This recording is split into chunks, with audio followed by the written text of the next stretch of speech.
you're staking your flag, go for it. Okay. Can I It ask a is. question? That is where I'm staking my flag, that motion and acceleration are different things. But can I ask a question? Mhm. When you say it's not proof, would you say that it's evidence? Not Evidence that you. the Earth moves. No. Oh. Not you. Oh, I see what you're asking. Yeah, I would say that those experiments do not say one way or the other, yes or no, whether there is motion. It doesn't prove that there's not motion, but it doesn't prove And that it's not evidencing motion either, right? right. Okay. All right. Just wanted to know. Okay, here is the physicist that Einstein stole a lot of his work from. And when I say stole, I mean, yeah, because modern times we all attribute it to him and he didn't really give him proper credit. But this is openly acknowledged and known. This is not some type of conspiracy. Henry Poincaré was the foundation for majority of relativity. He said, "We do not have and cannot have any means of discovering whether or not we are carried along in a uniform motion of translation." So you agree that there's no way to prove that the Earth is in uniform motion. Right. That's what maybe that's a better way of explaining what I was saying before about the gyroscopes and the pendulums. They This is do not specifically show talking uniform. about Yeah. revolution. Yeah. This The this other is ones talking are about not. uniform motion.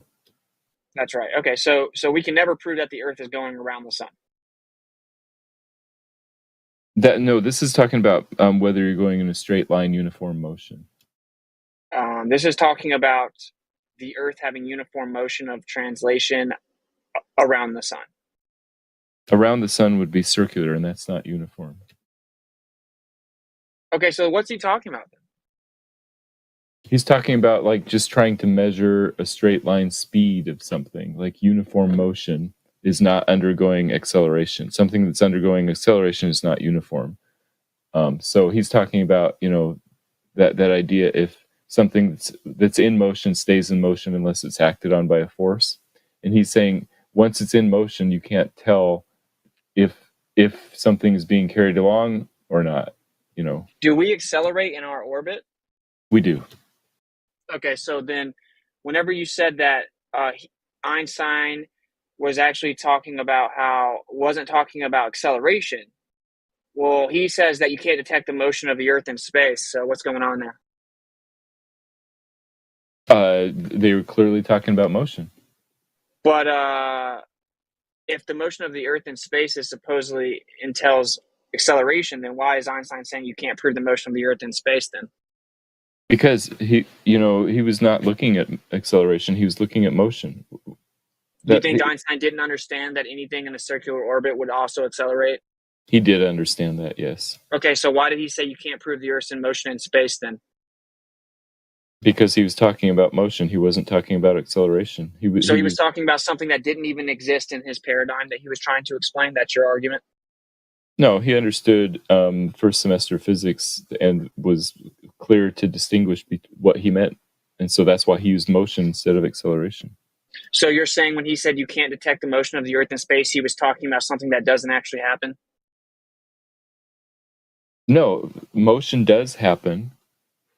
Acceleration happens. He says that you cannot detect motion, but you can detect the acceleration. He didn't mention the acceleration. Do you have any quotes where he talks about acceleration? Well, that's the whole point. You can't have acceleration without verifying and substantiating the motion part. That is not true. Oh, how are you going to measure acceleration without motion? They're separate concepts, and there's ways of measuring motion. There's ways of measuring acceleration, like springs provide acceleration, for example. Not that there's a spring, but there's lots. But how can you have acceleration without motion? Exactly. The top of a parabola. How do you measure acceleration without motion? Depending on what is causing the force, you can figure out the size of the force. How? Yeah, using how much a spring is deformed, how much gravity is, how far away things are to the force of gravity. What depends on what force you're talking about. So the object can accelerate without moving. There is a moment in time at the top of a parabola where a cannonball is not in motion, but it is still accelerating. How could you prove it's accelerating if it's not moving? Well, just from a photograph you couldn't, but you have to look over time. So Over it's time of even the motion. right. Yeah. well, even before you try to prove it, explain to me, because this notion is incoherent. How is something accelerating without moving? It is moving. It's just that there's a moment in time where it might not be moving. So if you're talking about an instantaneous moment in time, So then it has no acceleration or deceleration. Matthew, listen. Right now, over the last 5 or 6 times that Whitsitt has tried to clarify for you what's going on here, this is what you're saying. Motion isn't motion. no, I'm saying acceleration. No, because they're the same fucking thing, dude. Really? Get over Wait, it. Get over it. all right. Well, Matthew, in your example, isn't it your point that it's actually not moving in that particular instance? So anything that, say you throw When it something reaches the straight up- nexus point, it's not moving. Is that your point? Yes or no? That's my point. Yes. Right. But So, no, not but. So No, that was me, not in his example, right. I'm saying that this is the thing.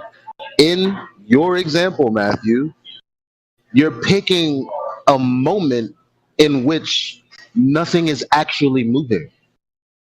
Well, in that case, Right. it would just be not movement. Right. I'm using that to distinguish between acceleration, even though in that moment it's not moving. So in the sense that it's not moving in that moment, since this is your example, in the moment that it's not moving, how would you pick up a reading on it moving? Only in that moment that it's not moving, how would you validate that it's moving when it's not? Just in one moment, you can't. You'd have to look at time. So you're right. Just one moment. Like you take a snapshot, you can't tell if it's moving. Matthew, you're not paying attention to the reductio ad absurdum Elijah just told you. You're trying to appeal to a moment of no motion to try and argue the Earth is moving. No, to try and argue that motion and acceleration are separate concepts. That's all I meant. But that's your red herring in your attempt to defend the notion the Earth is moving. Exactly. It's also a non sequitur. All the flat earthers can see, just so you can see. This is where they have to go, is either here or just hand wave dismissal. It's point blank absurdity. You can't have acceleration without motion. You can't measure acceleration without something moving. You can't validate the Earth is moving according to Einstein, Poincare, Arthur Eddington, and many more that we're going to bring up. These are people that quoted far after the gyro, the mechanical gyro, and Foucault's pendulum, which is to this day all the globe earthers have. Okay, so use their own paradigm against them. Make them say that Einstein was a genius, but he was also incompetent. So, Matthew, when something is not in motion, is it accelerating? Sometimes it is and sometimes not. Give an example. If you throw something up in the air, let's say that you launch it and it's up in the air for 4 seconds. It goes up and then for 2 seconds, then it slows down, turns around, and then falls down. That whole 4 seconds, it's undergoing acceleration. But if you shoot it straight up, that one moment halfway in between there at second 2, yeah, well, there's no motion. There's no acceleration. No motion. Yeah, no acceleration. So you debunked yourself. Do you realize that? During the whole 4 seconds, there is acceleration, including you're not one talking moment. About that. You're talking about the moment where there's no motion, and then claiming there's acceleration there. That's retarded, Matthew. Do you realize that? That's why we should only give this a few more minutes, because Matthew, answer his question. Yes, I am saying that in that moment, at 2 seconds, there is no motion, but there is still acceleration happening. Can I rebut that? No, you can't. It's simple physics. Well, no. I mean, you said it, and I would like to rebut it, and Oh, I then see. you Do you can want let to attempt to whoever's explain it away? listening. Sure, go ahead. Yeah. Okay. So you know how you are accelerating, and then you slow down, right? Like in a car, Right. you're accelerating, but then you're decelerating at some point, right?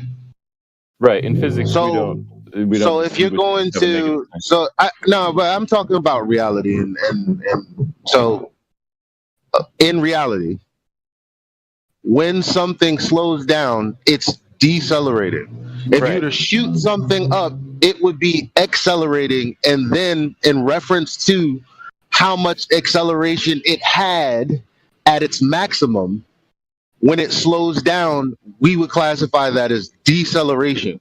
Now, there's going to reach a point, the point where you're saying there's no movement, which that acceleration is zero. Ergo, no acceleration. If That's Einstein was talking about how you can't measure the motion of the Earth, but it's supposedly always accelerating, then why would he even say that? because I mean, I don't know how many other ways to say that acceleration and motion are different, and you guys Why can would choose he not to believe even me, be but talking about motion, though? because they were curious about whether you could see how fast the Earth was moving, like to understand like sort of a raw speed, So, like, to determine sort of a what? a raw speed according to some sort of like universal reference frame, something like that. And they Okay. determined it's not possible. Wait. Is there something different than a raw speed? Like it's either a speed or it's not a raw speed. Is there like Sort a of a dressed up speed? universal speed of the universe or something. No, like man. Wait, I is just the Earth That would be begging the question. accelerating? Is the Earth ever not accelerating? No, the Earth is always accelerating. So he would be trying to determine something that never happened. That's your claim? No, he would be determined, like trying to find the motion, the speed of the motion. Like, But that Wait, doesn't but exist. It never happened, according to you. didn't he just defeat himself? Just wait. Yes. no, Yeah, like motion 4 and times. acceleration both happen. No, I mean, but there's also, I mean, because they like to compartmentalize all this stuff, but Yeah, because that's how the actually, world works. no, because then the word nuance wouldn't exist. So that's not how the world works, Matthew. Right or wrong? Before I Right. continue. No, there is nuance. Right. It's Right. an amazing thing Okay. Matthew just said. Talk about atomism. Go ahead. This But is hilarious. thank you though, Matthew. So damn, what was I about to say before? What was I saying when he interrupted? Because That's all I said. Damn, that's all I got to say. Are you supposed to be the smartest person in your family? Oh, my okay, God. okay. What he said. Okay, so in response to acceleration. Now, isn't it that the argument is there is no acceleration, and that's why we can't detect movement? No. No, yes, I'm asking everyone else who's literally came here arguing that the reason that we can't detect movement is because it's not accelerating. Sort of like if you're going the same speed or the same velocity in a train. In fact, I'm pretty sure you've made that argument, but maybe in a plane. Who are you addressing? I don't know, but I just fake spit out my tobacco like I made a good point. You did. and spit. Yeah, he did. Matthew, have you not argued that that a plane is traveling in a linear direction and therefore you don't feel any motion? Well, I like the example of the train, and that's what Galileo actually used an example of a boat. If it's nighttime and it's super dark outside and you're in a train, it's kind of hard to tell whether you're going 30 miles an hour or 60 miles an hour. Yeah, Galileo disavowed heliocentrism a year before he died. That's false. No, it's not false. Yeah, neither of you know that, by the way. No, it is Oh, that's true. right. Actually, they found out that in fact the guy tried to come present evidence of motion to him, and he sent this huge letter refuting it, and then the guy erased Galileo's name. Oh, I see what you're saying. Like he wrote a letter to make people happy. I think he never stopped believing it himself. Oh, so this is what we're always found with. I think they actually did this. I think what Einstein was doing was actually this. I think not what they say, but what you think. So we have the actual writings from special and general theory of relativity that says you cannot detect the motion of the Earth terrestrially. We have Globers saying, well, he didn't really mean that, but yet you can never find a quote from Einstein where he says you did prove the motion of the Earth or the acceleration of the Earth or that you can detect it. And he never claimed that, ever. So you're just making it up. I've looked for 2 days. He never said it. He never said the motion of the Earth, whether that's rotation or revolution, has ever been substantiated. He specifically said the opposite. And at this point, Matthew, do you think you know more than Whitsitt about this? At yes, this point, I do, actually. Oh wow! Holy shit! The hubris here. No, he's hold on, Matthew. I'm not trying to call you out, buddy. The only time you've opened your mic is to ridicule Matthew. If you're gonna open your mic, please just add to the points that are being put out there. There's no need for all the extra, please. So with the thing that you said with I think what Globis most of the time use, they always use that, man. Like if you show them the video of Mr. Astronaut who landed on the moon, what's his name? Oh man, I always forget his name. It's so unnecessary to remember. Yeah, Buzz Aldrin. When he says, when the little girl asks, why has nobody been to the moon for such a long time? He said, and he's like saying, I think I know because it didn't happen, and because it didn't happen, that's the way it is, or something like that. Yeah, because we didn't go there, that's the way it is. Yeah, because we didn't go there. Thank you, Gary. I should maybe remember things better. So, and if you show that certain Globers, they would just say, actually, I think he didn't mean to say that they didn't go there. He just put that sentence in the wrong position, Yeah. or what, like that. They make unbelievable. Unfalsifiable and appeal to bullshit. So anyway, I think we should just move on though, right? Because I mean, what we've gotten from Matthew is that motion and acceleration are different, and that Einstein wasn't talking about acceleration, even though both the axial rotation and revolution include acceleration. And then you're actually imposing incompetence on Einstein and his very special and general theory of relativity writings. So I'll let you say that because that is a victory for us. So whatever. That is what I'm saying. I wouldn't call it incompetence to clearly distinguish between motion and acceleration. I think he was just using words that people clearly understood. He's explaining how we can't prove that the Earth is moving, and that prior to him proposing relativity, it was hard to become reconciled with that. So you can try to spin it, pun intended, however you want. No, and just I agree with what you just said. Particular remark in response to what Matthew said earlier about the peak of the parabola. The peak of the parabola in acceleration is not an instance of no motion, because if it was an instance of no motion, then the object would not continue to move, decelerating in its motion. The peak of the parabola is the beginning of the deceleration, not the beginning of not moving. The peak of the parabola, the whole time is under constant acceleration. The acceleration does not change the whole time.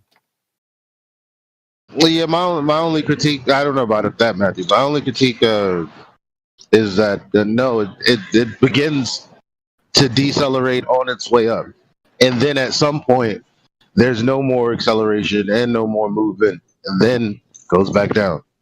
Right at the end of the path, decelerating, it's going up and then trying to fall back down.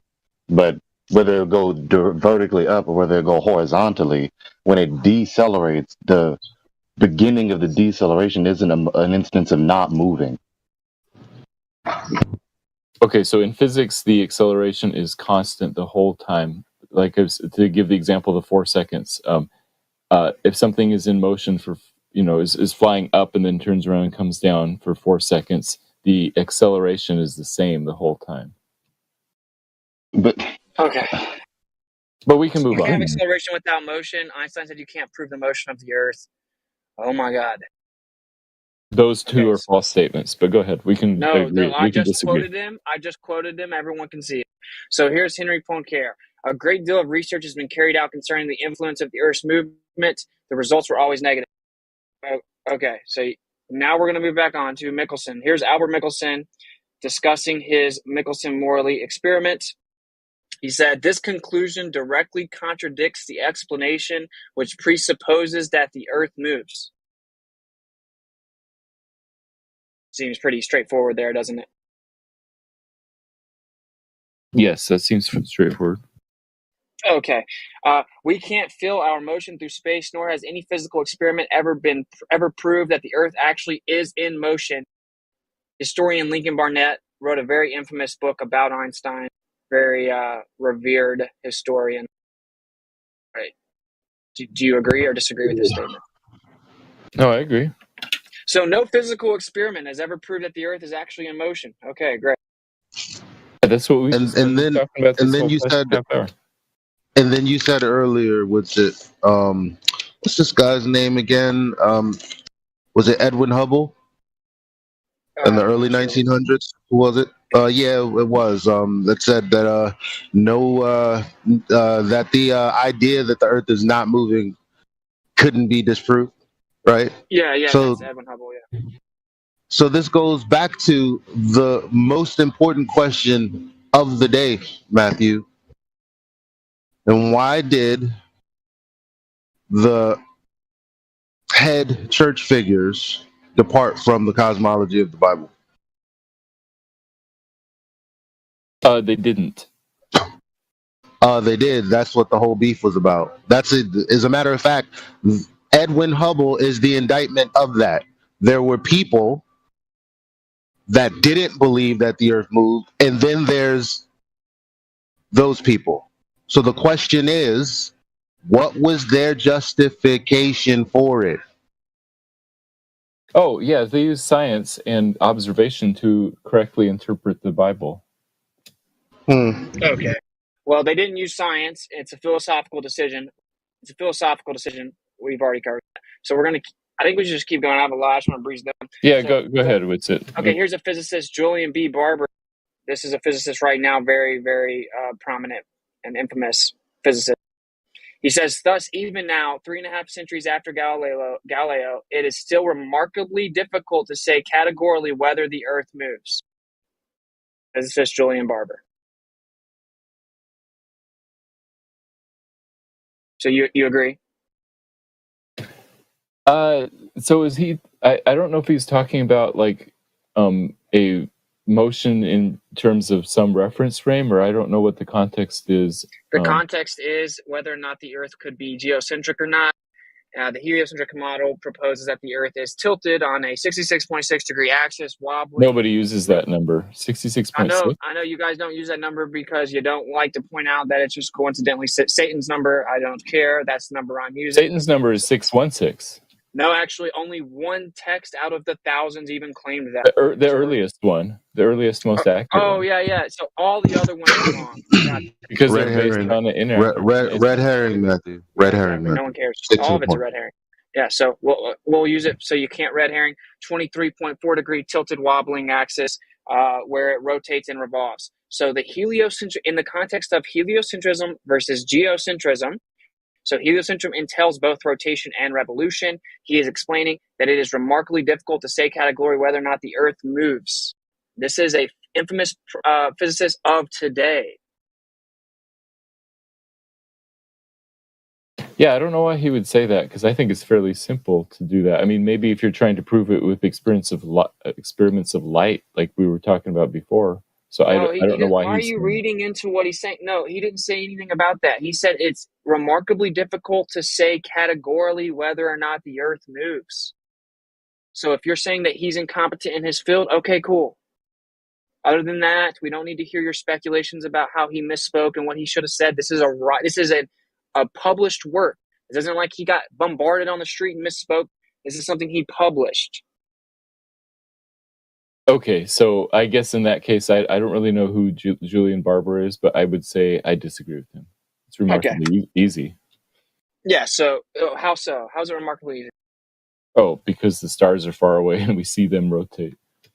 Oh, so begging the question. So it's just because he's actually intelligent, he knows that begging the question isn't in any way admissible. So, okay, next question. Bernard Cohen, another very infamous physicist.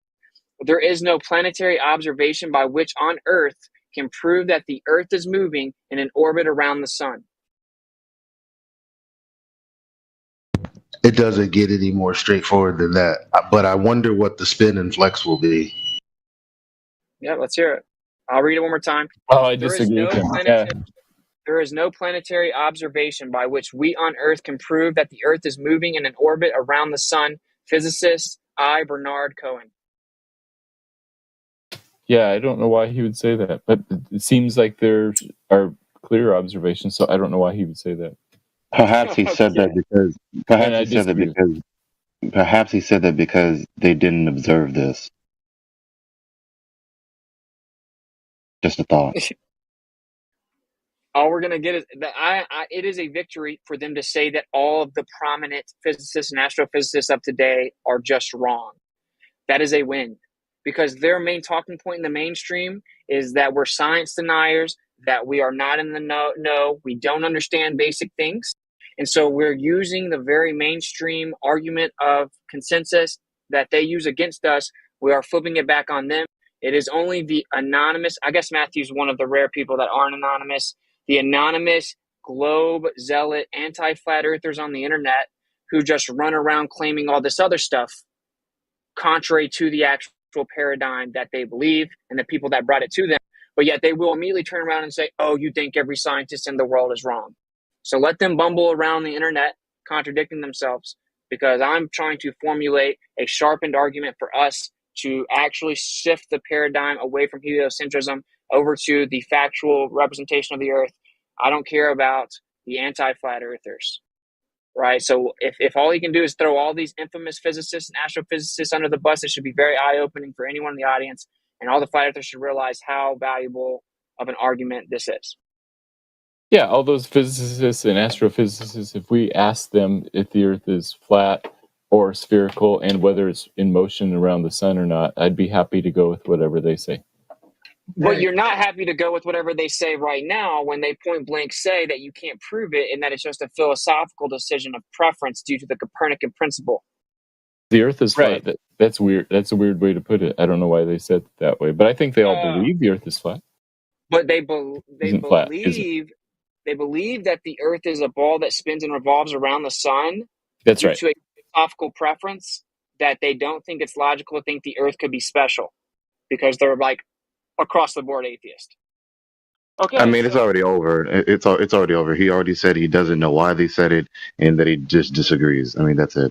It was over when he said acceleration is not motion. It was over right then. I want all the flat earthers to save these quotes because I think they're very useful. I think you guys should stake this whole argument on the idea that acceleration is different. Is the same as motion. Shut the fuck up. No, it's not. No. Sorry. Yeah. He didn't even say motion. He said that the Earth moves. Yes, again, that's right. Water forms into a mountain. Again, if the Earth is in a heliocentric model, it has to both rotate and revolve. The context of the quote is him writing about geocentrism, which is a stationary Earth that is central, opposed to heliocentrism. You can try to spin it as however you want to. You're effectively lying. Okay. Thus, failure of Michelson-Morley to observe different speeds of light at different times of the year suggested that the Earth must be at rest. It was therefore the preferred frame for measuring absolute motion in space. Yet we have known since Galileo that the Earth is not the center of the universe. Why should it be at rest in space? Physicist Adolf Baker, explaining that Michelson-Morley contradicted the philosophical bias that they had, that the Earth is actually revolving around the sun, because the evidence showed that it wasn't moving. Okay. I mean, these are so damning. It's just sad. Okay, another very infamous physicist. The easiest explanation, so if we apply Occam's razor, that which requires the least assumption and the least complexity, right? Because the globers love to say, no, the heliocentric model can't explain things, though. And the heliocentric model has answers for everything. That's actually exactly the opposite, which means if they were to apply the logic that they were initially claiming, they would become geocentrists, but that would require intellectual honesty, and they cannot do that or think for themselves. So anyway, the easiest explanation was that the Earth was fixed in the ether and that everything else in the universe moved with respect to the Earth and the ether. Such an idea was not considered seriously, since it would mean in effect that our Earth occupied the omnipotent position in the universe, with all the other heavenly bodies paying homage by moving around it. Physicist James Coleman. So it was not considered seriously because it would mean the Earth was special. That's science, isn't it, Matthew? That's science. It was based on their prior presumptions of how things work, what the solar system looked like. So yeah, they got an excuse for everything. Well, wait. But here's the thing. Every quote context that he's given so far was questioning whether we moved around the sun or whether it was as if it looked before we thought we were moving around the sun. That is the context. Yeah. Okay, let's go on.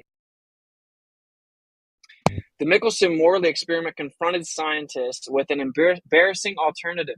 On the one hand, they could scrap the ether theory, which had explained so many things about electricity, magnetism, and light, or if they insisted on retaining the ether, they had to abandon the still more venerable Copernican theory that the Earth is in motion. To many physicists, it seemed almost easier to believe that the Earth stood still than that waves, light waves and electromagnetic waves, could exist without a medium to sustain them.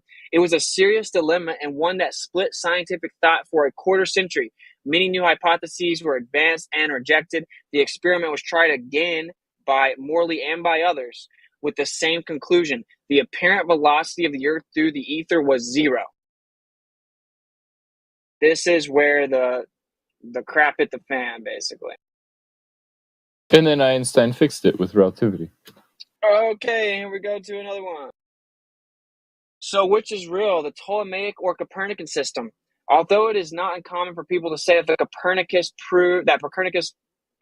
proved Ptolemy wrong, that is not true. One can use either picture as a model of the universe, for our observations of the heavens can be explained by assuming either the Earth or the Sun to be at rest. Physicist Stephen Hawking. Talk about enemy testimony. Or Jupiter. You could use Jupiter as the at-rest spot. Yeah, but the epistemology to that is the flaw, the epistemological flaw in that is that in the heliocentric paradigm, nothing is without motion.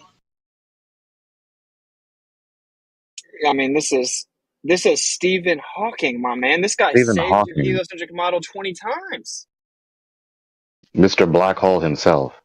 Dude, the most infamous physicist in the modern era. Gosh, supposed to hold on. Again, this is why I told you the context of the conversation, Matthew, was wouldn't you find it intriguing that all of these infamous physicists say themselves that the heliocentric model is no more viable or accurate than the geocentric model, and that we determine that it's heliocentric based purely on philosophical preference, that the Earth is not important? Yeah, that makes sense, and I agree with that. Okay, you agree with it, but you also think the Earth is important. Got it. Okay, so if we were to adopt a frame of reference like Tycho's in which the Earth is at rest, then the distant galaxies was seen to be executing circular turns once a year. And in general relativity, this enormous motion would create forces akin to gravitation, which would act on the sun and planets and give them the motions of the Tychonic theory. Physicist Steven Weinberg, who's saying that even if you assumed relativity, it could still work, which of course relativity is wrong. Okay, so this is again explaining, look, if the Earth's at rest, then that would just mean that the galaxies execute circular turns once a year, almost as if the sky is an intricate timepiece that was made to all work together on the same timeline. That's so illogical. We must believe that everything is random and chaotic, though. So, and again, it behaves in a law-like manner, immutably.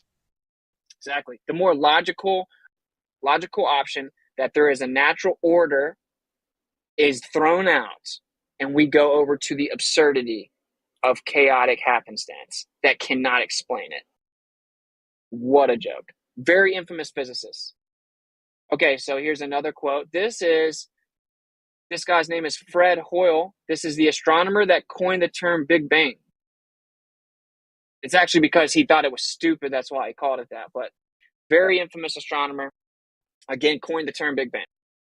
Let it be understood at the outset that it makes no difference from the point of view of describing planetary motion, whether we take the Earth or the Sun as a center of the solar system. Since the issue is one of relative motion only, there are infinitely many exactly equivalent descriptions referred to different centers. In principle, any point will do, the moon, Jupiter. So the passions loosed on the world by the publication of Copernicus's book, De Revolutionibus Orbium Celestium Libri VI, were logically irrelevant. Astronomer Fred Hoyle. Yeah, that makes sense to me that you could arbitrarily pick any point as the center and do all the calculations. And that all observations work, yeah. So if that's the case, and geocentrism preceded heliocentrism, again, what was the justification? The justification was probably because the sun was the biggest thing in the model, and so they said, "Oh, we should use that as the center and make the." So sun worshippers, huh? Yeah. No, not worshiping, just picking the biggest thing as seeing that as the center place. Idolizing it, yeah. I mean, because there's no reason. There's no reasons. That form of idolatry is very apparent, specifically because the people who've come up with the idea already had an idea that we were the center because of their theology. But wait, Matt, you realize that if the Earth is geocentric, then the sun isn't the biggest thing. So that was a textbook begging the question. No, I think the geocentrists even said that the sun was bigger than the Earth. Some of them did. No, you're wrong. No, you're wrong. You don't think the Greeks thought that the sun was bigger than the Earth? All geocentric models say that the Earth is small, that the sun is small, not the biggest thing. No, geocentrism has to do with the Earth being the center. It doesn't say anything. It's agnostic about the sizes. Matthew, come on, dude. Matthew, never learns. The sun is local in geocentrism. Anyway. So here's another one. We can take either the Earth or the sun, or any other point for that matter, as the center of the solar system. This is certainly so for the purely kinematical problems of describing the planetary motions. It is also possible to take any point as the center even in dynamics, although recognition of this freedom of choice had to await the present century. I would hate to break it to Fred Hoyle, who would be turning in his grave. Actually, we do not have the freedom of this choice still to this day in 2022. Even the governments themselves have come out and actively censored, misrepresented, and strawmanned the geocentric position. And NASA has gone as far as to take all kinds of information off their website that actually supports geocentrism, retroactively eliminating the information so that people cannot have a fair decision or choice. Totally seems like a side I want to be on, huh, Matthew? I would dispute that characterization. That's interesting, the way to put it, though. They removed a ton of stuff off their website. You can prove it with the Wayback Machine. So justify your dispute. Well, first of all, clarify what your dispute is, and then justify it. So you can choose any point as a frame of reference, either the sun or the moon or Jupiter or the Earth or whatever. And then it just makes more sense to choose the sun if it's... I mean, what is the dispute with what was said? Don't just tell us how you feel.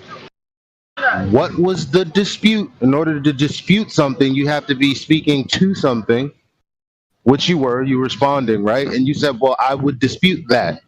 So what are you disputing and justifying? I dispute that NASA took off information from their website in order to keep people from believing the geocentric model. Okay, well, they removed information that is more. It works better with geocentrism. Probably coincidence. Yeah, not just NASA as well. It's also the European Space Agency. They used to have records of all of their balloon launches with the names of everything they sent up. We flat earthers started looking at all that stuff and publishing it and making videos about it, and they removed all that. Just Correct. a coincidence. It was easy to see the irregularities in their. Well, not even. I don't even know if you would call it that. It was easy to. Well, for lack of a better term right now, I can't think of. And all of their photos, so to speak, they removed them. Yeah, it showed that the Earth had a special position. So it used to be that you could get like the original picture or original information, and so now you just get a JPEG. Now you just get a copy. Yep. And so that's like thousands of pictures, Matthew. Anyone that doesn't know, ESA, European Space Agency, that was actually the confirmation of the original findings from the WMAP team, which showed that the Earth was the center. And people were trying to say, "Oh, they just messed up." And then the Planck came back. The Planck data came back from the European Space Agency, which just further verified in greater detail with less noise in the imaging, and showed the very same thing, only stronger. So they could no longer handle dismiss it, although they've effectively still done that because, like you said, they just removed it once we started picking it up. So, and that's why they called it the axis of evil. They called it evil. Well, that's so much science there. I'm just overwhelmed. I'm drowning in science. They called it evil. Anyway. So here's an infamous science writer, Kitty Ferguson. It is possible to describe the entire universe using any chosen point as the unmoving center. The Earth will do very well, and no one can prove that choice is wrong. Scientists today prefer to picture everything in motion and nothing as being the center. If you haven't given much thought to the implications of the 20th century science, you may be chagrined to realize that because of the concept of relative motion, no one can prove that the Earth moves. Yet we have anti-flat earthers claiming unequivocally that they've proven it, and we are science deniers. Okay, next. I know they get kind of. No, I like what she said. I think what she said is kind of profound. That if you believe in relativity, you can just sort of arbitrarily pick any spot. And I think she's right. You could choose Earth as the center of the universe and go from there. Well, and if you do that, no one can prove that the Earth moves. No, but look, there's a problem epistemologically. Can anyone spot the problem?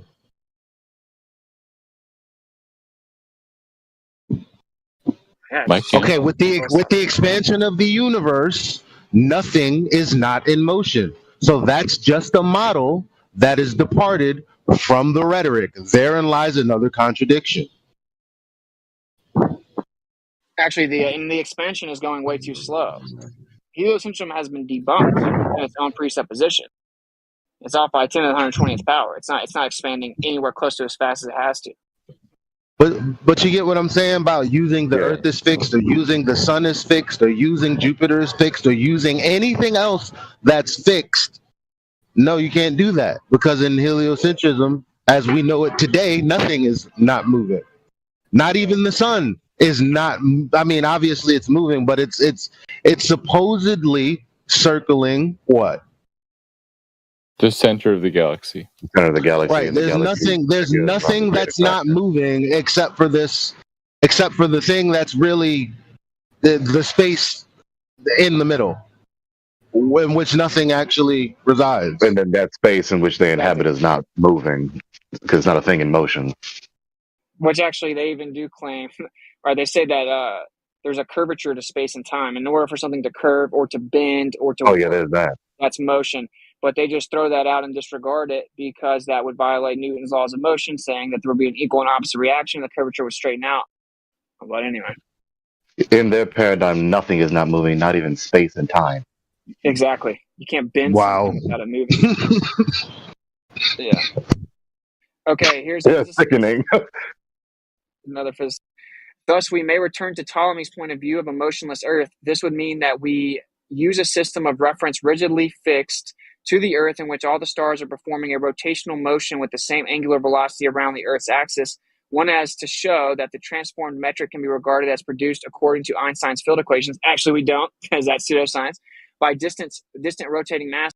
This has been done by Thuring. He calculated a field due to a rotating, hollow, thick-walled sphere and proved that inside the cavity it behaved as though there were centrifugal and other inertial forces usually attributed to absolute space. Thus, from Einstein's point of view, Ptolemy and Copernicus are equally right. What point of view is chosen as a matter of expediency.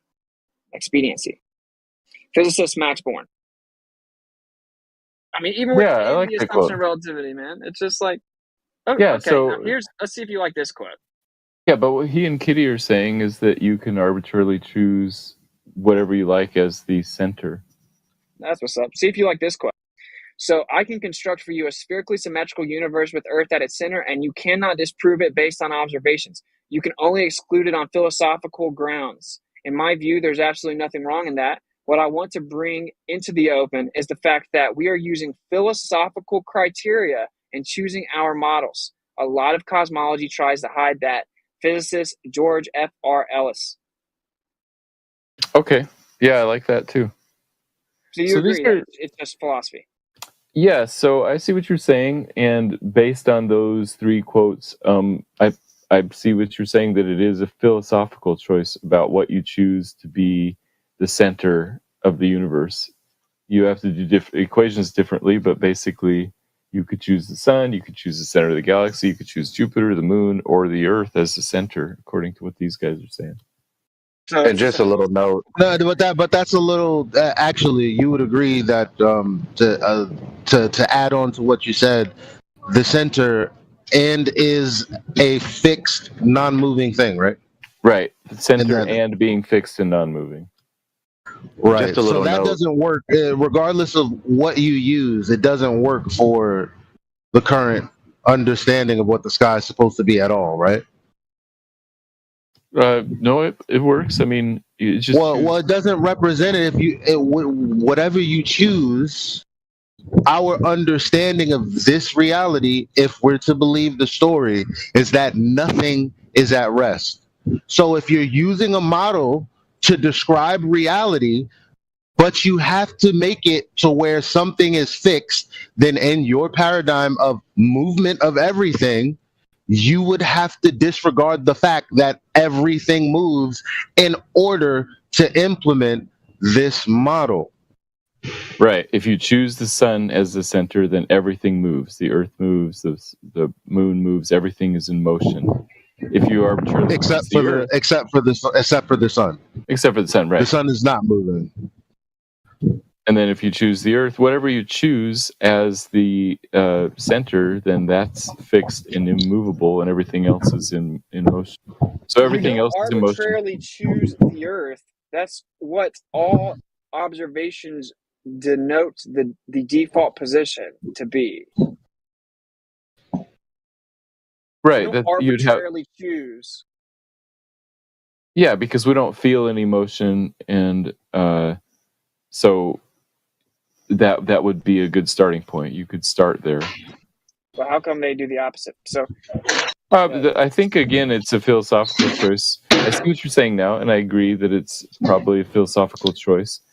And I'm trying to say this sentence right here. You see how ironic that their philosophical position is diametrically opposed to the crux of yours, being a creationist?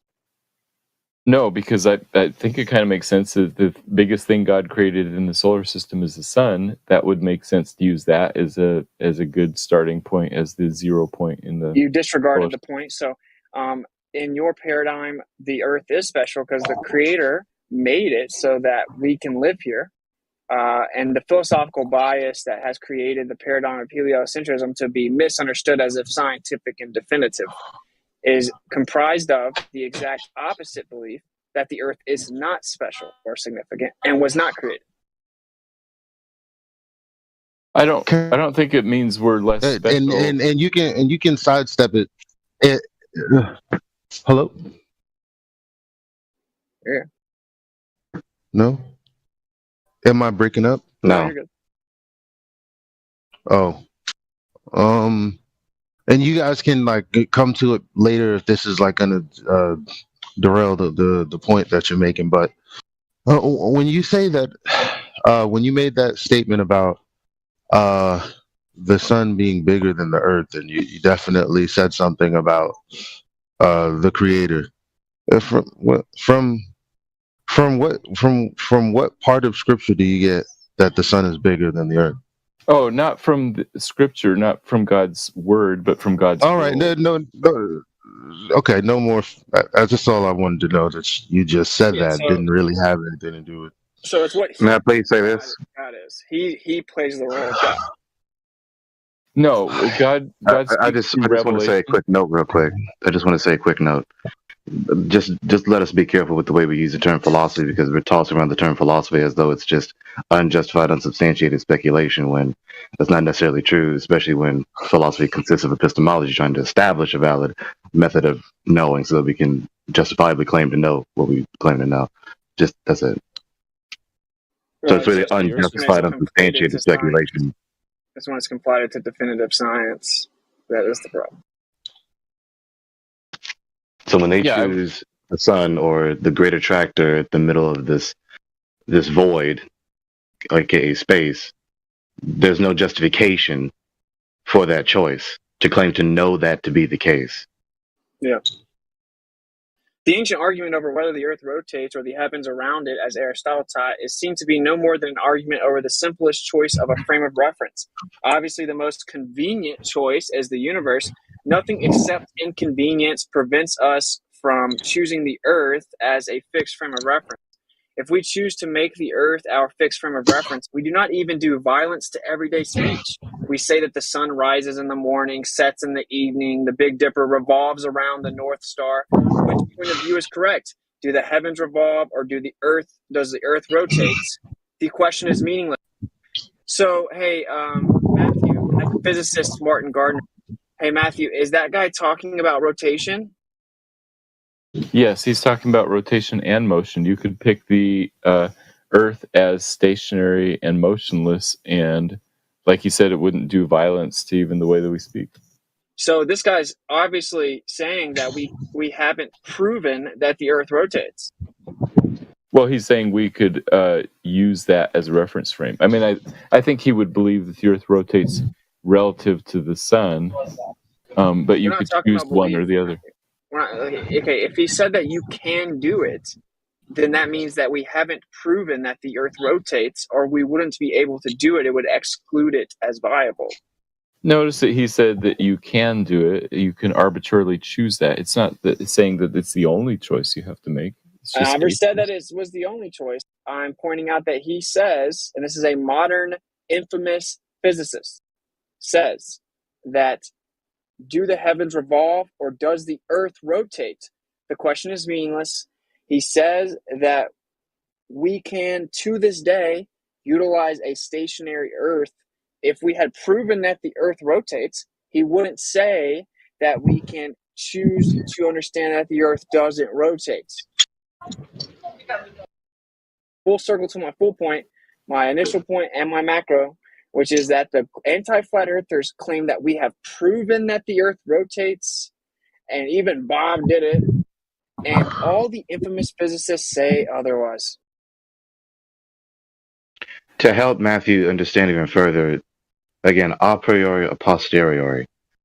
The earth is moving in heliocentrism, the earth is not moving in geocentrism. These are two different a priori theories that is trying to interpret the data. So in the controversy, they're both substantiated, but the problem is that one is justified, the other is not justified. See, it may be consistent, and then again, it's more so consistent with geocentrism than heliocentrism. The a priori theory is trying to interpret the empirical data, you see. So when you appeal to the empirical data, the a posteriori data, when trying to defend heliocentrism, it's unjustified. Why? Because there are far more empirical things that we're trying to interpret that are disparate from the academic cosmic paradigm, the ACP, than with geocentrism. Especially above all else, concerning the Earth. Heliocentrism says the Earth is moving. Geocentrism says the Earth is not moving. We don't observe, we don't have any empirical experience of the Earth moving, which is contrary to heliocentrism in correspondence with geocentrism.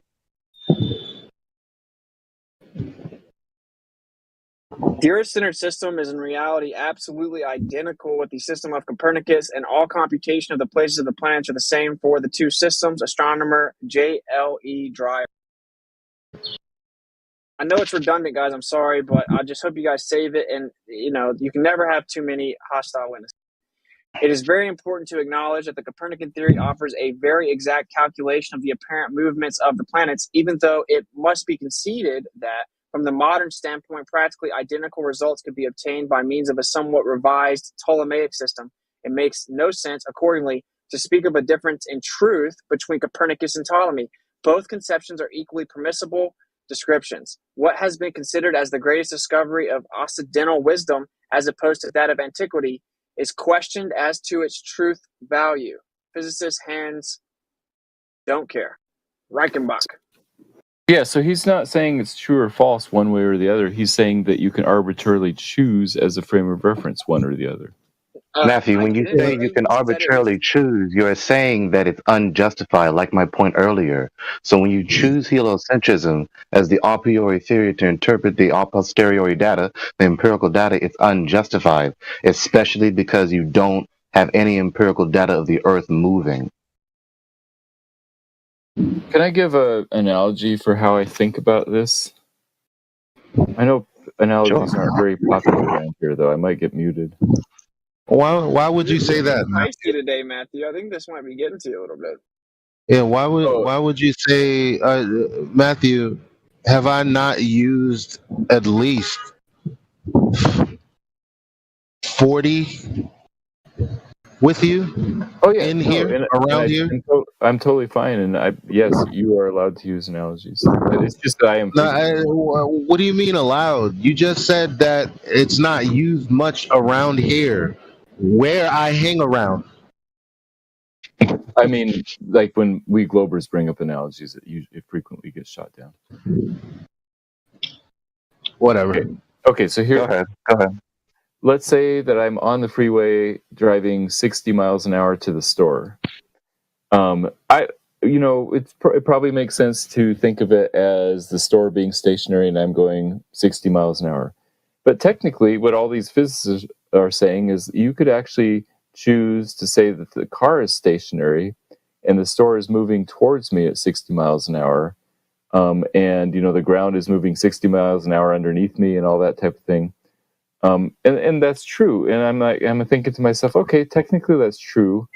But it's not like, and they're saying you can't distinguish between, is the store moving towards me or am I moving towards the store? And it just seems to make more sense to say that the store is stationary because it's bigger. But the only time both a priori theories would be justified interpretations of the empirical data is if in one, the Earth, the store is actually moving towards you. You actually have an empirical sense experience of the Earth, the cosmos around you, including the store moving toward you and you not moving, and having an empirical sense experience of you moving and the cosmos and the store in the cosmos not moving. But you don't have the former. You only have the latter. Well, if you were in a really smooth car ride, it might feel like you're stationary. See, that's an appeal to a subjective sense experience apart from an objective sense experience. See, you give these unjustified negation retorts. You wouldn't know the difference if the car ride was smooth. No matter how smooth the car ride is, and you can't even conceive, you can't even fathom a car ride so smooth that you can't tell you're moving. You can't even fathom that, and you have never experienced that. No. Well, maybe not a car, but like a bullet train. Those maglev trains in Japan, they do this thing called the coin test, where they put a coin on the windowsill and it doesn't tip over, even though they're going like 300 miles an hour. But again, you don't only have the sense of feeling, Matthew. You have 5 senses. Right. And when you're on the bullet train, or when you're on this imaginary, amazing car, I would love to take a ride in that car. Whether you're in any of these vehicles, you still see the Earth. You still see the cosmos around you moving. You can still hear the motion of the vehicle. You have all this empirical sense data that tells you the cosmos in which you are existing in is not moving, but the vehicle you're in is moving in it. Why interpret it that way? Why not say that the car is moving and all the sound and the bumps is because the Earth is moving underneath you? You know, I'm stationary in my car. Because you don't experience that. You do experience it. It's the same thing. No, you don't experience it. You believe that you experience it. You have deceived yourself into believing you experience this because you have an unjustified faith commitment to that notion. Yeah, but no matter how the point you were making about first having evidence of the latter but not the former.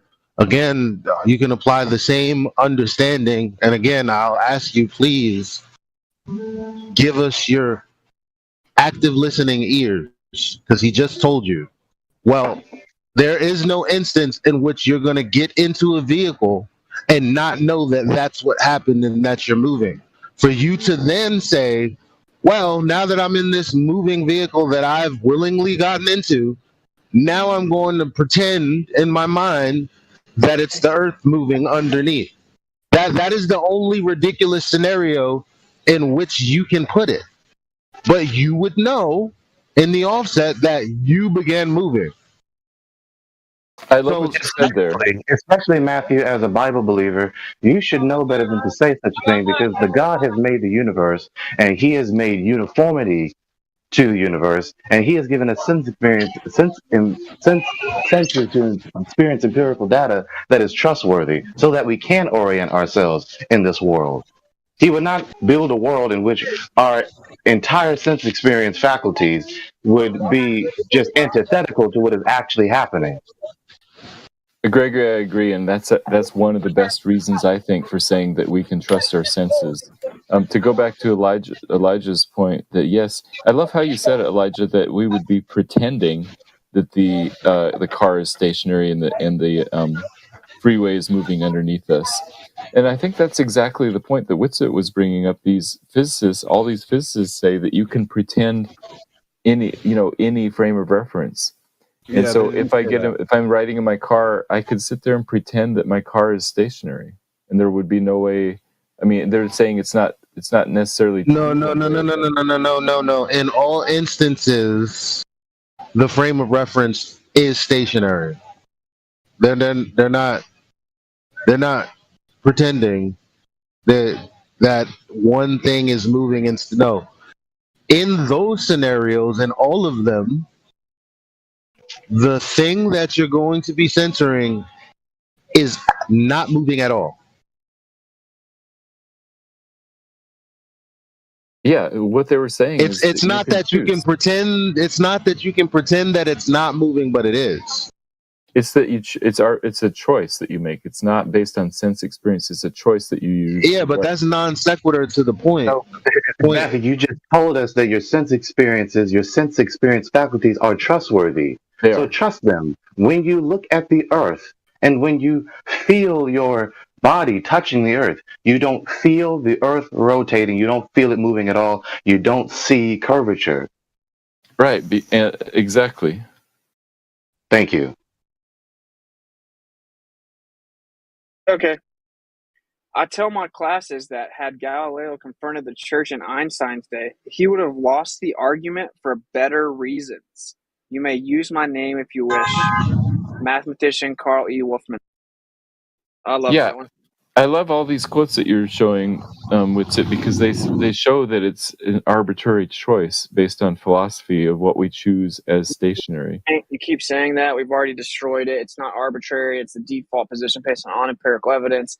It's arbitrary to go pick the sun and then have no evidence. And I agree. You're a science denier if you don't believe your philosophical bias that can justify your atheistic lack of morality.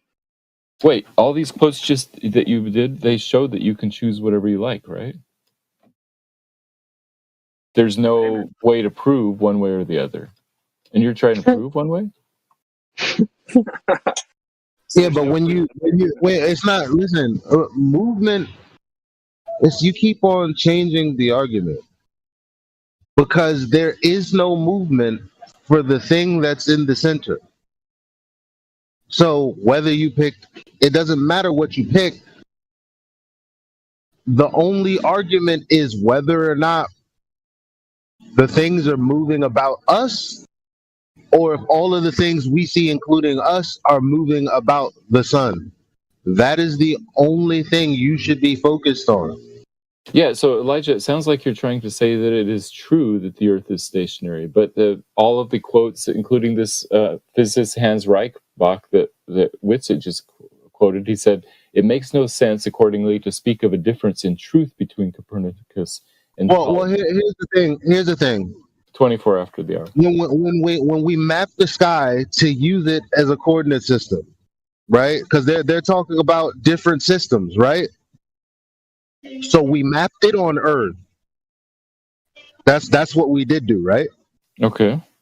Nobody mapped it from the sun or anywhere else. So from here, we've mapped all that out.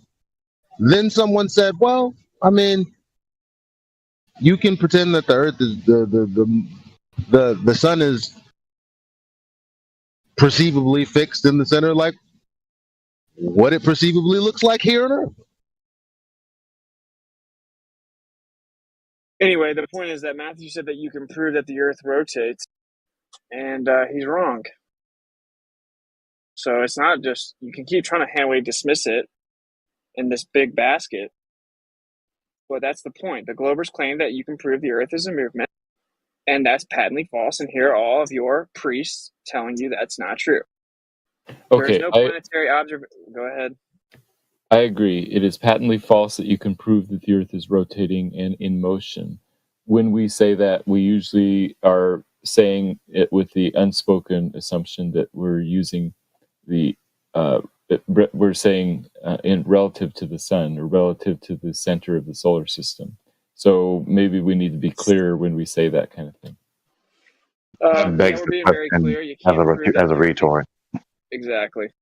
There is no planetary observation by which we on Earth can prove that the Earth is moving in an orbit around the sun. Thus, all Galileo's discoveries with the telescope can be accommodated to the system invented by Tycho Brahe. Just before Galileo began his observations of the heavens in this tachonic system, the planets move in orbits around the sun, while the sun moves in an orbit around the Earth in a year. Furthermore, the daily rotation of the heavens is communicated to the sun and planets, so that the Earth itself neither rotates nor revolves in an orbit. Yeah, so how would you answer my analogy of a car-centric system? I mean, we can't distinguish between my car being the center of the universe, and every time I drive to the store, maybe the whole Earth is rotating underneath me. Well, we already addressed that, but go ahead with it. Because there would be no sensory difference. I've already addressed the macro here, which is you vaguely appealing to relativity, saying you can't tell means nothing, because the default position based on all empirical evidence is that we aren't moving and geocentric, yet you're choosing to pretend that that's archaic and stupid and unfounded, when in fact it is your position that's arbitrary, unfounded, stupid pseudoscience based on a philosophical bias of depravity, thinking that the Earth is not important and in fact has much more problems and is less viable. So again, this is the macro. I'm not claiming that these people are saying that the Earth is stationary. I'm not claiming that these quotes prove that the Earth is stationary. I'm claiming that that's the standard default position based on empirical evidence. You're making a claim antithetical to that, yet you have no evidence. So I have all evidence, you have no evidence. You try to commandeer all the evidence by just appealing to a reification fallacy, saying that you can't tell. If that satisfies you, I don't care. I'm not in this to convert anti-flat earthers. The Earth is flat. Furthermore, if your final response at this point is to respond saying you can't tell, then that undermines your position, because your position is a claim to knowledge. But if you can't tell, then you can't know. And you don't know. Well, so I guess I'm saying that if you're going to bring up this idea with all these physicists saying, that there is no, that you can arbitrarily choose what to count as stationary, and then it's right. Then it's a philosophical choice. You could choose the sun or the earth or some other random place. And then if it's a philosophical choice, then I don't think that there would be a way to say that one is true and the other is false, because it's just a choice. You might say it's a bad choice, and that's fair. And maybe it is philosophical. It's like if God put us in a special place, then maybe we should choose the earth as the center. Well, one choice isn't viable, is what you're not understanding. No, so these physicists say they're all viable, that there is no difference between them. Well, actually, what do you mean not viable? Well, listen carefully. There's no physical difference. Listen carefully. Matthew, you're fighting. You're just fighting it. I'm telling you the truth. Listen, go ahead. No. Okay, listen carefully. The difference is that within the heliocentric paradigm and the idea of this vastness of a vacuum ever expanding, okay, you have a discrepancy of 95%. The expansion of the universe needs to accelerate 10 to the 120 times faster than it is. Whenever they looked at the galaxies, it only had 1% of the mass needed to apply relativity to the heliocentric model. This is unaccounted for, and to this day cannot be explained, nor can what occupies it even be defined, even theoretically. Yet, with geocentrism, we do not have that problem, okay? So it is objectively more viable, and it is rejected anyway, simply because of a philosophical bias to claim that the Earth is not important. So we have all empirical evidence, and we're the more viable option. It's just objective.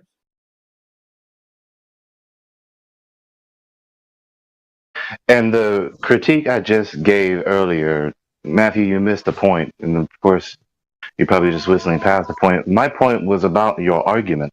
At this point in the conversation, you are arguing you can't tell.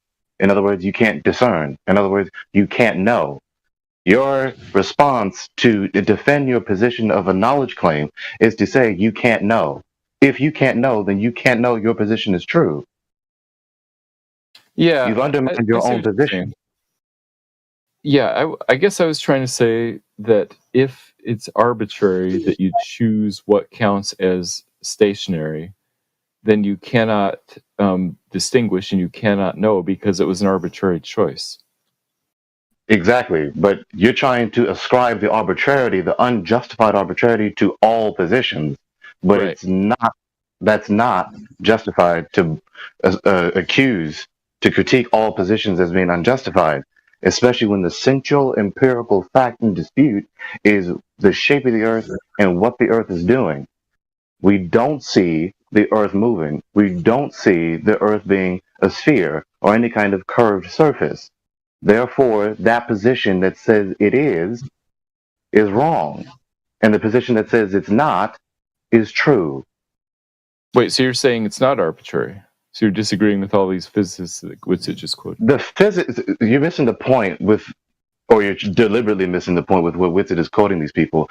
These people who profess, they're professors, they're doctorates, they think they know. They're the very learned people. The very learned people who profess heliocentrism, the ACP as I call it, the academic cosmic paradigm, they think they know that to be true.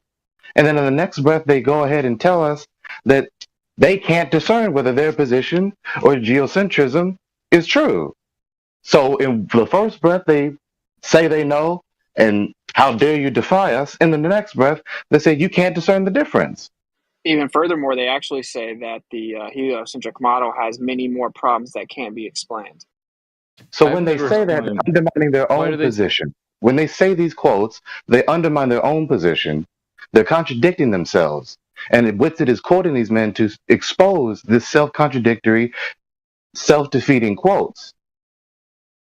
To expose the arbitrarity, the unjustified arbitrarity of the ACP.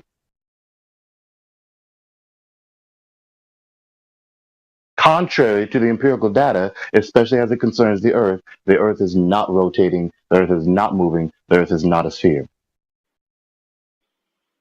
We know now that the difference between a heliocentric and a geocentric theory is one of motions only, and that such a difference has no physical significance. The Ptolemaic and Copernican views when improved by adding terms involving the square and higher powers of the eccentricities of the planetary orbits, are physically equivalent to one another. Astronomer Fred Hoyle again coined the term Big Bang. None of these people were addressing the actual problem with dark matter and dark energy, Matthew, which is the point that I keep making to you, which is that heliocentrism is less viable, but we will get there in just a minute. And you have yet to address it because you can't. Because it makes no difference between the heliocentric and geocentric theory that Hoyle was talking about. It has nothing to do with dark matter. That's incorrect, actually, and I'm about to go to Edwin Hubble and debunk you, but I'm not going to go out of order, so you can just be patient and hold on to your grasp of straws the best that you can. Okay. What happened when the experiment was done in 1887? That's Michelson-Morley. There was never in any orientation at any time of the year, any shift in the interference pattern. None. No shift, no fringe shifts, nothing. What's the implication? Here was an experiment that was done to measure the speed of the Earth's motion through the ether. This was an experiment that was done 10 times more sensitive than it needed to be. It could have detected speeds as low as 2 miles a second instead of the known 2 MPS that the Earth as in its orbital motion around the sun. It didn't detect it. What's the conclusion from the Michelson-Morley experiment? The implications is that the Earth is not moving. So again, it's not just arbitrary, whichever. No, the evidence shows that it's not moving. You have to reject it, turn your head to it due to a philosophical bias of atheism. I know this is tough for you to accept, but it's not my problem. What do you think would happen if they did the Michelson-Morley experiment on one of the moons of Jupiter? Well, they actually, if they went and did it on the moon, they could prove one way or the other, but they won't do that. Apparently, they went to the moon, but they won't carry out one of the most infamous experiments ever, which would prove one way or the other definitively. But they'll never do that. For one, of course, they can't go to the moon. And for two, it would debunk them definitively. So why would they not do that? They could finally prove that the Earth is moving by going and doing the test on Earth's moon. Okay, so speculation, obviously, but what would be your speculation if they did go to the moon and did the experiment up there? What do you think they would find? That there would be motion? They would find that the Earth is not moving. You can't go to the moon. No, I'm talking about the if they did the experiment on the moon, whatever it is. What do you mean? They would find that the Earth's not moving. They would find a difference in the patterns based on the. Okay, that's what I was asking. Yeah, would there be a difference? Because my speculation would be if they did the experiment on the moon, they would have the same exact results and find that the moon is not moving also. Well, that's what you would have to find. And if you could really go to the moon and you really wanted to prove it, you would go to it on the moon, but they'll never do it. And in fact, I watched an interview with an infamous physicist who pointed that out and said, and of course he believed in the moon landing, so he's pretty far behind. But he's like, but we all know they'll never actually try to do that. They'd rather just whistle in the dark and then mock the other side. And that's the current paradigm of quote unquote science. Well, yeah, so many people believe that they wouldn't find anything useful, that they're not going to spend the money to do it on the moon. Actually, they've been claiming that they want to go back for a long time. They just came out, so they had to push it back because they can't get the suits right. So, and it has one of the most valuable elements in the world in abundance, according to your paradigm. But I'm not going down your divergence. So this is another infamous physicist of the modern era. Michelson and Morley found shifts in the interference fringes, but they were very much smaller than the size of the effect expected from the known orbital motion of the Earth. Physicist John D. Norton. This is a quote that everyone should say for sure because the Globers love to say that Michelson-Morley detected nothing. That is not correct. They did detect shifts in the interference fringes, but they were far too small for the Earth to be in orbital motion. So they were within the margin of error or not? Not within the margin of error. You guys say that, but no, it's not a margin of error.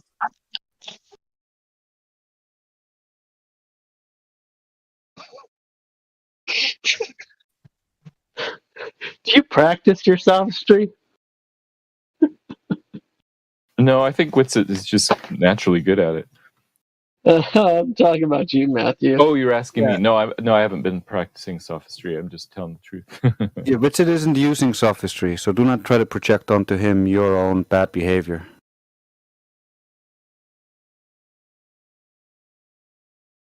Sorry, I had to reconnect my.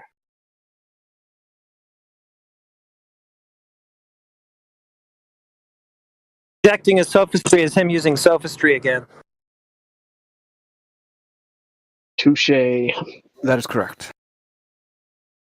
All right. I guess we'll continue. Sorry, I didn't really hear all that, but maybe it was meant to be.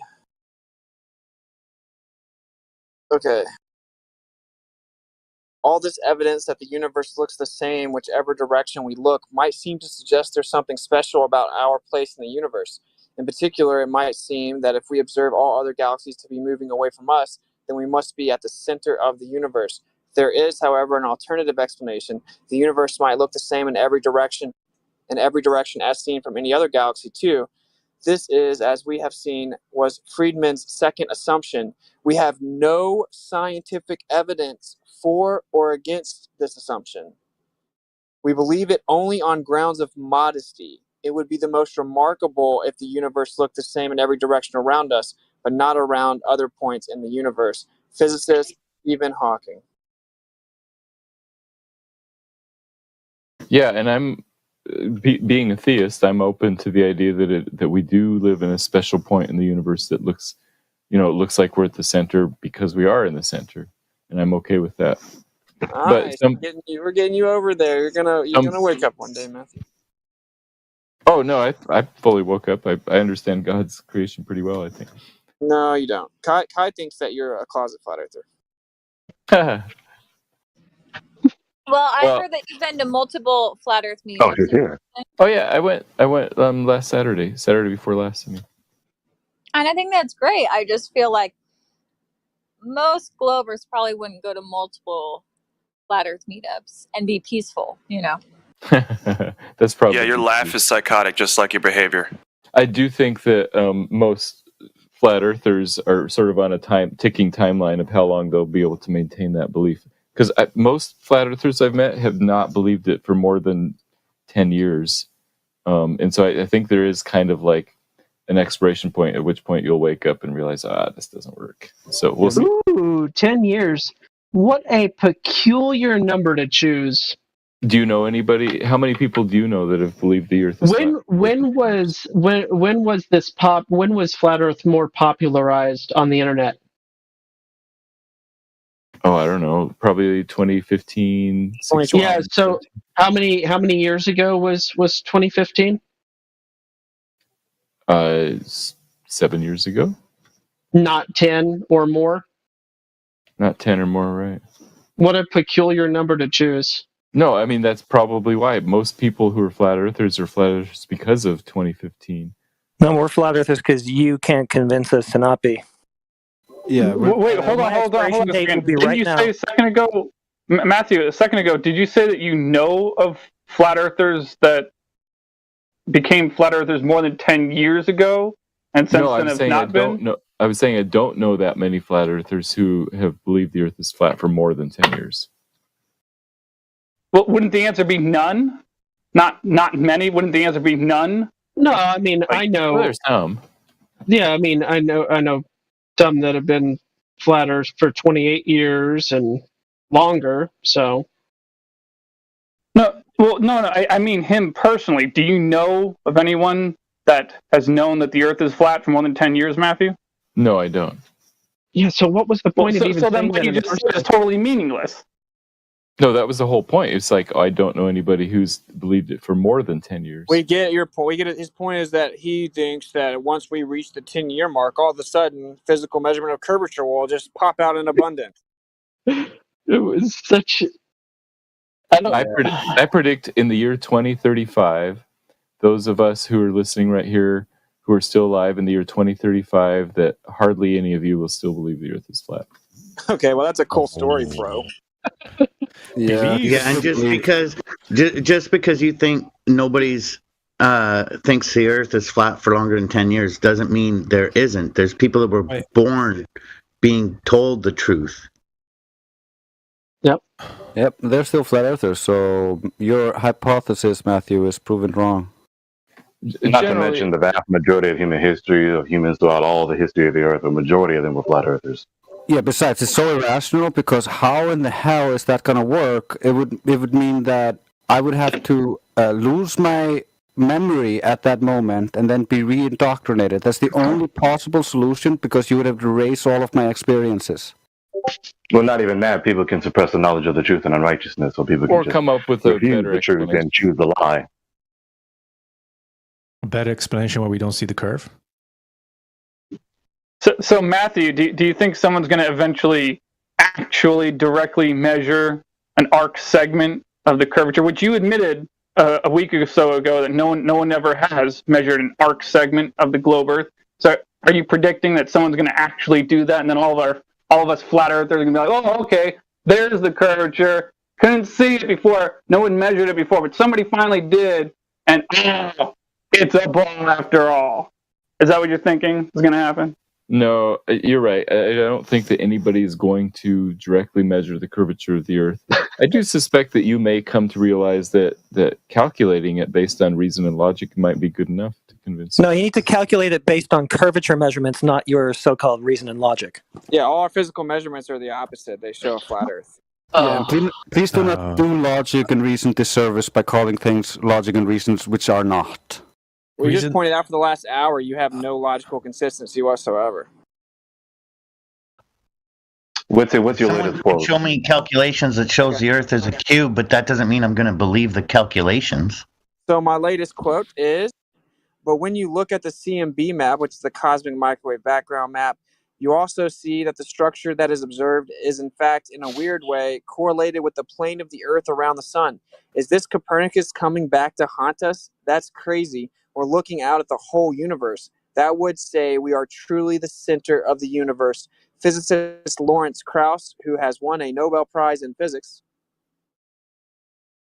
For what? What did he do? He proposed that the energy density of the universe was dominated by the energy of empty space. Blah blah blah. Supposedly, it was confirmed. I want to say 13 years later or something like that. 2011. He's also famous for being a very angry atheist. He is a very angry atheist, and that is why he is so staunchly opposed to the objectivity that the Earth is geocentric. So, like many other award academies, a fraction of it is just self-congratulation without any real justification. Correct. There's a reification of the model, and then they say, well, there has to be an energy to explain all this matter, and we can't understand how it works or what it is because we're not expanding near fast enough. We're off by 10 to the 120th power. Yeah, here's a 13-minute clip, Matthew, you can watch on that exact pseudoscientist, where he brings a bunch of other experts on gravity to try to discuss what is gravity and how to try to solve the crisis in cosmology that you think are not a crisis. Yeah. Oh, I never said it's not a crisis. I admit it's a crisis in cosmology, but I think it's a crisis that's sort of like out there beyond our solar system. No, you keep telling us how gravity works while mixing and matching Newton and Einstein, whereas the experts of your religion are saying that doesn't work. They need the new gravity because it doesn't function. Yep. This is how this whole thing is going. This is disagree with just you, because somebody can't explain it doesn't mean it doesn't exist. It doesn't mean it does exist either, does it? No, it doesn't. Because we don't have to explain whether or not it exists if the Earth's not a sphere, and the only reason that we need gravity is to explain omnidirectionality. I mean, the difference between what you just said, Matthew, is there is something that exists first, but you don't know how to explain it, as opposed to something that does not exist, that is supposedly existing, and don't know how to explain it. Like, nobody has to explain to me that unicorns are not real. Or we don't know what it is, but we can explain what it does. Yeah, but what is it? Yeah, but here, concepts bend and I don't know. So I'm really just a flat earther, Matthew, because globe proponents like yourself can't give me any good reason not to be. So my expiration date will be right here this very minute, if you can change that. Yeah, it's called education. I mean, it's a long process. Yeah, that's just a word that you say. What is it that you're going to educate me on? Where's the curvature measurement that you're going to show me? A physics class would be a good start. No, you still... say the Earth could be geocentric. So. Yeah, but what am I going to learn, Matthew? You said that you've learned that the Earth is a globe, presumably in a physics class, because that's what you just told me to do. So just tell me what it is you learned in physics class that I'm missing here, and I'll just go with you right now. For one, there's a difference between acceleration and motion. Okay, but does the Earth drop away from you? Is it curving? In physics, you learn about vectors and okay, so I'm not going to learn anything that's going to prove that the Earth is a ball. Matthew, dude, I'm going to help you with damage control. I'm going to help you because that's really bad. He's asking you to tell him where is the curvature. How do you know the Earth is curving? And you're talking about acceleration, vectors, and motion. Hey, can I ask you a closed-ended question? It's yes or no. Okay. Can something be accelerating if it's not in motion? Yes. What a loser. Matthew's logic: just because we don't see unicorns doesn't mean they aren't real. Is that what they're going to teach me in physics class, Matthew? Is that what I've been missing? Yes. Is that the logic and reason I've been missing? That's the education I've been missing out on. Just because unicorns can't be seen doesn't mean they aren't real. Hey, if I set an apple on a table, whatever you say, Professor. If I set an apple on the table and it just sits there, is it accelerating? No. Can it be? If the table suddenly disappeared, then it would start accelerating, and then at the first moment it would be not in motion there. Oh my god, dude! Okay, you can't have an instantaneous shot of acceleration. It requires a differentiation in motion. He used the same excuse in the lunchroom when his lunch fell on the ground, like, the table just disappeared instantly. This is what I was trying to explain to you earlier, Matthew. Your conception is Newtonian here, whereas Einsteinian, that apple is constantly accelerating. Maybe this is why you can't get a full-time position teaching, Matthew. Just saying. It could be, yeah, because I'm too stupid to teach full-time. Well, good. I'm glad you recognize that. How do you measure acceleration, Matthew? It depends on what kind of force is causing it. If it's a spring, you could look at the displacement of the spring. If it's due to gravity, you could measure how much gravity there is. That's not how you measure that. You can measure gravity? Wow. You can measure something. Hey, what about oh my god! Cannonball? On the surface of the Earth, there's a constant downward acceleration. I don't think anybody disputes that, and it's easy to measure what that acceleration is. Constant downward acceleration, is that because it's flat? Okay, do helium balloons accelerate downward? Acceleration. Well, he says yes. They say when it goes up. That's not true either. So, but okay, first of all, it's not a constant anything. It's an agreed upon average once something goes down, and it has nothing to do with the Earth being a ball. Okay, yeah, so we could argue about why it exists, but 9.8 meters per second squared is an acceleration that is observable for everything on the surface of Earth. That's incorrect. It's an agreed upon average, but all the different elements fall at different rates, and actually not everything falls down. You're talking about falling. I was talking about acceleration. Yeah, I thought that was proposed by Flat Earth Society, that the Earth's a disk accelerating upwards. That's just bullshit. That's not like. Wait, hold on. That's a massive straw man. All of our beliefs, though. Like we don't even need to defend any sort of flat Earth disk model because that's not our jobs. Well, that's what he said. But look, here's the video of the elements right here that fall at different rates. So you're debunked. Also, it's nothing more than incoherent dielectric acceleration. So anyway. Do you buy into that dielectric acceleration nonsense? Do I buy into it? No. You can prove it. So all molecular and intermolecular attractive forces are electrostatic in nature. Electrostatics is 10 to the 39th power stronger than gravity even claims to be on the smallest scale. If you cannot eliminate the variable, you cannot claim that it isn't the causal agent. In fact, I can manipulate that independent variable of electrostatics with the Venn diagram generator. By increasing electrostatics, things will go up and float, therefore proving that electrostatics will affect acceleration and directionality. I can prove mine. You claim there's something else there that's scalar that you just can't isolate or prove. So I actually adhere to science and empirical evidence, and what I just said is objective. Can you send me a video about what you just mentioned? Just think about what he just said there. Do you buy into this? Now think about how many things does Matthew buy into? Okay? evolution. You said it's gravity causing a downward acceleration. I thought gravity was supposed to have formed the Earth into a ball, so I guess it's not gravity that's doing anything. Wow. Wait, Matthew, I'm gonna need you. You just said you don't agree with any. You just said you don't agree with anything I said. Okay, if you use a Van de Graaff generator, you can make things float. Are you saying that isn't true? That's static electricity. You're not going to make a steel bowling ball float, no matter how hard you try. Actually, you could if you had enough, but electrostatics is very weak. So you're skating past the point. Because, yeah, of course it's electrostatics. That's what I said. That's what dielectricity is. So if I use a Van de Graaff generator, can I make things float? Some things, sometimes, yes. Okay. Is there anything that falls down to the Earth that isn't electrostatic? A kilogram of copper. Copper's electrostatic. Because it will ground itself. Copper's electrostatic. You know, even understand I don't know. science, guys. And I've witnessed anvils floating in Mercury. It's okay. Welcome to Flat Earth. Yeah, so you don't know, but you know that I'm wrong. Claims look, I don't based know, on the sort of the copy pasta nature of like that screed you went on about electric statics, I was like, oh, that can't be true. So yeah, okay. I prejudged it based on your tone. Yeah. So all molecular and intermolecular attractive forces are electrostatic in nature, which means every single piece of matter in existence is electrostatic. The Earth is electrostatic. If something falls down to the Earth, it is objectively electrostatic acceleration. We can actually prove that electrostatics affect acceleration and directionality by manipulating the variable, which is what science does. And when I manipulate the electrostatic variable, I can make things float.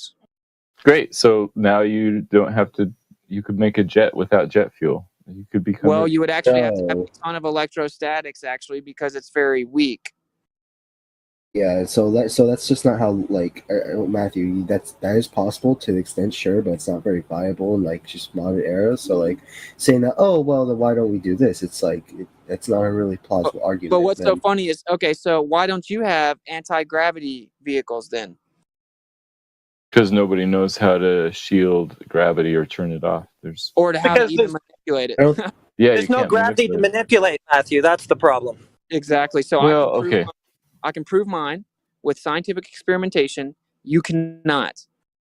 Yeah, this is why I wanted you to watch the video I posted earlier, because Lawrence Krauss and the other guys were talking about anti-gravity and showcasing it using hot air balloons and submarines. Matthew. That would be interesting. I'll go watch it. What supposedly causes space-time curvature? Matter. So matter just existing causes space and time to curve. Which isn't true. I think that's the story. Yeah, the more matter you have, the more it curves. So no, that's not. So what leading theory now by these scientists, or so-called scientists, is essentially density and gravity. That's essentially it. That's what. So it's just a story that requires. At least they say it is. It's a story that requires a reification fallacy, and whenever we ask you for an independent variable of gravity, you just change the quote-unquote mass of something, which is also intrinsically electrostatic. So every time you do that, you're supporting my point and giving me more evidence. Thank you. So we can move on now. Yeah. Well, yeah. But what's it? If I understand we disagree about why things happen. Wouldn't you say that on average that things fall about 9.8 meters per second, whether it's a bowling ball or a piece of plastic or copper or a rock or whatever? Well, if I drop a magnet over top of a part of the Earth that has metallic composition, it'll drop much faster. Yeah. Okay. Okay, but yeah, so the agreed upon average of once things go down is decently accurate. Yeah. That's just an effective downward acceleration. That doesn't even always happen. But when things go up, we assume it's going down also. And so that acceleration is fairly constant, right? No. It's not constant. What is fairly constant? What is fairly constant? If let's say you throw a baseball straight up in the air, the whole time after it leaves your hand, it's experiencing about the same acceleration. But you're trying to argue for a constancy. So either it is constant, unchanging, or it changes. I'm saying it's constant, yeah.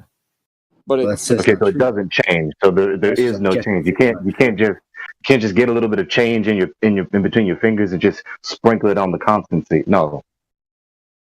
Right. I'm saying it's constant. What do you? I don't know. But all the elements drop at different rates. True. All the elements drop at different rates. Dropping is something different. Falling and dropping is something different. Okay, they fall at different rates. They fall at different rates, buddy. Can't engage in the argument. Well, falling. What's the difference?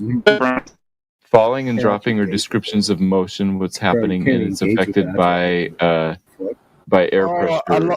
I love that, Matthew, because falling is a description of motion now, and is falling not acceleration? They're slightly different because air resistance has something to do with it. Oh no! Motion is not acceleration, Matthew. You're contradicting yourself. Yeah. Matthew, you realize we've tested that. This is a tough day for you, bro. Actually sent you a study on this. Motion is a change. Ultimately, the problem. Ultimately, the affliction is whatever people have done to get us to accept the logical inconsistency that is begging the question. Clearly, if that were fixed, you wouldn't have come to the many conclusions that you've come to when trying to have this discussion with us, Matthew. Yeah, if I were educated differently, then maybe I wouldn't say it the same. Yeah. Stop appealing to your stupid. You and I were educated the same, man. I had to educate you for the last hour, Matthew. I just had to educate you about electrostatics. You hand-wave dismissed it and then got intellectually eviscerated. You're talking about education. You should pay me. $ Witsit gets it on Cash App. Yeah, Matthew, we went through education, same as you. Difference is we also continue to educate ourselves on things like logic and reasoning, things that you do not have. We also do experiments ourselves, too. We don't just blatantly follow the scientists that or supposed scientists that blatantly contradict themselves like every single year upon every single theory. So, yeah, Salty Dog, describe one experiment you did. One experiment? Specific on what? In what case? Like in any experiments?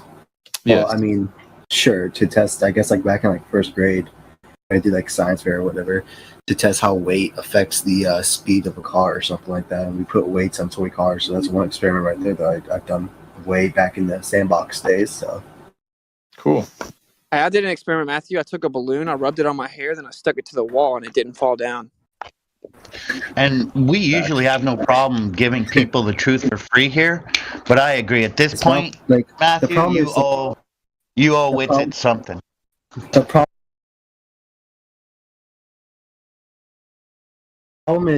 is it's like we have no problem educating people upon things like that are out of the norm, right? Not a lot, like it's like not a lot of people believe in flat Earth because it's just been the lie has been spread like a virus, right? Not believe. We have no problem educating you or like even like telling you like is that like laying out or debating and such stuff like that. The problem arises when you decide to just like hold on to your belief firmly and like start like just rejecting every single thing that we give you, right? And you just like it's just like that's the problem there, right? And that's where we get frustrated at. Guys got something to say to you, Matthew. Hey, the problem is that he thinks indoctrination and education are the same thing. Facts.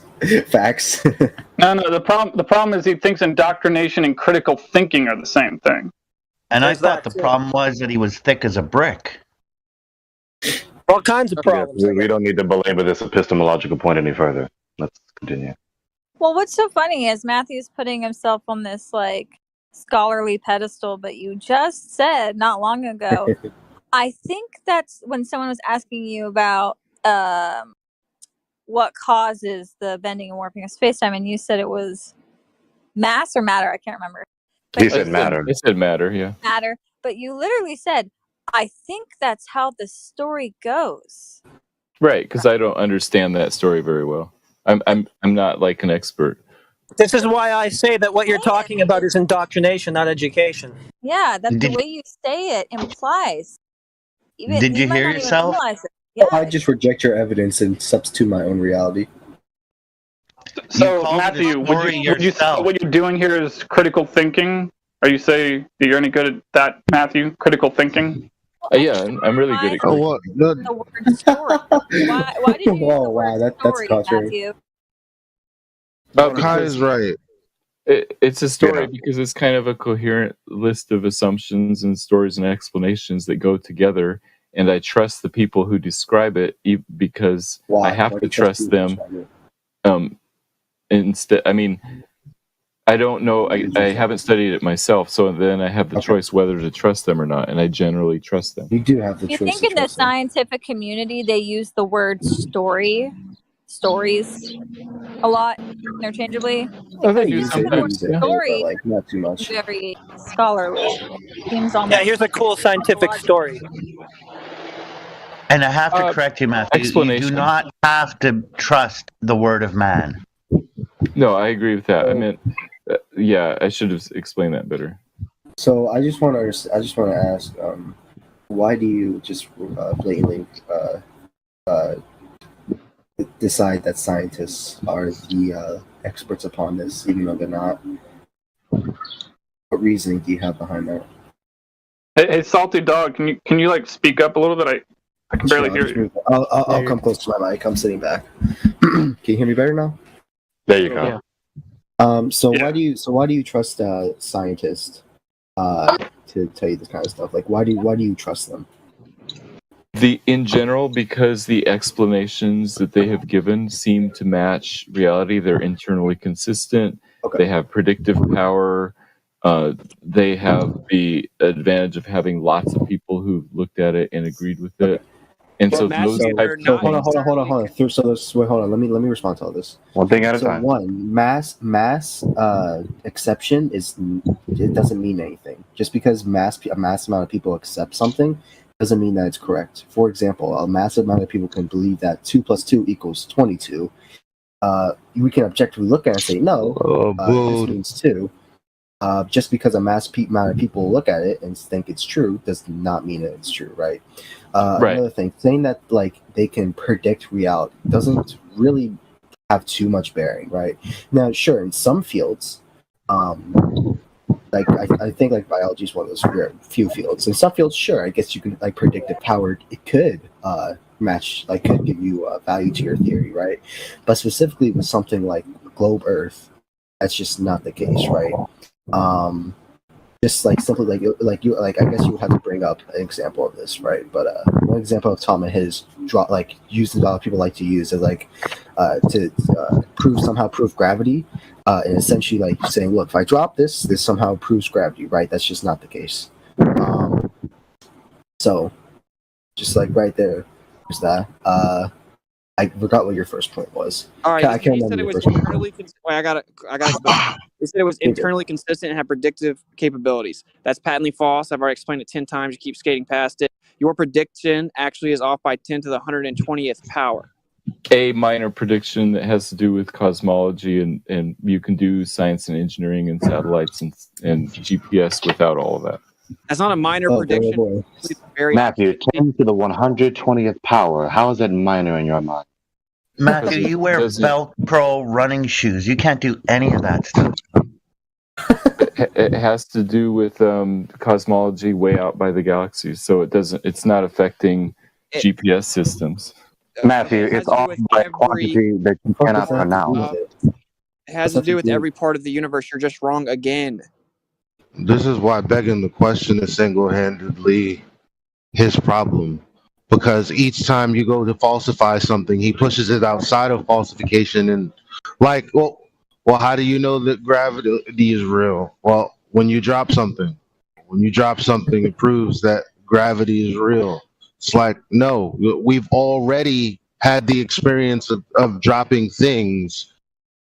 And you're just saying, well, that's gravity, but you haven't proven. Not to mention, Matthew, a lot of scientists in the community. So talking over people a lot, Salty. You gotta watch out. Like, use your ears before your mouth. Okay. So in the same sense, when we say, well, they're talking about movement or non-movement, you're like, yeah, but it could mean it either way. Non-movement in the sense of movement, and then movement in the sense of movement. And it's like, well, then how would you determine which is which? And you're like, well, it's arbitrary and that's okay. That's what's wrong with begging the question. You can't falsify anything with your worldview. Here's another point concerning epistemology. Matthew, I don't think you realize this, but you have three ultimate authorities in your epistemology, and they don't agree with one another. First, you have the Lord. First, you have the Lord Almighty, and then you have the academic professionals, and then you have you. When the Lord says something, you interpret what the Lord says by what the academic professionals say. And then when the academic professionals say something that demonstrates their incoherency and a lack of justification, you appeal to yourself and say that they're wrong. Yeah, I would describe it slightly differently. I would say God speaks through revelation, which is scripture. God speaks through revelation and creation. So we can understand some about the Creator by looking at creation, or God's word and God's world. And the phrase is, all truth is God's truth. So anything that's true is going to match, other truth. Like this is what true. God says is true. And what we see in the world out there, we look out in the real world and see, and if there's some mismatch, then we've got one or the other incorrect, because it can't be true that two contradictory things that one's false and one's true. Absolutely. I didn't say that very well, but you know what I mean. The law of non-contradiction, you actually adhere to that one? Yes. So God said he made the earth before he made the luminaries. What about that? There's that. I mean, there's a multitude of propositional revelation that the Lord has given us, which these academic professionals are contradicting, and you are trying to interpret the Lord's word through their word. And so you set them up as the ultimate authority over the Lord. And then when they say something that disagrees with you, you appeal to yourself and contradict academic professionals. You have three different ultimate authorities in your epistemology, and they don't agree with one another. This is incoherent. Well, so here's an example.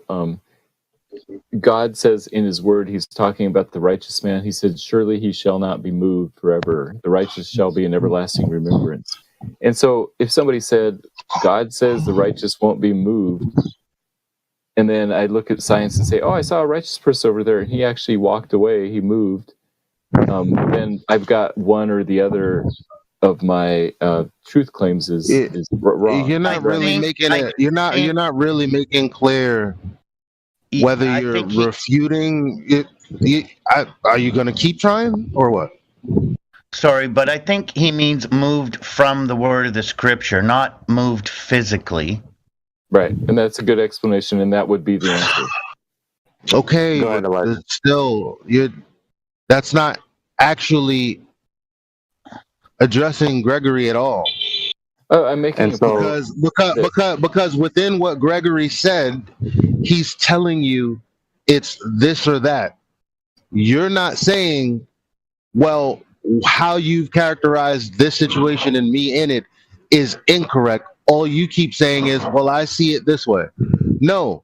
Is the words he's using to characterize you correct or incorrect, and then justify it?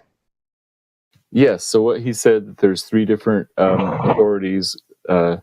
So there's the law that's here aside from us. That's God. That's truth. That's everything that's true. Then there's man's interpretation. That's your authority. The people that most of the people believe in the globe. And then there's you when there's a piece of rhetoric that's out there that you disagree with. So you interpret it through your own eyes. Those are the three. Are you doing that or are you not doing that?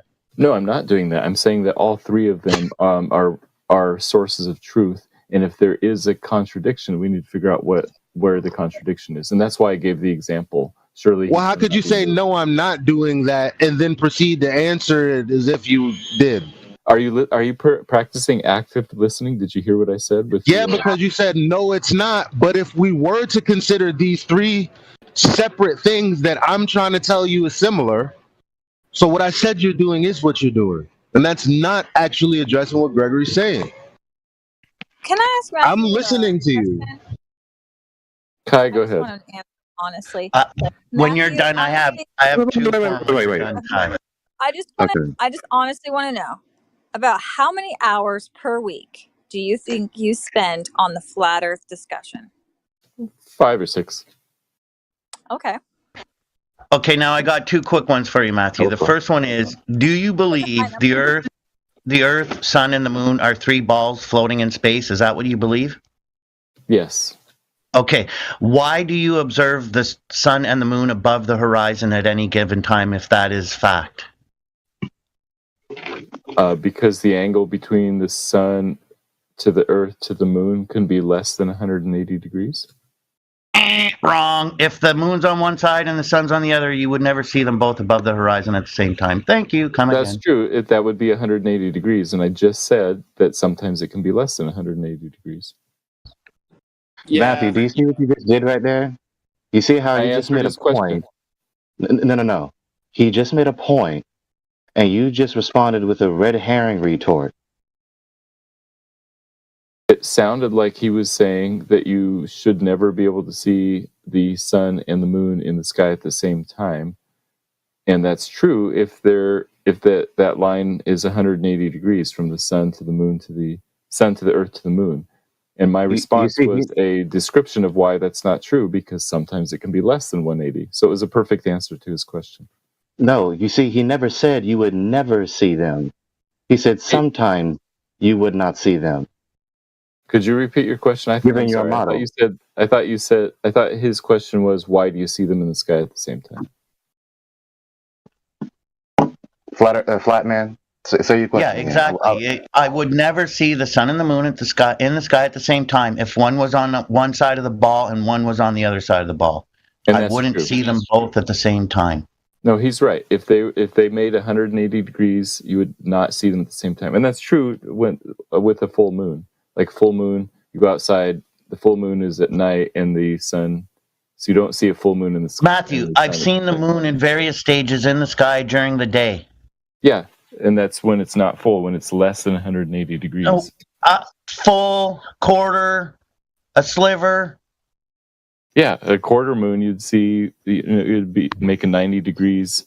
I said full, a quarter, a sliver, a half moon. I've observed all different moon phases in the sky during the day with the sun above the horizon.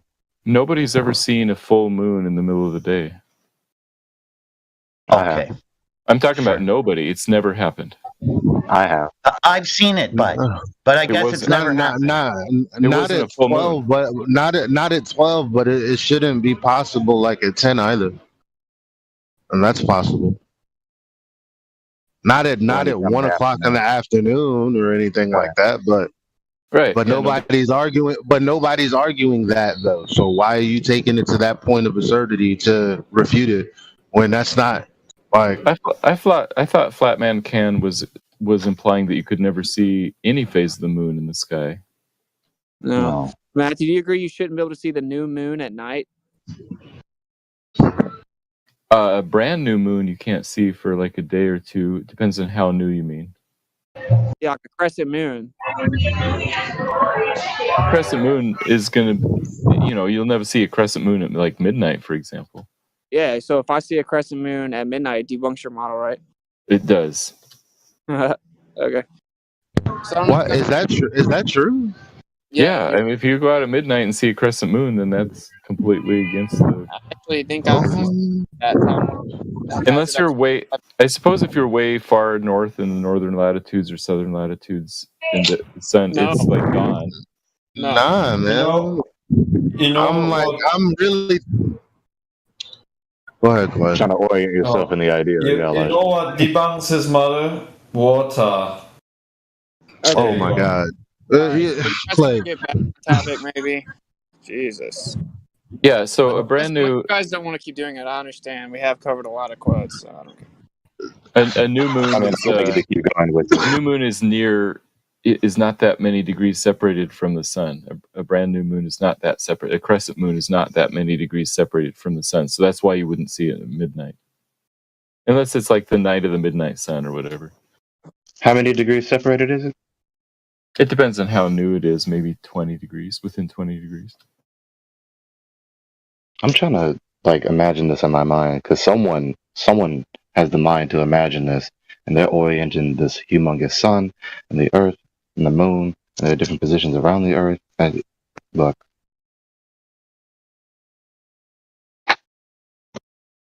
Okay. I'd like to hear you keep going with it, with some more thoughts. Me too. Okay, perfect. Here's another quote. Please clip the whole conversation, and know what I mean, like, Well, please do that. Got the last 30 minutes out. But yeah, Ugh. I hear you. So no longer could astronomer. Oh, my bad. Let me sit up. No longer could astronomers hope that the Copernican dilemma would disappear with improved data. The data were in hand, and their implication inescapable. We are at the center of a spherically symmetric distribution of gamma ray burst sources, and this distribution has an outer edge. Astrophysicist Jonathan Katz, in regard to the CMB data. No take, Matthew? Yeah, so it appears we're at the center of the universe from the CMB data. That's right. And there's still no answer. Why is the solar system cosmically aligned? Astrophysicist Dragan Huderer. Maybe there's a German person that could say it right. But anyway, this is also in response to the CMB. These are modern era prominent astrophysicists. So how is it again that heliocentrism is more viable? What am I missing? So yes, why is the solar system aligned? Because it was designed that way is my answer. Yeah, but that would mean the Earth's in the center. I think I'd be okay with the solar system being in the center of the universe. I don't know if I would go so far as to say the Earth is the center. I mean, as you mentioned 100 times with the other quotes, you can arbitrarily choose what to use as the center. Okay. So the apparent alignment of the cosmic microwave background in one particular direction through space is called evil because it undermines our ideas about the standard cosmological model. The Copernican principle seems to be in jeopardy. Astrophysicist Ashok Singhal. Yeah, I haven't heard that quote there. I don't know why he would call it evil. That doesn't make sense. Because they call it the axis of evil. They call there's an equator alignment with the equinox and the equator based on the CMB with the Earth, central to the Earth. So they call it the axis of evil. You tell me why they say that. Because it's philosophy. It's religion. That's why they call it evil. That has nothing to do with science. Yeah, probably so. It's starting to become pretty undeniable. So here's another one. Looking into this anomaly more deeply, we will find that it remains robust throughout all 7 years of published WMAP data, and furthermore, that it is very difficult to explain within the context of the canonical inflationary lambda cold dark matter of cosmology, also known as the Big Bang. The observations disagree markedly with the predictions of the theory. Astrophysicists Glenn D. Starkman, Craig Copey, Dragan Huderer, and Dominic Schwarz. Yeah, so they have some work to do with cosmology. Oh yeah, this has been like a decade and they still can't figure it out. All right. One of the most surprising findings is that the fluctuations of the cosmic microwave background temperatures at large angular scales do not match those predicted by the standard Big Bang model. The European Space Agency, Planck Probe 2013.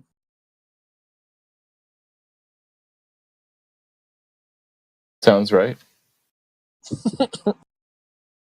Okay. It is both amusing and instructive to speculate on what might have happened if such an experiment could have been performed in the 16th or 17th centuries when men were debating the rival merits of the Copernican and Ptolemaic system. The results would have surely have been interpreted as conclusive evidence for the immobility of the Earth, and therefore as a triumphant vindication of the Ptolemaic system and irrefutable falsification of the Copernican hypothesis. Physicist G.J. Withrow. This is referring to Michelson-Morley. Yeah, I think he's right. They would have seen that as evidence that the Earth isn't moving. Yeah, well, that's what it is. Okay, I have two things to say that might surprise you. First, geocentrism is a valid frame of reference. And second, heliocentrism is not any more or less correct. Astronomer Phil Plait. That sounds good too. However, I thought that you were trying to say that it is less correct. Well, it is, yeah, because of the again, the dark matter and dark energy problem. So Phil Plait is wrong when he says it's not any more or less correct. You can't. He's specifically talking about the frame of reference, a valid frame of reference. He's not talking about dark matter and dark energy. They just ignore that part. So it's valid to use as a frame of reference either geocentrism or heliocentrism. Yes, mathematically, but we have a problem with everything else. That's the point. Okay. Yeah, I'm happy to be able to choose which one I want to use. Yeah, in particular, ignore that you're off by 10 to the 120th power. The 10 to the 20th power isn't going to be fixed by geocentrism versus heliocentrism. That's wrong, dude. You don't understand. See, no, if the you Earth is geocentric, then the bodies, the sizes changes, the relative distance changes. If you then interpret the redshift differently as opposed to velocity shift, and it's the Doppler effect, then it would create the paradigm that everything is much more local and a much more dense medium, and it's closed, and the Earth is very young. So that's geocentrism plus a bunch of other stuff. So if you add all that other stuff, there is a huge difference. But just the raw difference of where you choose the frame of reference that Phil Plait is talking about isn't going to make that much difference. No, you're wrong. You still don't understand. So if everything's expanding equally out from the Earth, then we don't have a problem with the dark matter, dark energy. If we're a tiny speck of dust in this ever-expanding universe with no directional preference, then that means that the galaxies and the expansion have to be something other than that, and it's not a closed system. So in the geocentric closed system, we have no problem with the dispersion of space. Within the heliocentric paradigm, you have to have a certain speed, and you don't have it. So they are fundamentally different. So based on your definition of geocentrism, then okay, they're different if you add all that stuff, yes. No, it's not all that stuff. Geocentrism is that the Earth is the center and everything is evenly distributed relative to that central point. Heliocentrism is that everything is chaotically expanding in all directions and there's no preference central to the Earth. In that latter scenario, you have to explain dark matter and dark energy. More so, you have to invoke it to explain why the speeds are so wrong. They're fundamentally different. I disagree, but we can go ahead. Well, this is just subjective. Okay, so this assumption is made because it is believed to be unreasonable that we should be near the center of the universe. Physicist George F.R. Ellis. Again, this is just philosophy because people claim there's no way. It's unreasonable to think that the Earth is special. I agree with you. Terrible excuse for science. I agree with you in this case that he is making a philosophical statement, and this is an example of scientism where scientists think that they have the corner on philosophy just because they can make pronouncements like this, but they're wrong. They're making statements of philosophy, not science in that case. That's correct. It's metaphysics, ontological premise. Okay. In the effort to explain the Michelson-Morley experiment, the thought was advanced that the Earth might be stationary. Such an idea was not considered seriously, since it would mean in effect that our Earth occupied the omnipotent position in the universe with all the other heavenly bodies paying homage by revolving around it. Arthur S. Otis, Light, Velocity, and Relativity, page 58. That's again, they just throw it out because it would mean that the Earth is important. So the evidence shows that the Earth is at rest and that the Earth is geocentric, but they just throw it out. And the only reason to justify throwing it out is because they prefer philosophically that it's not important. That does not mean that there's an adequate explanation for both sides. What that means is that they were intellectually dishonest. They were dishonest intellectually. Well, I would say that they throw it out specifically because their forefathers built off of the premise that the Earth was moving around the sun. And so what they're saying is they can't go against that. That's right. I've actually seen an interview with Lawrence Krauss where he basically says that. And also Michio Kaku. Michio Kaku said if God floated down and told him that the Earth was actually stationary and geocentric, he would say, damn, I have to quit my job. Everything I've ever done was useless. So he just straight up explains it. Also, Lawrence Krauss says the same thing. That if they were to find it, his entire career would be in vain. So they do not entertain it because of pride. They're stuck in the sunken cost fallacy. Which is a terrible place to be because dogma slaughters knowledge. while also being stuck in sin, suppressing the knowledge of the truth and unrighteousness, preferring the lie. Yep, to justify your immorality, immoral materialism. Effectively. Okay, I've already known. Sorry. Just real quick for Matthew, you see how Whitsitt is quoting one quote after another, and it is blatantly, unmistakably contradicting the Lord Almighty. So I would say that they are doing philosophy, not science, when they're saying those things. It's not philosophy either. This is why I kept mentioning that point earlier. This isn't philosophy because philosophia, the seeking of wisdom, if you are seeking knowledge, then you have a valid epistemology, especially which includes an ultimate authority that makes knowledge possible. But they're contradicting the ultimate authority, which is the Lord Almighty. They set themselves up as the Lord Almighty and contradict the word of the Lord Almighty. And then when you disagree with them, you set yourself up as Lord over them, becoming the God of God. Exactly. Seeking truth requires the removal of bias, and they are blatantly doing the opposite. Yeah, so like the George F. Ellis quote that saying it's unreasonable to think that we're at the center of the universe. That's straight up a philosophical claim, and I think that's false. Unjustified, right? But then I thought Matthew said that he trusts science. I do. Yeah, I trust science generally. Not when they're making stupid philosophical statements, though. Like but here's the thing. Not just George Ellis again. Edwin Hubble, the one that was paramount to building the newest or the latest understanding of what people call the cosmos. So people's understanding about expansion, movement, the background medium, and redshift, blue shift, all of this, right? Everything that everyone could potentially think of about space as it is known today or thought about today comes from a guy, starts with a guy who says, well, we don't really know whether or not the ancients were wrong about this thing. So then what was the justification 500 years ago? I keep telling you, and you keep saying science, but give me specifics. Fun fact, this notion that Ellis is a prominent figure in promulgating cosmic pluralism. You know, if all this stayed in the philosophical or hypothetical realm, that'd be one thing. But when they take it to the material world and claim that there's something physical on Mars they're controlling from here and stealing tons of loot, it puts it on a whole nother level. Yeah. Continue with it. It's a different level. Go ahead with it. He's making coffee right now. But I was gonna say, okay, well, it seems like some of these scientific priests are using philosophical approaches. So how can we be sure that science is genuine?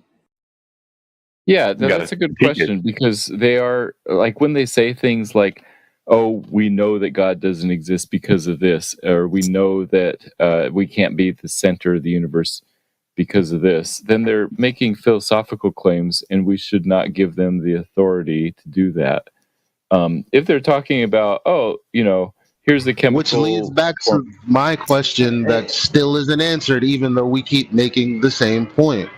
So, since it was a philosophical acceptance 500 years ago, that's what it appears to be.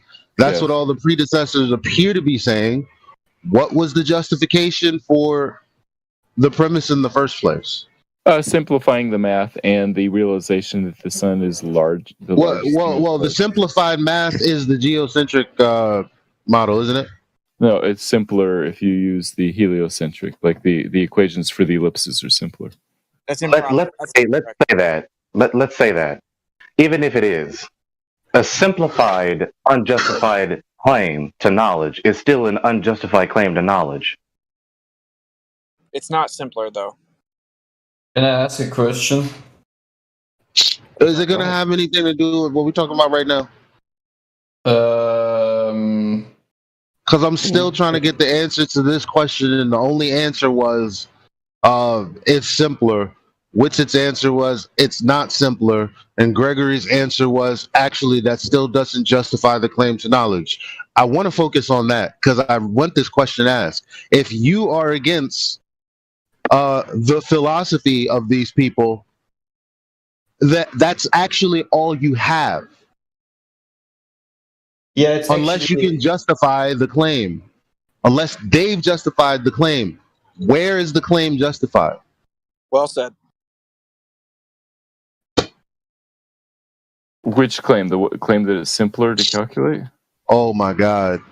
Matthew, his question is, if you are so opposed to their fundamental philosophy, then you have now turned around and only had their philosophy to stand on, though. Unjustifiably. I'm opposed to parts of their philosophy, yeah, but not all of it. The fundamental. Okay.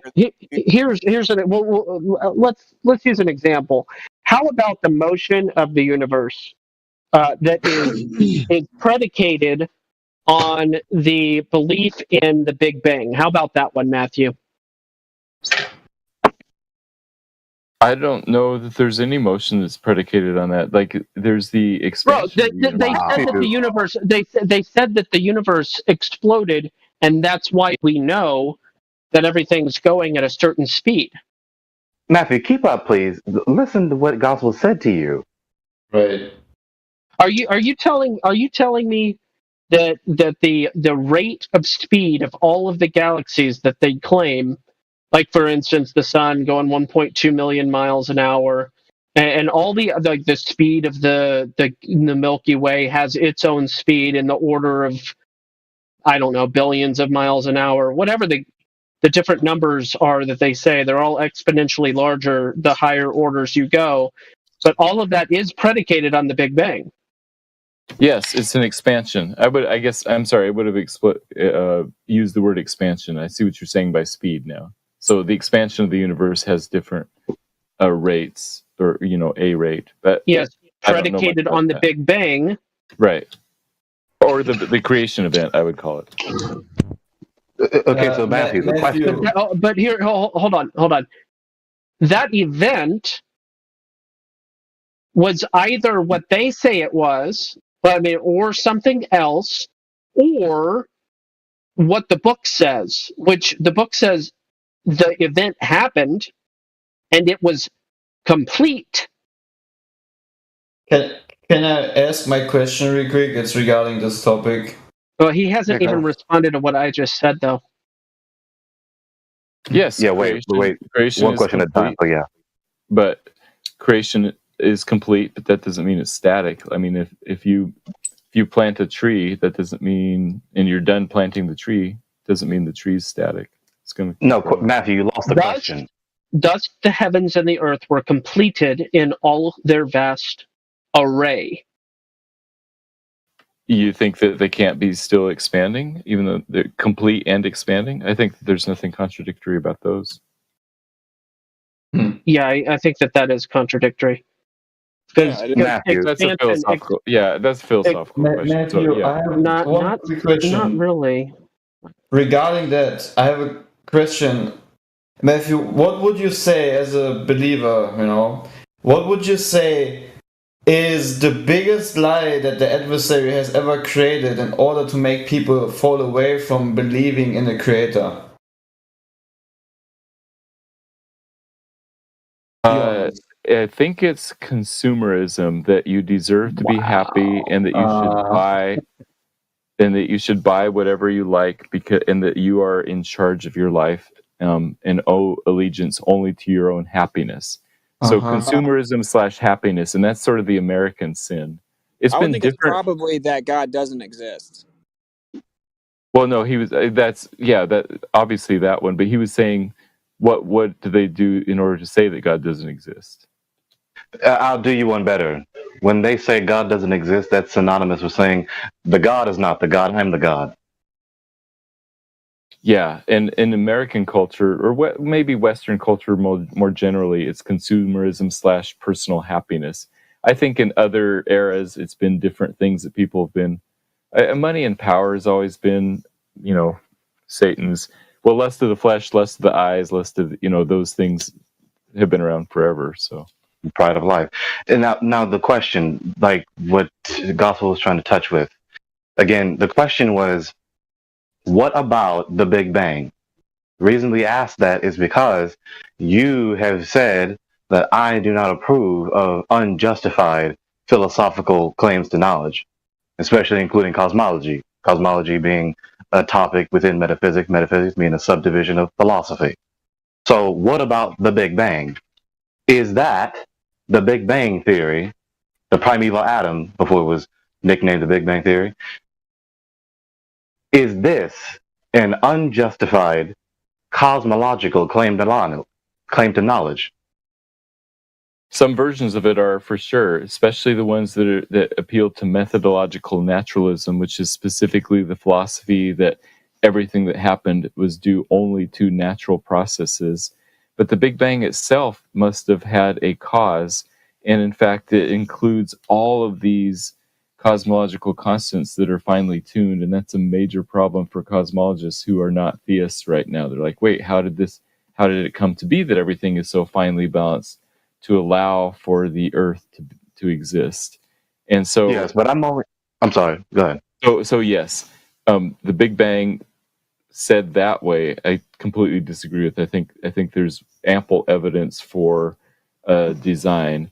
Now, that doesn't mean that God couldn't. I mean, I'm not going to say how God did do the creation. Maybe he did start, with something that looked like a Big Bang. He's powerful enough to do that. I'm not going to limit God and limit how he chose to do things. Matthew, it's not about limiting the creator. It is about understanding the first page of his book, which tells you exactly how he made it. Okay? I don't understand how you can interpret a Big Bang into this, especially how the Big Bang is what limits God. That's the irony of what you just said. God must fit within the confinement of the heliocentric paradigm. Thus, he had to do a Big Bang. That's exactly what I was just going to touch with what you just said. Why even evoke the notion of Big Bang, quote unquote, and whatever is meant by Big Bang? You say, yeah. What the focus of my question was the ACP, the academic concept paradigm, cosmological cosmogony, right? Supposedly a primeval atom in the midst of nothing, with everything in it, including space. That's what I'm referring to. Now, is there justification to that, Matthew? Yeah, I think that there's scientific evidence for that, and I think that it fits well with the Genesis account. I think there's ways of putting. Well, you're gonna have to, but you would have to appeal to only 100 years ago. You would have nowhere else to appeal to for this idea, because it was built on by Hubble and Lamont. Well, yeah, this is true. What Elijah just said, but don't jump the gun. This is why I try to go through the process. Matthew, what is the evidence for the primeval atom, aka Big Bang? The expansion of the universe, the cosmic microwave background radiation. But you don't believe in that. How could you say there's evidence for that? I don't believe in it. No, EMB is antithetical to the expansion of the universe, though. There isn't evidence for the expansion of the universe, though, because the expansion would have to be much faster, though. So your appeal to the expansion rate in CMB does not work. So that's not evidence for the primeval atom. Therefore, the primeval atom Big Bang is unjustified. Well, that's why I brought up Lamont and Hubble, because at least give us their justification, because you can't appeal to nobody else. That's what's queued up next, bro. So just to let him keep going, let's just read the infamous one, and then Eli, you can continue on with your point. So this is Edwin Hubble. Such a condition would imply that we occupy a unique position in the universe, analogous in a sense to the ancient conception of a central Earth. This hypothesis cannot be disproved, but it is unwelcome and would only be accepted as a last resort in order to save the phenomena. Therefore, we disregard this possibility. The unwelcome position of a favored location must be avoided at all costs. Such a favored position is intolerable. Therefore, in order to restore homogeneity and to escape the horror of a unique position, must be compensated by spatial curvature. There seems to be no other escape. Edwin Hubble. Yeah, so he's making a philosophical claim, which in my view is unjustified, that we cannot, that we should not say that we're the center of the universe because we cannot.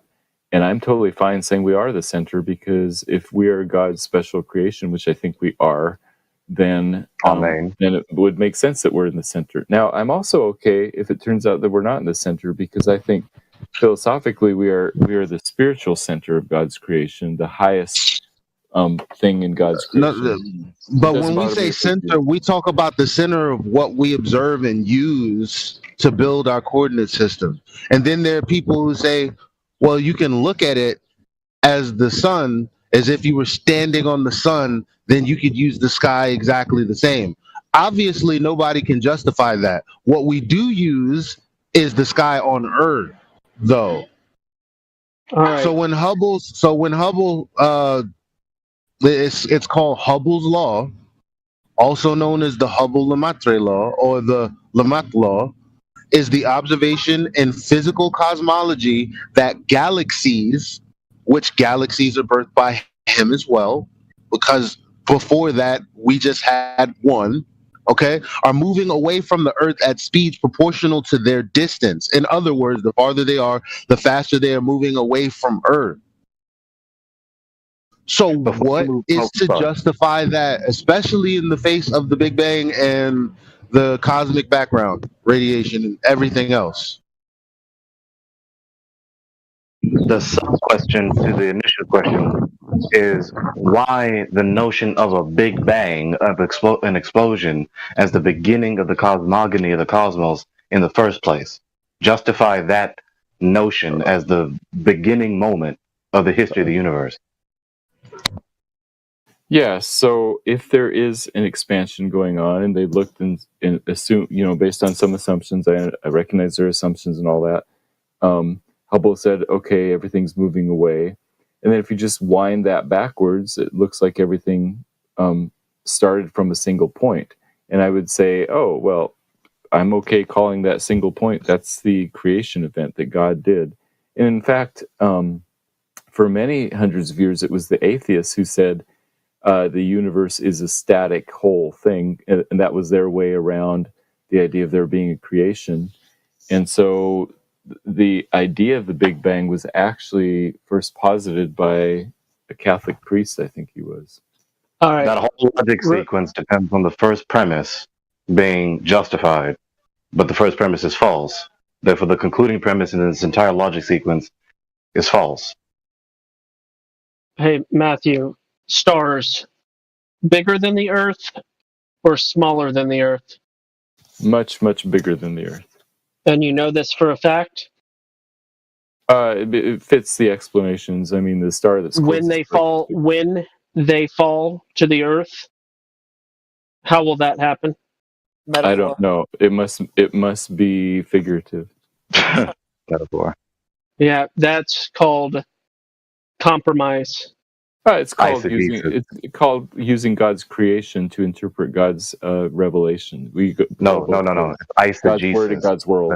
Yeah, it is eisegetical. Eisegesis of an a priori theory contrary to his word. Yeah, it's called using man's word. Yeah, it's sad, man. Yeah, which we do all the time, right? I would also like you, Matthew, to also tell us which appears bigger to you, the Earth or the stars? The Earth appears much bigger. Okay, so that's our starting axiom. Yes, but I think the law of perspective is reasonable. So what? Hold on. So what informs you that the stars are bigger? Because you said the explanation seemed to line up with what you already believe. Right? So supposedly you have coherency. Where's the correspondency in the empirical data to substantiate the notion, to justify it? I've seen the stars through telescopes. It doesn't seem like they're close by. The internally consistent heliocentric model predicts that they're far away, and it seems to match. Seems to match So what? not see. You can't say no. What you see is tiny lights in the sky. So in order to accept that they're bigger, you have to accept that, okay, they're at specific distances, or we'll say infinite distances because they're still in expansion, right? And you're also going to have to accept, well, because of those distances, therefore, this is why it's that small. But what's the justification for believing in that, especially when you have no way of confirming the radius of the Earth, which is where all that information was derived? Yeah, I admit it depends on a whole web of assumptions, namely the heliocentric model. No, I don't care what it rests on. What's the justification for all of this coat hanging? Internal consistency and trust He just in the hung story. himself, Elijah. That's his answer to your question. He just hung himself. He just admitted that the supposed distance value between the Earth and the stars is unsubstantiated, thus unjustified. So the claim to know the distance value between the Earth and the stars is a false claim to knowledge. Therefore, the assertion is false. Timothy 6, verse 20. Timothy 6, verse 20. I would like to point out that so in the geocentric model, of course, the stars are not going to be bigger than the Earth, just as is observed, and the medium would be much more dense and they would be much more local. The only reason that you have to claim that space is a vacuum is because they looked up and said, okay, we're going to pretend the Earth is one of those dots out there, and that we're spinning and revolving. Therefore, since those stars never change, they have to be incredibly far away. In order for them to be incredibly far away, then we have to also assume that there is basically nothing in between us and them. That's the only way we could see them. And that is literally how you got your entire paradigm, is presuppositions built upon one another. Yeah, so one unjustified assertion after another. Yeah, and another thing is, if these are huge stars that are creating light, why is the light not from the distance that it's coming from expanding bigger and bigger, so you would have a full sky just even at night that is that's just called light. Olber's paradox. What's it called? Every light expands. That's called Olber's paradox. Wow. That's the assumption if there was an infinite number of stars, but there aren't. How do you know? Because I'm pretty sure in the scriptures, which you claim to believe in, they're told, he says, look up and count the stars. If you can. You can't. We don't know how many there are. You don't know. The number of the stars, if there's a number, that means it's finite. But we don't know. You see how you just did it again, Matthew? You can clearly detect the thrust of what Witsit just said to you, and you shifted the focus to number instead of the focus on if you can count them, which is rhetorically implying you cannot. Right, you can't count the number of the stars. That's right. So, okay, so you have no idea. The struggle, so violent in the early days of science between the views of Ptolemy and Copernicus, would have then been quite meaningless. Either coordinate system could be used with equal justification. The two sentences, the sun is at rest and the earth moves, or the sun moves and the earth is at rest, would simply mean two different conventions concerning two different coordinate systems. Einstein and Enfield in The Evolution of Physics, page 212. Yeah, so it's arbitrary which one you choose, is what he's saying. Yeah, he's saying that the Earth could easily be at rest, and that it's nothing more than a philosophical decision based on coordinate preference. Right. Now, what happens very often with these academic professionals, especially in our day, in the 21st century, relativism, they love to let relativism reign supreme. Absolutely. So there's your paradox there. There's your irony there. And so they will, in their self-contradictory quotes, like Witsit is quoting, contrary to the cosmic paradigm that they hold, they will say they know what the cosmic paradigm is. And then we can't discern the difference between heliocentrism and geocentrism. And you can't either, geocentrist. I'm right. I don't know whether I'm right or wrong. And I know that you're wrong. I think that their geocentrism is different than what Witzig's been saying, but they would have a different explanation, I think. Whatever. Because their geocentrism is merely the idea that you arbitrarily choose the Earth as the center, and the stars That's what are bigger than the Earth and all that. That's the point. They admit, they confess they don't have knowledge, and then they want to simultaneously deny the geocentrists the ability to know. Yeah, and even via I demonstrate by means of philosophy that the Earth is round and is inhabited on all sides, that it is insignificantly small, and is born through the stars. That is Kepler, of course, infamously creating the planetary laws of motion. Yeah, that's the old usage of the word philosophy, meaning natural philosophy. So I think that I think he would have a different definition now in modern days. Well, there's no way to there's not much interpretation needed when it comes to the overall reason that we have a history of war, right? And the breaking up of the church of all of these different denominations. Like either the earth is still and we're looking at the things in the sky move, or the things in the sky's motion is due to us moving and moving around the sun. Those are the only two choices that history gives us. So this is a posteriori knowledge, right? Something that you have to base on what someone else has said. And right? Matthew, even if you do go with natural philosophy in that quote, it's still a confession that there's no justification. He literally says that he demonstrated it. There is a justification. Okay.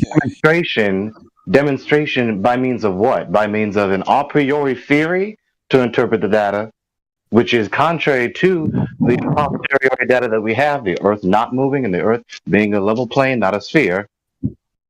Yeah, and if you want to get specific in the context of the quote, he's saying, that the fundamental axiom or the fundamental foundation of the philosophy is that the Earth has to be insignificant, because that would be arrogant to think otherwise. So based on the assumption that the Earth is insignificant philosophically, because he considers that to be more logical, as stupid as that is, then he, by way of that deduction, has demonstrated that the Earth must be round, inhabited all sides, insignificantly small, and shooting through the stars. I don't equate insignificantly physically small with unimportant in God's eyes. So I am insignificantly way smaller than Mount Everest, but I think that I'm more important to God than Mount Everest is. That's a complete non sequitur to the point that I pointed out objectively in the context of this quote. He is explaining that the philosophical driving force behind this comment and his quote-unquote demonstration is significant. Physically insignificant, right? Nevertheless, it's a philosophical presupposition. You're equivocating the words significant and important to mean teleologically meaningful or purposeful versus relatively smaller in size. Yeah, which do you think he meant in Kepler's quote? What do you think he meant? Well, he meant both. How do you know he meant both instead of just read the context? I actually did it. That's where I got the quote. Right, insignificantly small meaning smaller in size. It has nothing to do with teleology. But when he says the word, see, this is where we got to do some interpretation. Insignificantly small or unimportant. Okay. In the context of the quote, with this word, what does he mean? Is he meaning smaller in size or unimportant teleologically? Smaller in size. It means both. So, okay, here's the one I really want you to listen to, Matthew. This is Edwin Hubble. If the redshifts are a Doppler shift, the observations as they stand lead to the anomaly of a closed universe, curiously small and dense, and may it be added, suspiciously young. Edwin Hubble, Monthly Notices of the Royal Astronomical Society, 17506, 1937. Do you know what he meant by how young he meant? Yeah, just like, significantly small, a few thousand years. Young as opposed to the expansion happening over tens of billions of years? Yeah, 14 billion. No, he was like talking in the context of when people thought it was eternal, basically.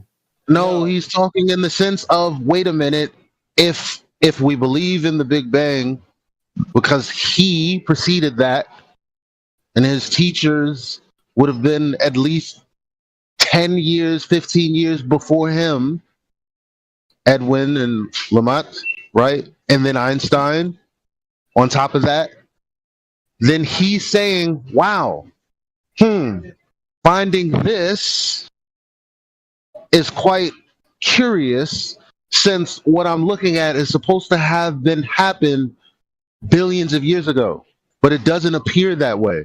It's what he's saying. What I'm saying is that I think that he would have described 1 billion years old as suspiciously young. You need to listen carefully here, okay? So he said if the redshifts are a Doppler shift, you do understand that that's what redshift is? Like in the real world, redshift is an example of the Doppler effect. Yes, with light, yes. Okay, so if when we look out in the sky, if the redshift observed is Doppler effect, which is literally what redshift is in reality, then that would mean that there is a closed universe, small and dense and young. Okay, you want to hyperfixate on the end with all kinds of ambiguity. No. He's explaining that we're in a very dense medium and that everything is much closer and that it is a closed quote unquote universe. Yeah, I just am wondering what specifically he meant by small, dense, and young. He means that the medium of space is small relative to the other paradigm of incredibly big, and dense as opposed to nothing. Okay, and this is if the redshifts are what redshifts are. Again, geocentrism is objectively more viable, and it is the only one that actually is logically consistent and built upon empirical evidence. You have to claim something antithetical to actual evidence, that as opposed to what redshift really is, we're going to claim it's something completely different out in space. So what is in the sky is clearly thousands of times more dense than the air, and the stars and everything else are local to the Earth and central to the Earth. Because that's what redshifts are, Matthew.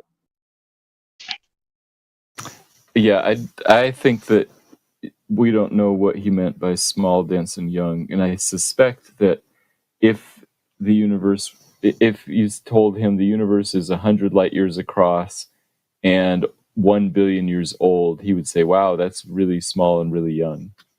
But Matthew, why are you trying to shove in just 13 billion years less? Why? No, it couldn't be that old and it couldn't be that far away or that big if the medium is dense at all. Matthew, you don't understand. You just don't understand. If the medium is dense, everything has to be much closer. Much closer. I mean, why are you trying to hold on to this cosmogony that is unfathomably so long with billions of years? Why are you trying to hold on to a cosmogony that is more than the history of the cosmos that is given in the scriptures?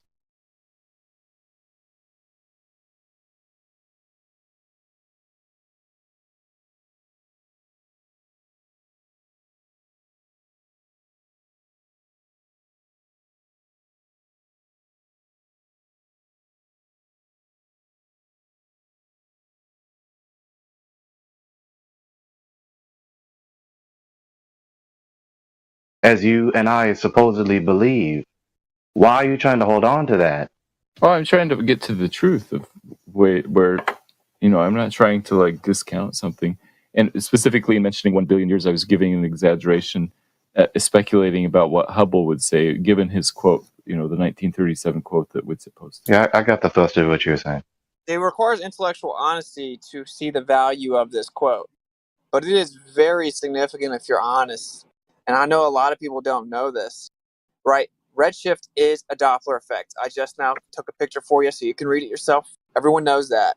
Okay? Well, if the redshift viewed in the sky is a Doppler effect, which is what redshift is, then that would require that space be very dense. We are encompassed in a very dense fluid-like medium, thousands of times more dense than the air, and the stuff in the sky moves central to the Earth as a beautifully intricate, magnificent timepiece that was created and designed, and everything is local to the Earth. You have to claim something antithetical to what redshift actually is to believe anything other than that. The irony of me being called a science denier, the irony of you claiming your side has better legs to stand on is hilariously ironic, bro, because it is the opposite of the truth. Okay, I hear what you're saying, which I think is that the density redshift is caused by density thousands of times higher than the Earth's atmosphere, and I get that that's something that you may claim or say. I don't think that's what Hubble meant with his quote. That specific quote, I think he was talking about something different than what you're talking. Oh, what was he talking about? Because I read it in context. I know exactly what he's talking about. Yeah, when he meant dense, he meant way less dense than the Earth's atmosphere. When he said young, he meant at least 1 billion years. And when he said small, he meant at least 100 light years. That's what I think. Yeah. Oh, wow. Can you prove that? And how much less dense than the atmosphere? Explain to me. Because he says curiously dense. So explain to me exactly what's going on. Curiously denser than previously thought. Which would be what? Pretty much they thought of a really diffuse, almost infinitely large, almost infinitely old universe. So anything that is less than 20 billion years might be considered young. So I can't believe you haven't picked up. I'm setting you up every time. Here's that one, Hubble. I'm just setting you up, Matthew. So thus the theory might be we all know you will try to hand-wave dismiss this one as well, and then no, not hand-wave dismiss, to get to the truth. You're hand-wave dismissing it by just appealing to what you can speculate. No, it's just sort of a vague knowledge of the history of cosmology and astronomy. Well, you are making stuff up, specifically when you just make up what he meant by how far and how much. It's like you don't know. It's that. An educated guess. Because specifically you haven't read. So like this information is coming from the authority that you're tapping into right now, which isn't even them. Therefore, it's the thing in your mind, and if it isn't truth, it's a scary other thought to be listening to, right? You know what I mean? Like these adversarial thoughts to truth is very, very suspicious. Yeah, it's an educated guess. You have yet to once give a reaction where it demonstrates that you are taking pause and taking to heart what these quotes are saying. Oh no, I like these quotes. You immediately give some kind of alternative interpretation of the quotes than what is obviously the thrust of the quote that undermines the supposed ACP. No, not alternative. I'm trying to get at what I think they meant. Like I'm looking Matthew, at quotes, wondering what they meant. Is redshift Doppler effect? Yes. Okay, so what evidence do you have that it's not? What evidence do I have that it's not what I think it is? Well, in space, it can't be that. No. They claim it's not that. Why can't Doppler effect work in space? Because it would require it be much more dense and more local. No, Doppler effect has to do with the speed of something moving away from you. If redshifts are Doppler shifts, then it requires the medium be much more dense. Are you thinking of Doppler effect like sound? Sound requires a medium, but light doesn't. There you go. I think you're confused about Doppler effect. When they say Doppler effect, they're talking about how the wavelengths get stretched as they move away from you. It's similar to how sound wave gets stretched when something moves away from you and it's going through a medium, but you don't need a medium for light waves. No, you're not understanding. If the redshifts in space are Doppler effects, that means that the medium would be more dense. And I just showed you Edwin Hubble telling you that, which is one of the priests of your current paradigm. That's false. It does not mean that there needs to be any medium or any density for redshifts to happen. It said it would have to be a closed system, and it would be dense and more local. Yes, so redshifts imply the density is higher, but it doesn't require the density. I think that's maybe if where you're redshifts are getting Doppler confused. effects, it does require it. No. Okay. Well, no, here's the central dispute right now with the medium. Matthew, is light a wave? It can be seen as a wave, so sure. Does a wave need a medium to propagate through? No. So what is waving? Electromagnetic waves can go through a vacuum. Hold on. A wave is propagating through what? A vacuum. So nothing is waving. No, it's just that their electromagnetism, like if you turn on your radio, there doesn't have to be anything between your radio antenna and the Matthew, you've made another ontological blunder. What is a wave? It's a change in potential of electromagnetism. That's what electromagnetic wave is. What is a vacuum? There's nothing in there. So absence of matter. Is a wave a thing in itself, or is a wave something a thing does? No, it's energy. It's energy going through space. Energy? Is energy a thing in itself, or is energy a property of a thing? I don't know. That's kind of a hard question to answer because it's like a property of matter, but it also can propagate through a vacuum. Are you trying to say that electromagnetic waves go through some kind of magical ether? Matthew, I'm saying that a wave itself is not a thing. A wave is what a thing does. Energy is not a thing itself. Energy is a property of a thing. Okay, and waves, which is what a thing does, cannot happen in nothing because nothing cannot wave and nothing cannot have energy.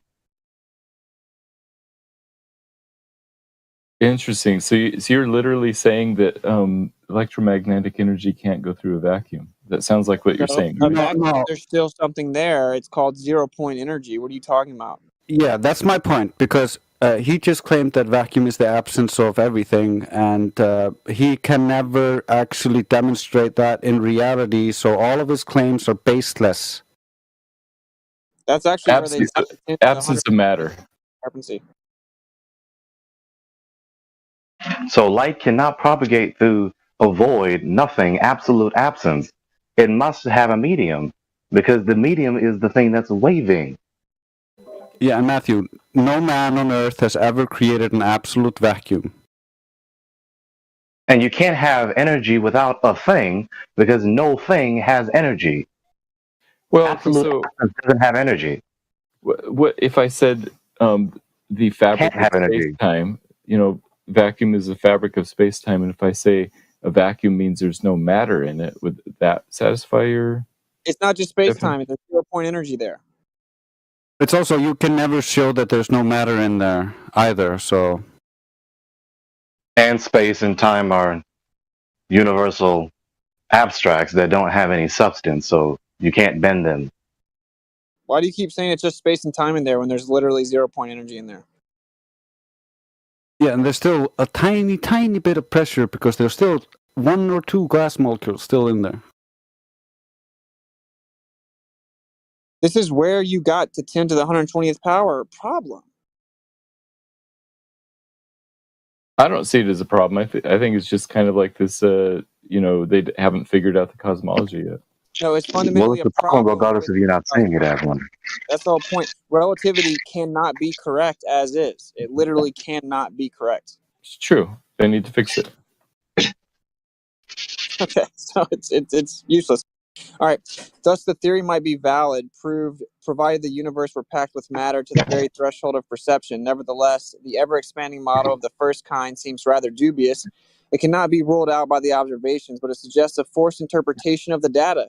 The disturbing features are all introduced by the recession factors, by the assumption that redshifts are velocity shifts, the departure from a linear law off redshifts, the departure from uniform distribution, the curvature necessary to restore homogeneity, the excess material demanded by the curvature. Each of these is merely the recession factor in another form. If the recession factor is dropped, if redshifts are not primarily velocity shifts, the picture is simple and plausible. There is no evidence of expansion and no restriction of the timescale, no trace of spatial curvature, and no limitation of spatial dimensions. Moreover, there is no problem of internebular material.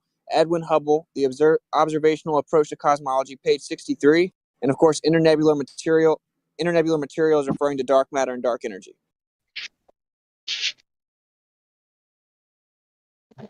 Again, if the recession factor is dropped, if the redshifts are not primarily velocity shifts, the picture is simple and plausible. But so where do you get from that he's talking about a density higher than the Earth's atmosphere? You just make that up? What are you talking about? This is a different quote. Oh yeah, I thought you were trying to defend your weird claim that Hubble was saying that there was a density higher than 1,000 times the Earth's atmosphere. I'm the one that said 1,000 times. He never specified how dense. Oh, but you made that up? You just I didn't make that up. I didn't make that up. I'm going based off what Nikola Tesla said, which he experimentally demonstrated in spades. So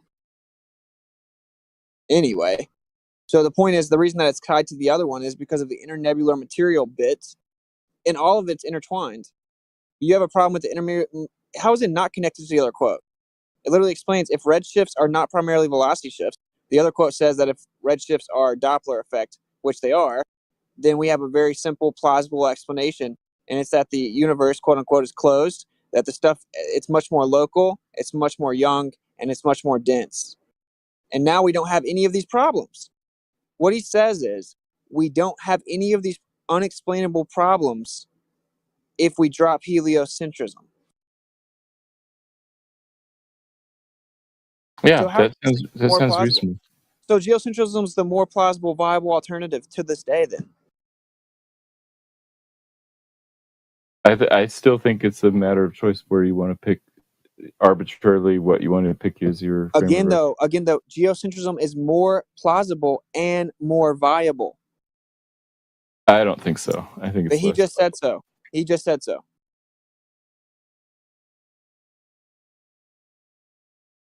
So you disagree with Edwin Matthew, you did it again. Edwin Hubble have so many problems with your way of quoting him. If we brought him up from the dead and said, "Hey, do you think the Earth is how old do you think it is? How dense is space? What shape is it? What do you choose as the center?" I think he would completely, radically disagree with your characterization. You're wrong. If Edwin Hubble saw the CMB map, he would immediately be like, "Wow, we have confirmation of what I initially speculated in the 30s." And he'd be here in the Flat Earth servers shilling Flat Earth. Not shilling. Matthew, you did it again. The God says one thing, the academic professionals say the opposite, you go with the academic professionals. The academic professionals say one thing, you disagree with it, you go with yourself. Oh, I go with the truth, like God's word and God's world. You just said I disagree so as to negate what the academic professionals say. Yeah, even worse than that, he imagines they rise from the dead to agree with him. That was a figure of speech, obviously. That's not going to happen. Okay. So all masses, all motion, indeed all forces are relative. There is no way to discern relative from absolute motion when we encounter them. Whenever modern writers infer an imaginary distinction between relative and absolute motion from a Newtonian framework, they do not stop to think that the Ptolemaic and Copernican are both equally true Ernest Mach, A Book I Cannot Read, 8th edition, 1921, page 222. But you want to say the Ptolemaic is not equally true. That you want to assign special truth to Ptolemy instead of Copernicus. That's right. Because of the dark matter, dark energy problem, I don't have to deal with it. Because of the spatial curvature problem, I don't have to deal with the internebular material problem. I don't have to deal with. So that's right. I have a more viable alternative objectively. So when he says they're both equally true, then you disagree with him. He's talking about. I disagree if he would say that they are both as viable, but he would never say that. Well, even if he's saying either coordinate system is viable, you've only taken angular measurements and derived the actual coordinate system from the Ptolemaic. Let me also explain this to you, Matthew. This quote's from 1921, and the discrepancy with quote-unquote dark matter was discovered in 1933, showing that there's only 1% of the needed mass in the galaxies. Therefore, he said this quote prior to finding out the crux of my argument, which shows that viability leans towards geocentrism. So your point has been thoroughly refuted.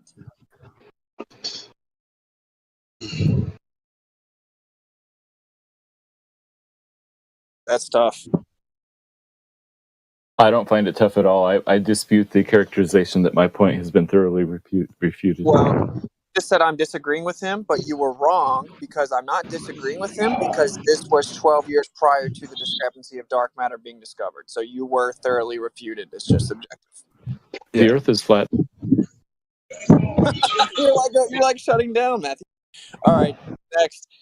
The Earth is indeed the center of the universe. The arrangement of quasars on certain spherical shells is only with respect to the Whoa. These shells would disappear if viewed from another galaxy or quasar. This means that the cosmological principle will have to go. Also, it implies that a coordinate system fixed to the Earth will be a preferred frame of reference in the universe. Consequently, both the special and general theory of relativity must be abandoned for cosmological purposes. Y.P. Varshny, the redshift hypothesis for quasars, if the Earth is the center of the universe, Astrophysics and Space Science, 43, 1976. Let me read that conclusion for you again. Consequently, both the special and general theory of relativity must be abandoned for cosmological purposes.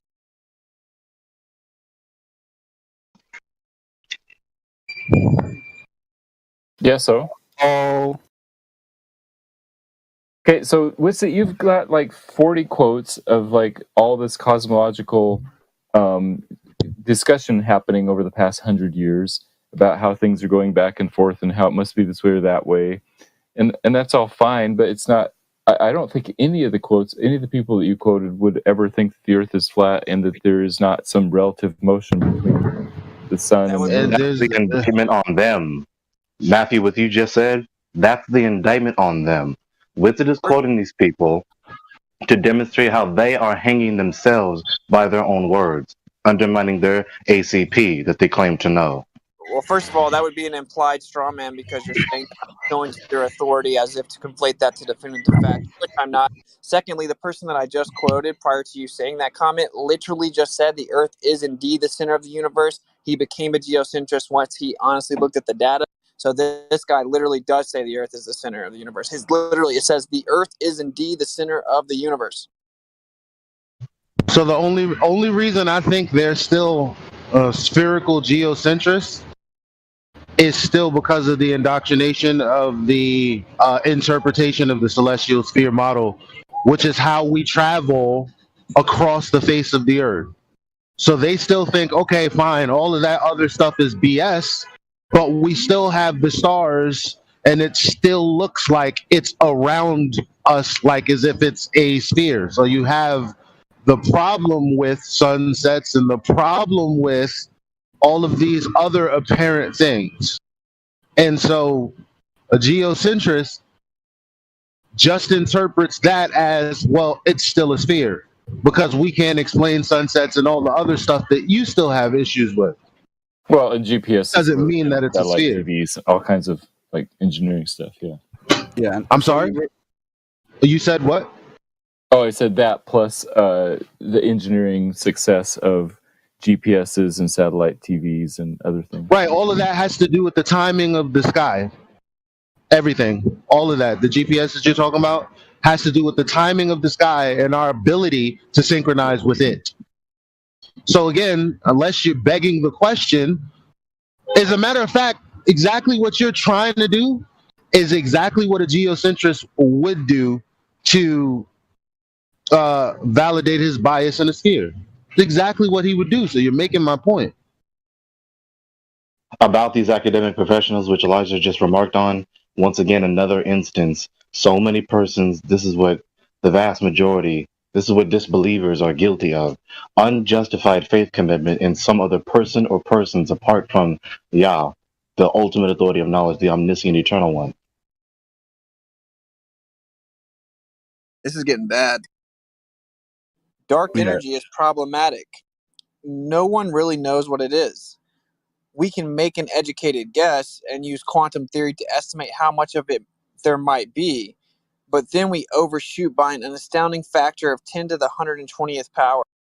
That is grounds enough, says George Ellis, to take a hard look at our assumptions about the universe and our place in it.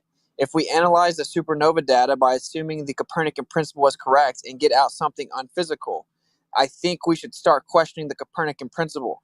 Whatever our theoretical predictions, they will in the end have to give way to the observational science.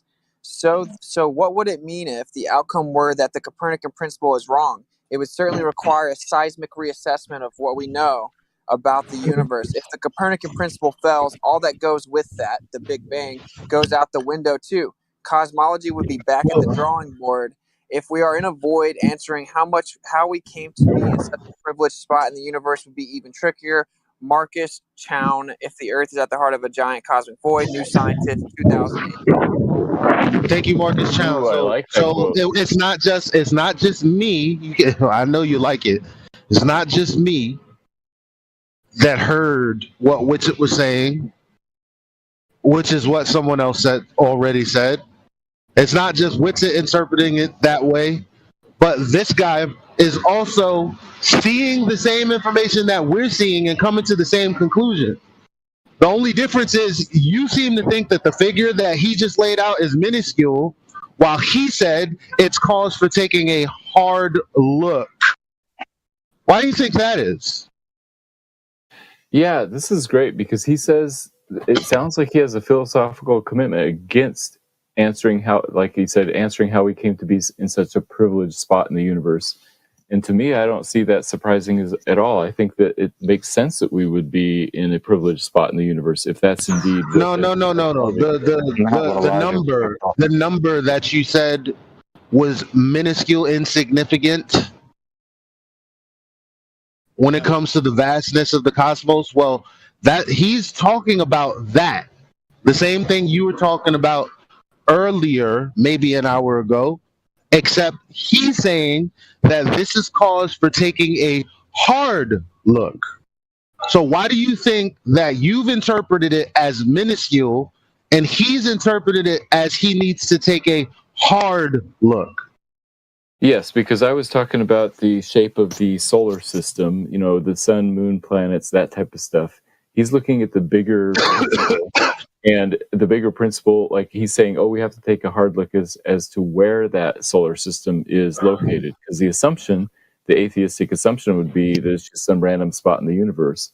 But it sounds like from this quote, he's saying, hey, look, it may be that we are actually in a privileged spot, which wouldn't be surprising to me. I'd be like, I think God might have put us in a privileged spot, like he says. Wow. A fundamental presupposition. Wait, I'm sorry. I just want to point out one more time. You keep trying to change what they mean by special with where heliocentrism puts us now. And you're like, well, that's the Goldilocks zone. That's special. No, every time special comes up, we're talking about the Earth not moving and everything moving around the Earth. versus what you believe.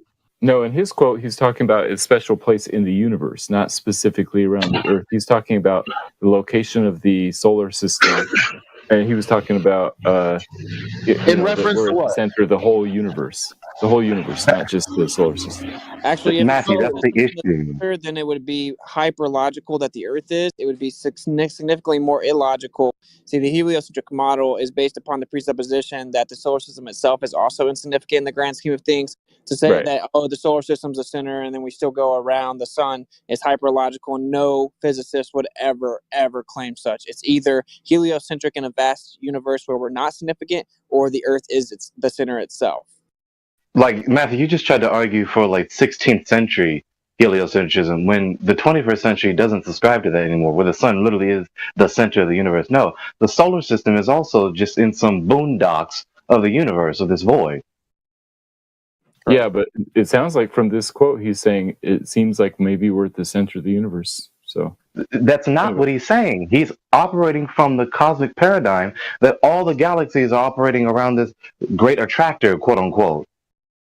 He's not arguing for 16th century heliocentrism where the sun really is the center. No, the sun in his cosmic paradigm is the center of a solar system, which is a solar system in some boondocks of the void. That's what he is talking from. Yeah, he's saying that's a problem, right? And so they don't have an answer for that.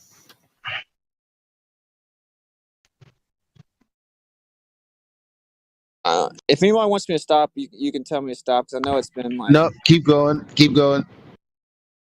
All right. A fundamental presupposition of modern cosmology is the Copernican principle, that we are not in a central or otherwise special region of the universe. Studies of type La supernova, together with the Copernican principle, have led to the inference that the universe is accelerating in its expansion. The usual explanation for this is that there must exist a dark energy to drive this acceleration. Alternatively, it could be the case that the Copernican principle is invalid and that the data has been interpreted with an inappropriate theoretical framework. If we were to live in a special place in the universe near the center of a void where the local matter density is low, then the supernova observations would be accounted for without the addition of dark energy. Timothy Clifton, Oxford astrophysics member, PhD, living in a void, testing the Copernican principle with distant supernova. Letter 101-13-1302, September 2008. I just want to point out that when I say void, this doctor right here just agreed with my use of void when referring to just the space everywhere. Some globalists try to split hairs saying, no, it's not a void, it's space. And just for they use anonymously. For the flat earthers to really take this in, because you guys are actually interested in truth, this is such a beautiful thing. Basically, the data shows that there's this incredible, mechanism of movement around us, and then there's this aura of calmness directly around the Earth. It's so beautiful. There's this aura of calmness right around the Earth, right? Like it's secluded and special and calm, like the calm in the middle of a storm, and then it has this movement all around it. It's pretty wild. Not that the movement isn't over top the Earth as well. It's just that the actual closest area of the Earth is like this calm center of a storm, which is such a beautiful picture if you really suck that in. To the glory of God. I really like these quotes that you're finding. My answer would be, hey, look, you guys could say that the Copernican principle fails, and maybe that's even more evidence for design, intelligent design right there. Okay. Oh, that's adorable. Are you trying to help us out with our arguments, Matthew? Please don't. No, I'm saying that would be a way to solve the dark energy problem, is to say that God designed it and we're at the center in a privileged place. Well, the dark energy problem comes from a contradiction in the model in the first place. It comes from an assumption about the way things are working. Maybe there's so an inconsistency in the prior assumption, which was also assumption. Yes, a contradiction within what they thought. That's where it came from. Trying to fix it. Originally made to justify rebellion against Yah. Yep. Everyone also keep in mind that in all of these, they're automatically assuming the Earth itself is a sphere. So they're trying to explain the distribution relative to that. So one of the next things I'm going to try to tackle after I try to make like a better geocentric documentary than the principle is to actually try to, not that we need it, but kind of model out the distribution relative to a stationary flat Earth as opposed to presupposing omnidirectionality. And it's actually, in my opinion, going to actually work much better. But anyway.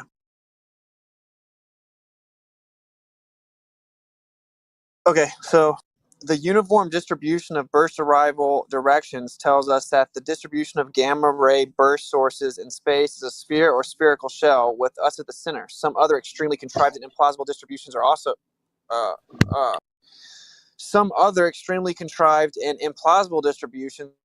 possible. But Copernicus taught us that we are not in a special preferred position in the universe. Earth is not at the center of the solar system. The sun is not at the center of the galaxy, and so forth. There is no reason to believe we are at the center of the distribution of gamma ray bursts. If our instruments are sensitive enough to detect bursts at the edge of the spatial distribution, then they should not be isotropic in the sky, contrary to observation. If our observations, or if our instruments are less sensitive, then the don't know some mathematical law should hold, also contrary to observation. That is the Copernican dilemma. To this day, after the detection of several thousand bursts, and despite earnest efforts to show the contrary, no deviation from a uniform random distribution in the directions of gamma ray bursts in the sky has ever been convincingly demonstrated. Jonathan Katz. Again, very simply, just that the Earth is clearly in the center, and it's the most viable framework, and that to even claim the antithesis, you can't even come up with a theoretical explanation. Or at least the solar system is in the center. It doesn't necessarily mean the Earth is in the center. It literally says the Earth is the center of the solar system in the quote. What are you talking about? He literally says Earth is not at the center of the solar system is what Copernicus taught. So what are you talking about? He said that from Earth's that's position, where the Copernican principle gets its name from that, because he said, just like the Earth is not at the center of the solar system, maybe we are not the center of the universe. Okay, so that's what he's saying. He's saying, but Copernicus taught us that we're not in a special preferred position in the universe, and that the Earth is not at the center of the solar system.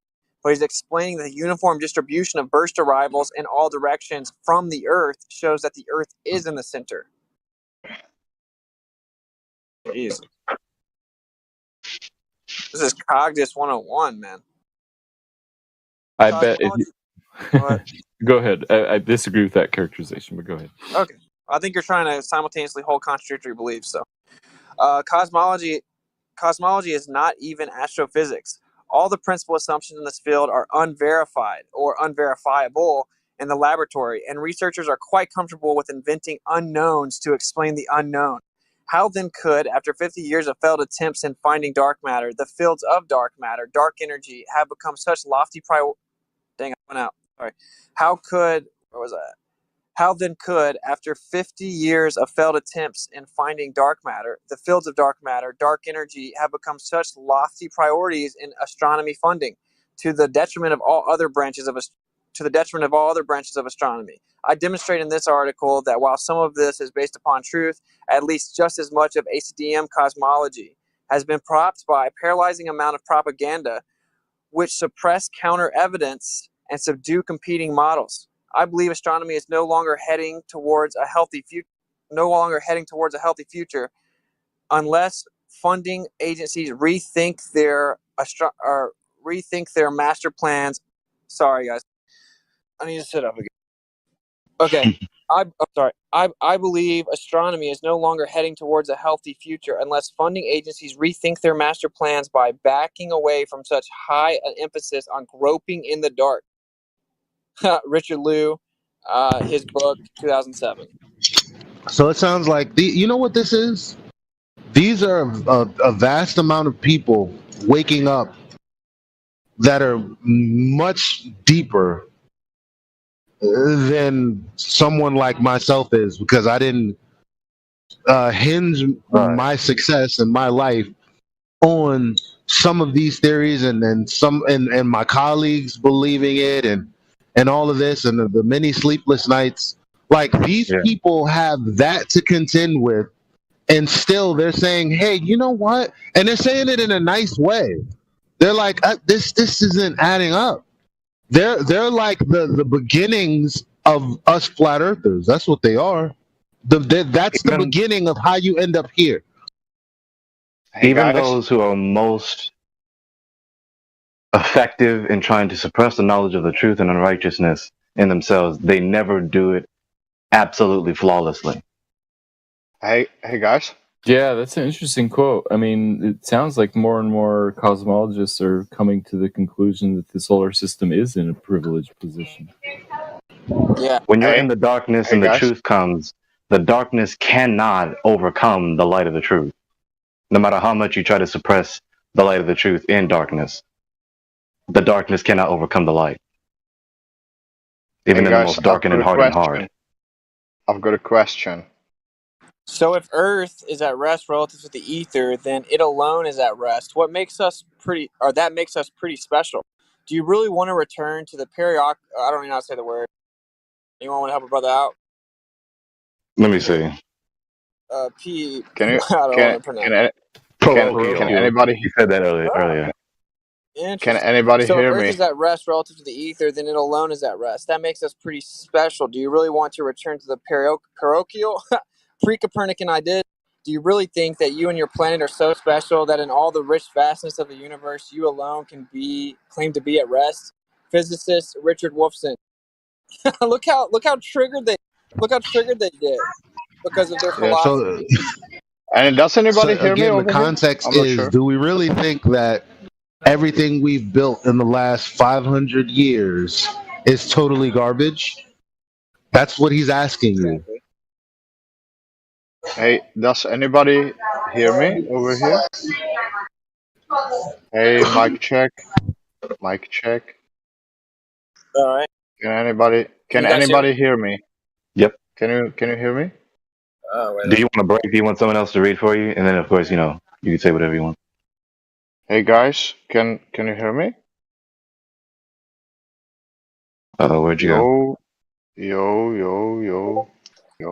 Oh, ladies' night starting soon. Yo. All right, I'm about to breeze through the. Yo. I'm about to get faster. Yo. Okay. Additionally, we must take seriously the idea that the acceleration apparently indicated by supernova data could be due to large-scale inhomogeneity with no dark energy. Observational tests of the latter possibility are as important as pursuing the dark energy or exotic physics option in homogeneous or homogeneous universe. Theoretical prejudices. Theoretical prejudice as to the universe's geometry and our place in it must bow to such observational tests. Precisely because of the foundational nature of the Copernican principle for standard cosmology, we need to fully check this foundation. And one must emphasize here that standard CMB anisopatry, I hate these words, studies do not prove the Copernican principle. They assume it at the start. George Ellis, Inhomogeneity Effects in Cosmology. Anisotropy. Big part. Anisotropy, yeah. Dude, I'm Hey terrible guys. with that word. I hate it. Can anybody hear me? Can anybody hear Matthew, me? you get that part, right? We don't have to talk about it. We don't got time. Yo. They assume it at the start. Yo. Thus Yeah, it might be false. Yep. Yeah, thus we may return to Ptolemy's point of view of a motionless Earth. One has to show that the transformed metric can be regarded as produced according to Einstein's field equations by distant rotating masses. This has been done by Thuring. We read that one already. He calculated a field due to a rotating, hollowed, thick-walled sphere and proved that inside the cavity it behaved as though there were centrifugal and other inertial forces usually attributed to absolute space. Thus, from Einstein's point of view, Ptolemy and Copernicus are equally right. I do have it cited here, though, if anyone wants to save that. Okay, next. The popular belief that Copernicus' heliocentric system constitutes a significant simplification of the Ptolemaic system is obviously wrong. The choice of the reference system has no effect on the structure of the model, and the Copernican models themselves require about twice as many circles as the Ptolemaic models and are far less elegant and adaptable. You remember your claim earlier, Matthew, where you said the opposite of that? Yeah. The choice of the reference system has no effect on the structure of the model, and the Copernican models themselves require about twice as many circles as the Ptolemaic models and are far less elegant and adaptable.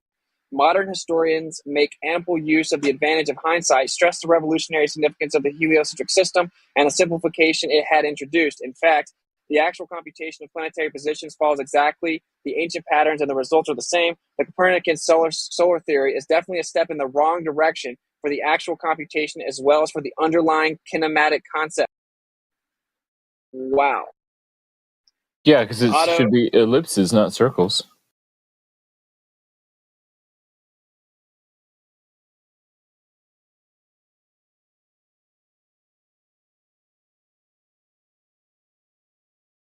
Oh, God.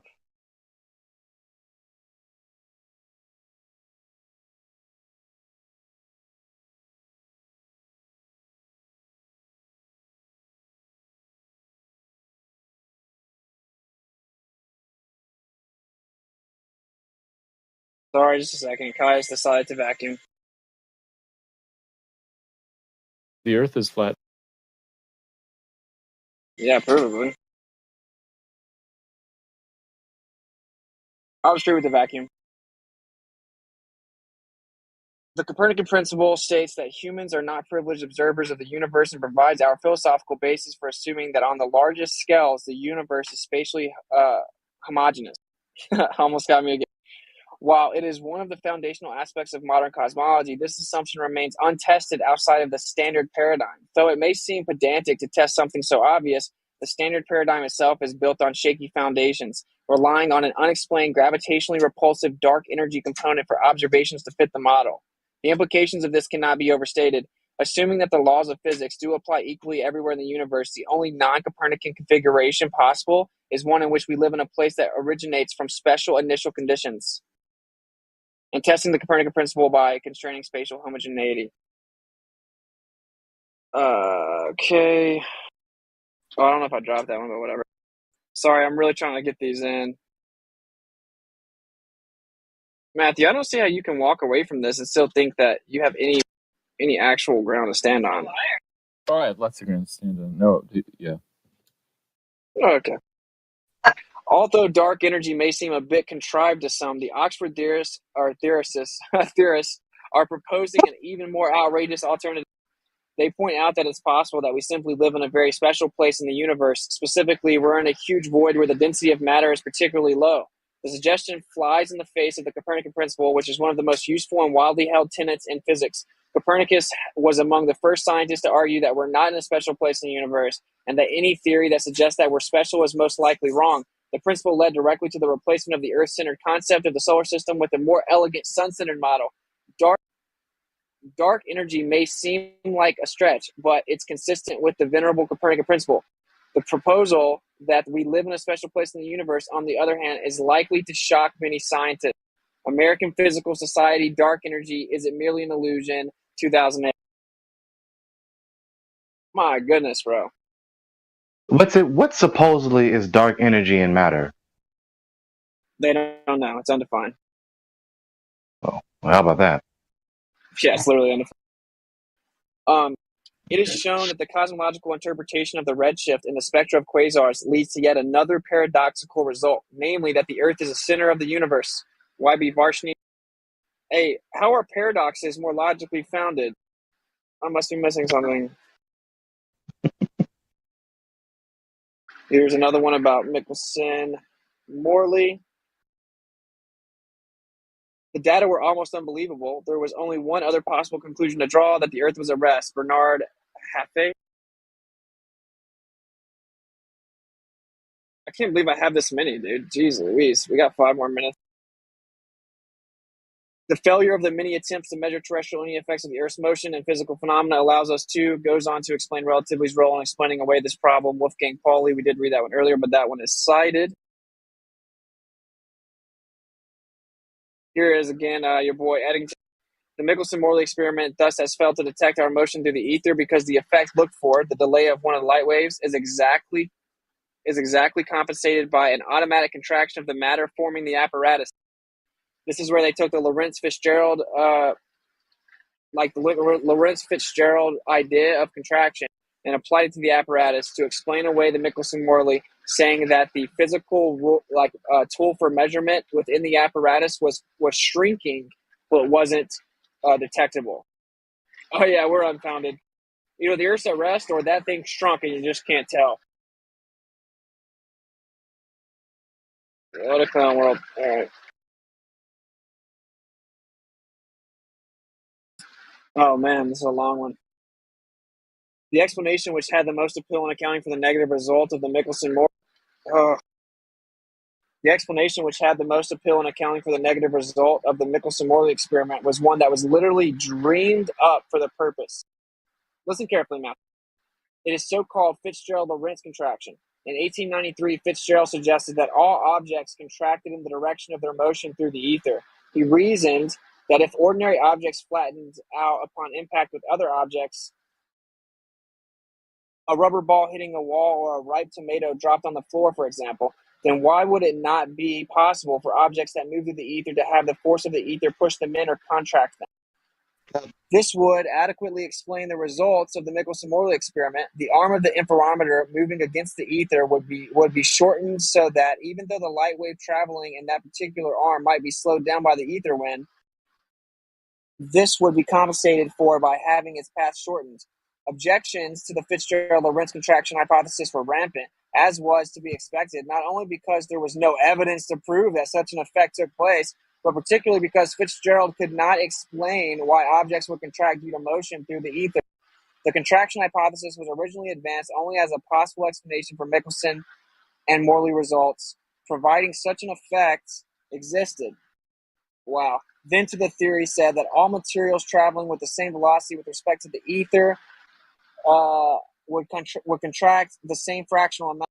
Since iron is much heavier and stronger than wood, for example, one would expect a greater contraction for wood than for iron, but this too went unanswered. I mean, that's a pretty impactful quote, actually. I mean, just point blank, so that's just a yeah, it's an interesting thesis. Interesting. Let's see what we got here. Very interesting. Yeah, I mean, dude, it's so obvious what happened. There's an ether with a slight drift, and the Earth doesn't move. All right, the problem which now faced science was considerable, for there seemed to be only three alternatives. The first was that the Earth was standing still, which meant scuttling the whole Copernican theory and was unthinkable. Wow, science. The second was that the ether was carried along by the Earth and its passage through space. The third solution was that the ether simply did not exist, which to many 19th century scientists was equivalent to scrapping current views of light, electricity, and magnetism and starting again. Ronald W. Clark, Einstein, The Life and Times, pages 109 to 110. And that's what they did. They literally did that. And they still can't explain anything now. It's just so stupid. All right, one more minute. In the ptolemaic system, the Earth is considered to be at rest and without rotation in the center of the universe, while the Sun, other planets, and fixed stars rotate around the Earth. In relational mechanics, this rotation of distant matter yields the force. Now, the gravitational attraction of the Sun is balanced by a real gravitational centrifugal force due to the annual rotation of distant masses around the Earth, with a component having a period of 1 year. In this way, the Earth can remain at rest in an essentially constant distance from the Sun. The diurnal rotation of the distant masses around the Earth with a period of 1 day yields a real gravitational centrifugal force flattening the Earth at the pole. Of course, that's assuming it's a sphere. You don't got to worry about it because it's just flat. Foucault's pendulum is explained by a real Coriolis effect, a real Coriolis force acting on moving masses over the Earth's surface. The effect of this force will be to keep the plane of oscillation of the pendulum rotating together with the fixed stars. Uh-oh. So that's a very impactful quote as well. Yeah, I think we're pretty much done. Because I think they are about to do Ladies' Night, right? Oh, yes, it's Ladies' Night. I'll send this one as to end it up. This is pretty good for you, Matthew. Again, once more for the record, it has been shown at least 6 different ways this century alone that the equations in physics used by NASA to launch satellites, quote unquote, are identical to the equations derived from a geocentric universe. Thus, if the space program is proof of anything, which it's not, it proves geocentricity and disproves heliocentrism. The evidence for the heliocentrism is even weaker than the evidence for evolution. Those are some great quotes. Thanks for gathering all those. Very interesting. Yeah. I guess I would say maybe I should take a look. There may be evidence that we do live in a special portion of the universe. Also, that you can choose what reference frame you're using, just like the one you just said right here. Maybe we should use the Earth as a reference frame. Another very important fact to consider for everyone, including Matthew, is everyone in their worldview with their epistemology has an ultimate authority. Everyone is operating by someone's say-so in their theory of knowledge. Whose say-so are you going to take? The God, the Almighty, the Omniscient One, the Supreme Being, or someone who is inferior to that? Yeah, overall, I can agree with that. Yep. This little presentation, my overall point was simply that they have misled the masses, brainwashing us from like 5 up to pretend to know that the Earth is in fact wobbling, tilted, spinning, revolving around the sun, and that this is definitive scientific fact. And we've known it for hundreds of years, and we've known the Earth as a sphere for thousands of years. But when you actually pull back the veil of pseudoscience, you find out the truth is that in fact the geocentric model is not only just as viable, but more viable and more accurate to explain phenomena that we do observe. And at the highest levels of astrophysics and physics will tell you this very thing, including Einstein himself and even Stephen Hawking. And every time they claim there's proof of motion, they're going directly in the face of that very priesthood that they claim to believe. So in summary, they have masqueraded philosophy as science, and it was proposed by the church. So don't allow them to take your belief system and then mold it for you. Think for yourself, accept the hyperlogical aspects of reality. Thank you. Masquerading true philosophy with unjustified arbitrarity and masquerading falsehood, lies, as science, knowledge. And with that, we should turn it over to the ladies' night. Oh, yes, it's ladies' night, and the quotes are right. Oh, yes, it's ladies' night, the quotes are right. Oh, what a night. I think I'm the only lady here, so I don't know if we're going to have one. Hello, Miss Lovely Luluka. How are you? She left. That's a different woman. That's Kay. KJ. My Lord have mercy. I'm sorry. I'm KJ. KJ. Y'all sound similar, unless I forgot how Luluka sounds. I think you forgot, because I don't think I sound like her at all. That's exactly what I say between me and Elijah. But people keep confusing us. Really? No matter how much I try to deepen my no matter how much I try to deepen my voice, this is Gregory. I can tell you definitely don't sound like Elijah. Oh, thank you. Yeah, there's a big difference to me. Yeah. I think so too. I'm glad I'm not crazy.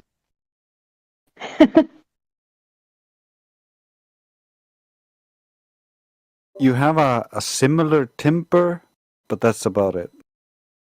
Oh, you say timber, not timbre? It's English. I'm not great with English. I mean, the way you said it looks like it's spelled, but then again, English.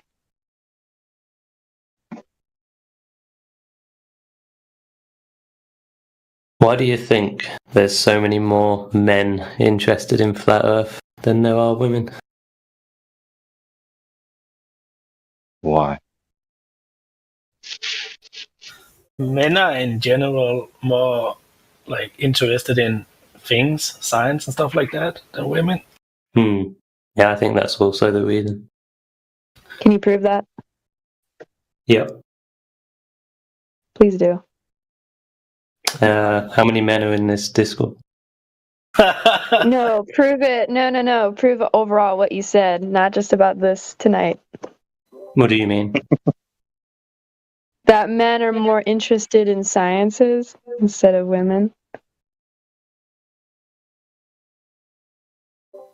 Also, I would like to add that just because there's more men in a argumentative chat room doesn't mean that women don't respond less well interested. to this. That's true.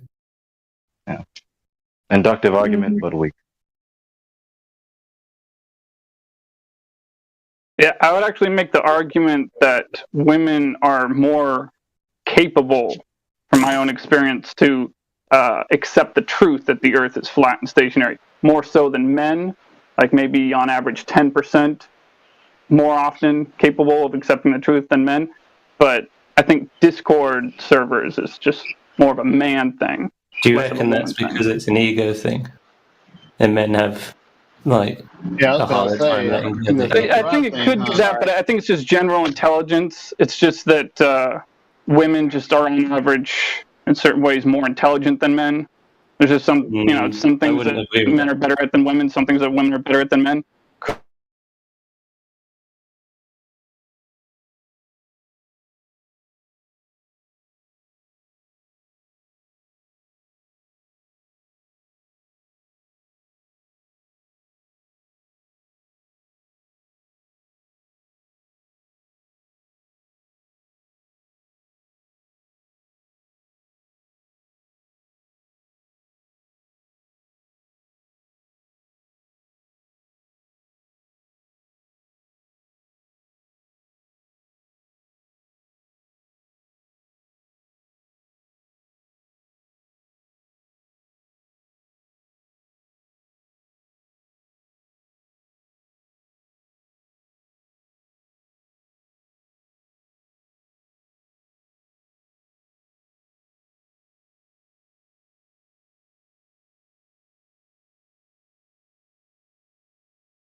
Sunny or Johan, are you there?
Testing. Mic check. Anybody there?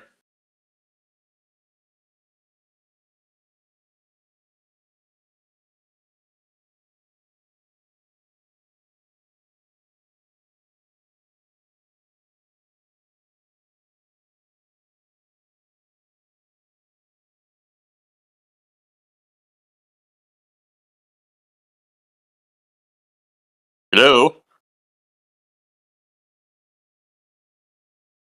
Hello, what's up? Stalling, writing equipment rental invoice, and looking at Department of Revenue nonsense. What about you? Well, I was another channel, but I saw you were mute yourself, and I was not seeing no one answer to you, so I did come here. So, Cool. What are you doing? I was, that the live stream at the live stream, you see the quantum eraser in the live stream voice text. I was watching that. I was there.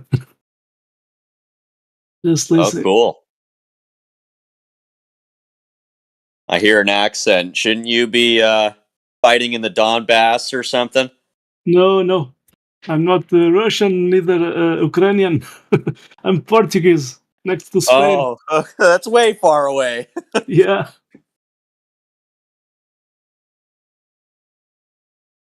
Well, cool. So you are in what's your country? America, United America. States, Pacific Northwest. Cool place. It was kind of a dump around here now. When the elections will be? This year. Okay. So only 2 parties, right? Oh yeah, whatever. Both sides suck. Yeah. It's not real.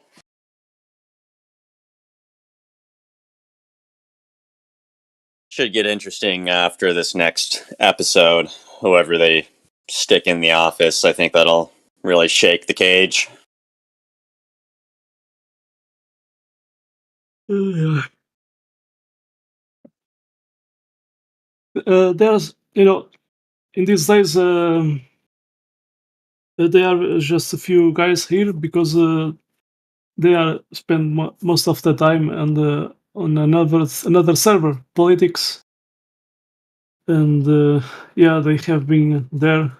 Okay, there's a channel there, 24/7 Flat Earth, and it's trying to expand the about this existence of this Discord channel. So that's why they have been more there at the moment. Cool. Well, what do you know about the flat Earth? About the flat Earth. So which side are you now? Globe, on the fence, or flat? Which side are you now? What do you think about it? Tate? Tate, are you there?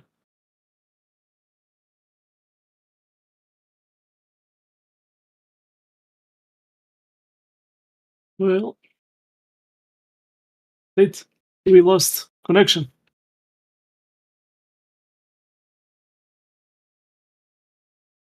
Kenshi, welcome. What's up, y'all? What's up? I was talking to Tate, but he's now on mute. Yep, just another beautiful day on this flat Earth. Oh yeah, and it works, Everybody is living on these buildings. They did construct with levels and plumb ups, and that's the way it works. Not moving 1,000 miles per hour. Well, earlier I was listening to the bot. Somebody made an argument that uh, the Earth isn't spinning, and we know it because if we jump, we land in the same exact spot. And the Glober came back, and he was like, "Well, if you're in a bus and you jump, you'll land in the same spot. But if you're on top of the bus, this is my claim. Maybe if you're on a bus and you jump, you land in the same spot. Maybe, right? But if you're on top of the bus, just like we're supposedly on top of the earth, and you do the same thing, the results is going to be a lot different, isn't it?" Exactly. Because they like present that their example, but it doesn't work outside. If you go on top of a train, it doesn't work. If you jump, you go back. So, but when they jump, they are inside the container, this bus, and so when they jump, and they are moving with the bus, but when they jump, it doesn't affect too much. Yeah, it's crazy, man. But people By the come way, up with anything. by the way, the jump of Felix Mangarden, I did post just a few. If you watch above in the live stream, just let me see. Well, I can post again, but anyway, that jump, the Earth is not moving, and it's 128,000 feet. Yeah, that's crazy. Yeah. We have yet to see in any of these ISS feeds or jumps. At least I have yet to see the Earth spinning, and especially spinning as fast as they say it is. So forget those outside cameras because they have fisheye lens. Even Neil deGrasse Tyson did talk about that. There's an inside the camera where you can see the horizon, being flat. This one, it's loading, 10 megabytes. Oh, maybe So it's flat. It's a video, but you see when he's inside. And when it gets outside, this is they did change the outside cameras. They did correct the fisheye lens, but anyway, the first scene you see from the inside of the capsule, and that stuff is flat. So I saw that, and many people, and this one I'm gonna post the picture. So you see it's flat, and when he goes outside, you see. Let me see. Like this one. The cameras outside, it's all GoPros, so of course they will curve the horizon. So and but I did I did look that inside of that inside that camera that was inside, so you see flat. And when he's jumping, you see he's jumping in free fall vertically. And where is that Earth moving 1,000 miles per hour? So I think people did forget about that. So he's steady, in this balloon there. And when it jumps, it moves a little bit the camera, but you have a line there, and the Earth is not moving nowhere. Yep, and it's crazy. I heard that clip with Neil deGrasse Tyson saying that stuff is flat, and I heard the argument that in that jump, the Red Bull jump or whatever, and the ISS feed, it's much lower than what he said, and it's showing the curve, clearly a GoPro curve. So yes, we have a guy. He has been here a few weeks. Let me see. because he did post. He has a he deals with simulation and graphics and so on. So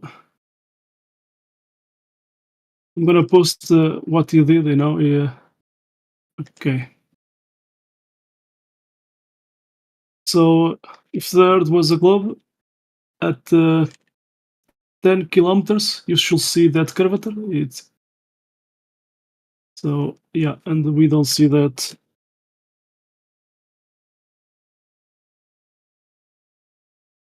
So that's the guy, I post above, and what he did, 10 kilometers high, you should see that curvature, but we don't see it. Anyway, so that was amazing to see it. And even the people are sending us some cameras, in these high altitude balloons.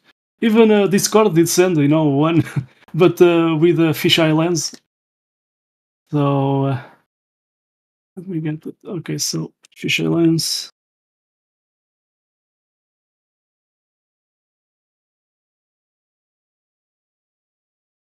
Wumpus, the mascot from here, Let me see, where is it? Okay, so yeah, you see, sadly, there's the video, Wumpus to space, but look at this. Is the Earth concave? No, just a fisheye lens, but yeah, I think I have this GIF about that.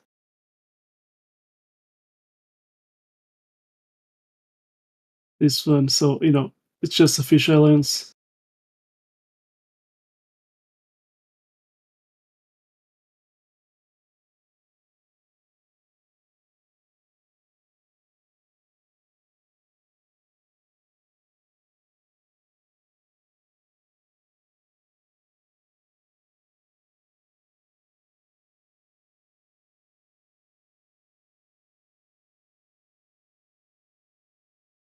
I have the video, yeah, Wumpus. We sent Wumpus into space. That's the video, the name of the video. Okay, so but let's see, where is it? I have the print screen where you can see flat.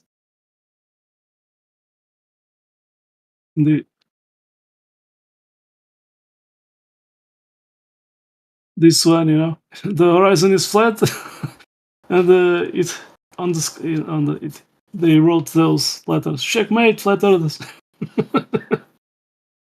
Anyway, they like us, to talk about flat earth, so.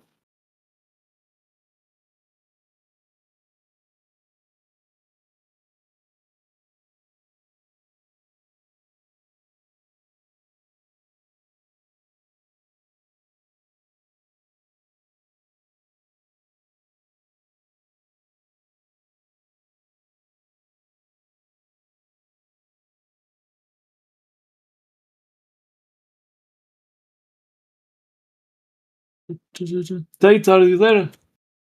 You went off. What up? Can you hear me? Yeah, no. You went away? Yeah, I just had a phone call. Okay. I sell machines, so I get phone calls from people wanting to buy tractors. To track his wife or a girlfriend? Where is it? Where is she? What's up? Tracking devices to put, on a car or? No. Tractors, like excavators, bulldozers. Yeah. Okay. Tractors. Tractors, yes. If you need a wheel loader, I got one. I got a bunch. But that is not what anybody cares about to hear on this Flat Earth channel.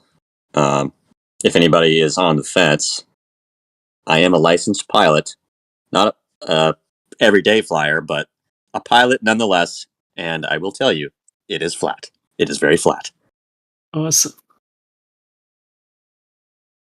So when you fly 3 degrees, something like that, 3 degrees nose up, or it depends of the airplane.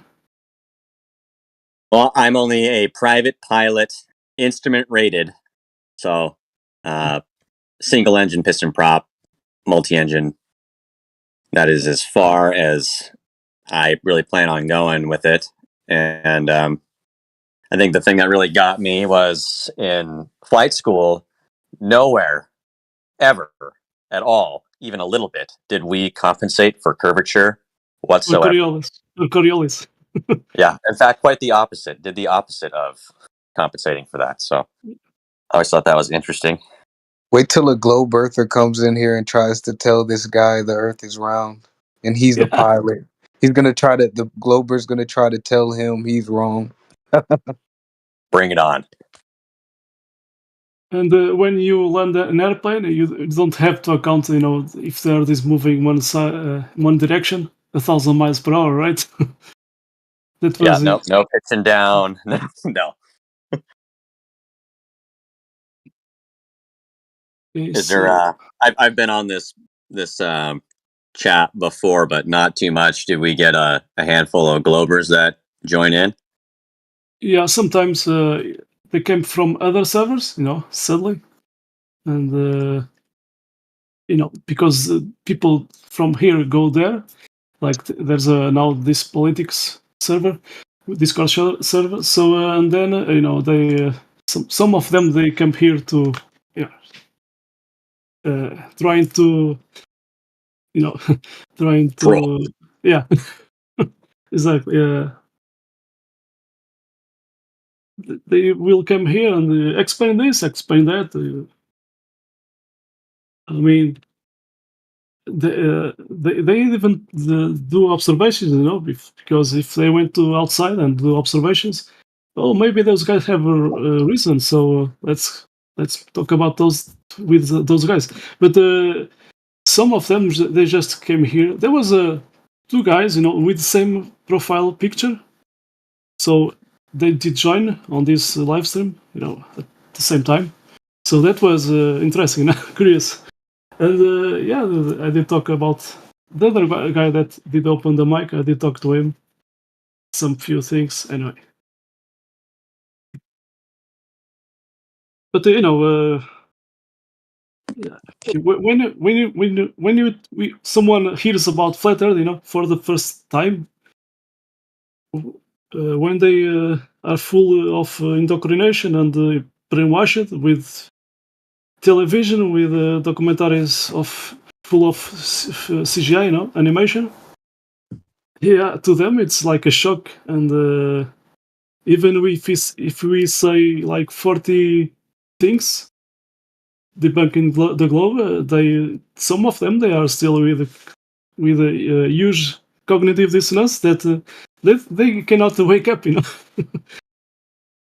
Anyway, for me it was just water. I was traveling by train one day here in Portugal at the coastline, and there's a moment there we can see like 1 minute this train is traveling and I see the ocean far away. So at the left and the right, I never saw that curvature on the horizon. So, and I know they did construct that railways level. There are other mountain trains. They work differently, but most of the time they do this level, and I never saw curvature. So that was the moment. What? Of course, I before this, I saw something, from some guys from Brazil, and yeah. So, but when you hear, you see something or hear in some place about flat Earth, and then when you are going to do your normal life and do observations, yeah, you figure out that it makes sense. Doesn't make sense living on a ball on top of a ball and moving 1,000 miles per hour, not feeling anything. Gravity. You know, did took the microphone, elevated. You know, he was the one that took an object and elevated with his own arm, and he do release it, and he says, "This is gravity." And that dumb did forget that he was surrounded with air, and air is less dense than that microphone, so it's natural to see the microphone goes down. So, you know, less density goes up. But anyway, he's he's full of indoctrination. Of course, he is how you say an astronomer, something like that. But yeah, they will never, you know, accept that. No. It's gravity. Magical force, 1666. Very trustworthy. Isaac Newton came up with this idea so we could all be at ease with that which does not make sense. It's gravity. Come on, guys. You know, the tree, you know, first there was the seed, then the tree, you know, it grows up into a tree, and then the apple falls in his head, and it was a gravity moment to him. The science is settled. But you know, that guy is in the Royal Society, and it's where they have been, you know, keep the lying about this world and so on. So there's a connection there. The Royal Society. Even a real character, which I like to think he was, but I wouldn't be surprised if the entire tale was a total fabrication. Even the time zones was invented, you know, from a guy from the Royal Society from Canada. He was a railways construction guy, and one day he lost one train because you know, different cities or zones they were using their own time zone, you know, according to you know, the path of the sun, you know, and something like that. So, but then he missed one train and he was angry about that. So he proposed that, and yeah, here we are with those time zones. But it makes sense on. And he was presenting a flat, at least a representation of a flat map when he was presenting that. So and it makes sense, you know, on a flat Earth. Then you know, those lines of the time zones doesn't make sense on the globe.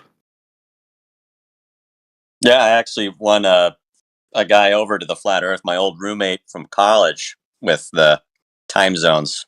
Seeing those time zones on a flat map versus the globe, that was the straw that broke the camel's back for him.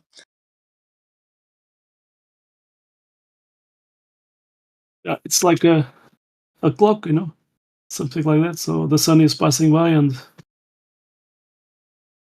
that's why we have the day and we have the night when the sun is not there. Thing for the time zones in the sun, if you ever flying from the United States to Australia, going there depends on what time you leave, but going there, you'll experience daylight, and then coming back, the sun is not with you all the time, so it'll be dark, almost guaranteed. It depends on what time you leave, but there's another way you can settle that for yourself, see where the sun goes.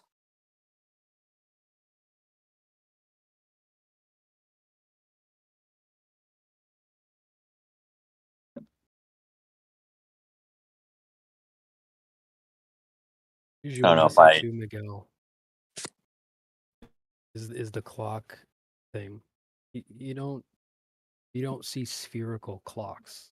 You don't need a sphere for a clock. You take a look at any clock, and you've got your time zones and you've got your two hands essentially. You could just depict as the sun or the moon. So it's really simple. So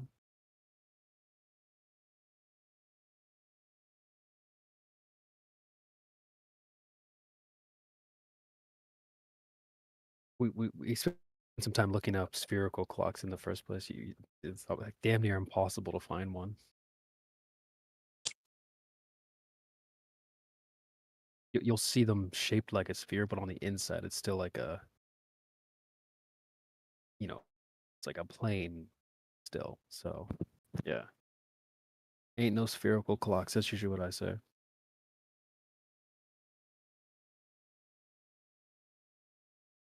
So anybody here been south far enough worth mentioning?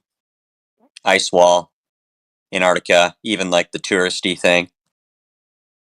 No, I just went to Spain and to Azores Islands. It belongs to Portugal, and not far away from that. Never been to Portugal. Been to Spain twice. Oh, awesome! What's it like over in Portugal?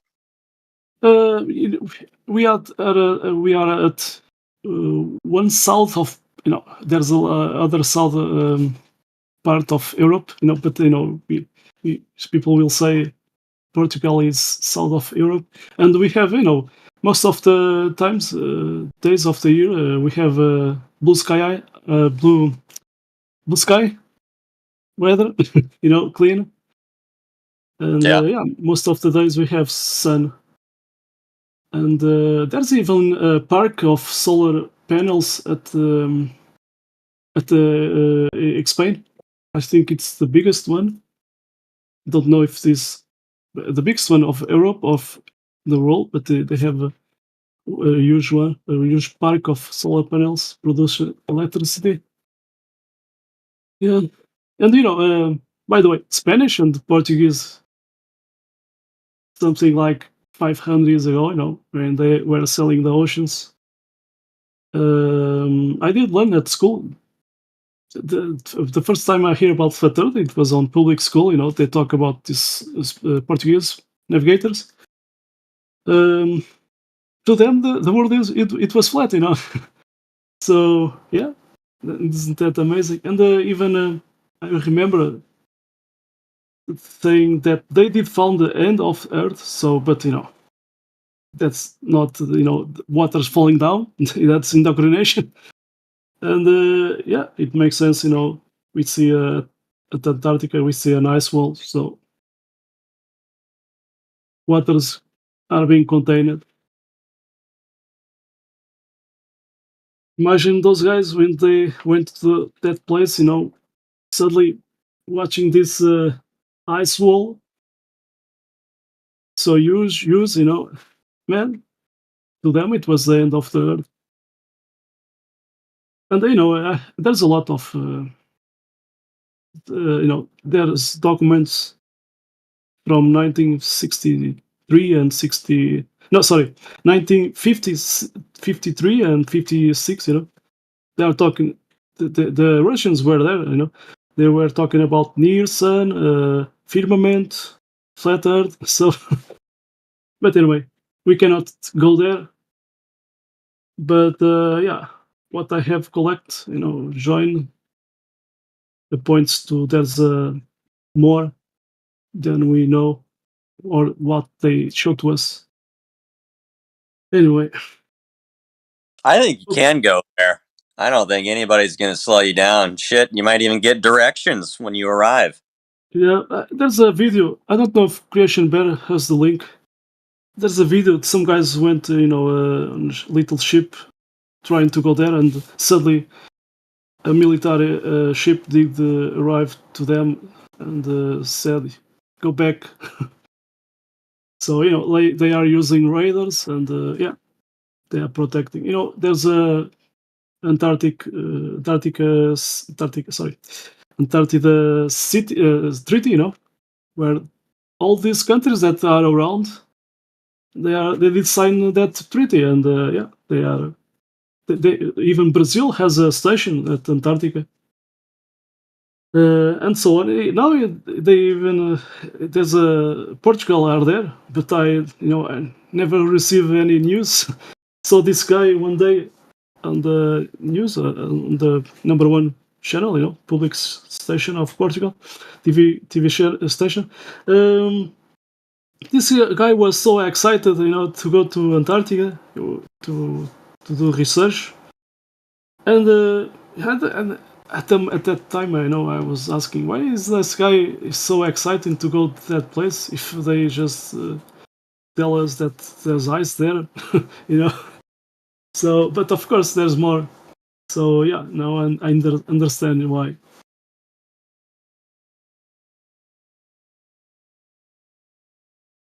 Anyway, and the Admiral Richard Byrd. First time I heard about that guy, it was not from the internet, not from the television. It was from a guy that 25 years ago he had 55, 56 years, I think, at that time. So he did travel the world, and he said, not just to me, but a few people that I was with, said that he was a physicist.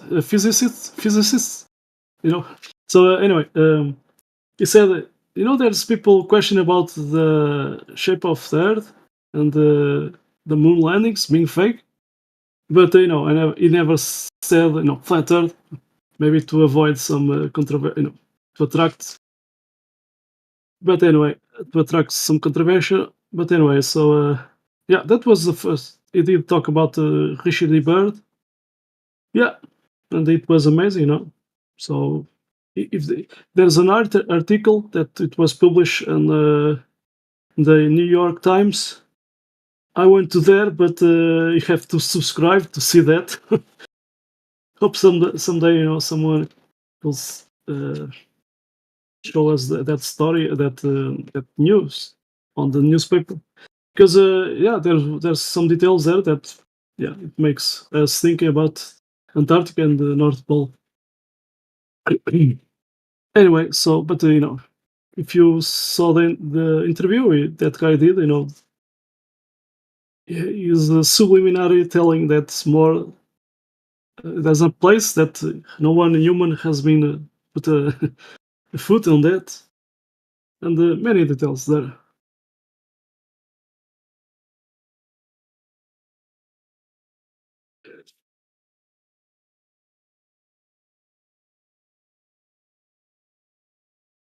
There are a few times that some whisper blowers, they come with some informations. Video did post this. A guy, an ex-technician from NASA. Let me see the link. So, and he's a flat earth guy, So NASA. Where you are here.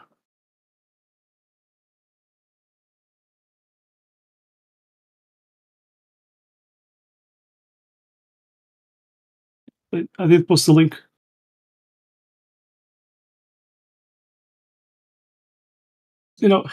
Have been, some of people that did work with NASA are talking about flat Earth. So yeah, but there at the same time, there some Globers, they say rockets go to space, and satellites, and the radars. I was watching on the television, a documentary talking about the radar, when they were, at the Second World War, when these convoys of ships, from Halifax to UK, United Kingdom, they did start using the first radar. The first one it was, it could detect what was forward, not at back side of the ship. just forward, and he couldn't detect a submarine. It's just what was at the top of the surface of the water. So to detect submarines, they were using I just forget it. Sonar, yeah, sonar.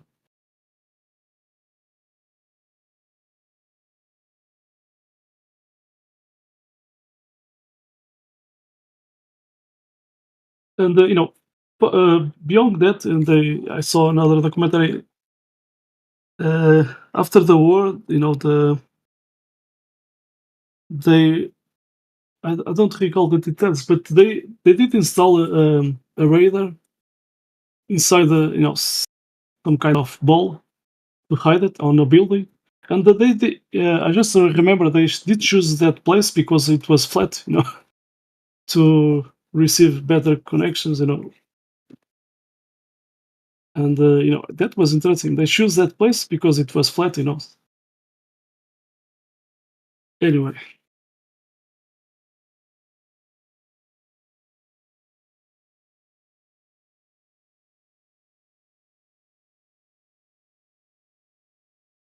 What do you think of homie's question in the chat, Miguel? the shot I didn't see. Free test. The only problem I have is that supposedly one tropic is bigger than the other, but how? The tropic. Well, I It's described talking. it like say you have like a NASCAR track. You have some drivers will drive and hover or hug the inner, part of the track, and then you have some drivers that take the outer side. So you could think of it like that. That outer part is bigger. It takes longer to go around. Like think of like a Olympics when they do like a relay race or something like that. That's why they line them up. They don't line them up straight across the track. They sort of line them up in a diagonal because the outside takes longer to go than the inside. Exactly. And so that's kind of the way I would look at it, Fritas, is that yeah, exactly. Yeah. So if you are, next to the center of a circle, a flat circle, of course, as far you go outside, the outer circles will be more larger. Yeah. Mm-hmm. So time zones will will change according as long as we go far apart from the center. Thanks for that. I was not seeing the live stream by text. But Fritas, you asked about airplanes. I'm not sure. I mean, what about them? And then they say that's not the Airplanes. point. Like an airplane, just lift off, and they choose to go to another airport to land, and they never count Earth moving 1,000 miles per hour, even to land that airplane.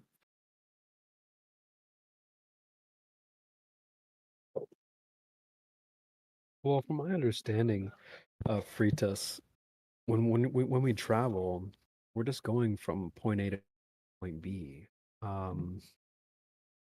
lot of these hypotheticals involve like, oh, well, go around in a circle type of thing. Well, I think you're really just going from point A to point B. So I don't think you have to necessarily abide by. Like, think about when you go to the grocery store, you just head in that direction.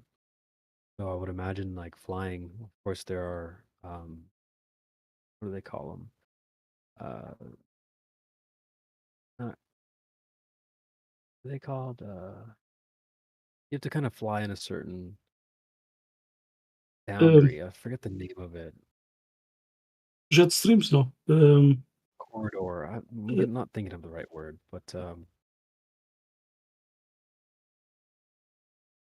I'm blanking right now. But yeah, I mean, essentially, you're just heading in your destination. It's not like they're going around in a huge circle to get to where you need to go.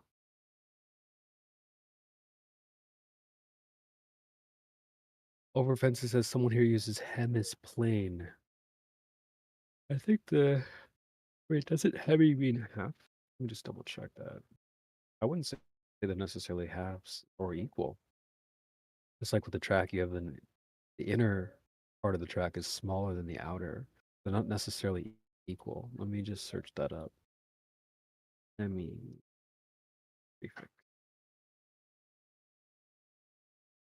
meaning one half.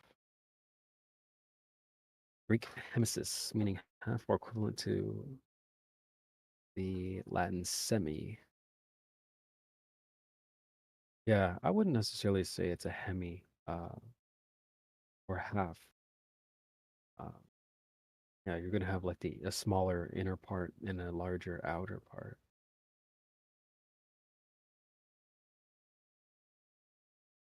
So I would just say like in the north, in the south. I think that's a better way to just put it. So the north will be the center, like let's say a circle, and the south it will be farther away from the center. Yeah. Yeah. I have some issues with this with the quote center too. Obviously, like you have the center of a circle, but who's to say that like say you're in the north, how are you to say that you're in the center of all of reality? Maybe you are, but I wonder if that if you could really know that. Of course, Yeah. our opponents on the other side of the fence are going to say, yeah, we know based on satellite imagery, we're right in the spot in the center. But I don't know. I don't think we can see all of reality. So how are you to say that you're slap dab in the middle? Maybe you are, maybe you aren't. Yeah, I was talking just, when they use a compass, they to navigate or, to figure out the way in the map. So they use, north. Even the navigators, they did put on their maps the compass pointing north. So it's, just a way to move around.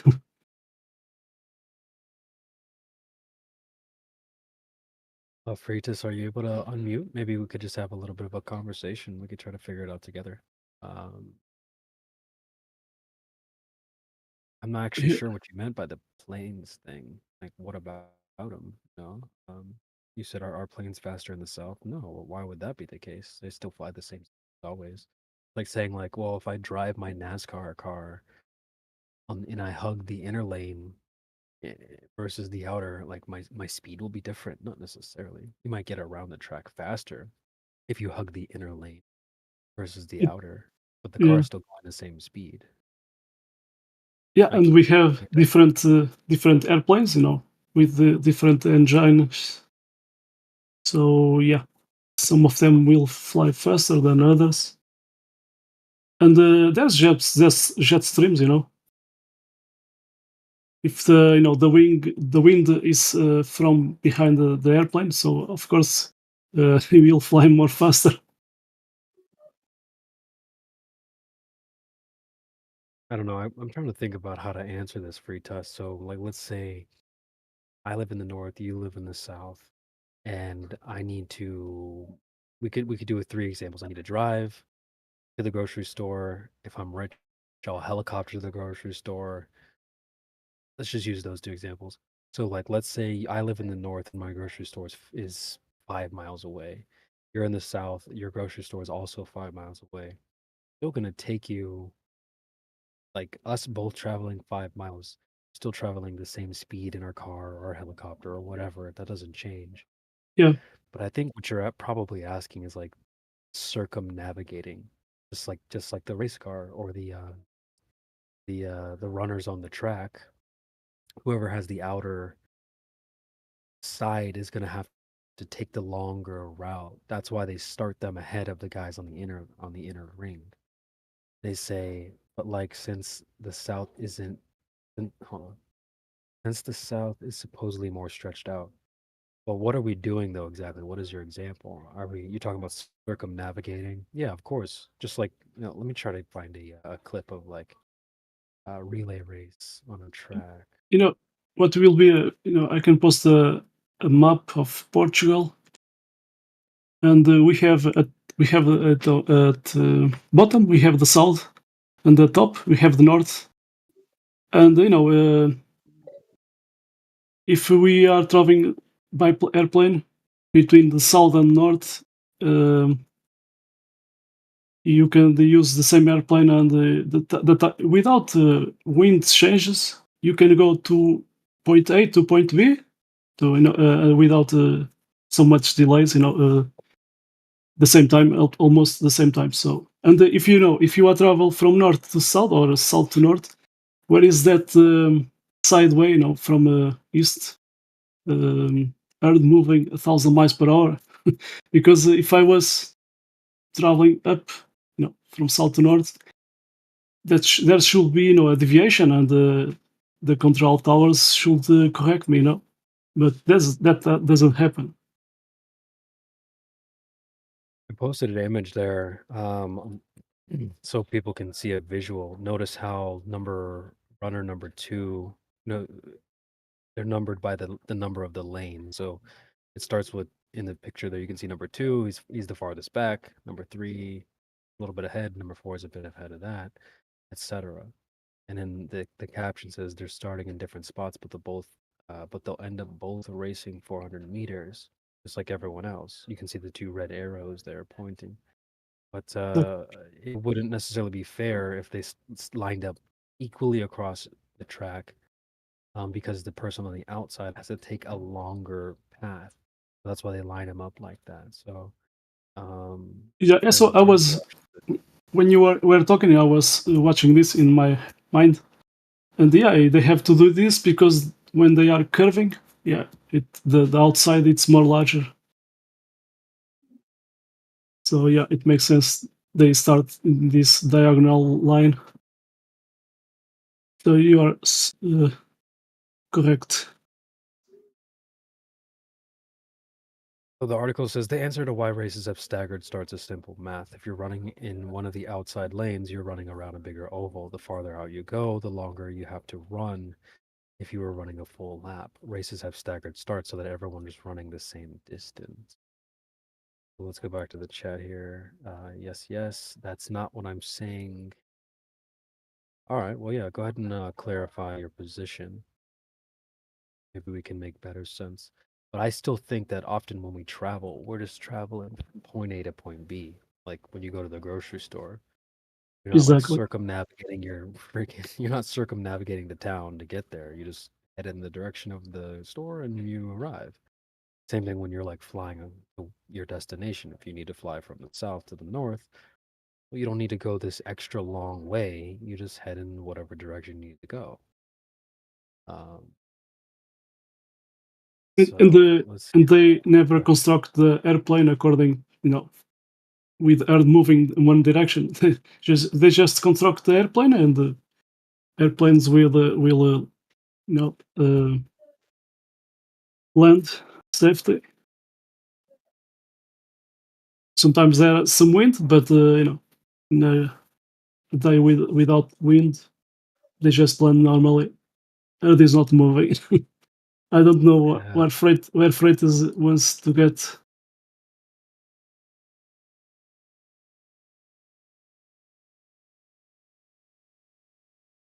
I said if you were to use the bottom image, they said if you were to use the bottom image, by the way, going from one longitudinal line to the other, the north is faster than the south, assuming you stay at the same latitude at the same speed. Well, remember, I mean, this would be like a hypothetical circumnavigation, right? That's what you're asking. I think that goes right back to the track example. Yeah, exactly. So if you're not trying to circumnavigate, you just go wherever you need to go. And no, it's not necessarily like if you're in the south, you have to travel. If you're going 5 miles in the grocery store and I'm in the north, I'm going 5 miles. We're still both going 5 miles, and it's going to take you however long it takes you to go 5 miles. That wouldn't change. But if you're talking about circumnavigating, I think that the track example should help you understand what it's all about. The speed wouldn't change; it's just the distance. since it's more spread out. If you're trying to circumnavigate, which isn't something people normally do to travel, you really just are going from point A to point B. And I think that's a lot of things that people get wrong. Yeah. Yes, you're both going 5 miles, but one gets to the other longitudinal line faster. Well, yeah, I mean, just like the track example. So, do you have any issue with the track there, or are you trying to talk about something else? And if there was a ball, the south of America continent, you could just go across the Antarctica, and go to Australia with no such amount of time. They show us to us, so it doesn't make sense on that ball, traveling by plane, because they could just cross Antarctica and land, on Australia so fast, but that flight will take more time, so it doesn't make sense on that ball Earth.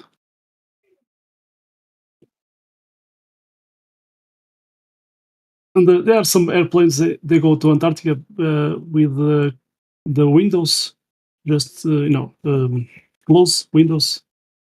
People cannot see what's going on outside. Guess why?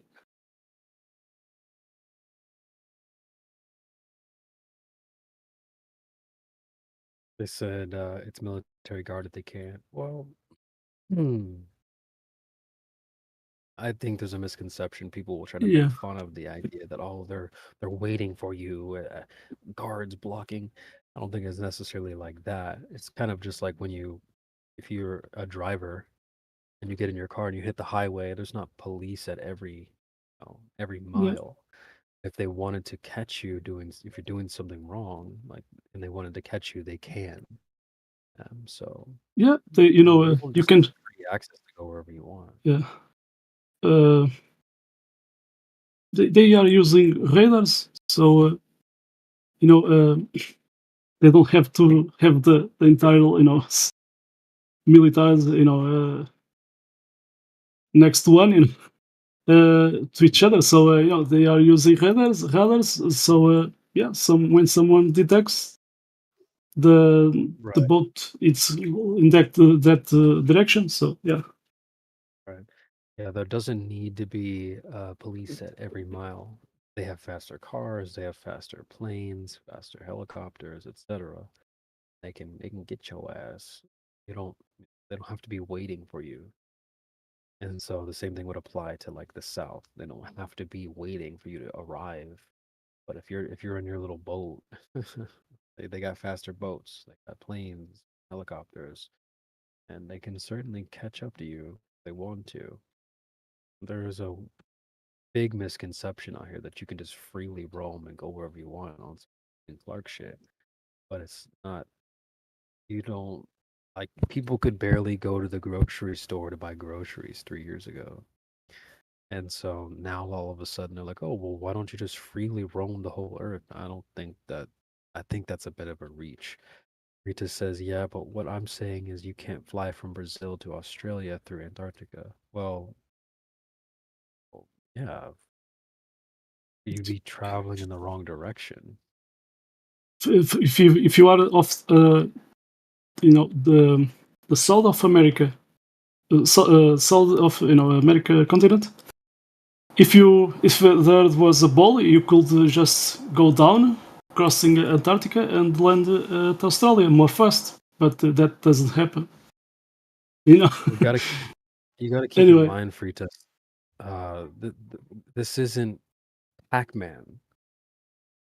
Although there are some people that have presented that idea before, you don't loop from side to side like on some Pac-Man shit.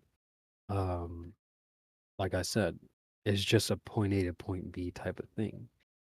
Yeah.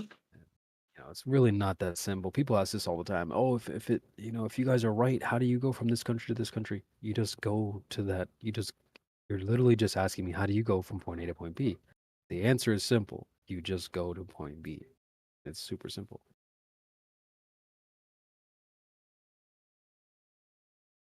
That's one of the easiest questions to answer, in my opinion. People, for some reason, they're like, oh, well, how does this flight work? Dude, you just go where your destination is. It's that easy.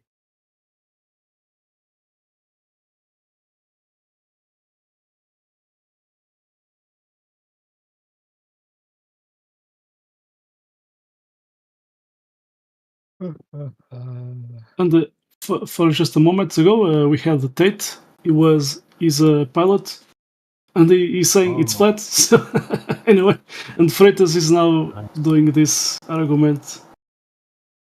Anyway, I'm not sure what the argument really is, to be honest. I mean, I'm saying you can't fly from Brazil to Australia through Antarctica. Well, yeah, of course. Like I said in the chat, that'd be going the wrong way, and you know that would require you to like Pac-Man loop to the other side. That's not really realistic. So, and to be honest, even on the globe, they don't go over Australia. And there's like YouTube videos. It's not even a secret. Like they don't. It's like a no-fly zone. You don't just like fly over there. he's talking the same thing that you already did explain. They said, I think it's just weird that one of the tropics is bigger. I mean, we kind of went over this. Like, look at the track again. The inner part of the track, lane number 1 is smaller than lane number 8. It's really easy, you know, simple. Why do they have to be equal? Fritas is probably what I would ask. Think of like the clock. Let's go back to the clock example. You have your hour hand and the minute hand. You know, the hour hand is shorter and the minute hand is quite longer. So, you know, they're both going around, but the I guess you could think of the minute hand as like the outer lane and the hour hand as the inner lane. So, and the hour hand moves a lot slower to go around. Obviously, it's kind of based on time, but you could think of it the same type of way. So, it's a shorter path for the hour hand and a longer path for the minute hand. So, yeah, it's really simple. There's really no requirement. It's like those two don't have to be the same size. The hour hand and the minute hand don't necessarily need to be, you know, the same. So, yeah, I mean, that's how it's depicted. That's how it's depicted for our globe friends. They're saying that, oh, well, the both tropics are the same. And the equator, even them, dude, they have the equator, which is like the bigger thing. Right. You have your two tropics, which are kind of smaller, and the equator would be the larger ring. So even on their side, they have this idea that one of them is bigger. But for us, let me just try and find a picture. There was a show I watched, one of my favorite shows I've ever seen, and they depicted this island where they said the south was the center, which was really interesting. But they had 3 rings, so you could kind of think of it like that. You've got your inner ring, the middle ring, and the outer ring. So your inner ring would be the tropic of what? Yes, sir. Yes, sir. Capricorn, Cancer. Yeah. Then you have Yeah. your equator and your tropic of Capricorn on the outside. So they Yeah. don't have to be the same. They're not even the same on the globe. So, well, at least the equator and the 2 tropics. So it's really simple. You know, shouldn't be too hard to think about. I'm here at Portugal. I never saw, the sun on my azimuth, above me. It's always, so I never saw it at top of me. So, and the winter, it goes away, and yeah, it gets colder. Even the moon. So did you guys see the cartoon Teen Titans? Where they had the blatant flat Earth. They're trying to make fun of it on there. Say it was the shape of a pancake. They pretty much perfectly described it. Maybe Creation Bear is more. But we have a room with some. Sorry, I got some background noise, but no, I'm not sure if I've seen that. I've heard about it though. I think I've heard about that. There's I have been seeing some people did find on these games, flat Earth map, concept map because there's no one real map. So anyway, yeah, it's amazing they put these subliminal messages there on these games. Oh wow, I'm shocked how easy it is to find too. I just typed it right in on YouTube, it came up. No issue with the stuff that's making fun of it. Huh. I'm gonna post it in chat.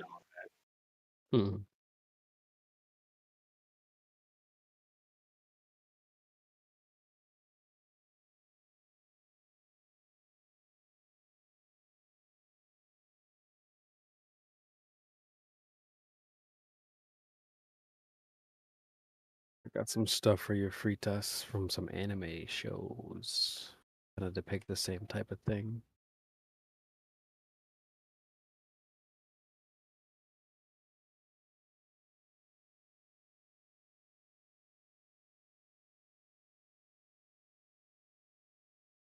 Anybody believe there's other, Antarctica's basically holding the water and stuff around us, allegedly. Anybody believe there's a bunch of other cells like that within the Earth, maybe outside Antarctica? Oh, that's the ponds idea, multiple ponds. Heard people talk about that before. I don't know. It's interesting. But if we want to know, we gotta like literally conduct a mission that was conducted in Attack on Titan. And you can see the Yep. map that I posted there. If you guys take a look at that map, you'll see how there's a few rings. And for our friend Fritas, you could probably think of the tropics like that. They said they gotta go. They'll be back. No problem. They're gone anyway. But so the military is in charge of this mission, and they felt that there was an issue with one of the walls. So they essentially have they gather two camps, and they send them each along the wall in different directions. So the goal was essentially they thought that there was a problem, maybe there was a hole in it or whatever. So they're like, all right, we'll go around and see what you can find. And so they send each camp along the wall in different directions. And honestly, that's about what we would need to do if we had the ability. Instead of like speculating, like we should go find out, are there any gaps in this quote South Antarctica or whatever? Oh boy. Yeah, I've seen that That's in Teen from Titans. Yeah. the cartoon. Yeah, I have seen You did the post. Titans version. Yes, I have seen that. Yeah. So Interesting. yeah, Yeah. I mean, that would be really interesting though. Like, say we were to conduct this mission in reality. I've got my camp. Miguel's got his camp. We both go. I go east. He goes west along the, the perimeter. And who knows? What if there was like a gap through, or who knows? What if it's just ice all around? Who knows? But we would kind of need to do that first. Scan the perimeter, find out what's up. Obviously, that would be a huge mission. Take a lot of people and a lot of time and a lot of resources. Dangerous. Who knows? People might freaking die. But that's where you would start, I would imagine, because you don't want to just. I don't think you would just want to say like hop in a plane and just fly south. I don't. What if you smash into something? You're flying through fog or icy air, and you smash into a mountain or smash into something like that's not what you would want, really, ideally. So we would probably need to go around the perimeter and see what's up. And if there's a gap, then we just go through the gap. Or if there's not a gap, then okay, all right, well let's hop up on this ice shelf and find out how far we can go. But even then, that's why I like Attack on Titan, because it shows the danger of venturing outward. You see, they've got their walls that are built there, and it's safe inside. But as they start to go further out, that's where the danger lies. And so, I had Karma and Drace recommended me to go watch another show, And what was really interesting is they were highlighting the exact same stuff that Attack on Titan references. As they venture out, they would like have to group up into a certain formation to be able to safely travel out there. And Attack on Titan is the same thing. Like they can't just roam out there willy nilly. They have to have certain formations to make sure it's as safe as possible because people are gonna freaking die, you know. And so I see Indio and Drace has joined the panel. Some legends. Good timing, I would say. Welcome. That's some great Got a timing. question. Yeah, How Drace. are you doing, Creation Bear? Hello. I was just Drace. I was just talking about Promised Neverland. How they go into the woods and the kids have to have a certain formation to sort of venture out. And Attack on Titan is the exact same thing. So if we wanted to go and venture outside of our little area, we would we wouldn't just be like, all right, you go that way, I'll go this way. Like we would probably need some type of plan, like because it's dangerous out there. You know, how many resources do we have? How long do we plan on being out there? For some people, it'll be a one-way mission. It's not like it's just going to be a vacation. Well, we're going to go check it out and come back. Like some people going to die, you know? So, yeah, it would need to be a very serious plan to be venturing out in a place like this. There's another show. I think Drace has seen it, Hell's Paradise. People, let me just get a picture actually that'll help kind of show what I'm talking about. But they're on this island. And oh, perfect. I found the rings picture. Let me put that in the chat. So they have this island, and then here's another screenshot of the island. People have tried to leave the island, right? And you can see, if I got the right screenshot, you can see there. Let me just get down to the bottom of the chat, make sure I posted the right thing. You can see around this island all these ships. And so people have tried to venture off this island to go explore, and they didn't make it. So, like, I wonder if the same thing is true in real life. I wouldn't be surprised if there were people in the past that tried to, like, get out of this little known area that we have and venture outward. And I bet you a lot of people didn't freaking make it, dude. And for lots of reasons, probably. It's depicted as a cold, icy place, so maybe they just died of, like, the cold. Maybe they died because they didn't have enough resources. You know, if you want to get real crazy, what if there's like, if you see those like tentacles and stuff, like what if there's like sea monsters and crazy stuff like that? It doesn't have to be true, but would be very interesting. And so I have a zoomed out version of that picture. You can see more of the sea monsters and stuff that are out there. And again, it doesn't have to be like that, but there's probably lots of reasons why we can't just easily travel off of this little known area.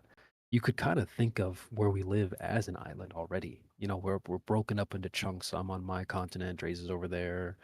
You know, people are in Australia, so they're all on different little parts of this island. But really, it is kind of one known area. So to venture outward past that, it's freaking dangerous, man. Here's the screenshot of a little bit more zoomed out of the island here. And then again, this is the show Hell's Paradise. So very interesting stuff, man. I mean, these shows are kind of pointing at the same type of problem that we have in reality. It's like it's not just easy to just leave this known area and go find out what's out there. Although, some of us want to know. I would. Animation is exactly what I believe in. They are on an island on a giant spinning space testicle, my child. I can't make out the voice. Whose voice is that? That's awesome. I am the burning globe hole priest. I am highly educated in the theosophy of scientism, a master's and a doctorate. You can call me Father Balls. I love that. That's really funny. But what you just described there is a meme that I made. They have this little playpen they've told you there's no need to go out there. We've already explored. They put up these walls for you, and that's what I find really interesting about Attack on Titan is even in the show, there's a religion formed around the walls, of the walls. There's a religion of the walls, and they're telling people like, "Oh, the walls are holy, and trust the walls, and we must praise the walls." I mean, that sounds exactly like our friends on the other side of the fence. They're like, "Oh, there's no need to explore more." I can hear Matthew learns already. There's no need to explore more. This is it. Don't go past this little area. And some of us are a bit more curious. All I require for my faith to be sustained is my television. I can see the majestic majesty of Don Pettit. His wisdom is palpable from his globular head. That is really funny. That's really funny. The voice is perfect. So, hear ye, hear ye. It is by the balls ye will be saved. That is too funny. Lepers will love it. Repent, you wicked critical thinkers. In the name of balls most holy, I rebuke you. It's like Do we have any of my children, my flock in here? Some zealous globe believers, raise your hands. Pray to the mighty cold vacuum and attraction between gases. Let's let the image of water hills fill our minds. Close your eyes with me now, and let's pray to the holy saints, the one with the sticks and shadows, the one with the balls in a shed, the one with the imaginations, the one who looked at the horizon. A moment of silence, please, for our saviors who showed us the world is a liar.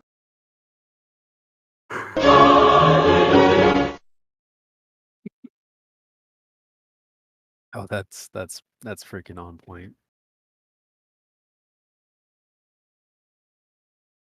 I have two more that I've already made. Welcome, my globular brethren. Hopefully our congregation can go to the Church of NASA soon, to bathe in the radiance of the prophets around the divine phallic instruments, those long and hard thrusters who dance among the cosmic testicles. Gather round, on the round, under round, in the name of the Big Bang Father, the Gravity Son, obloid men.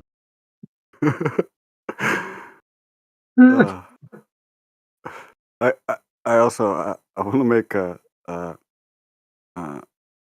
Karma came up with this one. It's a really good one, but it's very specific. No, it is not circular reasoning. It is globular reasoning, meaning it is superior, being many more circles. That's funny as hell.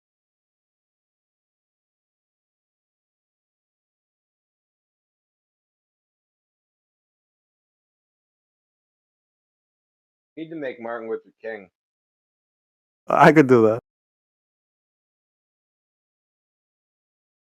Or JFK, just some voice that's, or even like FDR, someone whose voice is super recognizable. I could do Obama, yeah. That'd be funny. Or Mike Tyson. That would be hilarious. I actually do look like talking about it. What is the template of that voice? Just like some holy guy or what? No, yeah. I wanted some priest, but I didn't know like a priest to search for. But then I remembered this hilarious video about this priest who was screaming about gays having having fire coming out of their buttholes, and so I just took 5 minutes of him speaking. I love it. I think it's perfect. That's awesome. Great job. Gather round, under the balls, on the balls. It's like, oh my. Yeah, keep up the good work. That's really funny.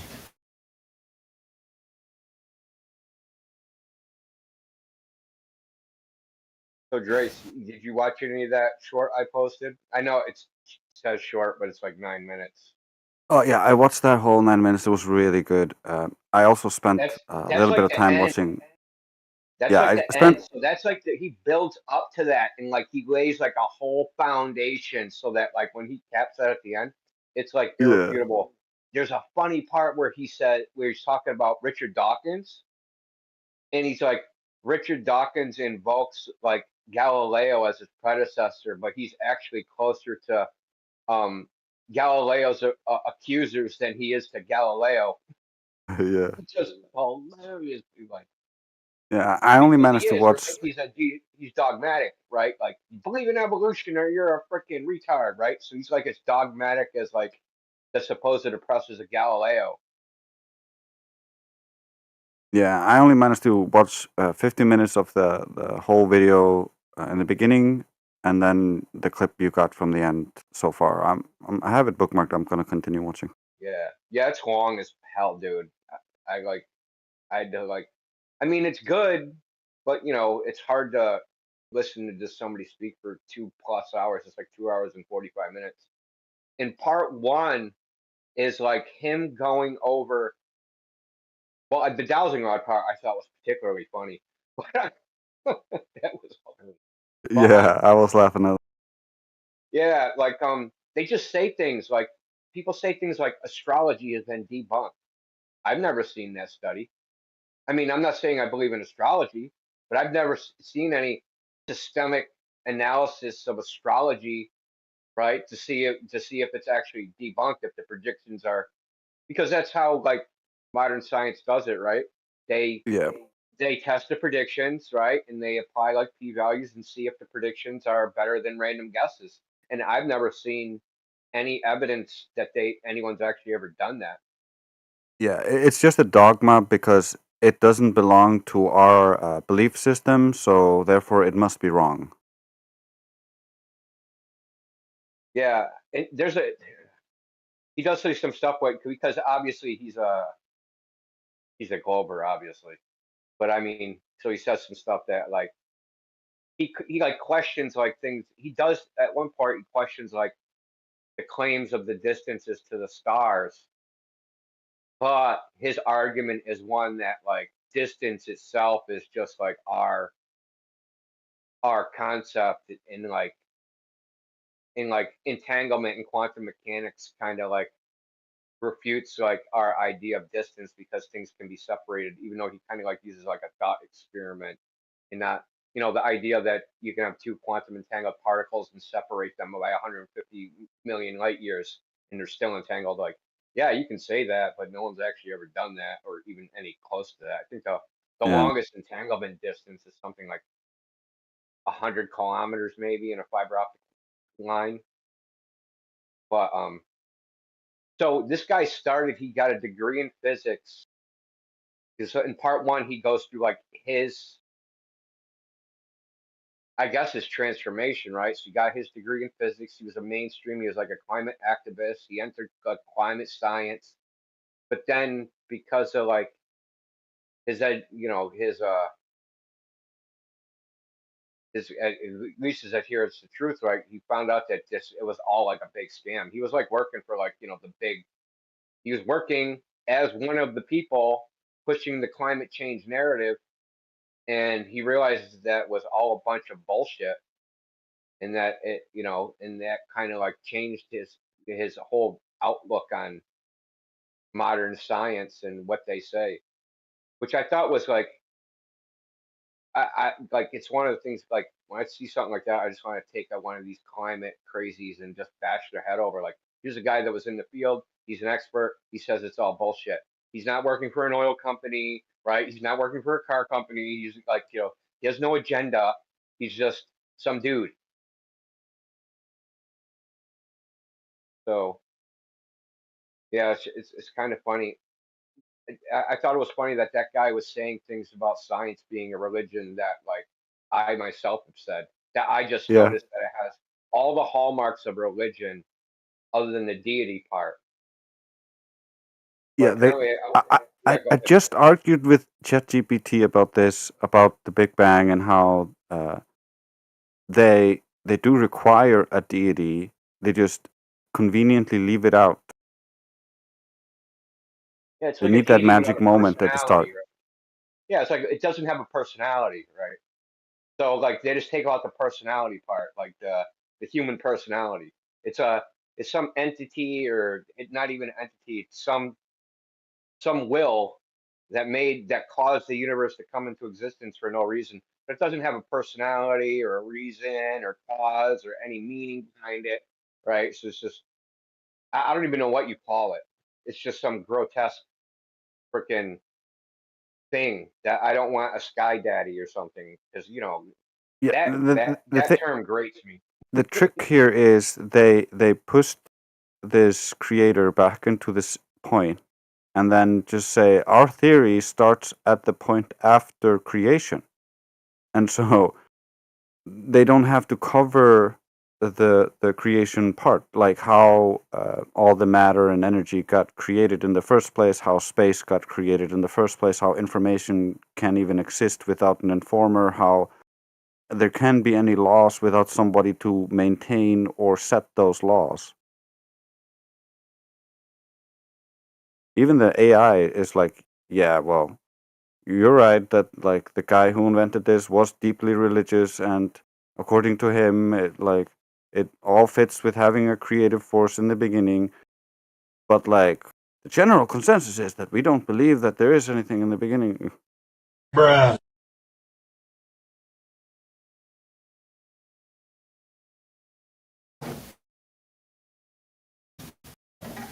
I've noticed that that a lot of these folks are like hyper limited focused timeliners, and they do this with things like gravity.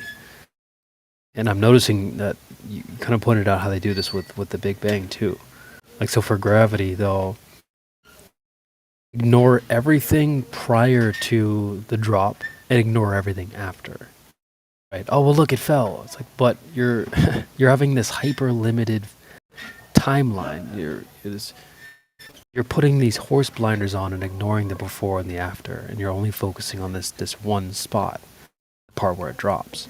And so I'm kind of noticing that is happening with this Big Bang too. They're like, oh well, just don't worry about the before. We're here now. It's like, but it's a timeline. It all goes together. You can't just cut out the claim of the Big Bang and all that stuff and just, oh well, look, it just poofed into existence. Here we are. So yeah, the hyper limited focused timeliners, they got to take the horse blinders off and see the full picture.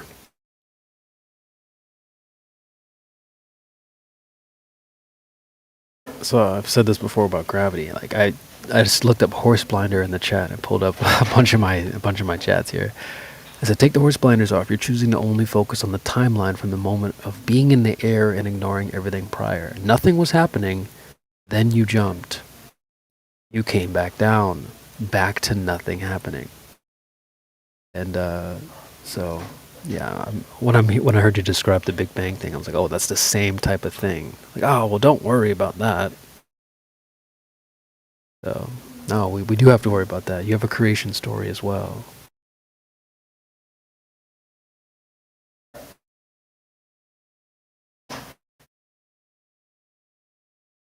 Limited timeliners. That's what I call it.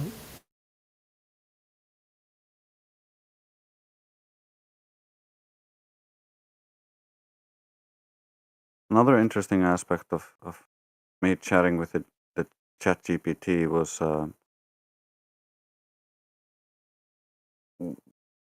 it claims radiative cooling, or because all matter radiates thermal energy or infrared. It claims that the temperature of the container, that's part of the calculation. So the temperature of the sky, the surface of the sky, is minus 270 degrees Celsius, according to their maths. And that's also how they get the greenhouse effect. They calculate that all the sun's energy input is X, and then in order for the heat not to increase, the Earth must radiate the same amount. And then they look at what the temperature is compared to what it would be based on this calculation, and the difference is the greenhouse effect.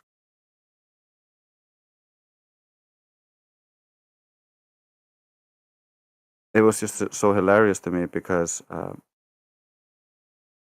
when we look at, for instance, plasma or superheating something in a vacuum chamber, that radiation is not dissipating very fast through the vacuum, or you're not losing that much heat. And so it's all a bit wonky. He has no problem with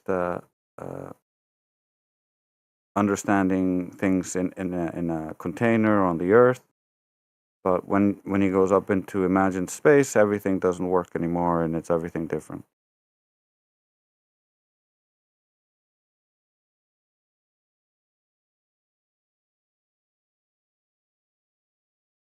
Suddenly, the vacuum is cold. Like, if that were true, we could just evacuate an area and cool down the container. That's not how that works. The good old container argument. We were talking about this last night. It's the Marshawn Lynch of arguments. It'll truck everybody. I gotta get the link for you guys if you're not familiar.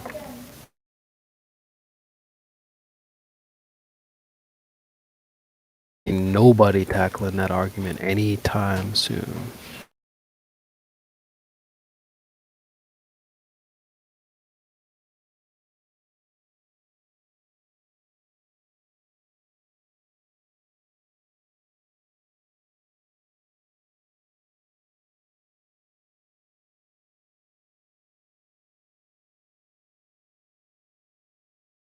My favorite discovery from talking with ChatGPT the last few days was 9.8 meters per second is 21.9 miles per hour.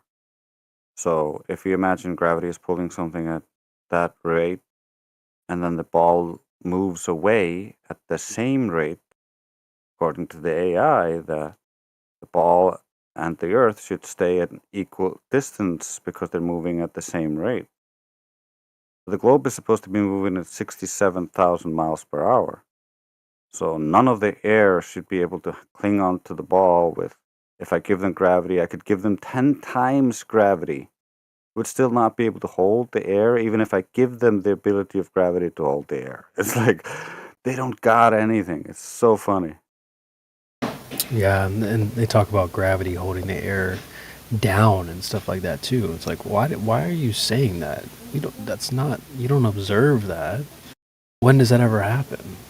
Like, you're just saying it you're hoping it comes true type of thing. You're trying to manifest it. I don't know, astrology shit or something, because that's not happening anytime soon. Yeah, that's why I'm thinking about constructing an argument around this where they'll go into like, well, gravity is holding the gas down, and I'm like, okay, so gravity, let's say gravity is working, and gravity is holding the gas down at 9.8 meters per second, and they're like, yeah, okay, great, that's 2. I forget all the calculations, but essentially just run them through it until they're like, yeah, that's how fast it's going towards the ground. And then you move it in the orbit, and like, what are they going to do? They can't hold the gas even if we give them their imagined gravity, and then we can show them, well, it doesn't even work on surface level within contained chambers where gravity is supposed to be the strongest. So, like, it should be so easy to see, but just the Globers they're so caught up in wanting to believe. Yeah, and it's so bad they'll say things like, oh, well, look at the balloon going up. That means the gas is being pulled down. No, dummy. Like literally the opposite is happening. Like I can't believe that you guys are so willing to say things like that. It's going the opposite direction, stupid. Oh my god. And not only that, it's like isn't it supposed to be stronger down here than it is up there? Like I've heard some folks on our team say like, "Oh, what does it do? Just rip its bra off in relief once it gets up there?" Like no, that's not happening. Stupid.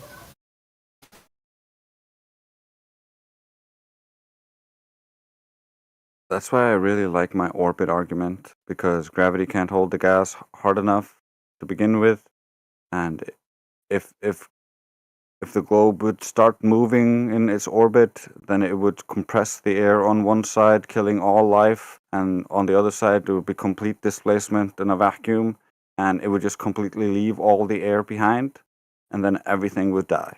That's the globe.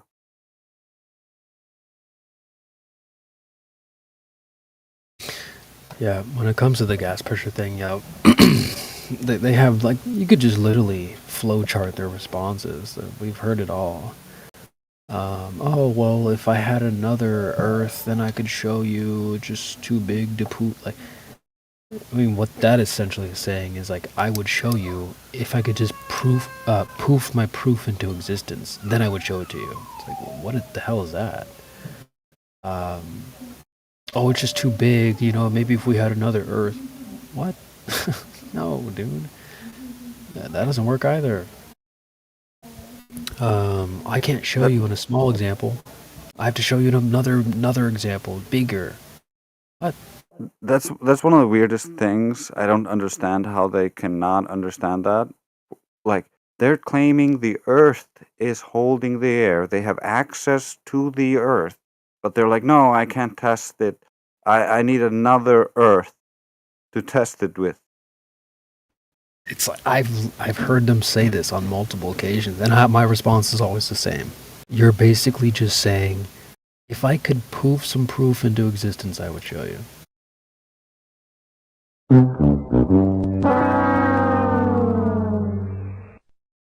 That doesn't work. Imagine telling that to a judge. Well, Your Honor, I know the claim is on the table, and I claim this thing is true, but, you know, I would show you, but, like, I just need, like, another courtroom. I need another judge. It's like, what, dude? If you have evidence, present it. If you don't, then you'll be dismissed, at least on this claim. Sorry. Or they'll use other containers, right? They'll be like, well, here's a container. It's like, you idiot. You're supposed to show us without the container. I remember you guys have probably seen the pipe. You know, they have like an open-ended pipe, and they're like, well, look. Like, that's a container, stupid.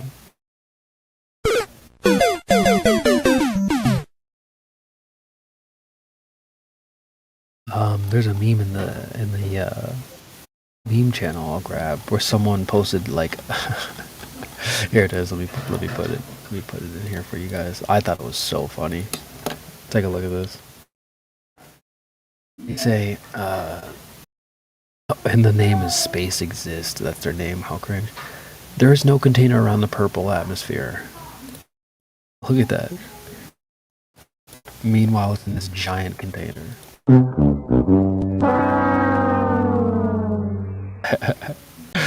I just think it's so funny. It's like you don't see that big ass container right there. Oh my goodness. Fail. So this is the beast mode of all arguments. They can't defeat this one. Want to see a little dishonest Glober Twitter exchange? Oh, I bet it's rough on Twitter. Yeah, let's take a look. Yo, Twitter is like, well, this is like the end of it. Should be the end of it, because someone said to this person, gravity is just an voted upon, agreed upon value. They're like, no, it isn't. And I point out, then I texted the person from the committee.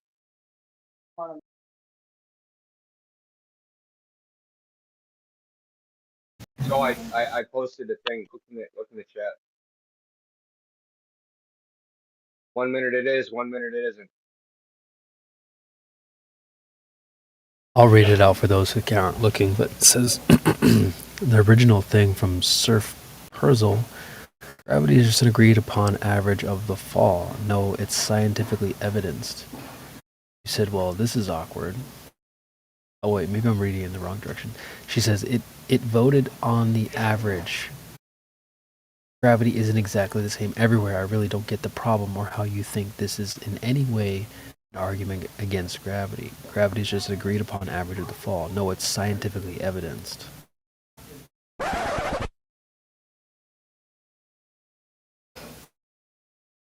It voted on the average. It's not the same everywhere. So, which is it? She denied it was an average, then said it was the average.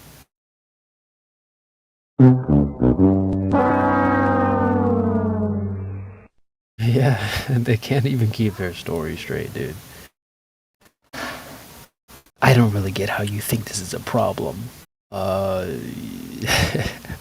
answer's perfect. Well, this is awkward. What's up, Flying? Yeah, what's up? I didn't realize my mic was open, but yeah, I'm reading this. Like, the thing with this type of shit is, like, always, people just have too much pride. That's what I'm saying. So much pride in the way they carry themselves. It's like, you can't even admit you don't know what you're talking about. You saw this earlier in the lobby and in the Cognitus as well. So it happens all the time. Yeah, man. I think and somebody named FOL has joined the panel. I'll give you 30 seconds to chime in if you want to say what's up. FOL to the panel. How did you? What brings you around these parts? A friend of mine invited me into this group. Okay, cool. Right on. Just keep in mind we are live, my friends. So just keep any type of like online etiquette in mind. We don't want to like know your street address and all that stuff. All right. And we try to share the microphone and stuff like that too. So just everyone's welcome, and make sure you know where to find the rules in the server. I will give you a VC pass so you can hang out, and I'll direct you to where the rules are in the chat. So FOL. All right, thank you, man. Yeah, no problem. Have you talked about this topic before, or is this kind of your first time, or what? Yeah, like I speak Portuguese, so yeah, with my friends, we did speak a lot of this thing. Nice. Yeah, there's a gentleman named Miguel. Miguel, are you there, Miguel? Or you guys can kind of. Oh, maybe yeah. Miguel's busy, but we've got Portuguese. We got some other folks that are. That might be able to kind of give you some resources that are not like maybe more nice. Language and stuff like that. So yeah, we got the sauce for you if you need it. Okay, cool. Thank you. Yeah, no problem. If you have any questions, man, there's a lot of people that'd be willing to help try to answer your questions. Or if you have a point or something you'd like to raise, you're welcome to do that too. I have a question. Can you answer me? Yeah, sure. Like, are there many Christians here? Oh, yeah. I mean, I would say that's not exclusive to this group of people. I mean, that's true for any group. You would find lots of Christians, but yeah, there are for sure. Okay, I got it. All right, I wouldn't say this whole server is based on that. There's a lot of individuals and people have their own kind of view on things, but I wouldn't say it's like the theme of the server or anything like that. There is a little bit of a misconception out there, like, oh, they're all Bible believers and stuff like that. There definitely are some, but I wouldn't say that's true for everybody. So, right, see. Is that kind of the angle you come from, or what? Yeah, I'm Christian since I was born, so yeah. Okay, cool. I can give you some roles. I would do like a Bible study role. Some people like to. We definitely have some channels in the server where folks like to go in and get into that type of stuff, and you're welcome to join anytime. Yeah, that's cool. Nice. It's funny though, because I do have like my dad, for example. He's also like very much into the Bible, but he's like a super globe head, you know. So it's like you have folks on both sides when it comes to the book. It helps, like being Christian. Yeah, I would say. I mean,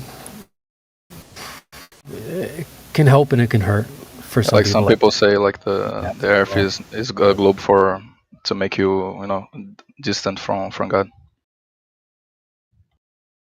Yeah. Like the Evil's plan. I'd say it probably has an overall net positive. So yeah, I have nothing against it for sure. So cool. Have you have you argued against with this? Like, have you argued this topic before? Or are you kind of still learning some things, or what? Yeah, like kind of both. Okay, cool. Yeah, well, stick around, man. Always learn. This place has a lot of good resources, and we can teach you the sauce. How to, we'll help sharpen your sword, if you will. And I know I've learned a lot being around here. So there's some really smart people. So we got you. All right. Thanks. Yeah, no problem. So, yeah, we were just talking a little bit about gravity in the chat. Actually, I wrote down some questions earlier today. I would probably phrase this for the whole panel, Dre's and Flying and everybody.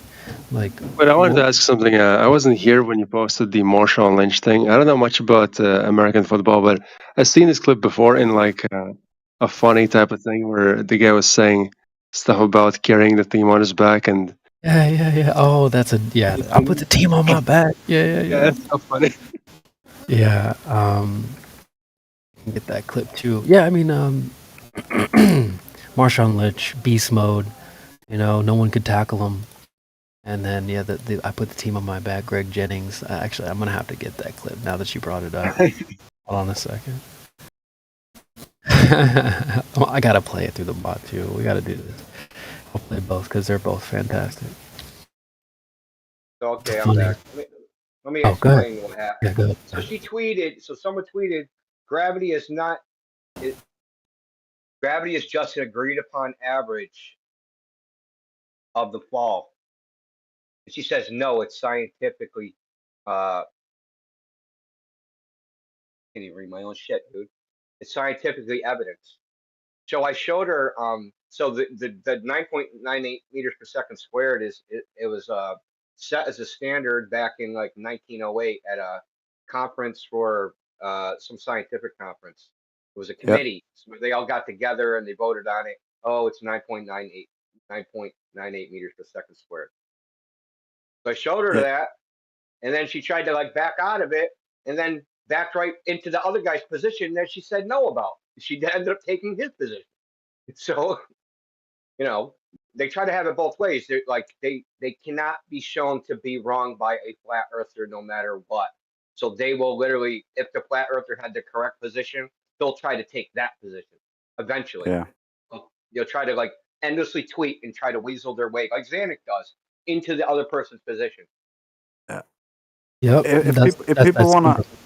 If people wanna see relevant information about what India is talking about, you can watch Rupert Sheldrake's "The Science Delusion." It actually goes into this a little bit. Yeah, India, you just. And if it was true, so say it was measured everywhere, 9.98 meters per second squared. Well, that would make the globe false, right? Then it's not a spinning ball because you're supposed to have a change by latitude,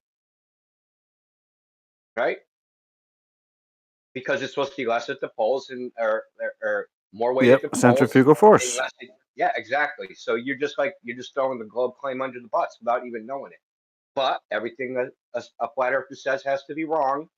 So like Twitter is just a long series of nut-ahs. So I'm like, there's like these two idiots on Twitter. This girl, this surf whatever, and some other dude.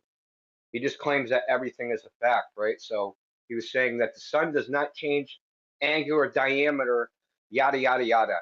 And there's a person that showed a flat earther that showed a sunset without glare because the air was like so thick, and it did change in angular size. So he's like, no, it doesn't. It's a fact, right? So there was a balloon test. The solar diameter and oblateness measured by the solar disk sextant in 1992, September 30, balloon flight, and they measure changes in the size of the angular size of the sun throughout the day. And they did like something like 11 flights. So, and I post it. What do you think happens? Then pretend it was never posted and ignore it. Or you're taking it out of context, even though I'm posting a graph from the data, right? So how do you take the graph from the data out of context? It says time on one side, solar diameter on the other axis, right? One axis is time, one axis is solar diameter. You see it change over time.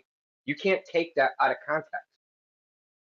This is the level of like debate on Twitter. It's pretty sad. I don't even know why I put myself through it, but it's like I can't let them get away with it. Something wrong with me. Yeah, I get you. You detailed that syndrome perfectly. You know, I've been personally saying that for a long time, that they do have that syndrome where we just can't be right. And like you detailed it really well there, like how they'll just slide behind your arguments somehow, some way along the line. It's like you idiot, you're making my point for me now. Yeah, it's the Not bug. even really aware of it. It's kind of they just do it. They're not aware of it. It's like they have bad short-term memory. Like they forget the thing they said before. And Bugs Bunny, bro. Duck season, rabbit season, duck season, rabbit season, rabbit season, duck season. They try to pull. Yeah, that's it. They do that with the horizon, geometric horizon, optical horizon, geometric horizon, optical horizon, no geometric horizon. It's the same thing, dude. I think most of the time it's just their ignorance and that they don't even know what they claim to believe they know about the heliocentric model. So, when they're corrected on something, they Google it and then they try to repeat it or paraphrase it in a way and not realizing that they're just saying exactly what you said a moment ago. So I think it's more their stupidity, their ignorance. Well, I mean, I would tend to agree with you, but just interacting with some people on Twitter, they do the same thing, right? When you post like evidence from any like peer-reviewed scientific literature, because they're obviously appeal to authoritarians, right? So if you post anything that supports your claim, they'll say you're taking it out of context or something like that, some gimmick, or you don't understand it, or it doesn't say what you think it says, or you're cherry picking, or you're compromising, right? They have all these these copes, right? That makes me think that like this is not an honest person. Yeah, these are thought-stopping cliches to get you to stop talking about it and to get them to stop thinking about it. Yeah, well, you just described Indio as what I call the globe whisperer. Maybe you guys remember, like Caesar, the dog whisperer. Somebody will say something just clear as day. The Earth is a closed system. And we'll go, well, see, yeah, well, he's right. And they'll go, well, actually, what he meant was... Bruh. Like, no, what he meant is what he said. We don't need you to interpret English into more English, that cope English or whatever, But it's on top of that, it's the condescension that they need. Like they need to take that superior role, because that's always what they're trying to insert themselves into, like some superior role. Oh, poor flat earther. Oh, he said this. Well, let me tell you what he meant, because you can't understand his plain English. So I have to interpret it into dumbed down flat earther speak. And then their explanation of dumbed down flat earther speak is 10 times more convoluted and abstract than what was originally said in the first place. Right. Or like completely different. Yeah. Or it's completely different. Like, well, actually, it's the opposite of what he said. It's like, what? Really? Yeah. It's the opposite of what he said, and then they start with the word imagine. Yeah. Let me ask you guys something really quick. Do you think a container must be closed? Does it must be sealed in order for it to be a container? No. Like my cup, if I put water in a cup, that's a container. It's not doesn't need to be sealed to contain the water. Thank you. Okay. That's my point. I agree. That's what I was saying. That's what I was arguing. But when it comes to gas pressure, I would say that it does have to be sealed. And if anyone disagrees, let me know. Well, Well, listen, there's like a here's the thing. distinction here. Oh, go ahead. Go ahead. No, yeah. I just want to say, like, heavier gases will remain in a container, an open container, a little longer before it it equalizes, with the surrounding air. That can happen. We've seen that happen. So that's all I wanted to say with that. Yeah, that's just because of the difference between the gases. The more pronounced the difference, the slower it takes for them to mix. Yeah, and that Yes, has to do I with like the agree. density of the gases and their relative the density and their relative like temperature and shit. Yeah. Shout out to the sulfur hexafluoride heads out there. Well, I mean, sulfur hexafluoride is like one example that isn't like a naturally occurring element, Right. right? So there are naturally occurring elements, and people sometimes die. I remember there's kind of like a semi-famous one. It's like a mine, and like gases settled in the like it was an open pit mine, and the gases settled at the bottom of the open pit, and it basically killed a shitload of people because people were like dropping dead, and like people would rush in to save them, and then they would drop dead, and then people rushed in to save them, and then they dropped dead because they didn't see the yeah Yeah, yeah it's like I would also probably say it's not just settling because they're constantly diffusing into the other air. It's when you have an introduction of the gas from somewhere below, it's going to remain extra concentrated there and then build up and push up with that concentration. oh yeah, plus it ain't gonna have the same temperature, right? So it's gonna have a lower density. So say Yeah. you have like sulfur gas diffusing out of the ground, and it has to like move the air that's above it out of the way, but that's got like a higher temperature. Like why would it go up anyway? It would have to have a higher temperature than the air that's above it to rise above it. So like so I mean this is like you can create air pressure by shooting air out of a hose, but that isn't like the air pressure. And Globers like to conflate this. Like I'm surprised more Globers don't do it, right? Oh, you can have air pressure without a container. Just reverse the vacuum cleaner, and there's air pressure that's coming out of the hose. Bruh. And technically, yeah, exactly. Technically, that is air pressure, but it's not the The, air the, pressure we're talking about. We're not talking about yeah. mechanical air pressure. We're talking about That's thermodynamic air 2015 pressure. argument. I actually had some guy Exactly. try to argue with me. A fan was air pressure without a container. Yeah, man. Yeah, Stupid. I haven't heard that in a while, but yeah, I remember they were saying. Yeah, that's the whole blow on your hand argument. So dumb. It's like, well, you're just blowing around contained air, dummy. Like, it's already contained. Yeah, your lungs are the container, and you're creating increased air pressure when you compress your lungs, and so the air rushes out. It's the second law. Yeah, and it's the same way. I mean, a fan doesn't really do that. A fan just like moves the air, but that's not. I mean, technically, that's air. It would be a pressure because it would have you know force per area, force per unit area, but not the pressure we're talking about.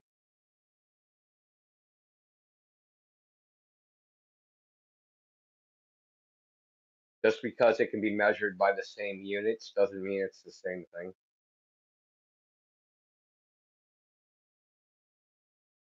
And like I would say, even with the fan, it's still blowing around contained air. So, you know, Marshawn Lynch, nobody's tackling this argument anytime soon, bro. Not going anywhere. Beast mode.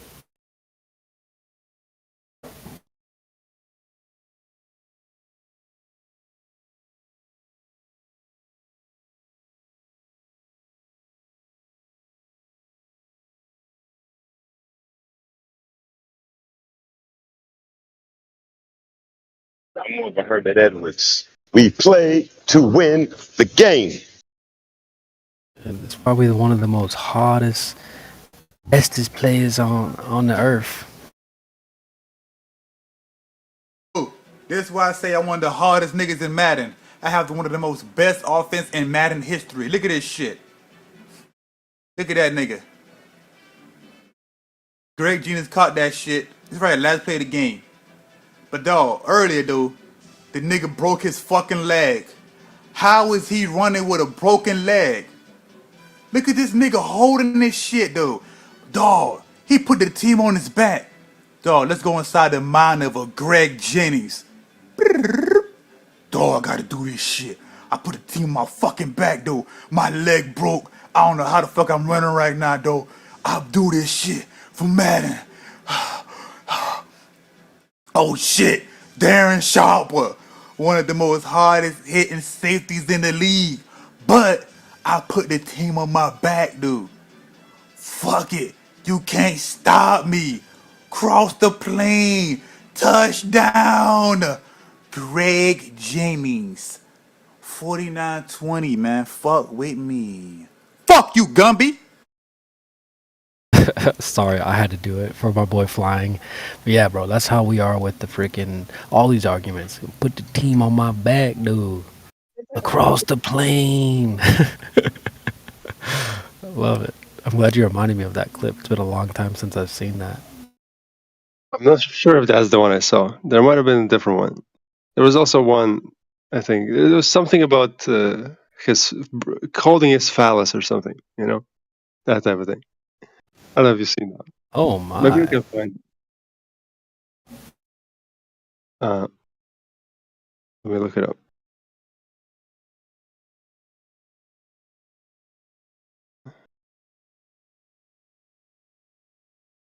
That was a classic. Put the team on my back. Oh shit. Darren Sharper. One of the most hardest hitting safeties in the league. So Yeah, I found it. I think it's this one. It's also the same guy. But it's a different monologue, I think.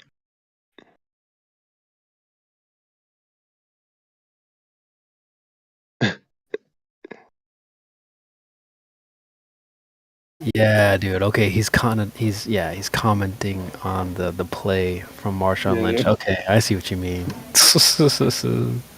Let me mute up and watch it really quickly. For old time's sake.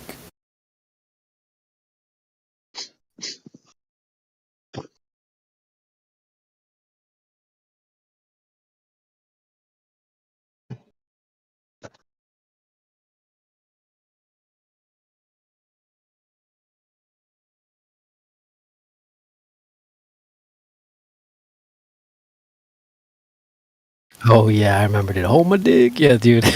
This takes me back. It takes me way back when I was in like junior high. So funny. Miguel with the play in the chat. That's hilarious. Welcome everyone. This is Lucker Larson. Tonight I am lucky enough to have a full panel here. A lot of talent in the house. I would like to start asking you a question, Creation Bear. I hear you make music. What is your best song? I want to promote it. Thank you, Lucker Larson. I think my best song, I don't know. I think I might have to go with Flat Smacking is one of my favorites. Just goes so hard. It's a parody of Schoolboy Q's Floating. So yeah, Flat Smacking. That might be my favorite. Let's see if I can get the link for y'all. Wait, can you like? I now am wondering, will Indio ever make a song? Indio. You gotta just get him on a feature, right? Like have him say a couple bars. Indio, and I'm in the Charles, we could did you do listen to is. Sticky Fingers? Oh, sorry. Did you listen to Sticky Fingers Blink? CB, I know last time I mentioned that to you. I grabbed the link. I never actually listened to it.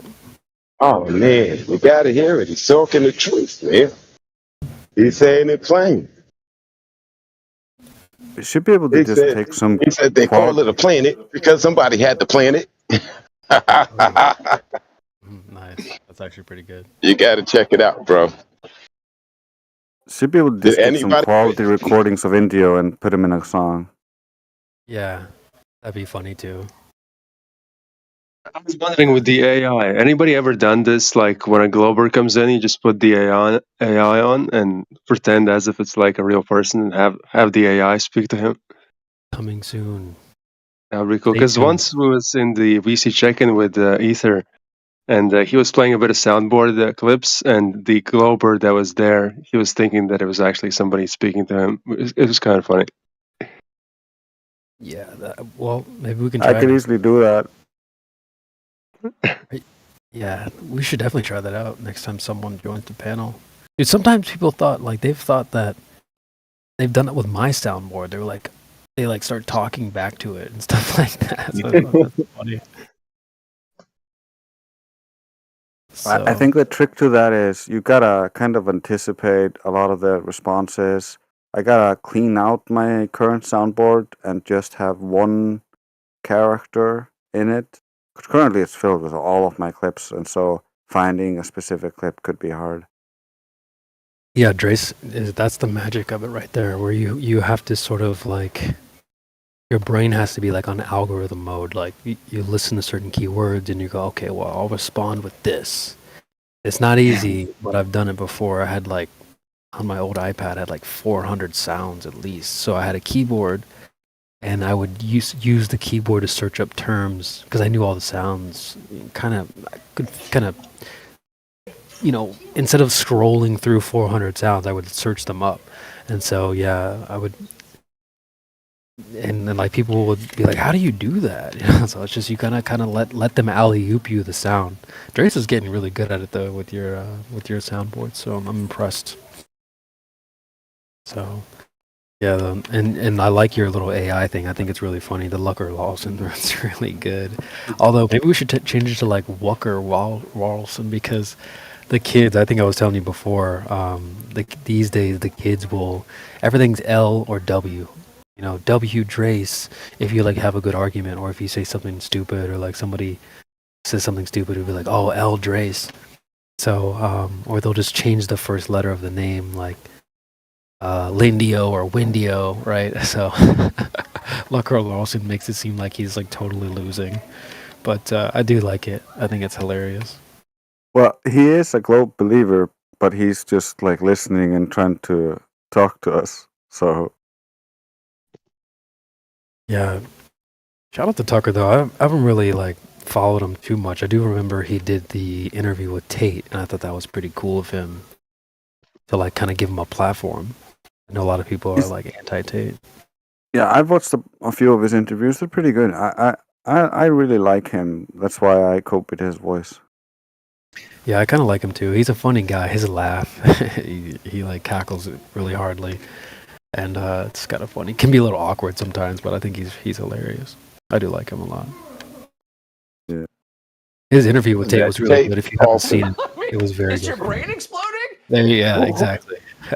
Who is it that you like, Tate or Carlson? I think they're both. I like both of them a little bit. Tucker Carlson. Tate is all right. I like Tate. He has a lot of charisma, and he's a smart guy, and he talks a lot of truth. So, Yeah, I think Tucker also covers a bunch of truth as well. He doesn't go as deep or as hard as Tate, but he reaches a wider audience these days. Carlson, in my opinion, is a broadcaster. He's a shell. Oh, I got to jump out. That's my kid calling. He could be. I mean, Maybe. I'm not saying he isn't. I'm just saying that he's said some things that have helped society, and I appreciate that. I can maybe dig out some of the clips that I had. If you guys haven't seen the interview he did with Tate, it was really good. It should be on Tucker's Twitter. I'll see if I can dig out the clips from. I have like 3 clips from their interview that were I had my Clip Kings pull out like a couple of their clips.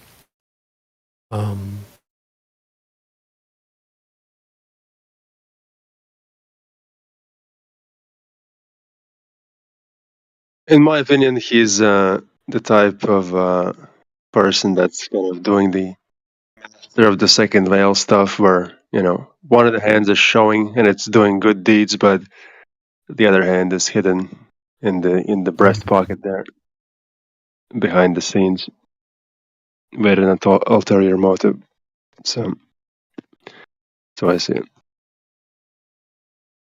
Yeah, you never know, but like, I don't know. I guess seeing him with Tate was kind of a good sign, I guess, because like if he had handlers and people were like, you're gonna do what we say. I don't know if they would link him up with him, but maybe they would. I know some people think that Tate's also like kind of a shill, so it's all right. I'm not trying to sway people's opinions. Like I'm not trying to say like, yo, you need to go like Tate or whatever. And honestly, dude, I'm surprised sometimes when people don't know who he is. Maybe I'm in my own bubble, but I brought him up to like my mom one time, and she's like, "Who?" But like she's also really not like on the internet like that. So, but I've had plenty of people say they have no clue who he is. So I guess maybe I don't know. Maybe Yeah, it's I'm in my also own like bubble. Karma said, people are not perfect. I need to redo my top G AI, get a better audio sample.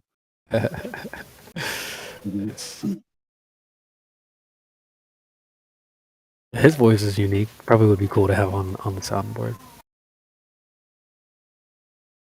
Let me see if I can find these. I got a bunch of them now. I can have I think it's 30 owned voices.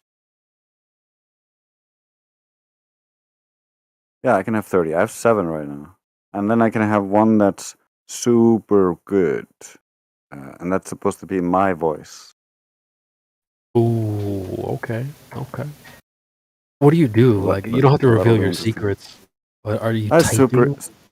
super easy. All I do is just type out what I want them to say, and all I need is a 5-minute clip of someone speaking. The more clear and better the audio quality, the better it comes out in the end. Okay, so you're just like typing it up, and it'll say what you type. Okay. Yeah, you gotta kind of if you start using lingo and language that they don't use, it starts sounding weird. If you use similar idiosyncrasies, yeah, Interesting. different, yeah. I got the take clips ready. I'll let me know when you guys ready. But yeah, I You think can play it. okay. One of them I'm gonna have to deafen for the YouTube. It's a Rumble only, but 2 of them are pretty good. I played the saying no clip before. You guys have probably heard this one where I usually tell you guys to like pat yourselves on the back if you have made it this far, because there's a huge crowd and a lot of peer pressure, and to be on this side of the fence, you have to be able to stand up strong, very stern, strong back, and say no against the crowd. And I see Flatsy's in the panel, like he's going to talk about like testosterone and stuff like that. But I think this also applies to our lady friends as well. They have the same ability that we have to stand up and say hell no to the crowd. So let's take a listen to how important it is to say no. Level. I don't know if you ever saw the study which linked people's testosterone level to their ability and capability to disagree with something. So they did a study which is pretty self-explanatory. The higher your testosterone level, the more likely you are to disagree with a point. And the reason for that is because, especially in older times, if you're going to disagree with something, you had to fight over it. Yeah. If you're going to say no to somebody or some tribe or some person, there's a high chance that you're going to have to fight that person. You have to defend your idea. If you don't have the propensity or the capability to defend your idea, then why would you go against the ideas of the people who are stronger than you? So reducing testosterone levels make men more compliant and more complacent, because we're less likely to say no because we can't defend what we think. Why would we say you're wrong, but we can't do anything about it? We might as well just say, well, then you're right. Might makes right. Yeah, and this stood out to me strongly because it's just describing exactly what we've been going through. If you want to be on this side of the fence, you have to be able to stand up tall, 10 toes down, and say no. And then you have to defend that no. And so we have a lot of tools here that we give people to be able to defend that no. And so if you, like I said, if you made it this far, you should reach over your shoulder and pat yourself on the back. So does anyone want to react to that clip before we move on to the next one?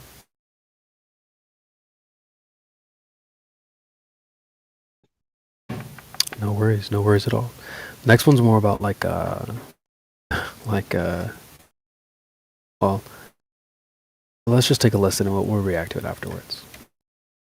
Most of it. It is. Yeah. So they have issues, and their answer: what's a government's solution to anything? Law. What can a government do? No matter what. But they're not laws that are aimed at fixing the problem that's right in front of them. No, they're laws aimed at fixing the person who's talking about the problems. So why don't you get rid of the guy who tells everybody? Isn't that easier, Tucker? Why fix any of this? If we just shut him up, they won't know. No, but that's like responding to a heat wave by breaking your thermometer. Completely right. That's the plan. It's insane. Plan one is to break the thermometer. We might deal with the heat wave a bit later. But get air conditioning. No, let's break the thermometer. For now, there's too many people talking about the heat wave. So let's just break that. And then later on, maybe when we have time, we'll do something about the actual issue. Yeah, and so it kind of just reminded me, how he said, we'll just shut him up. Who's being shut up? Us. And so instead of addressing the problem that we've been trying to highlight, they're like, oh, we'll just get rid of those people. Or just put a text box underneath things. Snopes says, fact check. Break the thermometer instead of addressing the heat. And I thought that was really interesting and had a nice correlation to what we do here. So you guys can react to that. I'm going to deafen the YouTube and we'll listen to the last one here. This is from the Tate Tucker interview on Twitter that happened earlier this year, I think during the summer. Go ahead. Somebody want to give us the clip, Creation Bear. Okay. Yeah, I got you. I have it in MP3. I'll just put all three of them in the chat. I like that. Oh, Peterson. Yeah, nice. Here's the last one. I'm going to deafen YouTube.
But I always hear whenever I'm on podcast or listening to videos like that, I'm always drawing parallels.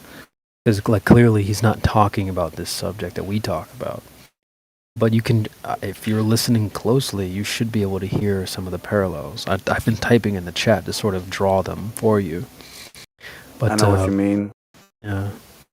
It's kind of like what I did with Peterson.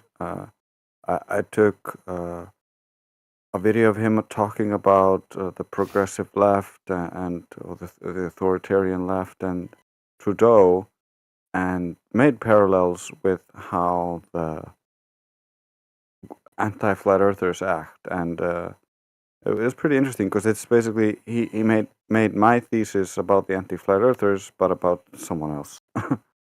Yeah, and this is my tip for people in general, like everyone in the panel here.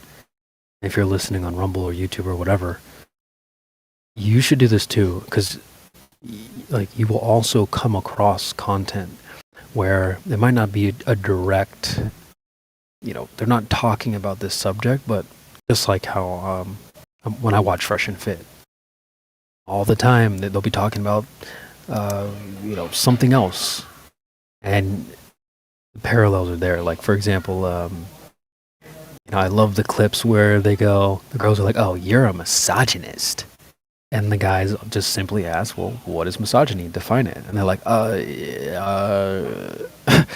and so the parallel is like how people will do that here. They'll be like, "Oh, that's a theory. You guys have a theory." It's like, do you know what a theory is?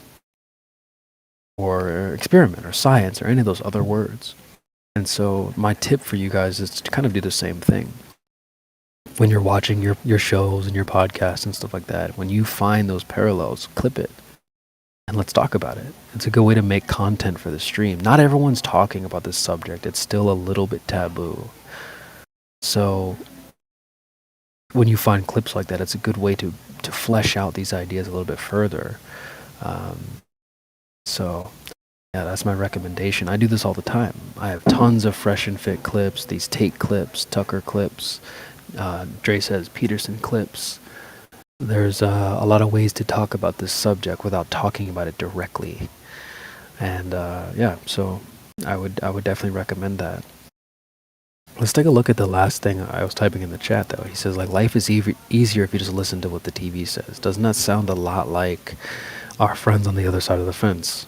He says it takes bravery to wake up, and that's what I was telling you guys. It's like pat yourself on the back. It's a brave thing to do. It's a difficult thing to do, to stand against the crowd and say no, and then defend that no. And we were fooled. I was fooled. I believed in the globe mind my whole life, but you eventually, ideally, you get to a point where you're not fooled anymore. And if you continue to be fooled, there's something wrong with you. And we see this from our friends on the other side of the fence. They go, "Oh, why does it matter? Why would they lie?" For them, it's just simply easier to just believe what the TV says. The movie Matrix, Cypher, right? That's that character. He just wants to drink his wine and eat his steak and go back to sleep. And maybe that's an easier thing to do, right? They say ignorance is bliss.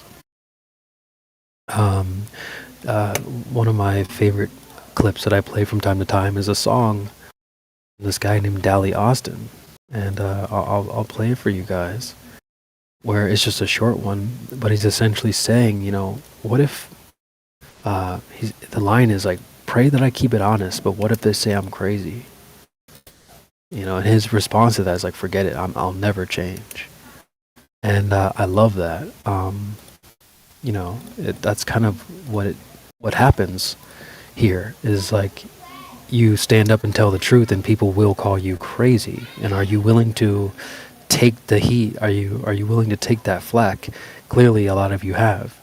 I know I've lost friends and family members and stuff like that for trying to speak out about this subject. Who knows what other people have lost? Jobs, sponsors, followers, who knows? So there's a lot on the line. And some people are willing to put it on the line. Like I think there's probably a lot of you in here. We don't care. We're the vocal group. We'll say it loud and proud. So what? Pray that I keep it honest, but what if they say I'm crazy? Fuck it. I'll never change. That's what the line is. And I'll play that for you. I just need to convert it into MP3. So give me a second. I love it. I love it. And you'll hear in the very next line, he talks about this subject very directly. And so shout out to my boy Dally Austin in Chicago. I would put him in the camp of the hinters, the ones that are willing to just, maybe say the words, but their position isn't very clear. not telling the world like we are loud and proud, but they're willing to at least put it out there to somewhat normalize the idea. So I have respect for those people, even though they're not as vocal as we are. And I think even like Tate falls into that group as well. He's talked about this subject multiple times. What his position is, it's not, you know, extremely clear, because he said other things like, oh, I've been to space and I've seen the globe and all this stuff like that. So he kind of tip-taps around it. And so I would put him in the hinter camp as well. And then you also have like the silent group, you know, people that know the truth and just keep quiet. I have respect for those people as well. They don't want to lose their sponsors, their jobs, their family members. I completely understand that. But at least they know, I guess, right? So here's the clip from Dally Austin. This is from his song. It's called Through the Wire. Beautiful song. I'll get you guys a link. Let's take a listen to the clip. Rich, go that crested crown and shit, the golden road is promising. Pray that I keep it honest, but what if they say I'm crazy? Like fuck it would've changed.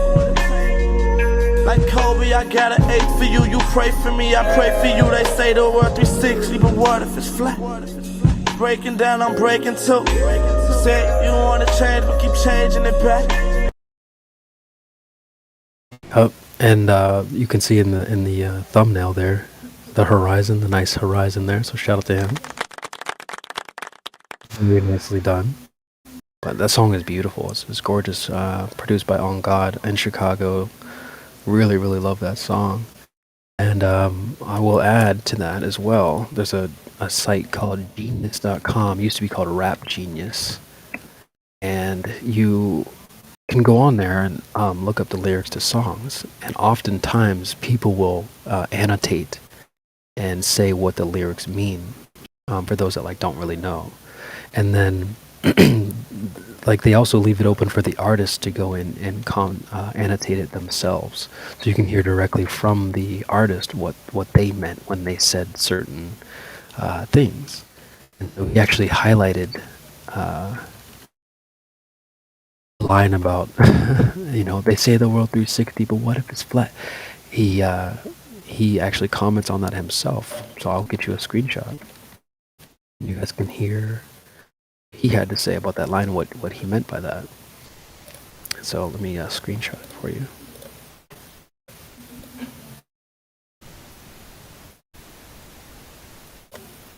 You guys are gonna love this.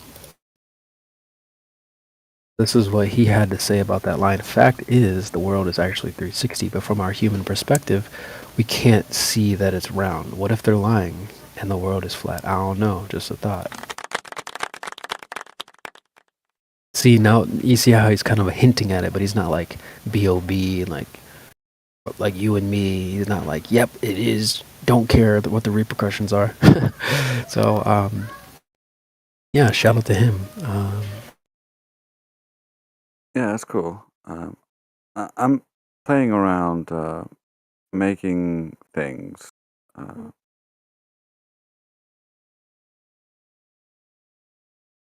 What I noticed too is, look at that. This was 10 years ago, dude. I did not know this topic 10 years ago, so it seems like he's been on board. 10 years is a long time. That's 2013, man.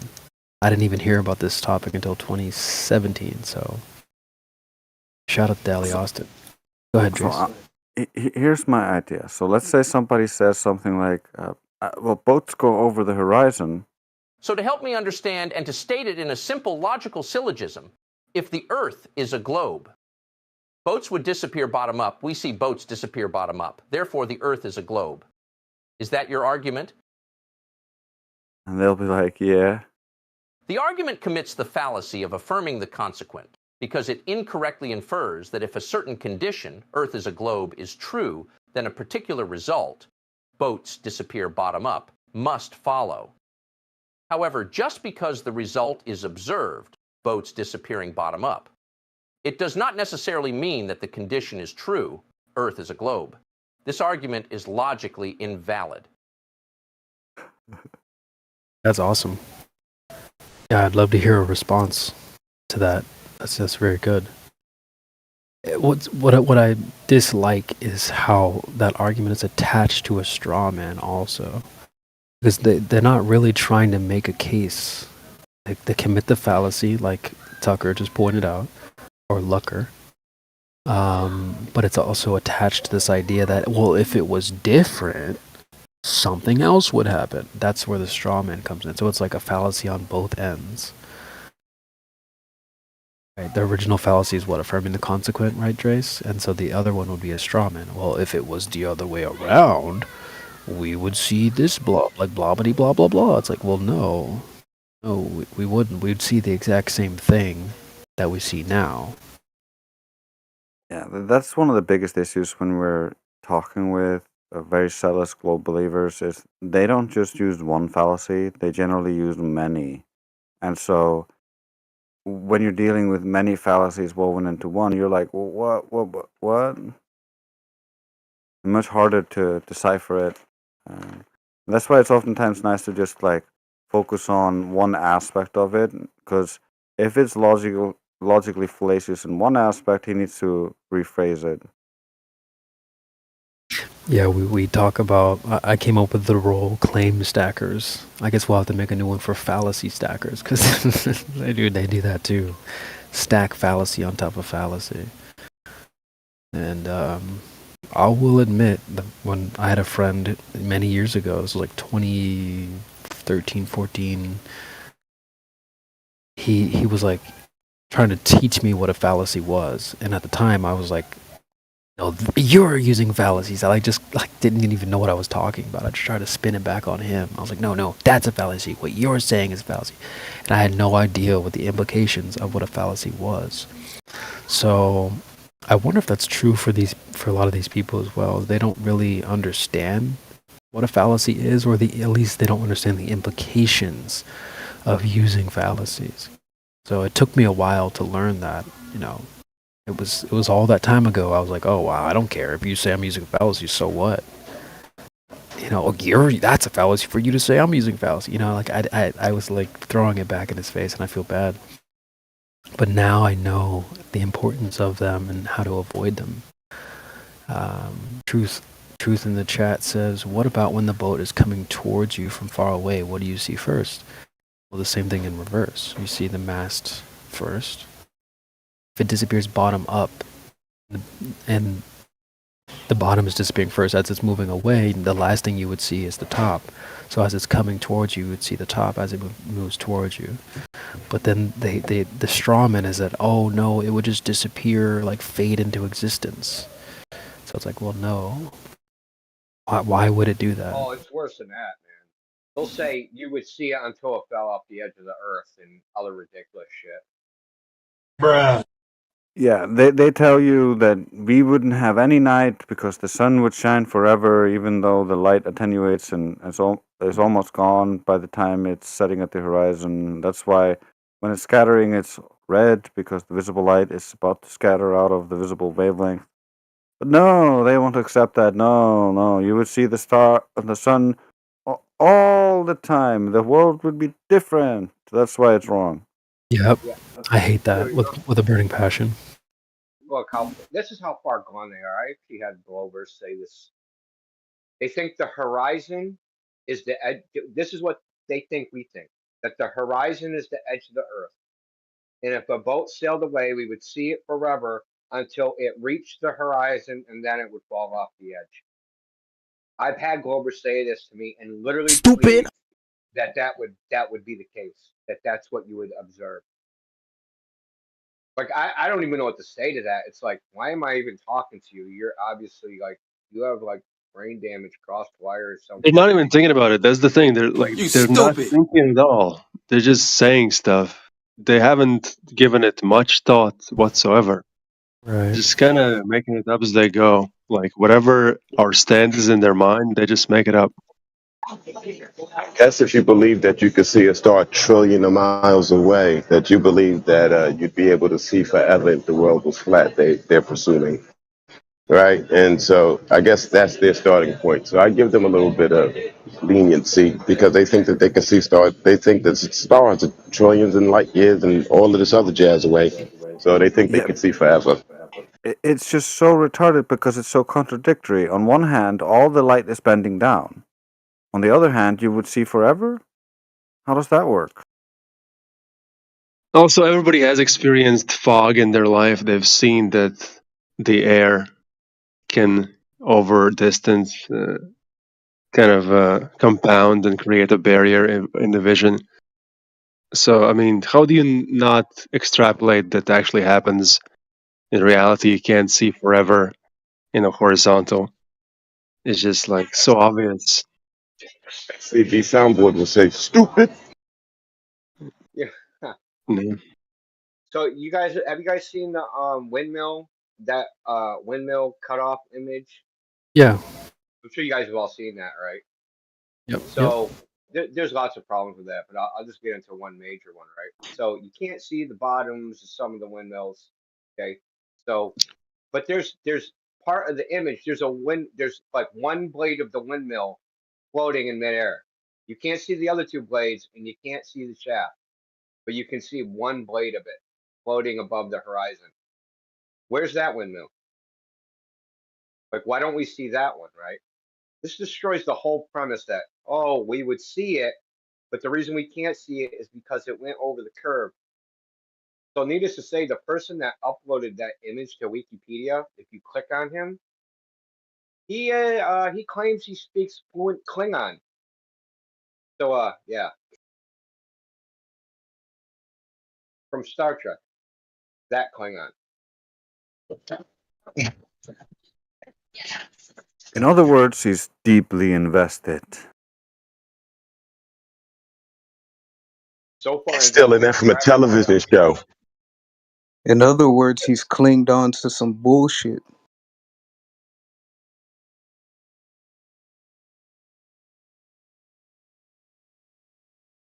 Like, did they have an actual class for that somewhere that he paid for?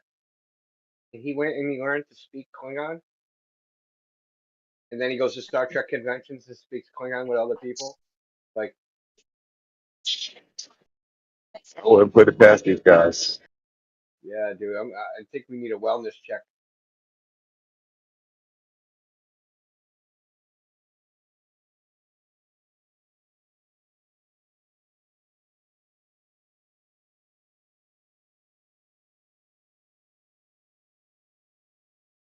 But I think the point is that the horizon, at the horizon, almost every time we look at the horizon, out veil, we see mirroring, right? We see some layered mirroring happening. And it acts like almost like a wall that you can't see behind. Whatever light is behind this layer, you can't see behind it. And like almost every single like so-called ships over the horizon video I seen, every single one shows mirroring. And there's this other thing I've noticed is that the water is super turbulent. The water is like rushing fast across the camera, like the wave. There's a lot of waves. The water's moving around. You never see like the black swan ones where when the water's completely calm, it has low waves. You never see anything cut off in those types of images. It's always rough water. Do you guys think we get to see this entire creation when we pass away? Like we get to see what the very bottom looks like, what looks like outside of the dome, all of these kind of things. Nah, probably not. Probably not even gonna give a shit, dude. Yeah, I'm kind of with Indio on this one. I think like your priorities will change once you understand the bigger picture. You'll not care. All at once, you'll learn whatever it is. Like you won't care. That's how I feel it. Well, Yeah, I no, don't that's think a there's good point.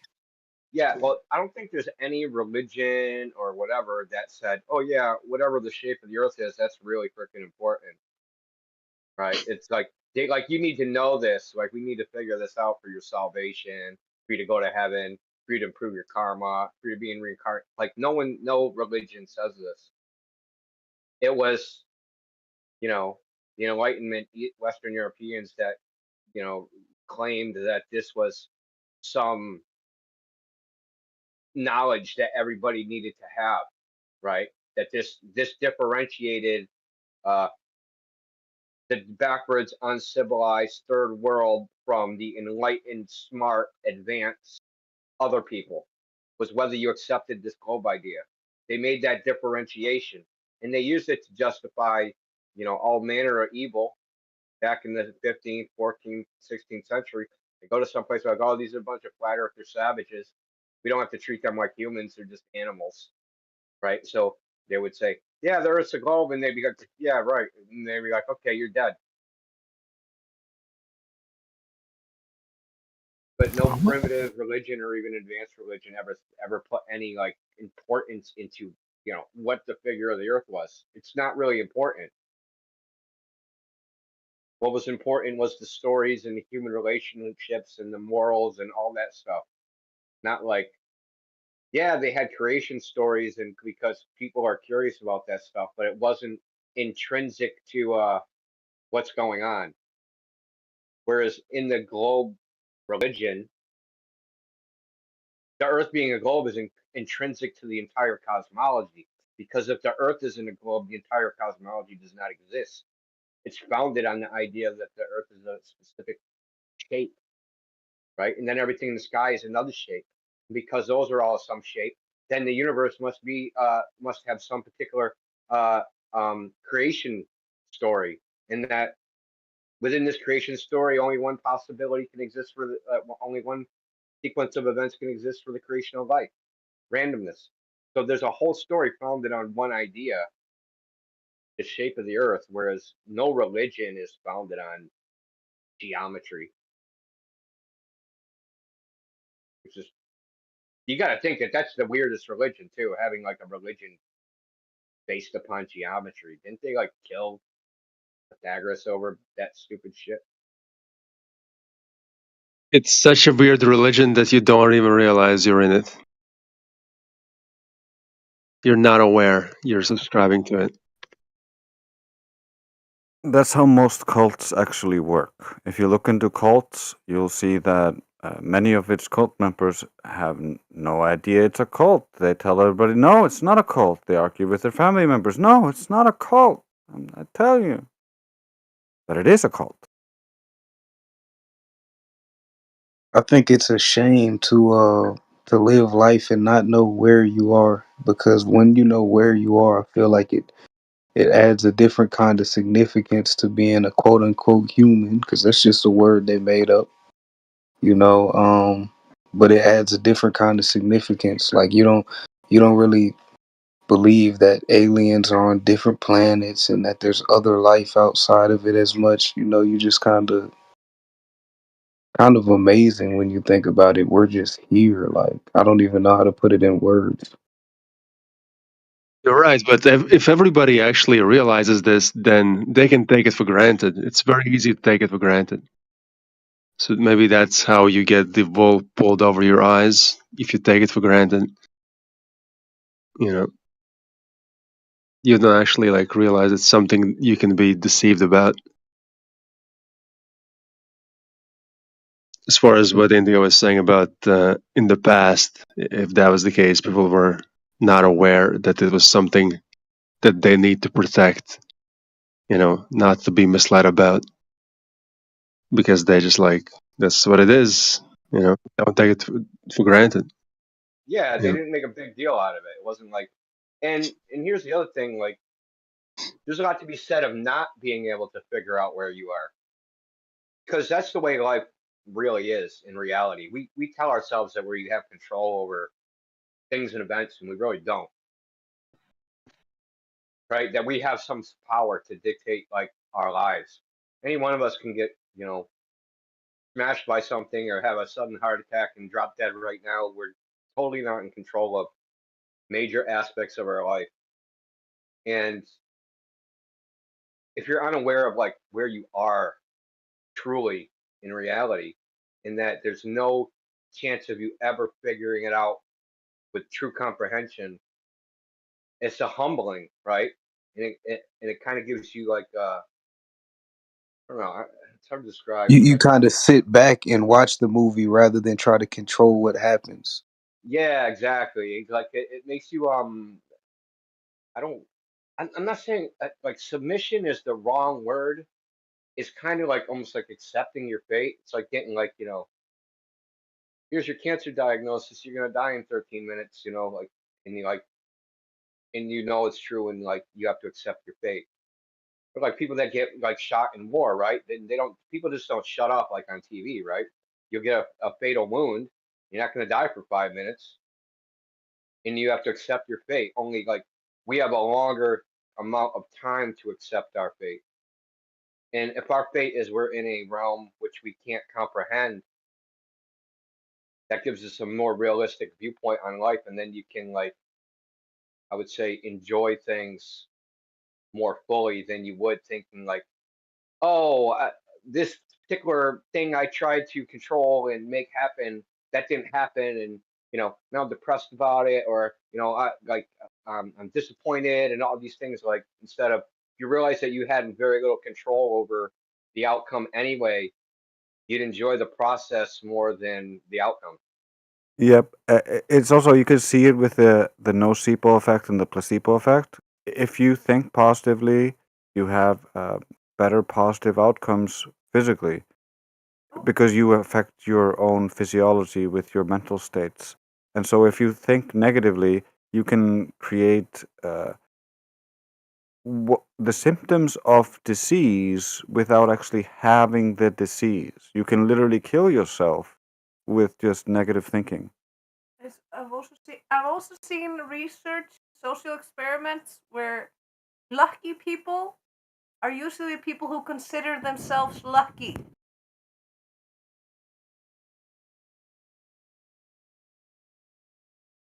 He who thinks he can and he who thinks he can't are both correct.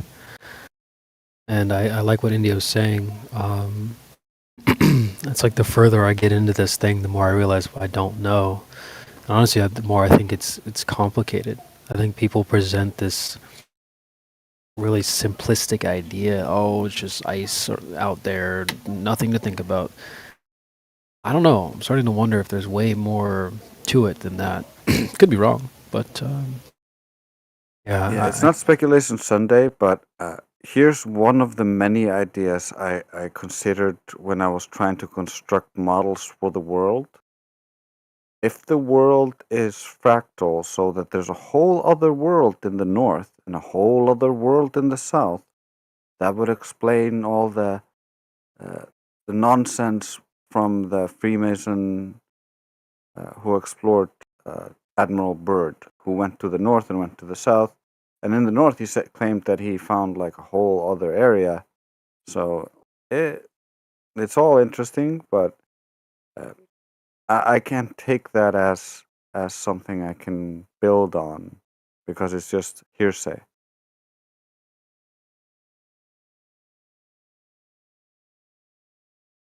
But that in that perception, the southern rotation would just be the stars over this other area that is also similarly a disk with a center that has a compressed world within it. That's crazy to think, but it would create what we see in the sky. And the North Star would then be a compressed star field of the inner portion.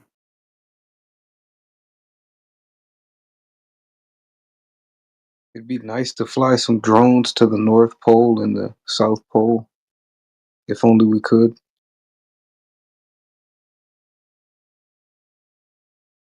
Yeah, that's one of the things I really want to do eventually. Find some way to create maybe balloons transmitting information and then just sending in drones and balloons further and further in and seeing what information we can send back. Because I think that's one of the things that's really missing. When you look in the south and the north, we don't have good information and data from those locations.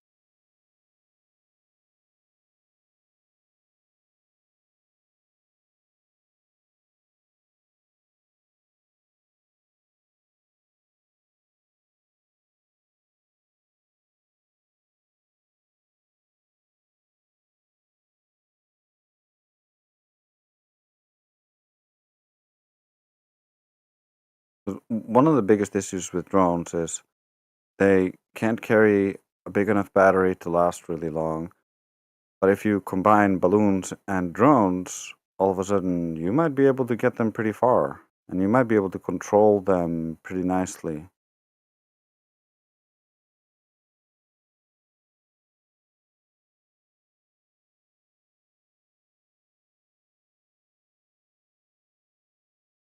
Like a hybrid drone with a balloon on it. I like that idea. Yeah, it would allow you to carry all the weight of the battery, make it basically buoyancy neutral, and then the drone is just flying around with almost no power and can just hover in place. You know what else you do? You throw a solar panel on it to get even more out of it. Sure, that's a good idea to recharge the batteries.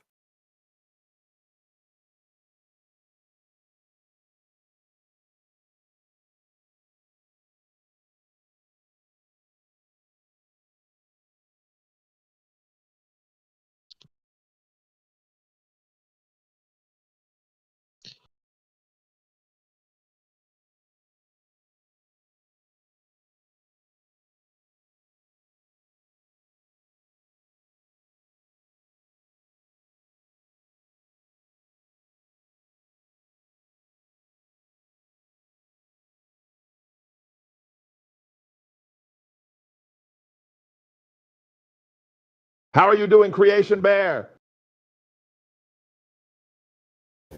I'm in a good. I'm in the Helio cult chat.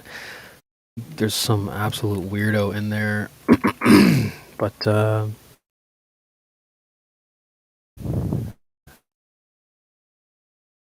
you guys are going Hello. deep. I had some thoughts on a couple things, but you guys have been flowing nicely. I don't know much about the drones and stuff like that, but these guys in the chat talking about, so there's no geometric horizon, right? So can't prove anything. It's like, dude, they have no idea what they're arguing. It's suspicious because he doesn't want to join the voice, the voice channel.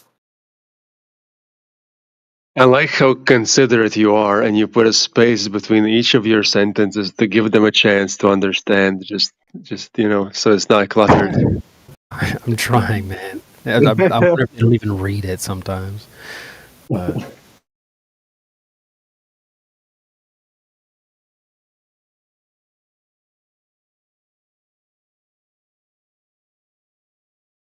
I'll say this, I guess. Indio pointed out like the how it's not a salvation issue, and I would tend to agree with Indio here. I did come across someone who made a case that it was, and I wanted to highlight that for people to see what you guys think. And I've said this before, like I've told this to like Matthew Learns. Okay, so if we are on a globe, right, and you believe in a creator, where would he be if you were to like point your finger? What direction would you point to? I think most people naturally would point up, and I would accept the answer that the creator is in everywhere. He's kind of in everything. I guess I could accept that. But if you turn But to I feel like people instinctively still point up. Like if you see a UFC fight and the fighter just won the fight, I think most of them are globe believers. But when the fight ends, they point up. Glory to God, he's up there. I feel like it's kind of instinctive for us. Maybe there's something to it. So let me get this straight. When Australians are pointing up, they're pointing at the devil? Yeah. Well, see, that kind of gets what I'm getting at. It's like if you were to take people in this panel and say, all right, well, point to the creator, we all see up as the same direction. And so that seems to make a little bit more sense that it would be up there above. But in terms of like the salvation issue, this person made the analogy of waking up from a coma. And so like, it seems like a lot of people that come here and ask us, they'll be like, why does it matter? Why do you guys care so much? Why do you look into this topic? Blah, blah, blah.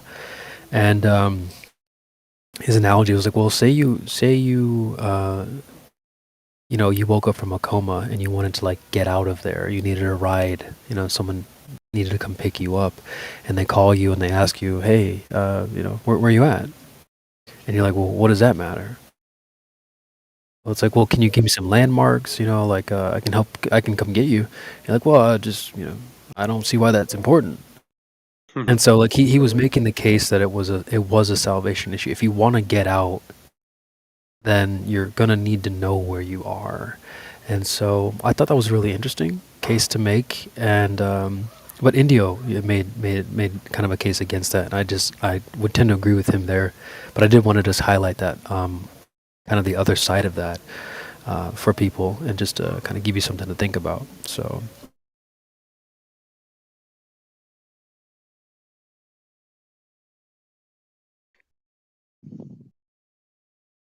So I don't know. I think it's important, but also, like you asked, Kenji asked, would you see this as an important topic? Say once you did leave, I would say no, probably. Like you've gotten past that hurdle, and honestly, I think a lot of what we do is trying to like wake people up and normalize the idea more.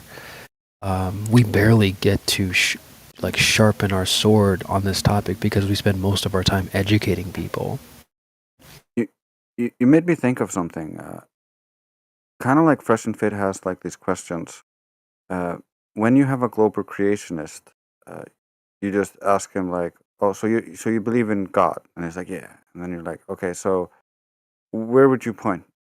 And then they point up naturally, and then they're like, "Okay, where is the devil? Is he?" And they're like, "Where would you point?" And he's pointing down. And then you ask like, "So Australians, when they answer you, they would do the inverse, right? They would point up for the devil and down for God?" I'd ask him if the devil is in Australia. Yeah, and I mean that's kind of like, if it's an object within a large space, where are you pointing to exactly? Is it in space, or is it outside of space? Where would this creator be? And so I think that it's something to think about. The only really answer that I would accept from that side is, well, he's everywhere and everything. I just thought it was interesting because you can ask them the same thing about the devil, and most of them point down. And so they have this up and down mechanic that just doesn't work in the ball. Right. Also, doesn't make sense. Like, if there's a lot of planets, why is the devil inside of the Earth and not like in one of the other planets? Specifically the Earth. He just chose to be inside the Earth. There's another thing that I've brought up before. People who believe, that Jesus Christ died and was resurrected on the third day and was rising up to the heavens. So if it's a infinite universe, he's still raising up. Like, where did he go? He's still rising. It's gonna be like an end of mankind. He's still gonna be rising. How fast is he rising? That's the question. The speed of light, duh. Well, that's It's still also not fast enough. It's also how we refer to like our mood swings or things like that. Everything is, if it's up, then it's good. If it's down, then it's bad. Like, I'm feeling down, that means I'm feeling bad. I'm feeling like, today I'm feeling like, up. That's a good thing. I feel elevated, That also means good. Like, you're feeling like you're reaching towards the sky. When you have joy, you're putting your arms up. So, Yeah, that's and true. yeah, if you're feeling bad, like your shoulders slump down, like your whole body is kind of slumping into the down position. Another thing, you said, how fast would he be rising up? Surely it was slow and dramatic, and not just like whipped up. I don't know. uh about the down thing you said, like, since humanity has been invaded, invented, sorry for my English, by the way, a long time I don't speak it. There's this thing, like the old gods, the mythology, etc. Like, the old people from Earth, like the old civilizations, they did have a culture for Earth, So they were a lot more feminine, let's say. So the gods were more like from Earth, like the nature, the nature itself, like the druids itself. They workshop like the forests, etc. So this thing about being Earth, being down, it's more connected to Earth itself. So there's this Satanist thing, like if you want to be free, you gotta know the things. You gotta to be free is to be yourself. So you gotta be you, literally. Like you gotta be you. You gotta have your feelings and etc. So that's being free. So you gotta understand what's around you, what's in the earth itself. So not up the sky. So the Christians, the other civilization, the other religions that workshop the skies, they were the more masculine, because uh, being up is more dominant, let's say, and it's more like being something else, not from this world, not from this earth. So you gotta be to be really free is to reject yourself. That's the thing the Christians are more like, and our civilizations like Buddha. Not Buddha, because Buddha got a duality different from the Christians, but it's more like that. So being up is really being something else, being alone, being way above from this earth. So that's kind of answer something in your question. Do you get what I mean? Flying.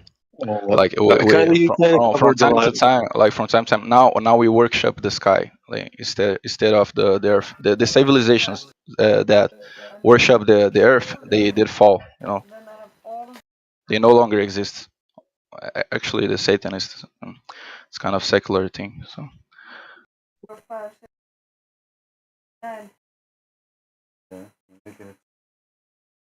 I think that like very much still kind of exists, but it's more, kind of behind the scenes and pushed upon the people, and the people I have a act question. that way, Can but they anyone don't realize explain that to they me do. how the globe does not work? What the hell? what? What happened there? Why did I get interrupted by the? I'm sorry. My mic was supposed to be off. Okay. Okay. Because I have greens in the chat. Is somebody new? Is that somebody new? Greens. Hi guys, yeah. Just kidding. Globe Just kidding. Just kidding. Just kidding. This is Big Root's cousin, right? Greens, welcome back. Yeah man, thanks man. Hope everyone's good questions.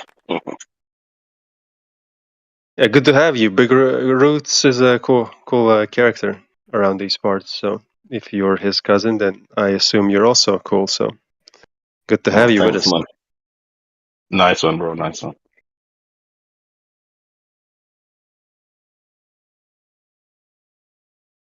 Are you also a musician, perhaps?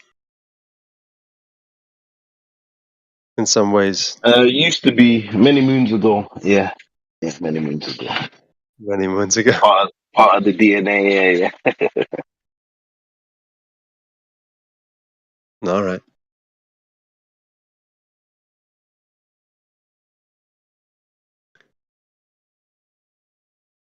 There's a lot of creative spirits that are attracted to this topic. It's crazy the amount of musicians and artists and things of that nature. Even UFC fighters for whatever reason. I'm just playing, but yeah, it's crazy. Yeah, on the topic of up and down, also when you play music as well, you hit the up notes. They're kind of jolly, and it makes you like feel, a bit more. I don't know, like hyperactive. It makes you feel like excited with the high notes, and the down notes is a bit like brings your mood Yeah, a bit down. Yeah. that depends. Like the the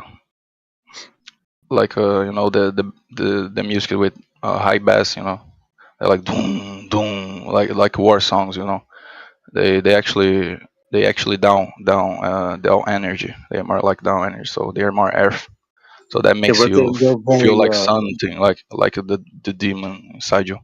So you're ready for war, It's very etc. dramatic. Yeah. It kind of makes you a bit anxious, you know, Literally, like literally that. something might happen. Yeah. So that's why most of girls actually too. So they like those songs that have a lot of low energy, like you sing trap sometimes, like you sing funk. A lot of songs are famous today, like war songs itself. Shoot, we just played that Doja Cat Demons song the other day. Maybe I don't know if y'all were here for that, but that's funny that you bring that up. We were getting into other things at the time about how they're not even trying to hide it anymore. We were actually going into some deep stuff, some dark stuff. But we don't have to go back into that. But yeah, it's funny that you brought up like how you said that they like to listen to sort of like low vibrational stuff. That Doja Cat Demon song really highlights Makes you feel that. powerful. Yeah. Also, the way they dress, like the way they dress, is start to express their soul. They start to dress with darker colors. It's like you feel more empty. It's like kind of you show it on the outside as well. You're not even realizing it, but you're kind of wearing it on you. That's definitely true. Definitely true. If I can add something to it as well, I believe that women are under attack. I believe that their emotions and their behaviors are being appealed to through For sure. mass media and advertising and stuff.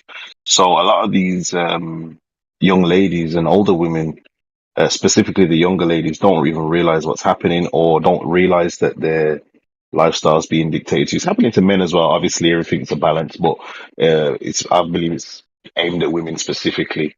You know, there's a I lot think of it's the agendas. way it works also by proxy. The way when the women get influenced, the men also get influenced because the men want to find the affection of the women. So they gotta Agreed. force Agreed. themselves. Yeah. Well, if you get hold of the woman, then you have hold of the man and the child. So essentially, this is how you ruin families. I can't remember who made the saying, but it's if to show me a state of a nation, show me the state of its women, and this is very apparent in modern or current times, I should say. You know, so lots going on, lots of heavy metals in the makeup and the sunscreen and the eyeliner and the lipstick and the wigs and the pantyhose it's just so much going on, man. And unless you're conscious about the world that you live in, they're just having a field day with us. Absolute field day. Yeah. I mean, I wouldn't use the word us because not me. I not having a field day with me because I'm aware of it. I don't try. I try Agreed. not to fall into traps. You know. So. Agreed. Agreed. Like I'm not gonna raise my children the way they want me to. I'm gonna show them the pitfalls, and they're not gonna fall into them. So It's very true, but unless we have a community, a physical community, where we can actually protect each other as values and views, eventually as individuals, they'll get you. You see, they're sending letters to your house, or your child saying this and your child saying that. It's not appropriate, and eventually, depending on what country you live in or what state you live in, they can arrest you or they can do something. They can get your child taken away from you. So it's dangerous times we live in. Dangerous times we live in. yeah, We've well, registered our children to a corporate system via the birth certificate. Most of you probably already know all the numbers on your birth certificate are an allocation, and it all means something. You know, if you don't have birth certificate, they can't take your children if the children don't have birth certificates. Imagine that. So yeah, man, yeah. there's a lot going on. As CB said earlier, like bravery is what it takes if you want to stand up against it. I think even the better word for that is not bravery; it's like righteousness. You have to be righteous, stand true to what you believe in, stand true to what you know is right, and actually, don't let it get you down. Like, don't let the world kind of shape you. You have to shape your own kind of. Anyone try to start a Marble League match? What's that? Anyone trying to start up some Marble League? are you talking about, man? It's an activity. I feel like it could, really do use some bonding. Hell no. Can you please repeat it? What kind of league? Bobble league. Your bacon. That sounds suspicious. We don't do that here. I know I can't quite make out what you're saying exactly, but He just wants to play I feel like you games don't and have the do best the activities insights. in the chat. Flying. Well, we don't really. You can do that, Bacon, if you want to, but I like to get down to the money, if you know what I mean, in terms of the topic. So, I mean, I don't think we've spoke before. You've been here since August. So, what do you think about the topic? It's pretty lit. All right. Right. So, whose side are you on? Oh, obviously, I'm in here, so you know what side I'm on. Well, everyone's welcome, so there's no requirement to be on our side. So, Feel you? Yeah, you don't have to like lie and say you're on the flat Earth side. Obviously, you're on the globe Earth side, right? No, I'm not. I would never be. Are you sure? Yeah, I'm pretty confident. all right. Well, hit me with one of the arguments. Maybe I'll play Glober for about. And he left.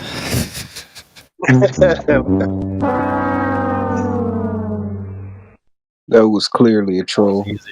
It always goes like that. Bad actors, man.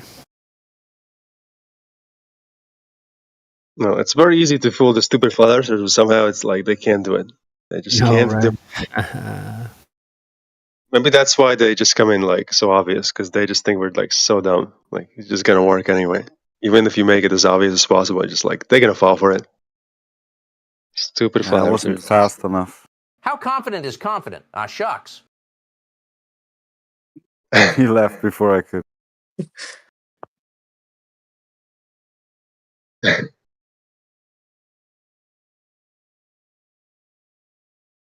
Yeah, as I was saying, righteousness is very important. Like you actually stand up for what you believe in. Don't like let people shape your reality. You know, if you're bringing up your children, you equip them with the right tools to actually be able to combat, all this crap that's going on. Make them righteous as well, because I mean that's the future, and they also going to shape the world. So, What is the righteous? more, what did you say? What is righteous for you? As I said, Try to define righteousness, A please. Christian idea. it's not aggression per se. It's like being having conviction in your own in the right things that you think are right, but actually are right. Actually, for real, you can verify that they are right. I mean, I Like think we know. helping others. Helping others, yeah. Not letting people dilute the facts of the world. That men are men, that girls are girls, and there's really no in between there. That kind of thing. Like, don't let people brainwash you into things that are obviously not real, and don't accept others' opinions just because they peer pressure you into accepting them, even though you feel like it's not correct, but you're gonna still go along with it. Yeah, so you mean like the best way of raising a child so is like homeschooling? I mean, it could be. You could also hire a tutor, for a particular thing. Like if you don't know math that well, you hire a tutor to teach them math, because you could, probably can't be an expert in many things that could perhaps enhance your child's life in a very specific way, which they might be interested in. If they're really into art and you're not equipped with artistic kind of knowledge, you have to find somebody else who has that. So I don't know. Yeah, People try to homeschool just by themselves. It's very difficult. Like, you have to kind of find some expertise. Yeah, I guess the best way is the homeschooling. Yeah. Yeah, but if you do send them to school, like you still tell them, like, okay, think for yourself. Teach them how to discern, logical fallacy. Do not I guess fall into that's hard. pitfalls. That's hard. Mainly when they're being raised like 8 years old, 9 years old, 10 years old. That's too hard to the enter understand. They're gonna be influenced by their friends. There might be, but I mean, They will. I can proudly like look back how I was as a kid, and I was raised decently, and I was able to stand around 10 people who would drink alcohol, smoke cigarettes, and I could say, no, I'm not going to do that Yeah, but you because sure I it's was gonna raised. work for your child? I mean, I It's would like have to. 50-50. You never know. So I'm not going to say I, it's 50 I, 50. I bet y'all drinking that wine too I much won't and take smoking it. them Like tweeds I and won't take everything. a bet for that. Like literally, the academy, like it was made to make you think like others. Literally, like you can think for the past people, like for the past civilizations. Like everyone work with their family, so like if your father were a blacksmith, you are gonna be a blacksmith. Like literally, if you're a man, your name is your work. Like uh, Frederick the blacksmith, so Frederick the blacksmith the young, so everything work by the family itself. Now nowadays we work by the state, so everything works for the state, not for your family, like it did in the past. So you gotta study in the school. You gotta go to the academy. So you go to the university. So you study by their rules. So Yeah, if but if you you go there, if your child goes but there, you're if gonna he's become aware of and it, work for them. So the best way is homeschooling. Like yeah, it you're is the gonna work. first He's gonna work for your family, like for himself. So for sure. he's not gonna think like the others. Like everyone here probably understood the word is a globe, nah? By the school, by studying the school, by having friends and they talking the same Yeah, thing. but Like I didn't have a parent who would tell me, okay, actually, like, look out, they might tell you something that isn't true. Because my parent told me, like, okay, you're gonna go to school, you're gonna learn things, and that's it. Like, as if everything you learn is gonna be 100% correct. yeah, Nobody but like even there's gave a me big the idea problem. that There's a big problem in that. Like you're gonna be raised thinking everything's wrong. Like what the fuck? Like you okay? The Earth's not a globe, so. But you gotta when you're asked in the school, you gotta answer it's a globe. Like you're gonna have a duality inside you, so you gotta have to fake every time. Like it's really hard to rate. Like we here probably we have passed from that, but not everyone gonna pass from that. Like some people just gonna ignore it, not just care. Like flat Earth, globe, we don't care. Most people are like that. So it's best to just understand what is reality itself. Like to really learn what's real and the other which is fake. So you can like make him study in the school and then in house and he say fake things in school and that's kind of have a problem. You see what I mean? yeah, I get it, I get it. You're gonna make a problem. Yeah, Gotta have I one myself way, not came two out of ways. that system. I Like myself came out of that system, and I mean, yeah, but it you're not like everyone and near am I. It's really hard to be like flat yeah, earther. but I even had less of a chance of like not seeing the deception, because I had no reason to see it because everything was like, okay, they're going to tell me the truth. I'm going to a place where they're teaching me things that are actually true for like every subject. So I had no reason to doubt it. And in my life, it's like, okay, these are the trusted figures. I have no reason to doubt them. They have my best interest in their mind, and probably in their head that was the case. But I didn't even think of, oh, maybe this person actually doesn't know what they're talking about. Maybe they're just repeating the book. They just have the book open and they're just saying the words that are in the book, and they haven't actually thought about it themselves. I didn't consider that because nobody put that kind of thought process in my head. Nobody taught me how to Yeah, actually but discern. yeah, I understand. But you see, it's kind of a lucky thing, like a look, like there was a percentage to you being the other way, like, but now you're here. But it's still a luck. Like you don't know how it was gonna work. Even if you raise a child in homeschooling, and they still can be like a globe believer or a scientist believer, like everyone and believing what science says, whatever. So you never know what's really gonna happen. So yeah, it's more like we work the best ways to try to Yeah, but to you said go to it's the like best way. 50-50. I don't think it's 50-50. Like if you equip them with the right tools, it's not going to be 50-50. It's going to be like 99% that are going to go down the right path. They're not going to fall into the globe. I Going mean, I to would say school, it's you like believe that? only Like 1% literally going chance. to school, talking to people that believe like one thing, like one code, so he's gonna be an invader, inside the group. So He he's will be, not yeah. gonna be accepted. He's gonna suffer bullying, whatever. Yeah. Sure. But I mean, it's the best ways to really don't take him there. Don't take him there. If it's a not good place, why will you be there? Why? Yeah, I wouldn't. I'm not arguing for it. I'm What's not saying that it's no, good. yes, that's why I don't see other way if not homeschooling. Like literally, I just gonna throw my sons to the wolves. I don't want to make that. I don't want to make that. Has anyone spoken to Homeschooling is Archangel yet? easier with more kids too. The more kids you have, homeschooling. I have 3 kids. My oldest one has taught the younger 2 and will continue teaching the younger 2 and will take care of them as they age. I got this Ukrainian neighbor, right? He's got 7 kids and he told me this, relaxed me a lot a while ago. The more kids you have, they take care of each other. So it's really not that much work. Same for homeschooling. Your oldest are going to teach the younger ones too. That's That a is nice way. cool, yeah. That's a good way to look at it.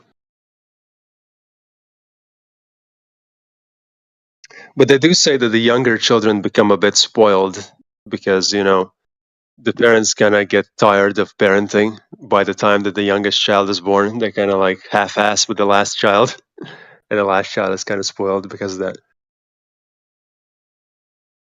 The youngest might get the best education too, just out of their older peers telling them what to do. And so I have a 5-year-old son, and he knows about the flat Earth and why the deception, knows why there's the deception there, and knows that other people are embedded within this matrix, and he's really relaxed about it. So one of his friends, Mason, is into dinosaurs, and Wesley knows that dinos aren't real, that whole thing was a hoax, and he'll tell people, Mason, he thinks they're real, but I know they're not real. So it doesn't have to be like a big secret, or I mean, there are some things I would say you shouldn't have them repeat in public, but I think getting them, of course, instructed at a young age and thorough with it seems to be working out great so far. And of course, the Mason is the globe believer, of course. It does kind of suck. His name is Mason.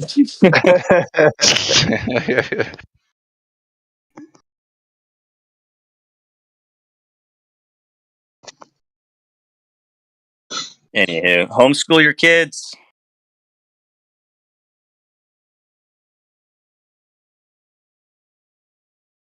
And there's this problem too.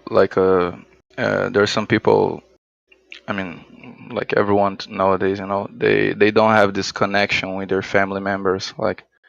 If people that lives in the center city, they they are more friend the random guy that they met in the school than their sister or brother or whatever. They have a more connection with someone else aside from the house. And that's a bad thing. You gotta be more connected to your family, like literally. That's why everything in your house have to have a conception, like everyone understand one thing, so everyone work as a team and not fight. As you see people fight, some are left, some are right inside their own house. So they make these stupid fights because that's what the states wants to control your family, and that was my point. So in the past, people were a family and have had a work. Everyone was a blacksmith, everyone was a farmer, whatever. So they had one thing to do. Nowadays, people, some are lawyers, some are medic, whatever. So there's this division. They divide and conquer. You have heard that. Yeah, the Sun Tzu thing. That's the secular state. Do you have a family business?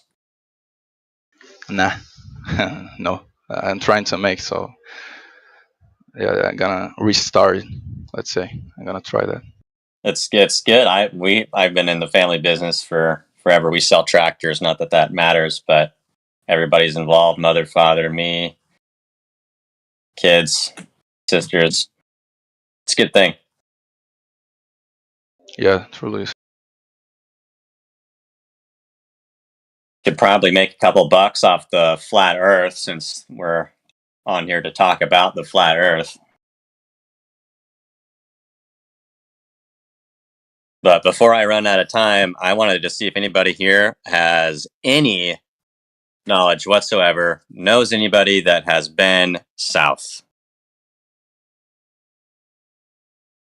And, even the little vacation, the tour, Antarctic tour. Anybody? Anybody know anybody that's been down there? Relative, friend, neighbor. I wish I did. Okay. Got to check. I've been hunting for a long time. It's been like a couple of years. I haven't met anybody that has done this. So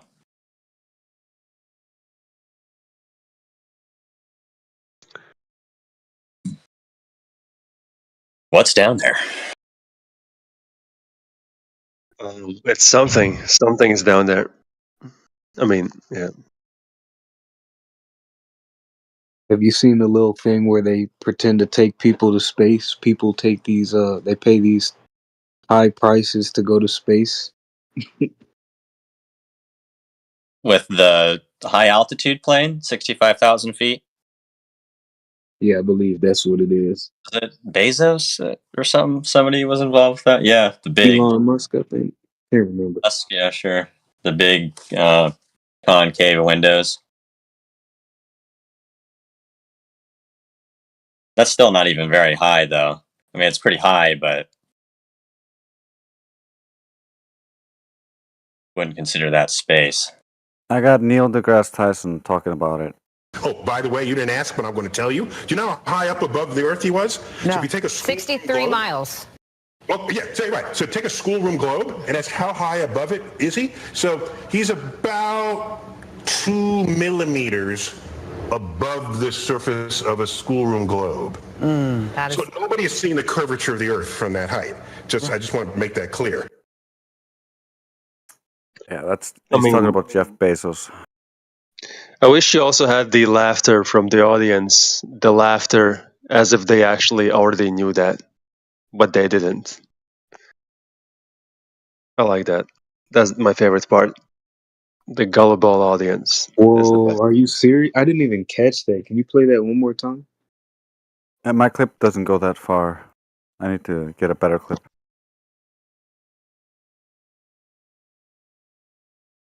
But I can play it again if you want. Oh, by the way, you didn't ask, but I'm going to tell you. Do you know how high up above the Earth he was? No. So if you take a 63 miles. Well, yeah, say right. So take a schoolroom globe, and that's how high above it is he? So he's about 2 millimeters above the surface of a schoolroom globe. So nobody has seen the curvature of the Earth from that height. I just want to make that clear.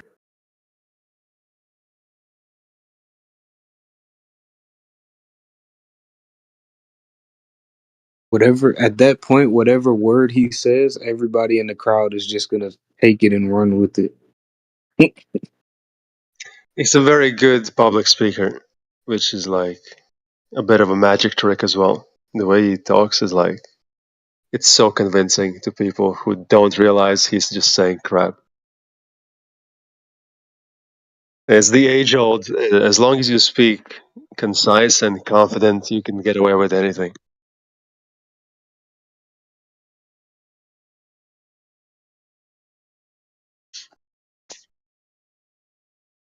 Also, when you hear the laughter, like that self-important laughter, It's one of those things that kind of like shows me how ugly that is. Like when you laugh and you don't know what you're laughing about, you have that pride. That's the ugliness of pride when you're laughing and you don't know what the hell you're laughing about. And you have confidence about it anyway. Like this confident laugh about something you don't know nothing about. Sometimes that's shame. From the outside looking in, it's very shameful. Well, you also got to remember that a lot of those productions places that have those audiences, the audiences are given cues to react to something. So maybe it's not even genuine. It could be the case, yeah.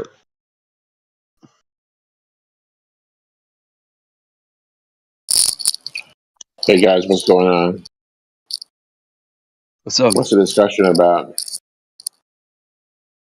Nothing in particular, really. Kind of going over multiple subjects. We were talking about if anybody knows somebody from the Antarctica. You know, if somebody's been there, or a friend who has gone to maybe a tourism attraction type thing.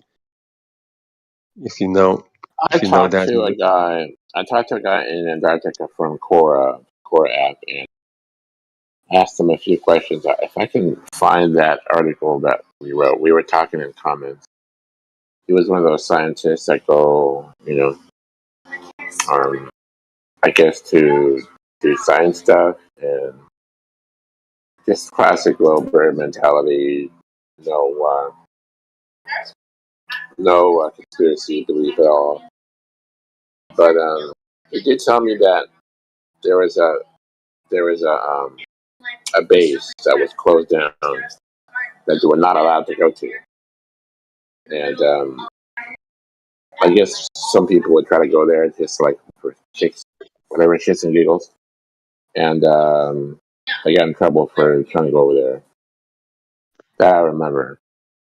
Some kind of closed down base. Like I think he was either near or in McMurdo. He was telling me about like what they eat. They ate certain foods, and they would have like showers. And it's just random shit. I was asking him questions. Okay. Well, is he still there, or how did he get there? With who? Military? I don't remember the specifics. He's not there now. No, that was his job. It was years ago. He was there for like 6 months. I think he did 2 tours there. He went twice. It was like for 6 months at a time. I don't know what the fuck he's doing. Some sciencey stuff. They tell me like they ate steak certain times, and the men and women were like, there's no issues with, I don't know.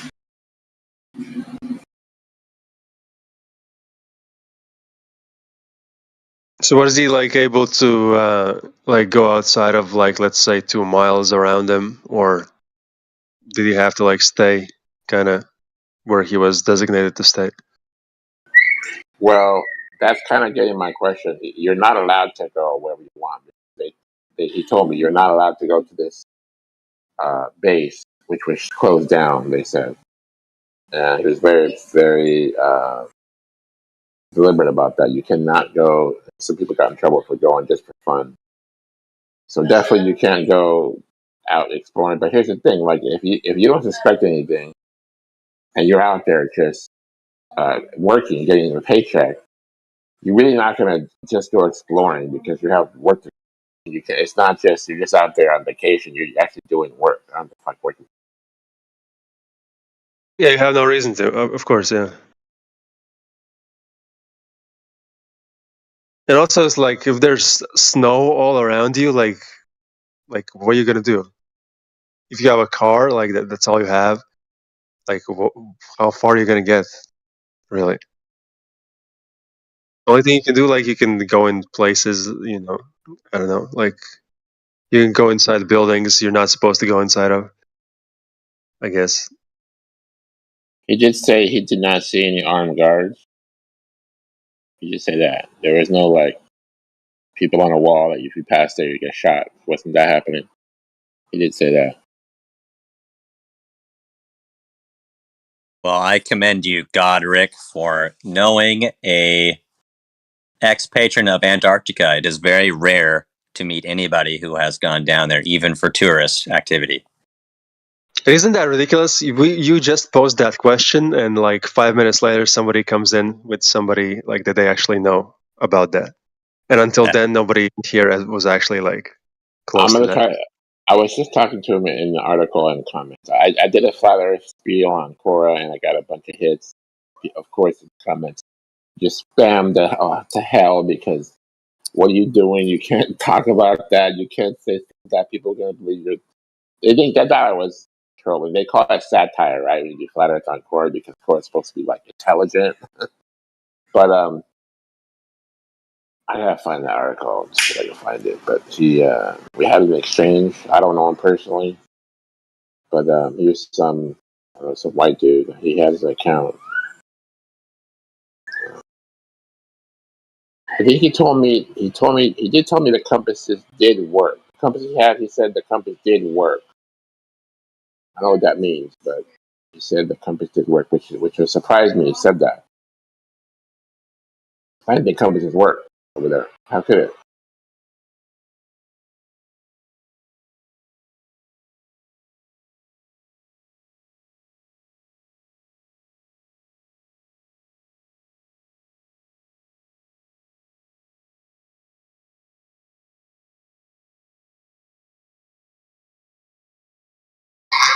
And that might be the perfect place for containment because if it is really that cold and there's really no there's no Taco Bell on the corner, you could die if you just got left out there, stayed out there. You just freeze to death.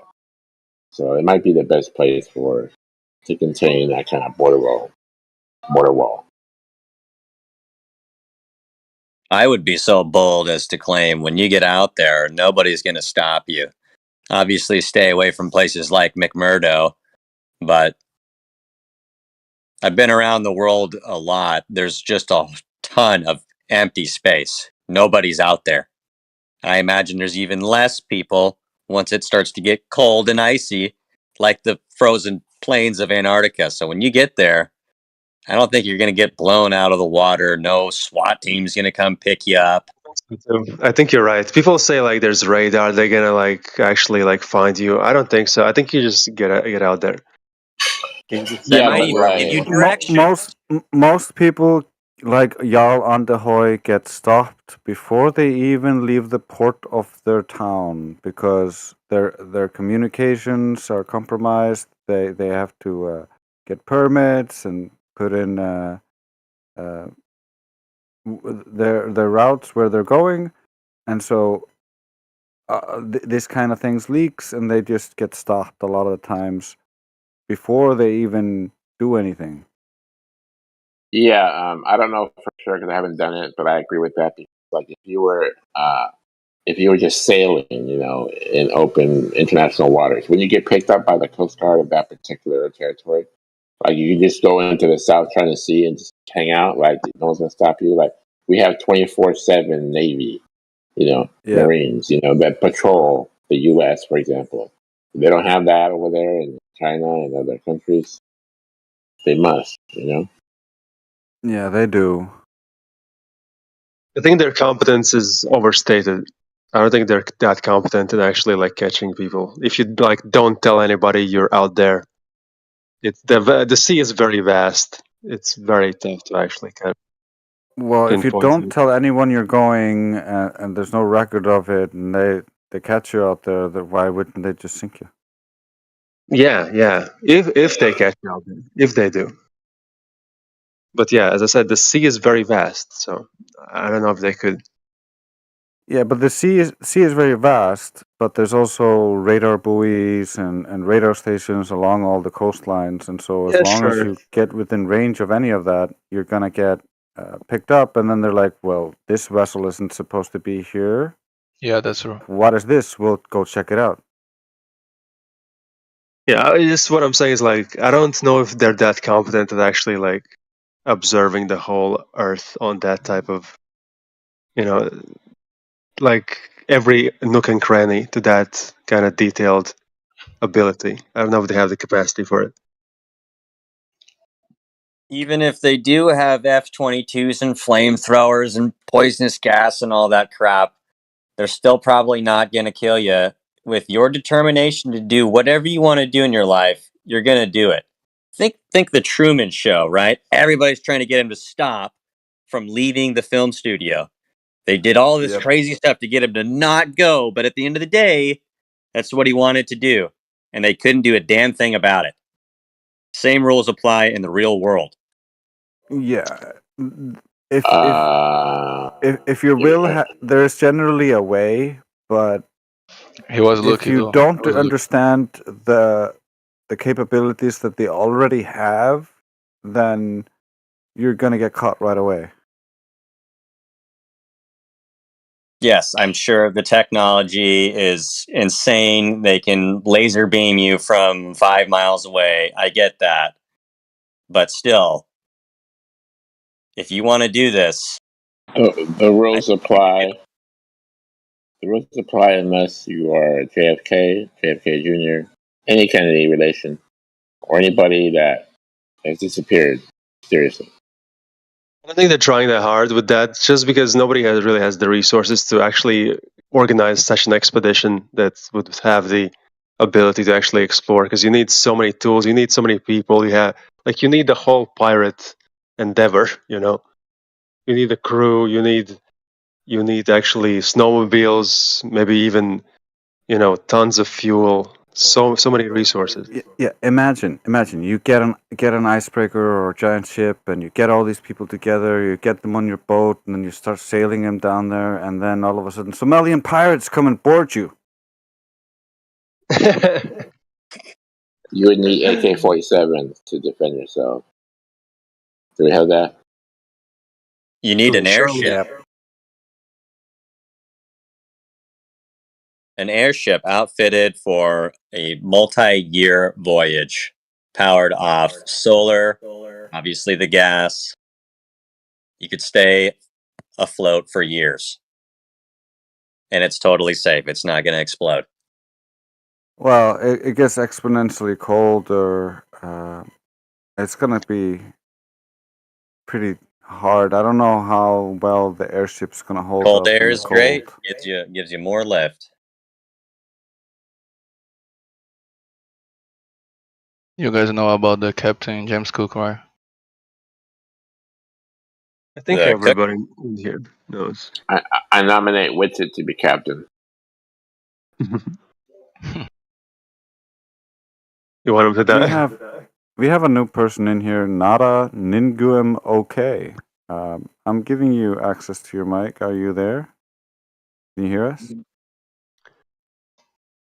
And before you speak, please don't bring shame to the anime picture, people. Please. He's a friend of mine. I'm not sure he's speaking English. Can I speak Portuguese? Don't bring shame to who? To the anime profile pictures. Hold on. Oh, I see. Yeah, anime is cool, dude. Anime is cool. Rock on.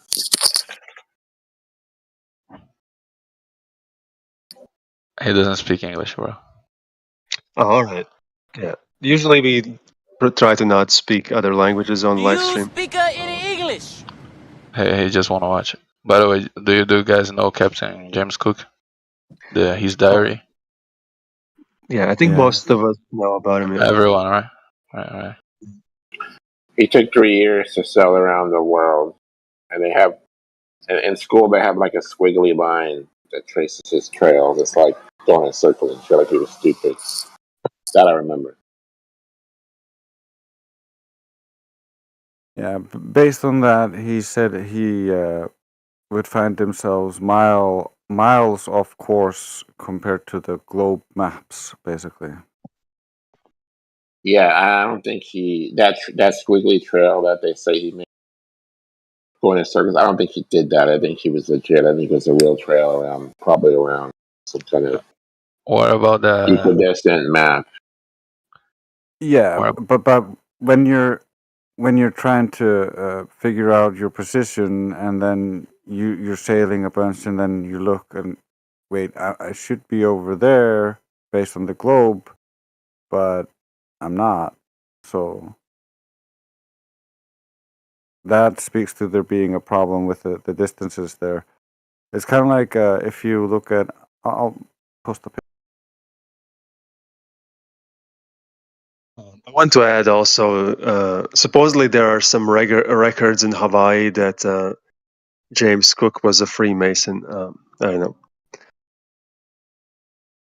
So let's just throw Freemason into it. Nobody knows anything. Yeah. So if you look at this little simple comparison on the globe, Antarctic is much smaller. But when they tell us how long the coastline is, they tell us it's like 3,000 or 30,000 miles or more. So that's bigger than the equator.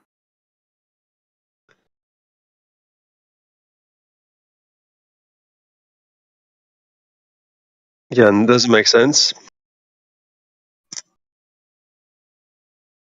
Neil deGrasse Tyson would just tell you, well, it's just because it's so pear-shaped. Okay. Okay then.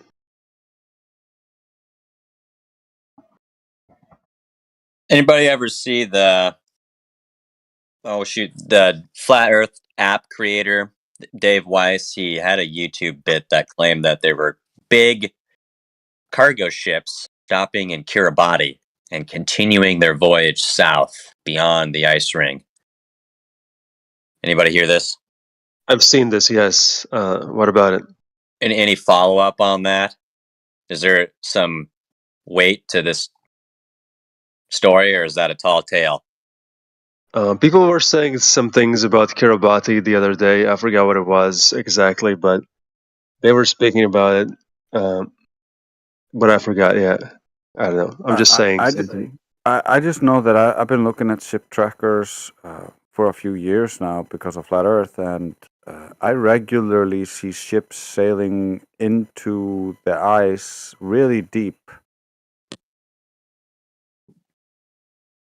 Yeah, that's weird. What's the ship tracker you're on? There's I'll get it. Just Maritime something?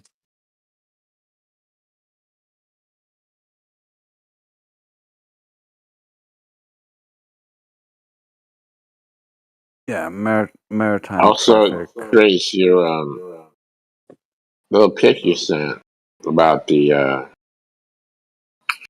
flat Earth map using Buffalo map. Is it saying it should be 9.9 thousand, but it's really 33,000? Is that what there's? Oh, it's just it's using the size of the width of claimed Australia as a like a marker to get a distance, and then comparing it around the perimeter of Antarctic. It's more than 3 times. It's like more than 3 times the size it should be. Basically. But isn't that perimeter 66,000 miles?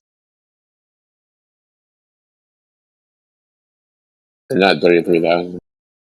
66,000 miles? What are you talking about?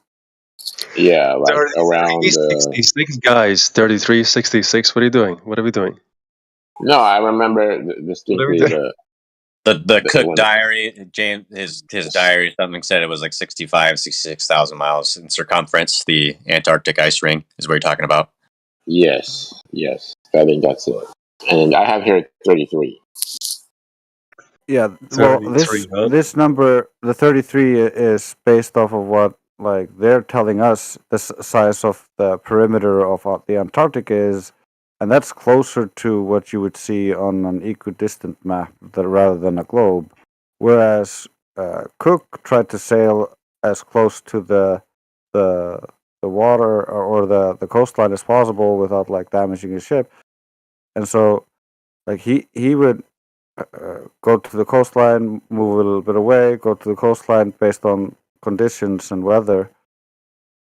And so naturally, it's the trip will appear a little bit longer. Yeah, but 66,000 miles, a little bit longer. That's actually double.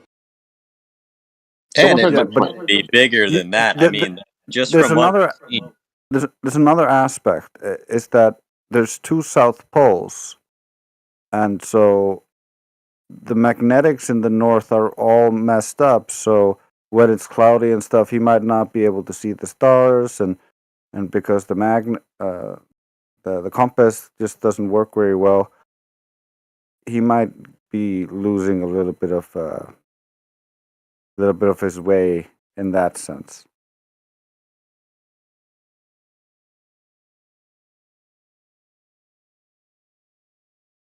I don't see how they could have marked off this red border on the left side that goes around the azimuthal map. I don't see how they could have marked that off unless they were doing markings in the middle of the ocean. No, that's not something that happened in real life. That's just a comparison.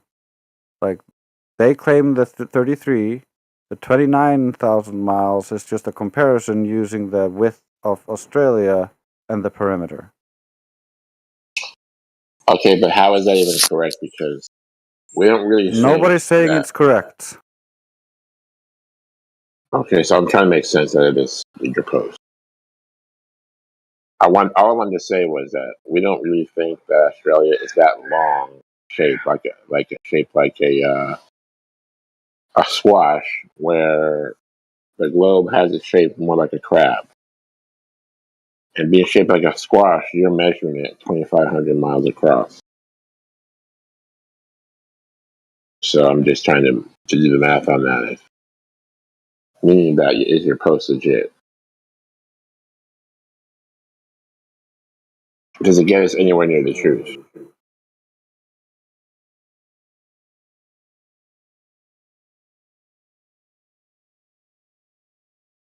And then when you consider 33, 66, it's like they're playing with us, like they're playing with our brain.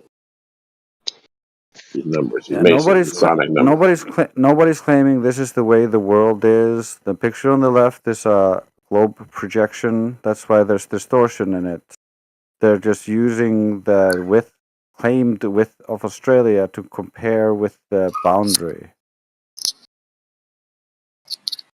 For what it's worth, I did a road trip across Australia from coast to coast, also in the United States. And to me, it seemed that Australia is about the same size as the United States as far as travel, car time, perhaps a little bit smaller. But before doing that trip, I thought it was way smaller. And they seem to be relatively the same for size. Just throwing that out there. Does anybody Yeah, know the time zones for Australia and for US? It's like 16 hours ahead or something. It's No. I mean, okay. There's time zones for the world, like a map, and I think there's 5 for the US, but there's only 3, maybe 4 for Australia. Time zones mean, you know how they do time when they come across, when you go across the map. There's a time zone for every portion of the map. And all I wanted to say is, if the US is in 5 time zones and Australia is 3 or 4, then it should be considerably bigger, according to the. time That's all zones I'm mean saying. nothing like that. China is one time zone. Yeah, well, China wouldn't matter because they don't do that. But the time It's zone just a should convention. be, I wanted to say, what's the word? Symmetric. That's all I wanted to say. Should be symmetric to the distance of the map.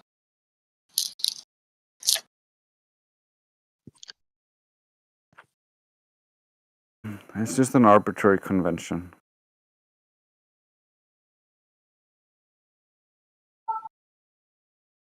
It's loosely connected to the solar times and when the sun is high in the sky, but loosely. Was I here in this Discord when you guys were talking about Antarctica?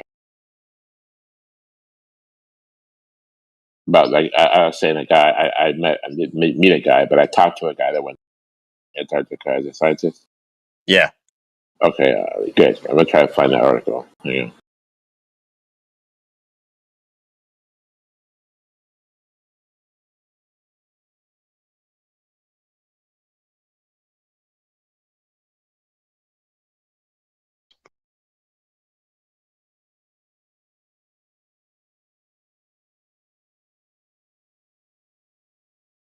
I've been working on making my Lucker be able to argue. Guys, I am new here, so let me talk to him. Give me your single best evidence. I don't want to hear a gish, gallop, or fallacies. So we will go over only one argument or evidence at a time. Is that acceptable? On a scale of 0 to 10, how confident are you that the Earth is a globe? But when was Earth curve directly measured? Can you prove that? Please answer my question. I ask the questions here. When you become as famous as me, you can ask the questions. Stop interrupting. Please stop. You already presented an argument. I want to address what you have already said before you build on it.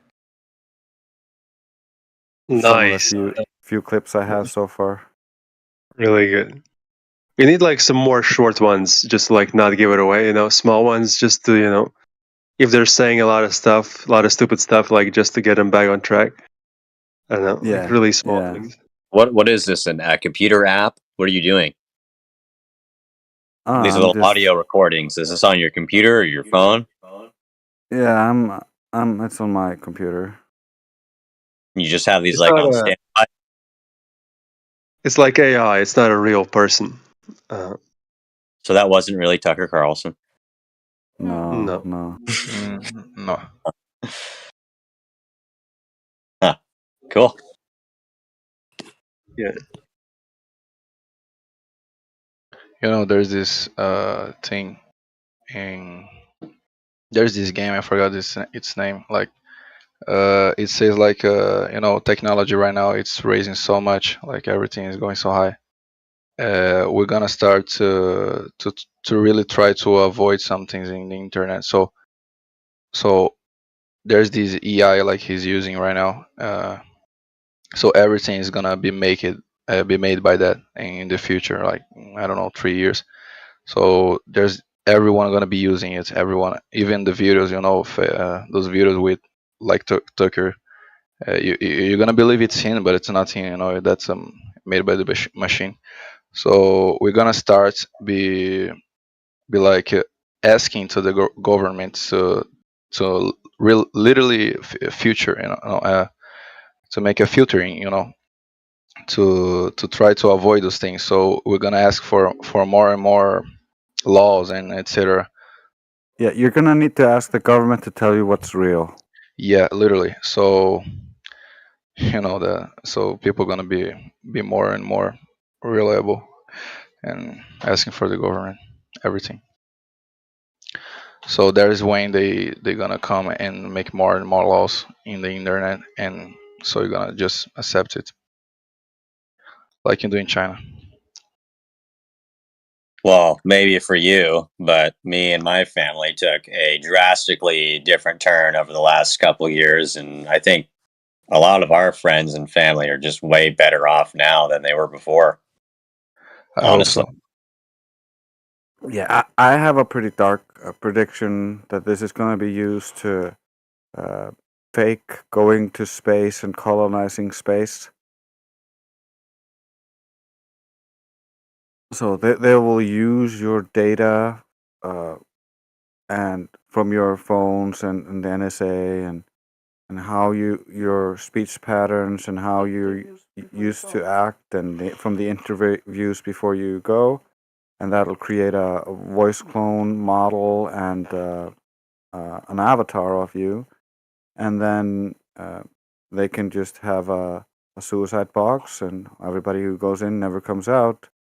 But occasionally, their family members get specialized messages from the AI.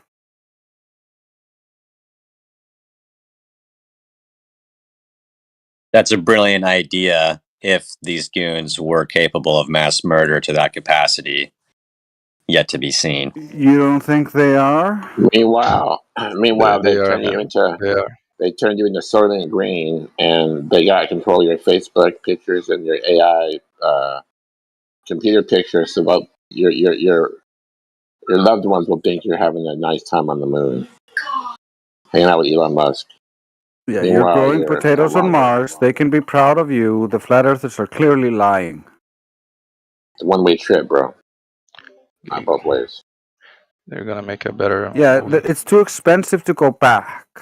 It's so great there. Yeah, and they like it there. They love the potatoes. These I guys feel want like, bro, money, not your life and your soul. And if you've got a following, a faithful group to your globe religion, why would you slaughter your best chattel, right? That's what they want. They're not going to kill you.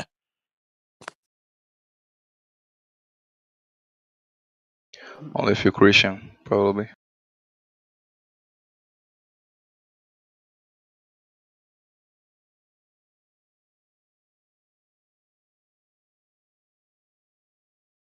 you were making the joke about the potatoes on Mars. Is that just a joke, or is that like a reference to some article that's actually released? Because I mean, I wouldn't doubt it. It's a reference to Matt Damon growing potatoes on Mars.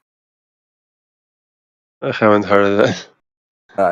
It's in one of those movies where they're like trying to make Mars seems like a good place to go. I see.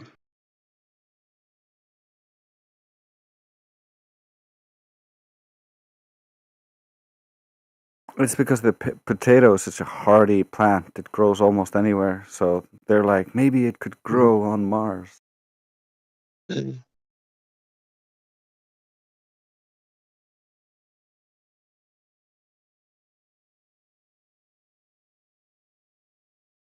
I just think it's hilarious that they think that they can terraform Mars and make it habitable when it has 1% of Earth's atmosphere. Meanwhile, they can't fix the deserts which are taking over the world. It's just nonsense, man. Just complete nonsense. Even Yeah, if the Earth goes to shit, it's like fix the so bad. Sahara. Fix the Sahara so all these immigrants can go live in this new paradise that we just created. We don't need Mars. Even if we have a nuclear winter, it's still better here than there. Yeah.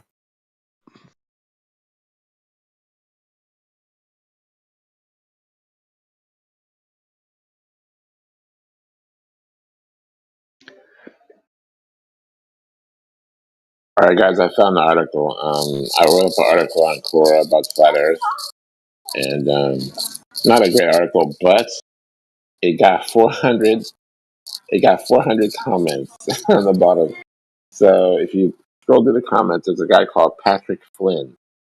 He's like a scientist or ex-scientist. He was in Antarctica. He was answering questions. So if you want to take the time, click on that link I just put in the chat. Go down to you can just skip the article I wrote.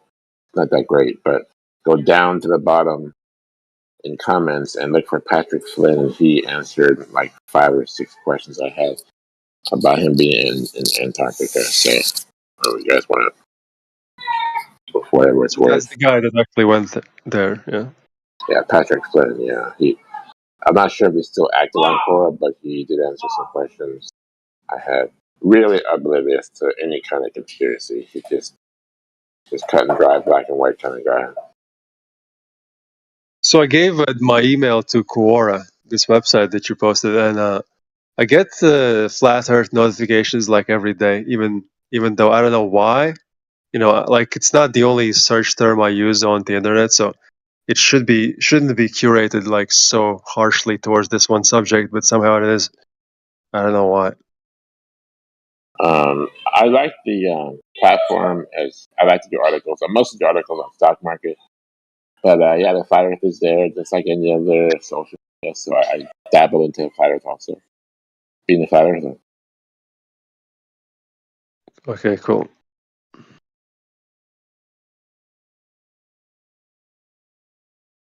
But if you can scroll down to the comments and find Patrick Flynn at the bottom, he's the picture he took for his bio is himself in Antarctica, according to what he said. So maybe he sounds legit. That's all I can say.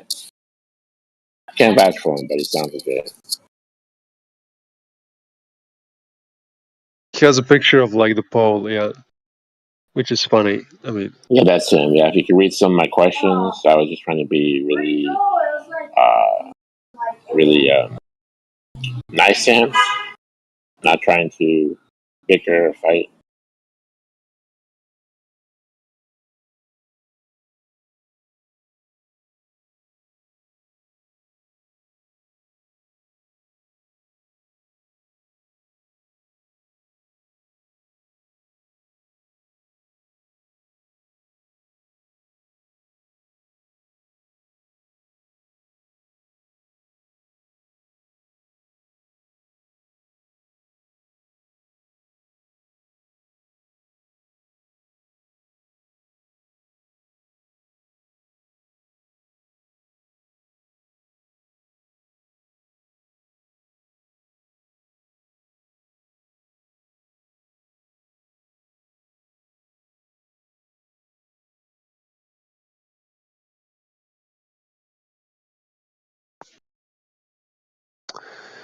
well, I've read the Antarctic Treaty, and what he's saying about it is wrong. So I don't know what he's talking about.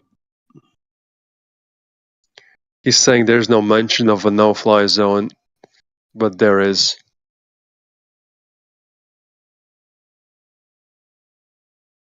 That's a lie, but okay. Maybe he's not aware. I don't know.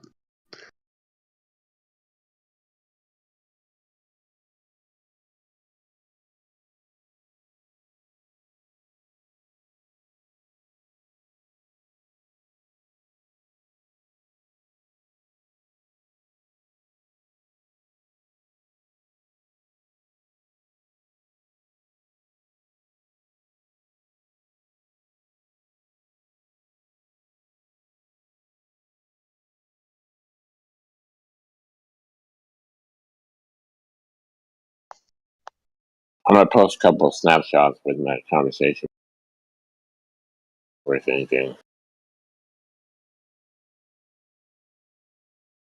At first, he just tried to debunk my article, but then he actually answered some questions. So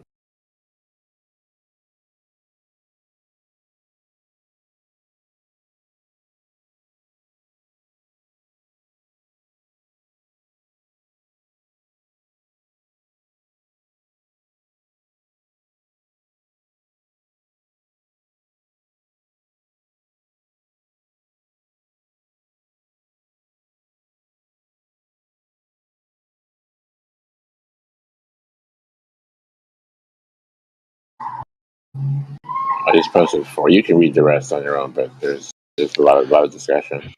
You guys ever saw about the you were talking like of nuclear bombs, right?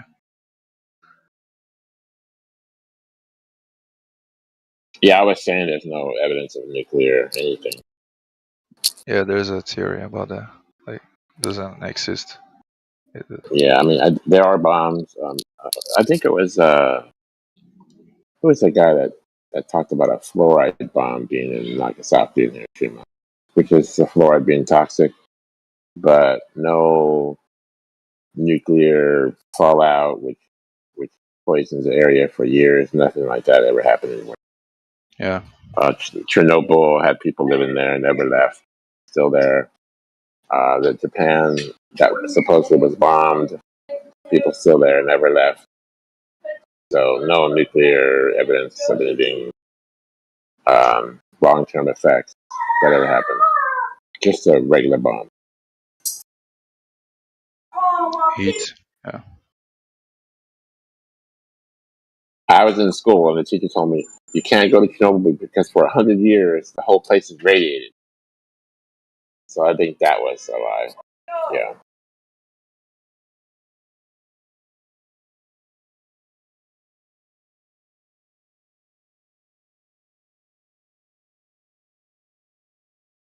But there are reports of people getting cancer from the testing they did in like the Arizona desert, like in the 50s and 60s. But that could have been like fluoride toxins, or could have been other toxins, not necessarily nuclear. Yeah.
Everybody fell asleep.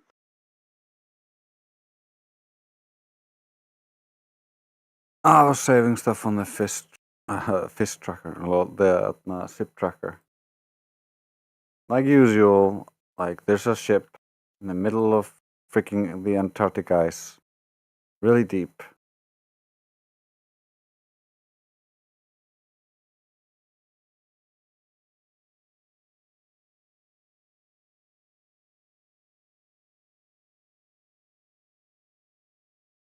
Should be here.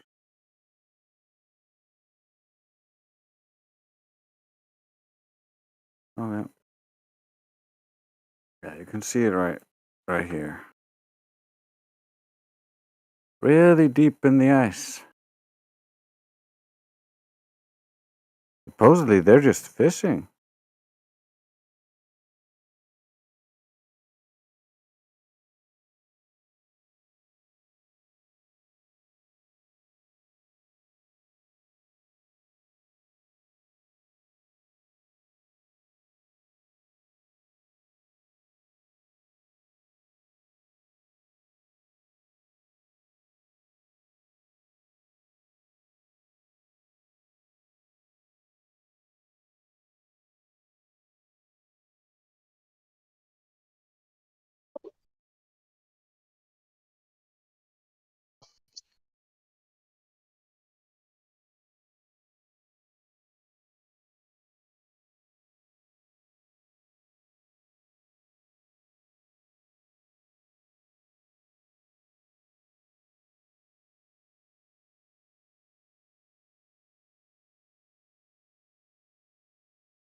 Anybody there?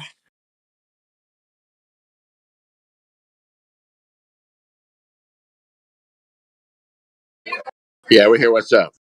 Everybody fell asleep. Yeah, I'm sorry. Howdy.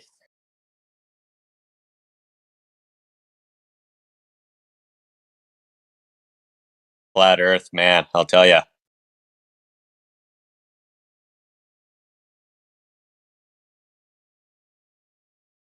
How does that work?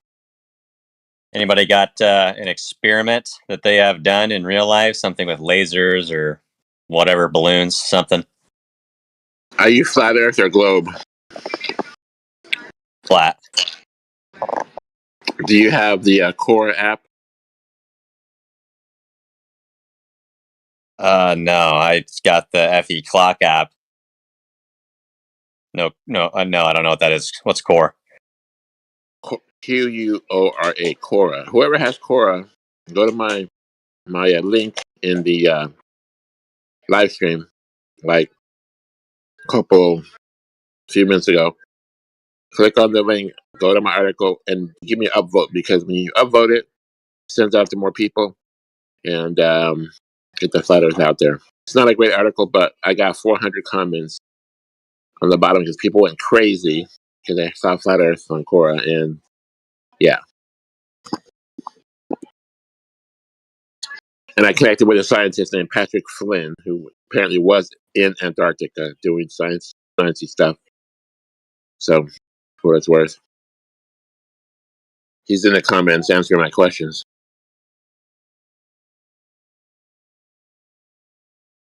You're gonna have to download the app though and get a password and everything What to see all that stuff. what benefit does the Quora app have? What's it for? There's no benefit. It's just like basically it's like a TikTok, Facebook. It's just except the core philosophy is it's very intellectual, and it's more professional than most other. Basically, people post articles, right? It's a little bit more intellectual than Yahoo Answers. It's a couple steps up. It's supposed to be intellectuals out there just talking about worldly stuff. Otherwise, there's really no benefit. Just like another app. But I'm on there, so I'm sharing with you guys what it's worth. Good, very good. Yes, spread the word. Have you converted any Globers? I wouldn't say I converted, but I can't shy away from the shock that people have when you tell them. They're like, "What?" Just a sheer shock. Like, You can't really tell them. Like you gotta show them. They gotta figure it out for themselves. yeah. You gotta make them think that they figured it out. Can't say I converted people, but I do find flat earthers, and I'll find and on any app, I'll find flat earthers. Yeah, that believe or they understand, but I can't say I'm the one who converted them. I don't make it my mission to do that, but just over the last couple of years, just got about a dozen people is all. But like my whole family's flat Earth. Most of my friends are, so it's pretty Good for common. you.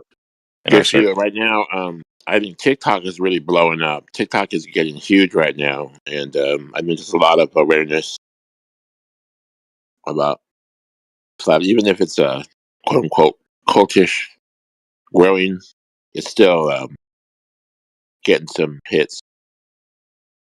Yeah, I'm the same. All of my family and friends are flat earthers now. I think when we're old, our kids are going to think that we were retarded. It's going to be pretty common, and this is going to be an age of enlightenment. And I just can't. It's funny to think about your little ones thinking, "Would you actually believe that when you were younger?" At least I hope that's the future we have waiting for us. You know, we all here have a lot to do with that.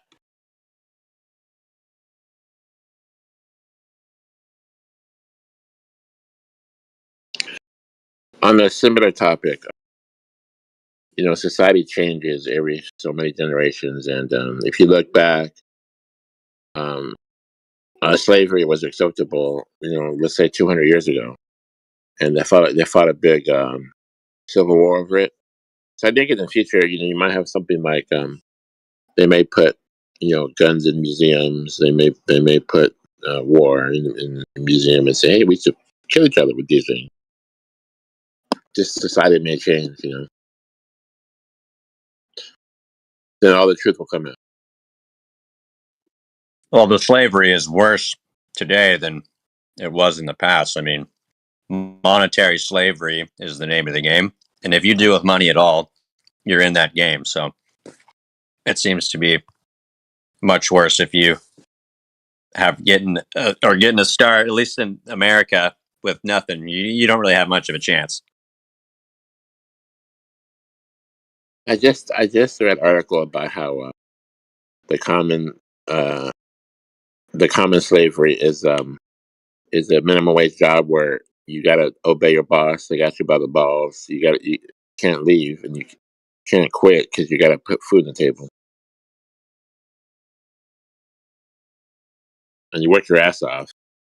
Basically, for anybody at the poverty line, basically is in a type of slavery, paying taxes, trying to struggle. Am I right? Yep, but you don't have to pay taxes. We all found out. If you go private, there's a difference between serving private and public realm. You can tie this into flat Earth too. Make it your flat Earth business. Serving private. That is Can you non-taxable. do a podcast on that? Because I want to get that info. I heard about that, but I'm not knowledgeable about that. You know who's got a great podcast about that is Crow 777. Everybody knows Crow 777, right? Just type that in the search bar on their YouTube. website. Type in PMA. YouTube, PMA. right? No, just crow777radio.com. It's spelled CRROW 777.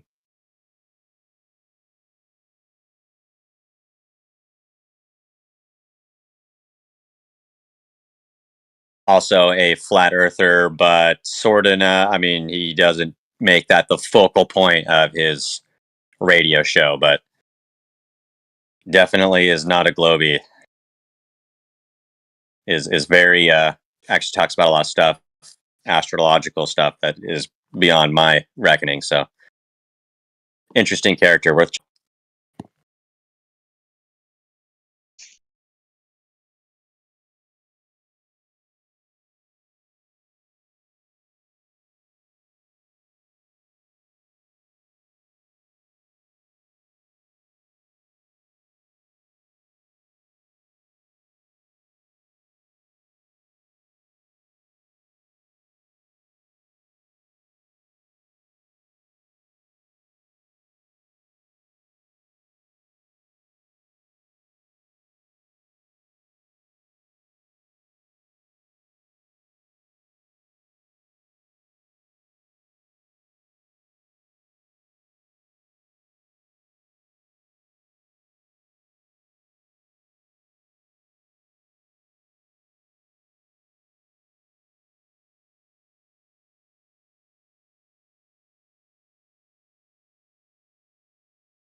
Yeah, Crow is great. I thought you left, so I messaged him in the chat.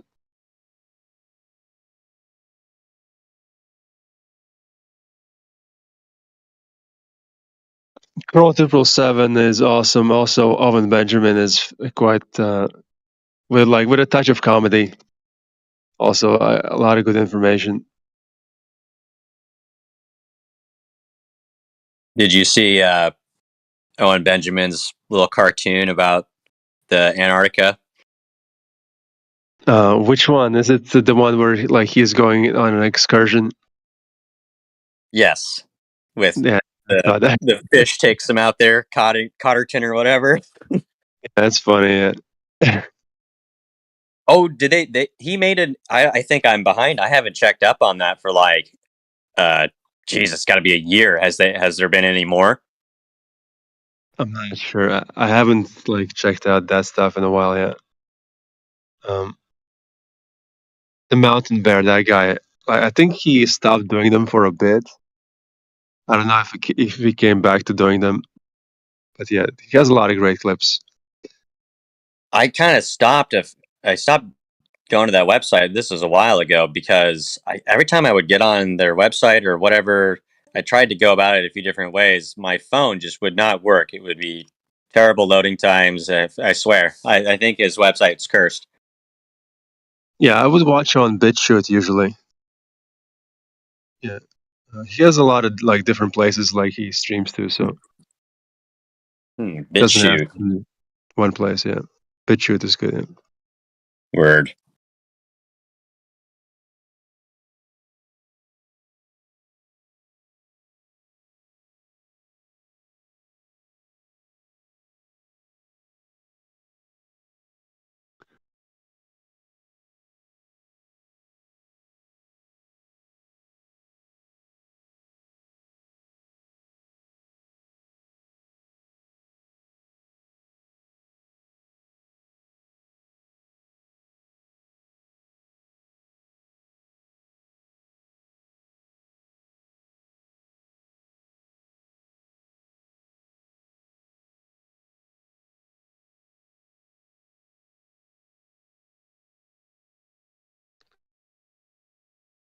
I guess we're streaming on Rumble these days as well, which is very cool. And I don't use Rumble myself much. Just good to know that we have a further outreach now. Hopefully that brings in more people. We already had somebody the other day from Rumble, so I guess it's actually helping in bringing more people here.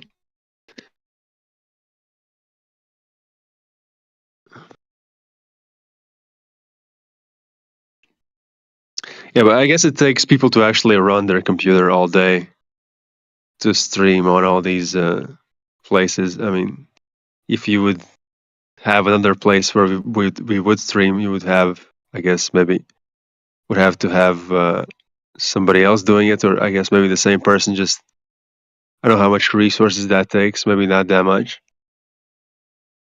but I guess maybe we could expand even more. But maybe that would be too much. I don't know. Like cover all the popular websites, just flutter 24/7 on all of them.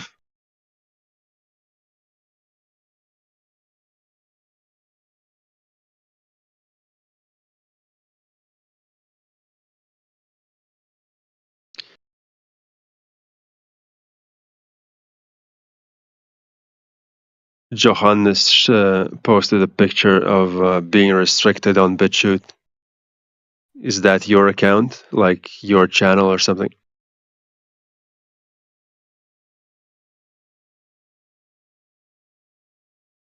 I wonder what you did to get the incitement to hatred. Isn't that funny? They can just okay, just do whatever. Just whatever you talk about that's not accepted in the public eye, they can just say it's hate speech or medical misinformation. Wink, wink. Just anything that doesn't fall into the official story is like misinformation.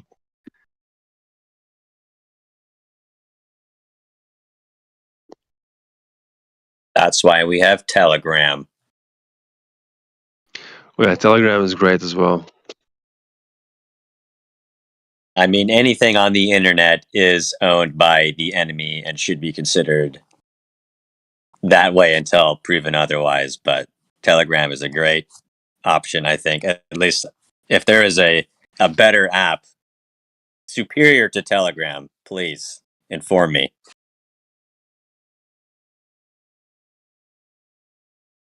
Well, this one's pretty good too, as far as like building communities. Yeah, this is great. Actually, I kind of totally forgot about this app until just yesterday. So, and this is every day, 24/7, jamming on the Discord. Do you get on here every day, or do you go in waves? Yeah, I imagine sometimes I take like come and weeks go. off. But, yeah, taking the weeks off, but like if I do get the inspiration to come here, I just come here day after day. You know, but then I get a bit like tired of the subject because like it's you see the same like questions from the Globers. I'm like, okay, I need a break from this right now. Yeah, yep.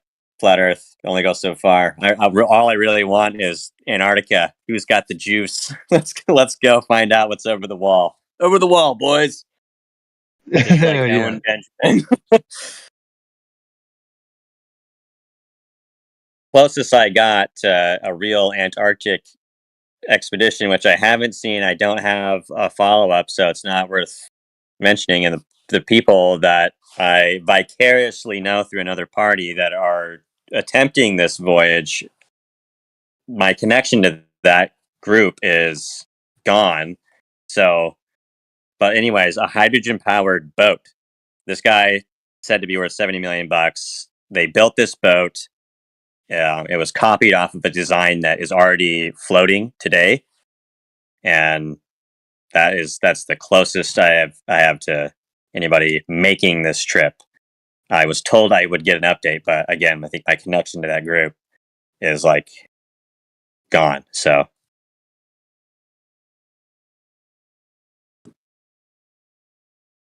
Wow, I didn't even know there were hydrogen powered boats. That's interesting.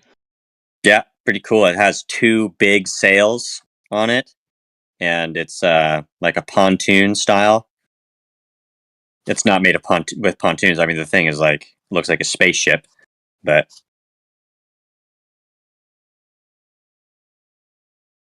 yep. And there's a few of these on the water too. Also, hydrogen powered cars. That's a thing as well. Yeah, I mean, I always assumed that's a thing, but it's not the kind of thing that is going to be like allowed to be a thing. Do you have If photos? you got the money. Can you guys post photos? Photos of hydrogen boat. Specifically. Let's see. There's one that looks like it. YouTube. I don't have the link or whatever. I'm sure if you type that in, well, I guess I could find it.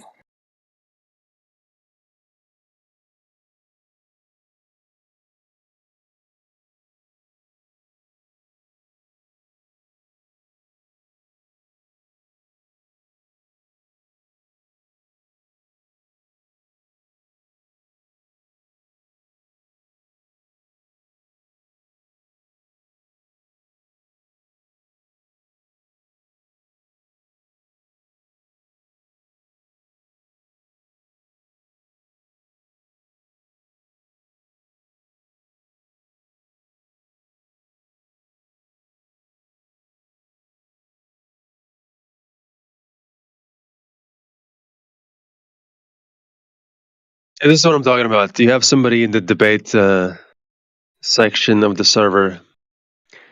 Why would the government hide the Earth being flat? It's like, come on, man, the same thing, just the same thing every day. Come on, guys, please stop. Newcomers.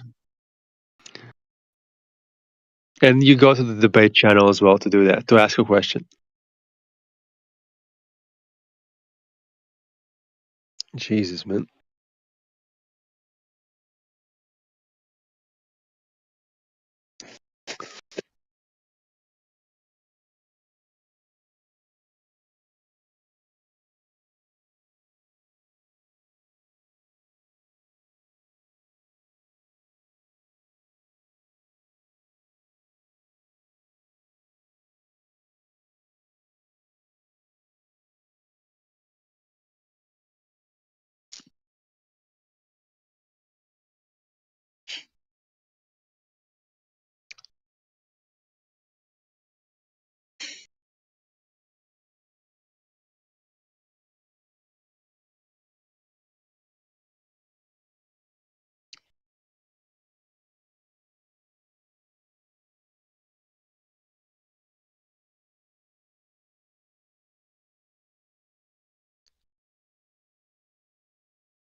I guess he just disconnected Tate. He was gonna show us, and then he just, I guess his internet crapped out or something.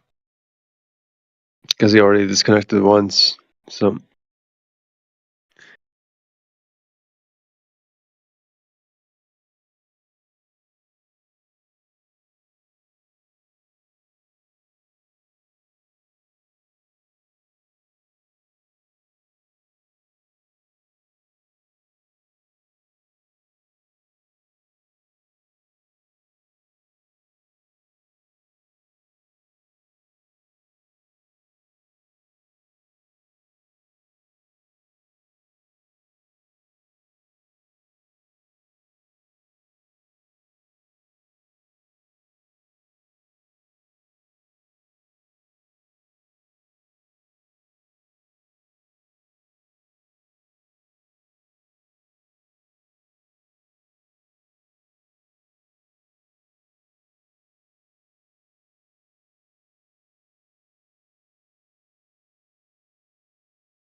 what's up, Cam?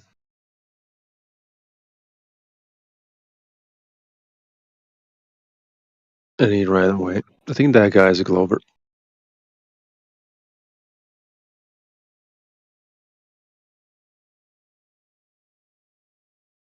Hello, Cam. Welcome back. Hi. Hello. What brings you to our humble abode? Nothing. This is just the, what do you call it? This is the origin point of the flat Earth. What do you mean? What is? This is the server. This server is the origin point of flat Earth? How does that make sense? Yes. In the other server, this is where they all come from. Origin point of the people that you've met that subscribe to flat Earth? Yes. Mm. And what are the other servers that you know of that you've been on? Involving flat Earth, none. None. Okay, so just random ones, and you just figured out that this is where they're coming from. Mm-hmm. So I presume you are on the globe side of, the things yet. I mean, yes, that's what they teach, I guess. Yeah. That's what they teach, I guess. How does that correlate with you being on that side? Well, I have no reason to disagree. Do you have a reason to agree? No, this is just what's presented. That was my point. Flying. Yes. Then, okay. Are you perhaps Muslim? Yeah, yeah. Okay, that's cool. There's actually also some Muslims. I don't know if you know. There's a section at the bottom called the I've Quran. seen. So, yeah, you can talk to them. I believe there's like a section in the Quran that says something about. I mean, some people will argue that it's like an egg shape or something, but other people argue that that word means something else. It doesn't actually mean egg. So whatever that part is, I'm not aware of it too much because I don't read Arabic. I'm just like kind of, I've been listening to some Muslims on that, and I'm like, okay, I don't know who to trust as far as that goes. But You're a disbeliever. what do you mean? I'm not. I mean, I know in that God exists, but yeah, I'm not a Muslim. Exactly.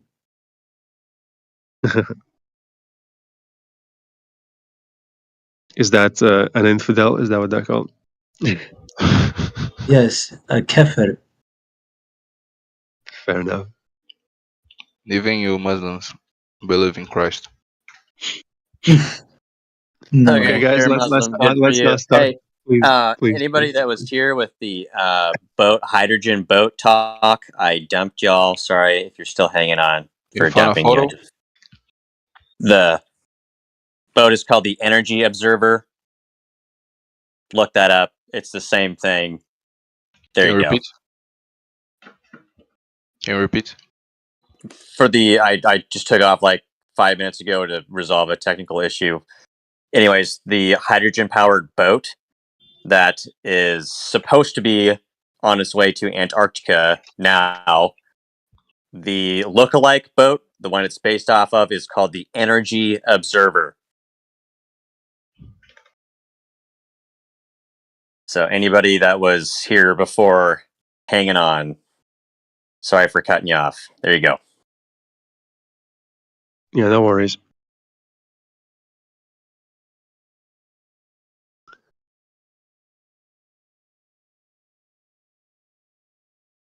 Yeah, so Cam, you figured there's a lot of people that like, I guess, come from this server and are into flat Earth subject. So, what makes you come here? Are you also like interested in the subject? No, I don't understand why you are convinced otherwise. Do you have clues on why we could be convinced otherwise? I mean, yes, I've heard the talks, the arguments. How many have you heard of the arguments? I mean, I don't know how to count in reality how many there are, but quite a few, I guess. Approximately. Has it been like a week of 2 weeks of just being familiar with the arguments? I remember some kid back in high school said he was a flat earther, and he tried to give evidence, but that'll be the earliest time I heard of this. All right, so if you would have to like say what is the strongest point of the flat earthers, what would you say it is? If you had to repeat it. Just so like I can tell if you actually like understand them. I have no idea. So you haven't retained any of the information.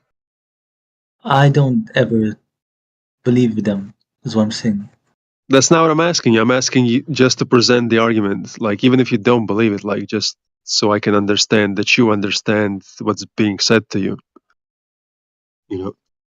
I mean, you're talking about like the water level. I don't know. They present this map and they show like the sun and the moon going around each other, and also how the NASA's fake or something like this. Something like this. So you're kind of like not sure of what it actually is. You're kind of very vaguely familiar with it. If you want to say so. I mean, that's how it sounds like. Anyway, do you like when you think of flat Earth? Do you like think of it in space, like a pancake or something? Is that what you imagine? Well, as whatever is on this logo for the server, yeah. Yeah, but where do you imagine the logo? Is it in space? I don't know. They don't show anything. I don't. People I talked to said they don't believe space. Yeah, but how do you picture it yourself? The Like, Earth, since it's probably is like it's ridiculous to you, right? So how do you picture this ridiculous thing in your head? like a map from the top of the North Pole, and then there's a sun and then a moon going around. Looks strange. And then below it, is there something below it? Well, yeah. I mean, the Earth that they claim. I mean, under the Earth, is there something under the Earth? No, it's just a flat thing. It's just a map. You can't really look under the map. You know what I'm saying? Just not the map. I mean, the reality itself. Is there something under? I guess not. I guess not. Okay, yeah, that's a decent understanding. Yeah, basically, what it is like, okay, where we are is the whole thing is here. Like anything else, like space type shit, like it's kind of the thing that you look up there and you just make it up. As far as we are concerned, and I mean, obviously, you haven't verified it yourself. If you look up, is the things that you look up are there, but you can't actually go there. You have to believe that other people went there. That type of thing. That's kind of where we stand with that. Yeah, I see. Yeah, so, but we'd like to concentrate on the Earth itself as far as proving what the Earth is, because obviously, if you look up in the sky, it doesn't really tell much, even though globetrotters like to pretend that it does, but really, your ceiling doesn't have much relation to your floor in your room, if you think about it like I that. guess. But my real question is this: like, A real regardless of what question. shape, Ooh, what? like, regardless of what shape the Earth is, whatever it is, why why are you trying to be against what is said by most people? You know what I'm saying? Well, if one thing is true and the other is a lie, wouldn't you be opposed to lies that are pushed upon people? Right. Yes. So then, isn't that clear? Yeah, that's clear. Okay. So yeah, we don't like liars and having this thing thrust upon us as our foundation of reality, which isn't really what it is. But You know. are you sure that you It's have the because right? they're hiding resources. That's why it matters. And if anybody doesn't understand why that's important, then we simply don't agree. They're hiding resources, they're hiding technology, they're hiding more land, and they're hiding God. Uh, Yeah, well, that's the final point. I mean, if that's what you say, I mean, why can't you just accept what's being said anyway? Why not, even if it's not listen. true? The thing is, if you live in this world of heliocentrism, everything around you, this blackness, the infinite thing that you look up to, it's kind of makes you invaluable on the big spectrum of things. Like this Earth is very small in comparison to space, and everything is like infinite and super huge. So it leaves the door open for atheism and all this degeneracy where nothing matters. Nothing is the point. There's no reason to believe in God because everything is a random explosion that just became monkeys in the humans. All this crap. It just opens the door for that. So once that door is open, some people might find God as well, but other people might not, and it's very easy to mislead people. So that's one of the main things in the deception here, and that's why people should care. Well, I guess that's true, but I mean, you're making it hard on yourself. Why would you want to? The whole world is against people like this. Well, making it harder on yourself. I mean, isn't that what you should do if you are on the side of truth? I mean, regardless of if it's hard or not, you should stay on the side of truth instead of going with the lie. I mean, if you're righteous and actually on the side of truth, then you should stand on that truth. I mean, that would be a respectable thing to do. But everything they say is true. Okay, let's go through it then. Let's say one thing that is true about the globe Earth. Let's go one at a time. Number one thing that is true about the globe Earth that actually proves the globe Earth itself. Look, it doesn't have to prove or make sense. It's just true. There's no question. No, you can't say it's just true. That's What do you mean? illogical. You can't say that. Yes, you can. Let's say one thing that is true that proves the globe. Let's go. Come on. You can't say Everything. it's just true. That's nonsense. Why are you looking for a reason? Is Earth moving? Because I don't feel nothing. I don't know. Is Earth moving when you are on an airplane? How can that land Why are on you the... looking for a reason that what you experience isn't true?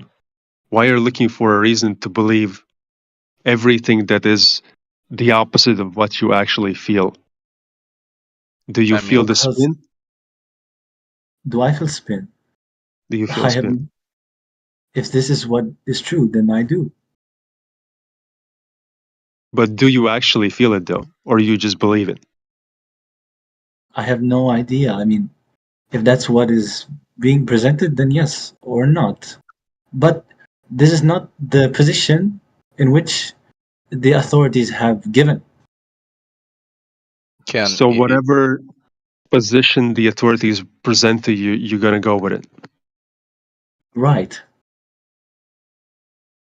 Is it because God put the authorities in place, so you have to trust them? Well, yes, this is God's will. But doesn't God explain existence? Well, yes.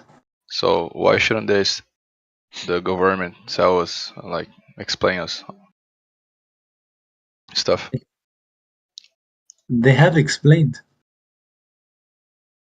But you're just not satisfied with the explanation because you think it has so many. You just want to be contrarian, in my opinion. Well, just a second. Just a second. It's an incorrect opinion, but okay. Because, let's say, Big Bang. Do you believe the Big Bang? As like the atheists say, no, I don't. The world, everything was created. So it was created. So why you believe what the mainstream says? Because the Big Bang is anti-God, anti-creation. No, because this is not the narrative of my country. We don't teach evolution and all this stuff in schools in my country. They only do that in the West. So why you do believe when they say Earth is a ball? Because everyone says this. Yeah, but let's prove it. Why are you looking for the proof? Why don't you just believe them? Oh, I prefer living the reality than to take granted what anyone can say. So you just believe what other people say. Not just anyone, not you guys. What people who have positions of higher status, I guess, in the world. Like So what? people with the lab coats, Like white NASA. lab coats. Do you trust NASA? NASA. Yeah, do you trust NASA? NASA is not of my own country, but the space agency of my country works with them. So, yes, I would say. Yeah. So how can you have gas pressure, this air that you are breathing without a container? Because that's against the second law of thermodynamics, and this is science. And even NASA says that, to have a gas pressure, you need a container. I can post it. Then why does NASA not believe what you guys believe? It's not a question of believing. Then why do not they see what you see? So look at it. This is from NASA. This is from NASA. To have gas pressure, you have to have a container. So that vacuum of space is a second law of thermodynamics violation. So now who you believe now? And I can post a link, ex-technician from NASA talking, he did discover that the Earth is flat. How about that? The Earth is not flat. This is not in line with the narrative. Prove it. Prove it that this is a ball spinning 1,000 miles per hour. Don't ask me. I don't know why. This is just what everyone says. Well, if you don't want the truth, it's your problem. You believe you have truth, but you're the ones who are really being controlled. You can't argue about anything if you don't have any logical reason on your side. You only have belief in other people. That's all you have. So you can't even make a statement. You have nothing to offer. Yeah, I just wanted to know why you guys don't do the same thing. Because we are not blindly just believing other people. Men lie. Exactly. You want to cause trouble and stir up problems in the world. You're assuming something that's not the case. Why are you assuming that? Because Did we tell you we're doing that? Well, obviously, this is the motive of this group. They want to try to change the perspective of everything that we have ever been said before, And for what reason? Just to mistrust everyone? No one can be trusted again. Motive. It's definitely not the motive, but all right.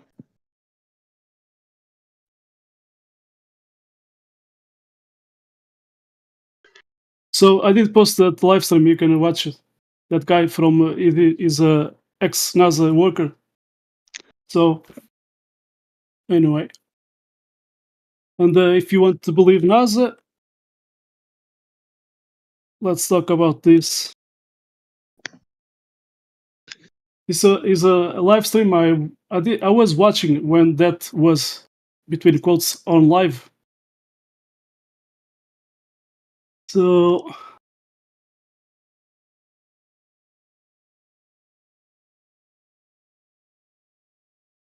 this is in NASA YouTube channel. It's a SpaceX rocket. Do you see anything strange here? No. No? You don't see nothing strange? No. Never saw National Geographic? Who is National Geographic? You don't see nothing strange in this rocket? Some animal with 2 ears? Where's the video? I can post the video. I have the link.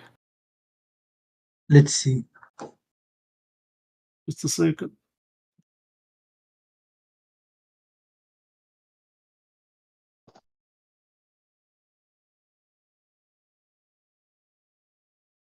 I mean, this kind of person is very difficult to actually get in. Yeah, it's from NASA YouTube channel. And if you click the link, it gets you in that same time where you see that rat on space. Now you can trust NASA, right? Or CGI. How they do movies. Yeah, you trust movies. Movies are truth, That's our reality. So you trust this bullshit from NASA. Anyway. Yes, exactly. That's what you believe. No, that's what you believe. You see? No, You I see, said it's what you believe. no, you believe in NASA, not me. NASA. So trust NASA.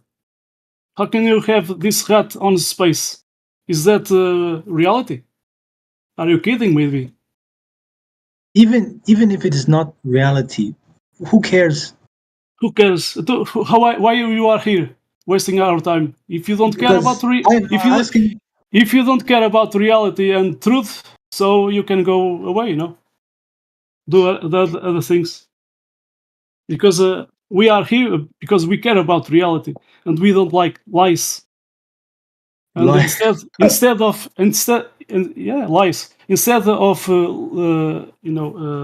believing, at least we search to know about it.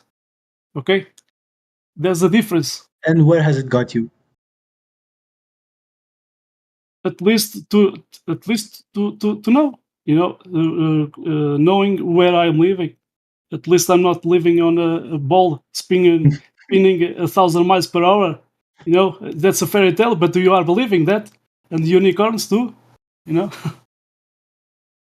so yeah, believe what you want to believe. If you choose to believe a lie, that's your problem. You know, I did show NASA is lying to you, but you prefer to believe in lies. That's your problem.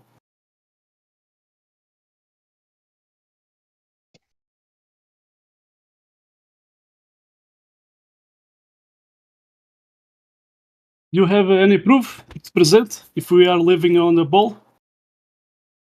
Why? You have nothing. So you are just talking empty words, right? I'm not here to try to convince anyone. I'm just Neither I. asking. Neither I. I'm here to present proof and evidence. And if you want to accept it, you can accept it. If you don't want, that's your problem. But if you want to prove your globe, prove it. Not with just empty words. Yes, but you're the ones who rejected it. Because it's a lie. But Okay? that's because We didn't reject it. Reality rejects itself. reality. As far as reality rejects the globe because it's not in reality. Let me ask: who determines reality? Who determines reality is things that you see and measure. No, you don't determine reality.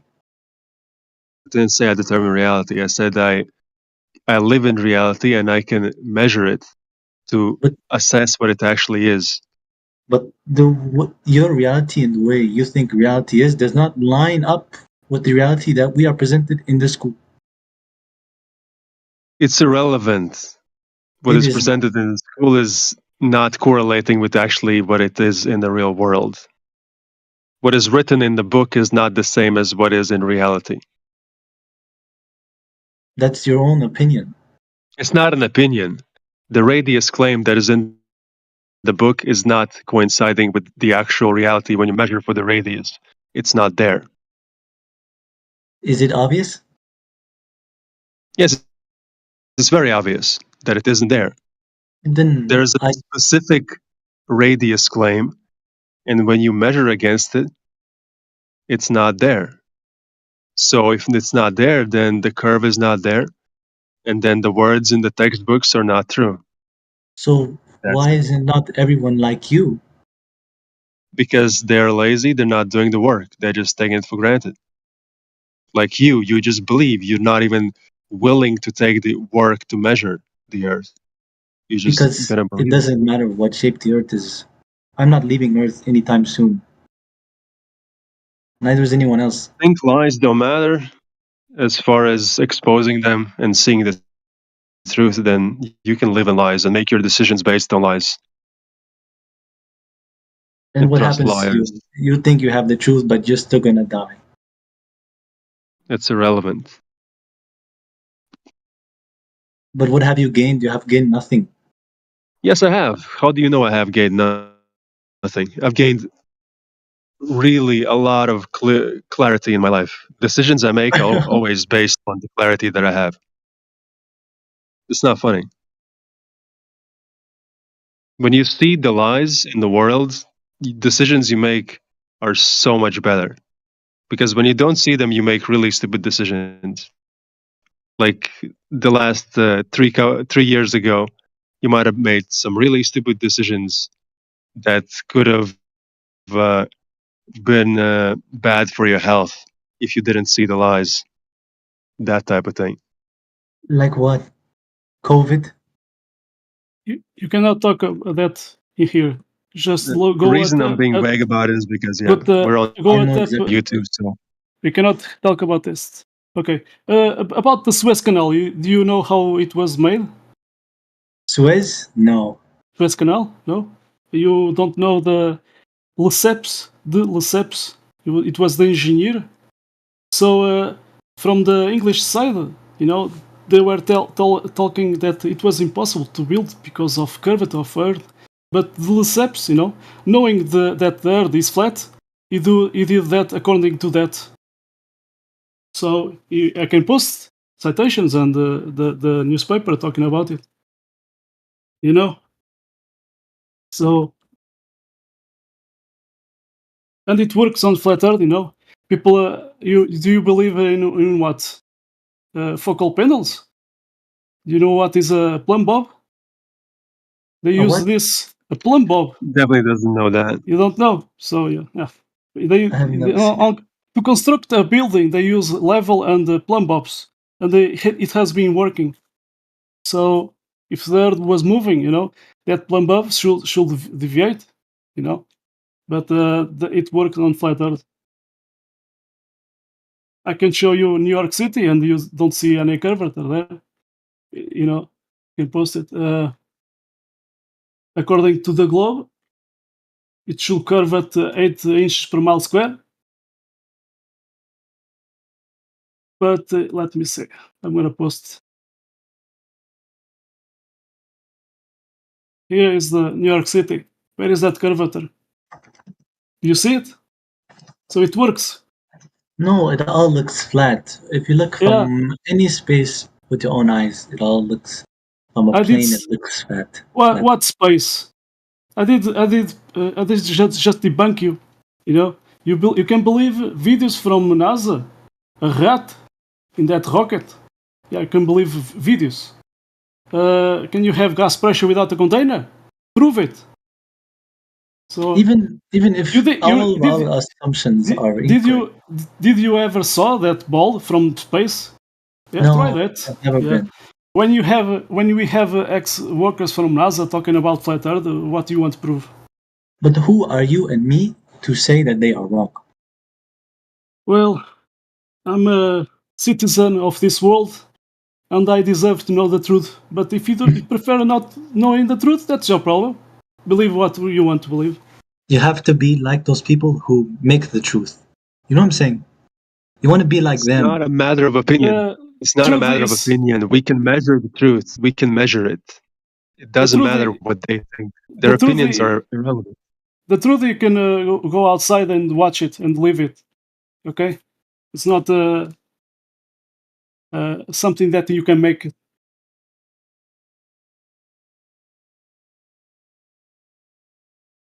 Of course, you can make anything be the truth. If you Yeah. So can you prove there's a curvature? Because I never saw curvature. To be a ball, Earth, it has to curve at any directions, right? Every directions. Do you understand? Yes, it's like a sphere. Where is that curvature? Can you prove it? Show to us. Because I never saw a frozen lake, with that curvature. Because the water is frozen and it's flat. So where is that curvature? Yeah. Prove it to. Well, of course, I would say about the NASA, but you don't believe them, so I guess I won't bring it up. I just prove it to you, and I have this ex-guy that did work at NASA talking about flat Earth. He's somehow... It's from NASA. So he's rebelling. He's rebelling. He's rebelling? No, you are the rebelling. You are the rebelling one, You prefer to believe in fairy tales instead of reality. So that's your problem. You just deny because you don't trust anything. You are the denier. Okay. It's not about trust. Man, it's not about trust. You can actually measure reality. You can say they're telling us 3,959 miles of radius. You can exactly see those numbers, and you can measure at this elevation. I should be able to see this amount of drop over distance. You can measure it, and if it's not there, you're not on the globe, my man. It's that simple. It's not the opinions. It's just the curvature isn't there. You know the radius of that ball Earth? No. No. I So just told you. such knowledge, because you don't know nothing. Neither your side. You cannot defend your side if you don't know But the there basics. are a lot. I don't know anything about this. I will not say anything about it. Yeah. But don't you understand? There are way more people who think, who believe, and It's who irrelevant what people demonstrate. think when you can measure and see reality for what it But is. your It's truth is irrelevant not what the they think. The reality. It's not my reality. truth, it's the truth. The reality doesn't care about your opinion. It's the reality. And if you are sleeping, that's your problem.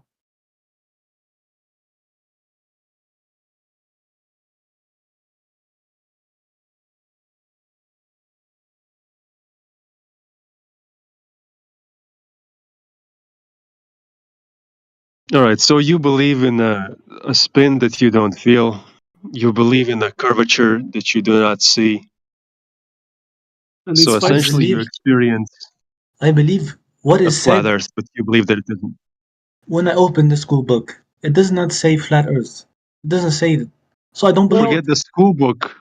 The actual Earth itself.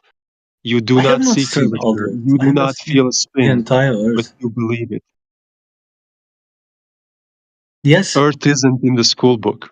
Earth is on Earth. you're wrong. I'm You know wrong. what? Earth is in the school book. Earth is You in the know. book. It's not outside. So You know. why are you saying something different than what everyone else is saying? Everyone else isn't saying this. They don't say flat Have Earth. you That's talked to right. every single person on Earth? They all say globe Earth. They all say Opinions this are is wrong. irrelevant. I told you, opinions are irrelevant. It's a logical fallacy. Consensus is not proof of anything. Of course it is. Consensus is proof. It's a literal logical fallacy. You're being illogical. But you're the one trying to erase and undo everything. Undo what? Undo Nothing has been everyone's. done. They're trying to undo everything that we have been taught because they want to be rebels. They want to be people who go against authority. You are pretending you know motives of people you haven't even spoken to in a way to know their motives. But it's obvious. But you just made a guess that is wrong, so it isn't obvious, I guess, at But all. you don't believe the majority of what Okay, people but say. I don't have the You think motivation it's that you all said, so lies. you're You think wrong. it's all lies. I don't think I know. I No, you don't. It's don't. not an No. opinion. I see the lies Something's wrong with because your I'm in thinking. reality. I'm not in the textbook. I'm in the reality. You are like you are going against what is said. Because what? Because you think you know the truth. No, not because I think, because I see it. You, why are you so repetitive? Why are you, okay, you're just misrepresenting what I'm saying. Why are you doing that? You're just like stuck in your own imagination of what I think. It's not about what I think, it's what I know. It's what I see, what I experience. It's the same thing you experience, but you refuse to actually go with what you experience. And instead, you go with the textbook. But I don't experience flat earth. Yes, you do. You don't feel a spin. You only read it in the textbook. Who cares? I see mountain. They're not flat. It's not about that. We all understand there's valleys and hills and mountains. It's about And the they are larger not picture. flat. You haven't seen the whole earth, so you can't say 71% it. of the earth, it's not about that. Nobody says the mountains are flat. Are you ridiculous? 71% of the earth is water. Water lays flat. So if you can find a hill of water, you can tell us that it's actually a curved Earth. And Like until a you do, wave? no, not a wave, an actual hill of water, a bump. No, like a wave.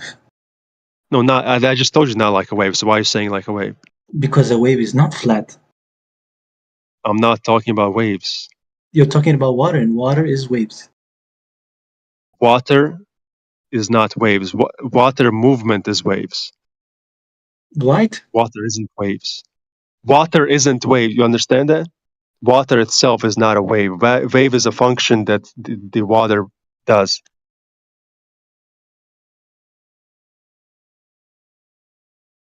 Do you comprehend that?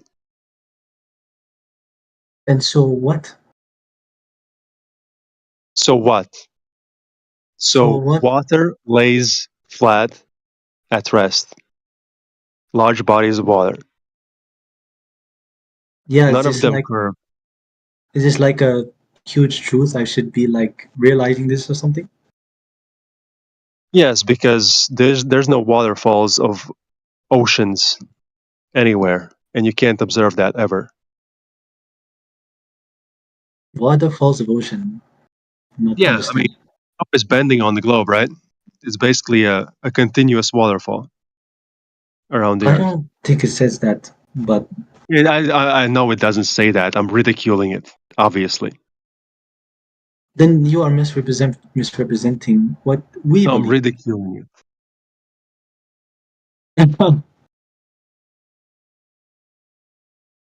So, but you understand, it's against the nature of water. What's the nature of water? To be flat? Yes, large bodies of water lay flat. Large. Why do we have to make a distinguish? Because you can't observe otherwise. Large bodies of water don't do anything else. If you can prove that they do something else besides that, then please do, because they don't. As if like the water droplet on the side of a cup. It is flat? That is surface tension because of the side of the cup. That's why. Surface tension. Yes. But what about the ocean floor? This is also surface tension. The ocean floor is curved.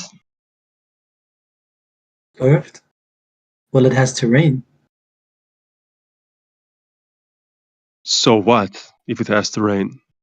So that it's not like, how do you say, a flat plane. Why are you bringing up the surface of the ocean? Is it curved? It's hard to say because it's not actually curved. What is it then? Well, it's like up and down, you know, like a mountains, valleys, like you said before. So the globe isn't really curved. Is that what you're saying? No, no, of course the globe is curved. But then the ocean isn't curved, but it's curved. So can you make up your mind, please? The ocean has curves up and down, you know, just like the earth. I'm talking about the big scheme of things. The ocean itself is within the earth. So is it Right, yeah. curved or not? The ocean is curved. Okay, then the surface also curved? Well, I mean, if you're speaking in the grand scheme of things, then yes, everything is curved. Yes. And there should be a expected value of drop over distance because the earth has a certain size, a fixed size, because they tell us it has a fixed size. I have never heard of Right? that. You've never heard that the earth should have an actual size, a specific size. It's not just ambiguous. It's not a random size. It's a size they tell us it is. Yeah, that's right. Yeah, that's right. So if it is 3,959 miles of radius, then you should be able to see a curve at 1 foot observer level of 1.22 miles.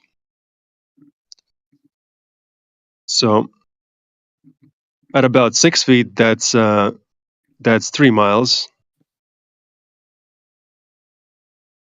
So you should be seeing a curvature. Basically, we can measure this. These are specific numbers we have. And we can apply these numbers to check whether the textbooks that are written down are right. We can cross-reference with reality. And we can say, okay, at this distance, we should not be able to see further anymore. But we do. We see further than the claimed radius. As you can see in the live stream voice text, you have a picture here posted with the oil rigs. So oil rigs here are 9.41 miles and 6.21. 1 foot observer level should not be able to see them. Basically, is the whole point of this. But if you do look at this picture, where would you say is the horizon in this picture? I don't know. Like, can't you see? Like, look at with your eyes and tell me where it is. I don't know. I have no idea. The horizon. You don't know where the horizon is. Like the place that separates the sky from the surface. Is it a physical place? What? Is it a physical place? I don't know. You don't know. What do you think No. it is? Is it a physical place or not? It's like just like what it is, you know. I don't know how to define it. Let's say you have a basketball, right? And you take your finger and you move your finger across the basketball. So you look at it from one side and eventually you'll see the finger disappear, right? Because the curve of the basketball will make your bottom of your finger disappear bit by bit the further it goes away, right? Well, yeah, that makes sense. Makes sense. So the same thing should kind of happen on the globe Earth as well. But right? I can't see like thousands of miles.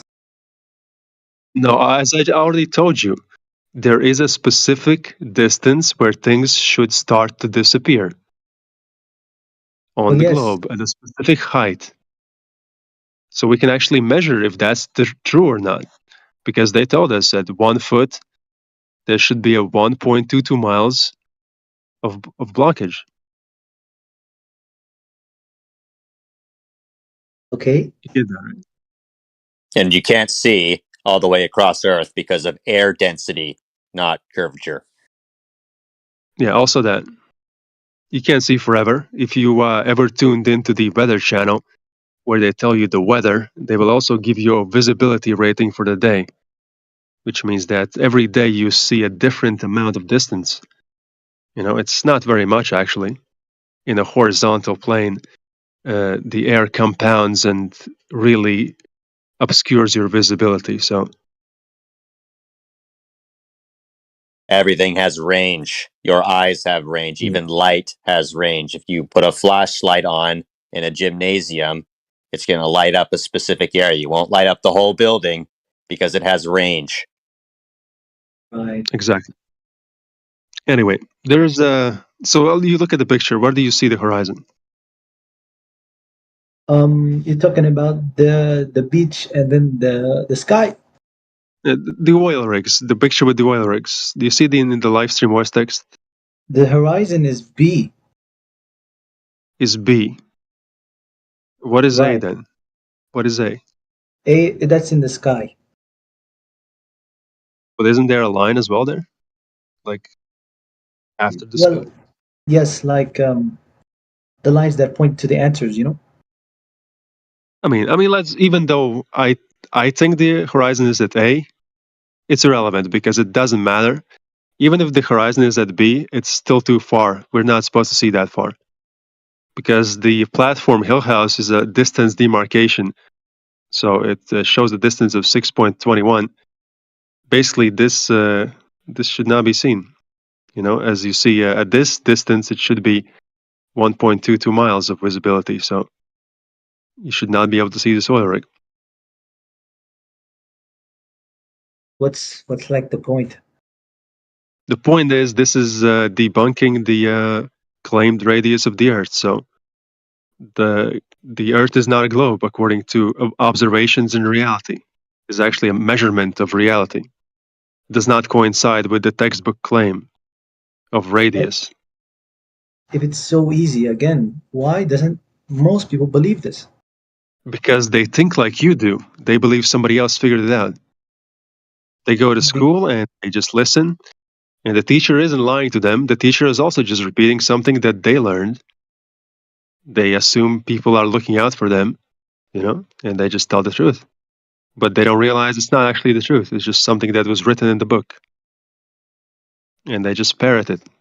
But even if it's wrong, like what gives? Like I'm still alive. No one's killing me.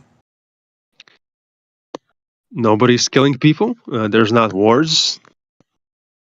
Oh no, I'm saying I like mean, nobody's this. killing you, but I'm saying in the reality, even if this horizon distance thing is so true, like you're saying, then how come? Why should everyone care about this? so let's say this thing isn't true. Let's go with that. So that means somebody lied to you. And Yes, like if they did lie to you, CGI. let's say that this is true and somebody did lie to you. So would they lie to you if there was no reason for it? Like, would they make such a huge lie if there was no reason for it? Would they do that? Obviously, it's the truth then. No, would they do that if it was a lie? Like by mistake? No, not by mistake. I'm saying, like, if this is a lie, that is a lie, would it just be done just to do it, or would there be a reason? Usually, of course, there's reasons. Everyone lies for a reason. No, I'm saying if this huge thing that happened was a lie, would there be a reason behind it? Yes. Yes, therefore, why would you ask for the motive first and foremost? First, you should ask for the actual proof, and once you have the proof of the lie, it's not really relevant what the motive of the lie is. Of course, it's important what the motive for the lie is, but it's irrelevant to the truth. It's regardless of the motive, the evidence exposes itself. It exposes the lie. But it's not a lie. Like in reality, what you're saying is false. Reality isn't false. The claim of reality is false. The claim of false reality, the globe reality, which is not in reality. But that's contrary to what we are taught. It's irrelevant because it's not contrary to experienced reality, which we can measure. But that isn't anyone's experience reality. Everyone experiences, they go to school, they learned about the globe, they learned the equator, blah, blah, blah. They learned that. That's their experience. No one leaves Okay, but Earth. that's not an experience of the earth. That's an experience of people telling you things. That's not an Yeah, experience of it the earth might itself. look flat, but I haven't been around the Earth. I don't know. Maybe at some point, curves. Who knows? These people, obviously, I trust them. They are saying the right thing, so I'm not gonna disbelieve them. Okay, but I just show you that what they are telling you is not in reality. So you can also not trust me. You don't have to trust me, but you can just investigate for yourself. You can go and say, okay, let me check myself. Let's go to the beach. Let's see if I'm supposed to see this far. Let's see if I can see that far. Let's check it. I mean, you could do that. Yeah, but at the end of the day, it doesn't matter what I see. It matters what I've learned. It's matter if you saw that it was a lie, as we just spoke about it. If it was a lie, then there would be a reason for it. So why would it not matter? But Let's say your exactly, wife cheats on you. Let's say your wife cheats on you, and then I tell you that, and you just tell me, "Oh, it doesn't matter if she did. It wouldn't change anything. I still have to go to work tomorrow." Would that be a cool thing? Like, would you accept that? well, right, like cheating on spouse. This is not allowed. Not allowed. But Awakening skip my dick That's- so hard. Who said that?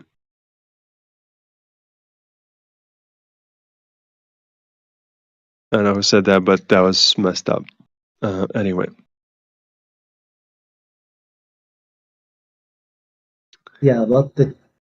I was saying, like, if I find out my wife is lying to me and she's cheating on me, then we will. It's against the law. Like, No, it's not that's about that. them. I'm saying if I told you that, you haven't found it out yet, but I just came to you and I said your wife is cheating on you. What do you want to do about it? And you don't know it yet, but you would just say, it doesn't matter. Why would I? Why would I investigate that? Like it wouldn't matter anyway. No, but of course you would investigate You would. So why wouldn't you investigate the reality that you live in to because be? you coming to me about a wife. You're just a normal person.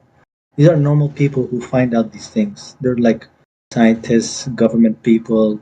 You know, they're Okay. not like just random people.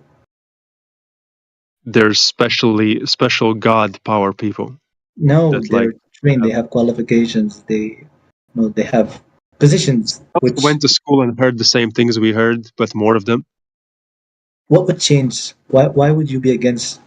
You know, just believing what you're said. What is said I'm to not you. believing. I'm not believing. I'm going to the beach and actually verifying it. It's not a belief. It's just I see that it's a lie. I'm not believing it. I see it for sure. I measured it. Yeah, I know. Yeah, so it doesn't take belief. It's not a belief. I don't believe this. I know it. Even if it's true, what good does it do? It does a lot of good because it exposes the lie. And I don't trust liars anymore. I don't And make what are decisions you in gonna my life do? that What are you gonna do about it? You're gonna go around just trying to revolution around the world, trying to overthrow all the I'm governments not going to and do that. No, I'm not going to do that. I'm not going to do that. But I so will live my life accordingly. I will not teach my children lies. I will raise children without lies in their life. exactly. You're going to teach them to mistrust authority. No, no. I'm going to teach them how to think, how to logically think, how to not This believe, is how you where just believe without it's logic. like a Without logic. parasite. Like they'll always try to question authority wherever they can. Is that what a parasite does? Parasite Exactly. questions authority? Exactly. I mean, The only sure. thing they want is chaos. They want everyone to be anarchy. Whatever That's I not what I believe is want. I don't true. want chaos. I don't want chaos. But all right, if that's what you believe, if you want to believe a straw man of my belief, then sure. If that makes you, happier, you can do that. But you said you're gonna teach your kids this, I will teach them how to logically discern things, how to use logic, not but logical fallacies like you do. when they go to school and learn the same things I and you did, you're gonna tell them that's wrong. No, I won't tell them that's wrong. I will tell them to think logically, and they will see through it. They will see through lies because they have logic on their side, not blind belief. They will not have eyes that are closed. They will have discernment. So if they become like the rest of the people and the normal people, you're gonna be like angry and think that we're all like sheep or something. I know they won't. I know they won't become like people that are just blind. Exactly, Just because that's what just I'm saying. believe. This is the What type are you of saying? thinking that because this is the type of thinking that like causes problems in the world. Logical thinking causes problems. Thinking about logic instead of just blind belief causes problems. You don't believe, you don't trust anyone. You have to do it for This, yourself. You have to make a I didn't say that. I didn't say that. I didn't say. I mean, never been to Mount Everest, but you would say well, it's not real because I haven't seen it before. The pictures could all be CGI. Uh, but you say a lot of things which I haven't said. But I mean, if you want to strawman people, that's really cool. You just like pretend to say things that they wouldn't say. But I mean, then have an idea of them in your head and make them the enemy. If you want to do that for the rest of your life, then have at it. But I would advise not doing that.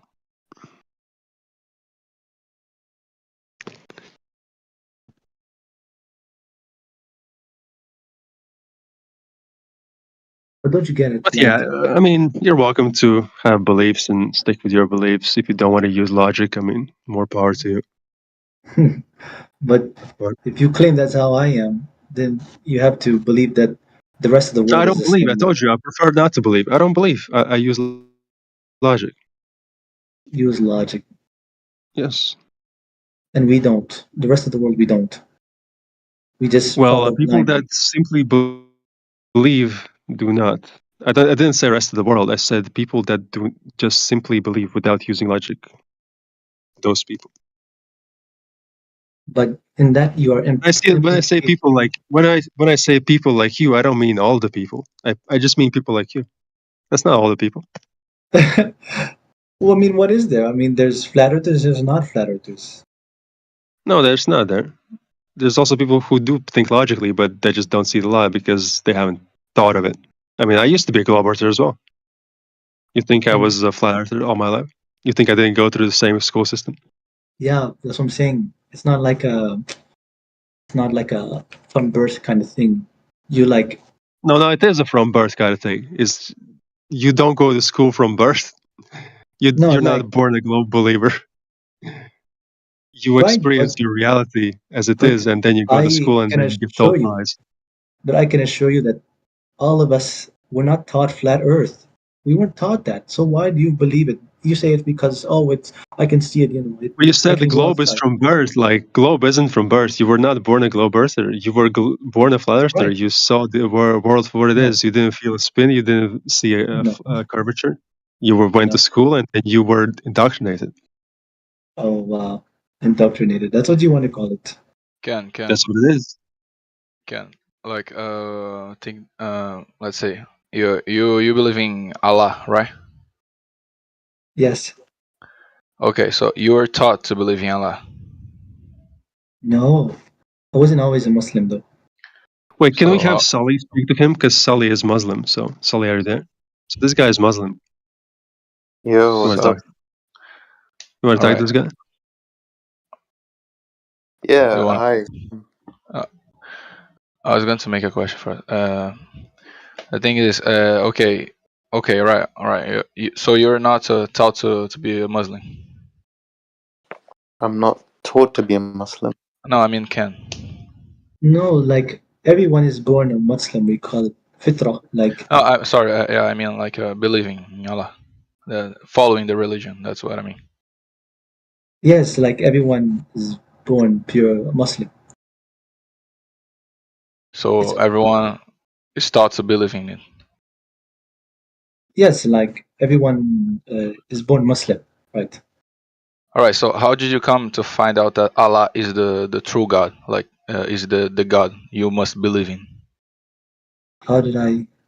Like, Because you I just follow the people because everyone believes. So that's it. Now Allah is the real God. So if no, everyone changes opinion, you're gonna change your opinion about God. You're gonna believe in your gods. no. Who said this? No, I'm asking you because let's see. Everyone thinks the Earth is not flat. So Earth is a globe. Is a globe, right? So you're just saying because people believe in it, you should believe in it. You should accept it. So if people believe in Allah, you accept that belief is Allah. That's it. So you believe in Allah too. No. Because when you were So how born did you Muslim. come to find out? I said I was taught at school. Like we are all taught the globe. No, yeah, but about Allah, about your God. How did you come to it? It's like a natural thing, you know. It is by Allah's will. So you were taught, like by your friends or your family. That's it. You didn't No. have an experience. What? Did you ever had an experience? What experience? Like, you know, to feel God, whatever. I don't know how you Muslims think about things. Like, I'm Christian, so like to feel God, to see how the way must be, to pray, to No lo live sabía. every single day. What? What did he say?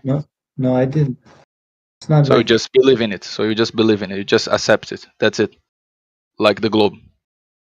No, of course not. I also see the It's looking world, like the same thing. and like you have Islam, and this is the natural conclusion. So you just believe in it. That's it. It's natural, so you believe in it. That's it. That's your explanation. No, I mean I believe in Islam. It's the truth. It's the reality. Exactly what I'm saying. Because you were taught Taught by what? nature, as you say. Right. It's natural. Nature. Everyone is born Muslim, So everyone is born globe. but only the society has corrupted them. It doesn't make sense here. I don't care You just what. say the school teaches you everything that's right. So how does that not mean that society didn't corrupt you? That's the actual society that you believe in. Didn't you appeal to the consensus of the society? Which consensus? Of the society, you were saying everybody thinks this, therefore is true. That's what you said. That is the corrupted society. That's who you're using as your authority. No, I only use God as my authority. That's what now you said.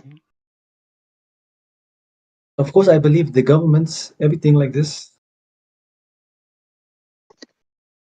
the Islamic ones. All right. I'm down with this guy, but yeah, I would like to see Sully speak to him because he is Muslim. So I don't know. Yo, Cam. Hello? Hey, how's it going? Good. So huh? You're a glober, right? What? You believe in globe, correct? I guess, yeah. Okay, so what do you say about Allah saying in the Quran that it's flat? Well, yes, it's laid out flat, obviously. Yeah, so how does that work on a ball? I don't know. Can a ball be flat? No? When Allah says that He's flattened the earth, like you make, like, say you're making like bread or something and you flatten it out. How does that work with a ball? Because when you make a ball, you're squeezing it together. It's Yes, like the opposite of flatness. right. It's like the miracle. It's like a miracle, did you say? Right. So it's a miracle that Allah flattened the earth by making it into a squeezed ball. Right. And are you sure are you hearing yourself what you're saying? Because, I don't think that flattening works with a ball. Flattening, like I've grown up and I've seen my mum make baking bread all my life and my family. I've never seen, you know, a ball being made using a flattening motion. Oh, I found something. It comes from Islam question and answer website. It says the scholars unanimously agree that the earth is round, but to human eyes it appears to be flat because it is very big and its roundness or curvature cannot be seen at close distances. So the But they one who didn't. stands and looks at it sees it flat, but when as viewed whole, in reality is round. The proofs of the Quran and the Sunnah indicate the earth is round. Okay. Do they give any evidence for that from the Quran and Sunnah? Yes. And it says, And Allah has made for you the earth widespread and expands from Nuh 71:19 indicates that it is spread out and shaped so that people can feel settled in it and be able to live and prosper. So that's just saying that it's been spread out. So that's indicating a flat plane. But that's not what this interprets. Okay, what's the interpretation given? The interpretation is that it's round, like I had said. How is the interpretation that it's round from a verse saying that it's been spread out like an expanse? This says Ibn Kathir that he has spread it out, prepared it, and made it stable and made it firm by means of mountains. As I mentioned, the mountains. So, where's the proof from this that the Earth is round like a ball? It says here that, and Allah has made for you the earth widespread and expanse. But This that doesn't indicates prove anywhere. That doesn't prove like Those the globe words is being- globe. but Curve. that's your opinion. But which scholar said that this is proof of a... I've never heard of this being used to prove a globe. I've heard other verses used to try and, claim a globe, like one other verse, but this ain't it. But that it means you are like disbelieve in it. No, that's not true. That's a straw man fallacy. This guy is really illogical. So, but this comes from Ibn Kathir. We know he is a scholar that has much knowledge. Yeah, he's Ibn Kathir he's wrote one of the greatest tafsir. Like it's used by many people. It's used by both scholars and laymen. But what has Ibn Kathir written that disproves a spherical Earth? As far as I remember, Ibn Kathir wasn't even inclining to a spherical Earth. As I remember, he inclined to he didn't. I think he didn't specifically mention a shape for Earth, but he seemed to incline towards a flat plane. Yes, but this would only try to reinforce your own belief. What are you talking about? I'm giving you evidence. Of course, it's going to reinforce my own opinions and beliefs. But then why does it contradict what it says here? What does it say? Be clear. It says Ibn Kathir said that it is prepared in such a way that they can live in it and it is firm, steady, and stable. And the first interpretation of the meaning, and the earth was spread out, as I had said before, means that we spread it out and place in it firm mountains therein. None of that says curve or globe. Steady and firm means stationary and not moving, so even more flat Earth. But that is not what this here indicates. It says there is no contradiction between saying the earth is round and saying it is spread out. Because in fact, in totality, it is round, but to the one who stands on it and it looks at it, it appears flat, as it appears to everyone that way. Okay, so that's a rational claim. That's a logical, or you can say like a physical claim. So that claim then can be tested against physics itself, like science, So then where's the curve that they're talking about? Because that's a assumption. So Right, it where says is here, you can't see it if you're like what you said, standing on like a flat plane or whatever. It looks round, but from far and from height and from totality, it is not flat but round. Yeah. So where is the roundness? How do you mean? Have you ever seen, have you ever seen proof of this roundness? Where is this roundness that you're speaking of? Well, I would, like I said, mention NASA and all those space things, but you don't believe it, so no point in We bringing it reject. up. Yeah. Exactly. Yeah, and because they've never provided an actual photo, all of their things, are composite That's only your photoshopping. opinion. No, it's true fact. There's no actual like photographic No, of evidence. course there is, but you don't acknowledge it. That's what I'm saying. Because it would Like not. It would not. If you had to acknowledge, it would go against your worldview. no, Therefore, you do not. no, because when we send up independent, Okay. devices. Like what?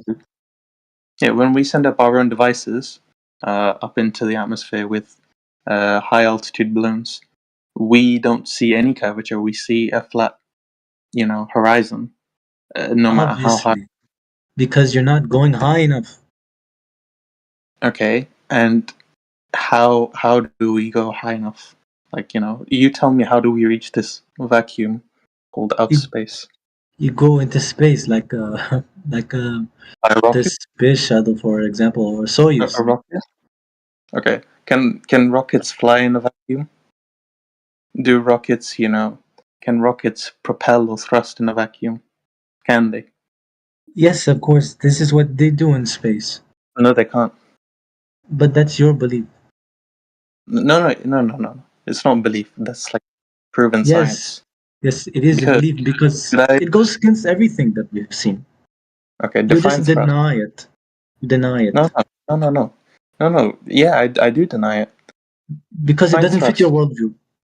No, that's wrong. That's a strawman fallacy. How does it You're not? lying. No, you're. That's a lie because that's not true. But it is true. You just don't want to believe it. No, that's a strawman fallacy. You're just assuming my intentions. Obviously, it is your intention. Hey, can Yeah, I ask him a question? I want to ask you a question. Give us one good reason to believe it. One good reason. Because it goes in line with everything else, What, such as such as discoveries, stars, our predictions of the weather, blah blah blah. TV. predictions of the weather? Are you kidding me? Well, I mean, Like you what picked the very worst possible thing to pick. It's like the one thing that can't be predicted. I can't help you if you don't want to. If you don't want to, Oh, I need help now. That's hilarious. What do I need help to believe? yes, because you don't believe it. That's what I'm saying. Why should I? Dio, you Because haven't been here for so long. Like he's I'm been just doing asking this a all the simple time. question. I'm just asking a simple question. Why should I believe there's people in outer space flying on rockets? Why should I believe it? Because the TV told me? because it's the truth. How do you know it's the truth? How do I know personally? I don't know. I'm not a scientist. These people are scientists. They know, That's what you guys all do. You point to somebody else. And then when we've talked to scientists, you know what they do? They point to somebody else too. but you're not a scientist. You don't know. So how can you know what's truth or How do you not? I listen, I have a degree in computer science. You don't know who the fuck I am. What are you talking about? But I'm saying like you don't know what you're like speaking of. Okay, You- listen. Okay. How would a scientist know if people fly to outer space? Because they watching it, they seeing it. From where? The TV? Yeah, anything on the computer screens, everything. Okay. But So what you if think NASA it's showed like you fake? Bigfoot ride? What if NASA showed you a video of Bigfoot riding a dinosaur? Then You wouldn't it's believe fake. that, right? Because you, how do No, you know it's fake? No, the picture proves it's real. According to you, if you see it on a screen, then that must be actual reality. So if someone shows you Bigfoot riding a dinosaur using the same logic, the image proves that it's real, right? not in all cases because if Oh, how someone do we decide? Okay, that's fine. How do we decide which is the real? Which? How do we decide which is real? The real video and photographs versus the fake video and photographs. How do we decide? How do we logically pick which one to believe in? because what aligns with what's being said and things that don't align with the narrative. Oh, okay. So if I have a good story and a lot of people say the same story, and then you see pictures and videos that go with that story, then that's how we decide what's true. That is not an objective measure of truth. That is just subjective bullshit. I mean, that's what you want to believe, but It's not a belief, dude. It's an objective. It's subjectively true what I just said. Your then criteria for deciding whether the images are real or not is subjective. It's whether you want to believe it or not. It's your feelings about the situation. Not any right. logic, rational, objective, no measurements, nothing. Just, I want to believe it, so it's true. That's why. That's the whole reason behind the flat Earth is they want to believe that the Earth is flat. So when I went out and I've done my own measurements, those just came a certain result because I wanted to believe it. Right, because that's the reality that you want to make. Oh, really? So when I went to the ocean and I watched a boat sail from 6 miles away from me out to 30 miles away from me, and it didn't go over any curve or hump of water, even though if I look at the globe mathematics, it says, oh, ship should be 420 feet under the horizon. I just hallucinated that whole fucking thing, and I took my own fake photo, and that I tricked myself with. Obviously, what you weren't seeing is not true. Like, Oh, so I hallucinated the whole thing. yeah, like who are you? What do you mean, who am I? I'm a Like, person with eyes. yeah, but you don't know what the Earth looked like from above. Neither do I. But you have nothing to back you up on your claims. Okay, hold on. Look in live stream voice text in 20 seconds. But I don't have anything to back me up. I did it myself, dude. but you're I don't like, have to believe anybody. I did it myself. I just had the same exact conversation with him before you came here. but you are not Yeah. like an authority or anything Why do I need to be an authority? because they're the ones Because who know. appeal to authority fallacy. I'm the one who knows because I went and did it. What have the authorities done? They've done way more. Like they've shown us Such things that as? you can't show yourself and I can't do. But they've done So, it. what authorities measured the surface of the Earth for a surface curvature to see if the Earth is curving at the rate they say it is? What I authorities, don't. what test, who did it? I have no idea. Exactly. You just believe that somebody somewhere out there must have done it. No, I don't know. They must have. They have done it. Okay, what did they do? They have done the what you I said. They know measured it what you're telling me is I know positively that somebody went out and did something. I just don't know what they did or when or how or who it was. But I'm positive. because you don't believe the school books. What are you talking? You don't know what I believe. Well, obviously You you don't know don't line me. up with that. Like obviously what you're believing in Well, doesn't when I line up read with the what we've school been book, taught. it says Earth is a globe, and I look for the evidence for their claim. I don't see anything. But you can't claim that you're smarter than these people Why not? because you're not. How do you know? None of because obviously you're not I like can them. listen. When I was in 5th grade, I could read at a college level. You don't know me from fucking Adam. My tested IQ in 3rd grade was 181. Okay? You don't fucking know me. So stop saying dumb fucking shit. I graduated high school at 15 years old. I started taking college classes at 17. You don't fucking know me. Shut the fuck up. Okay? You don't know what you're talking about.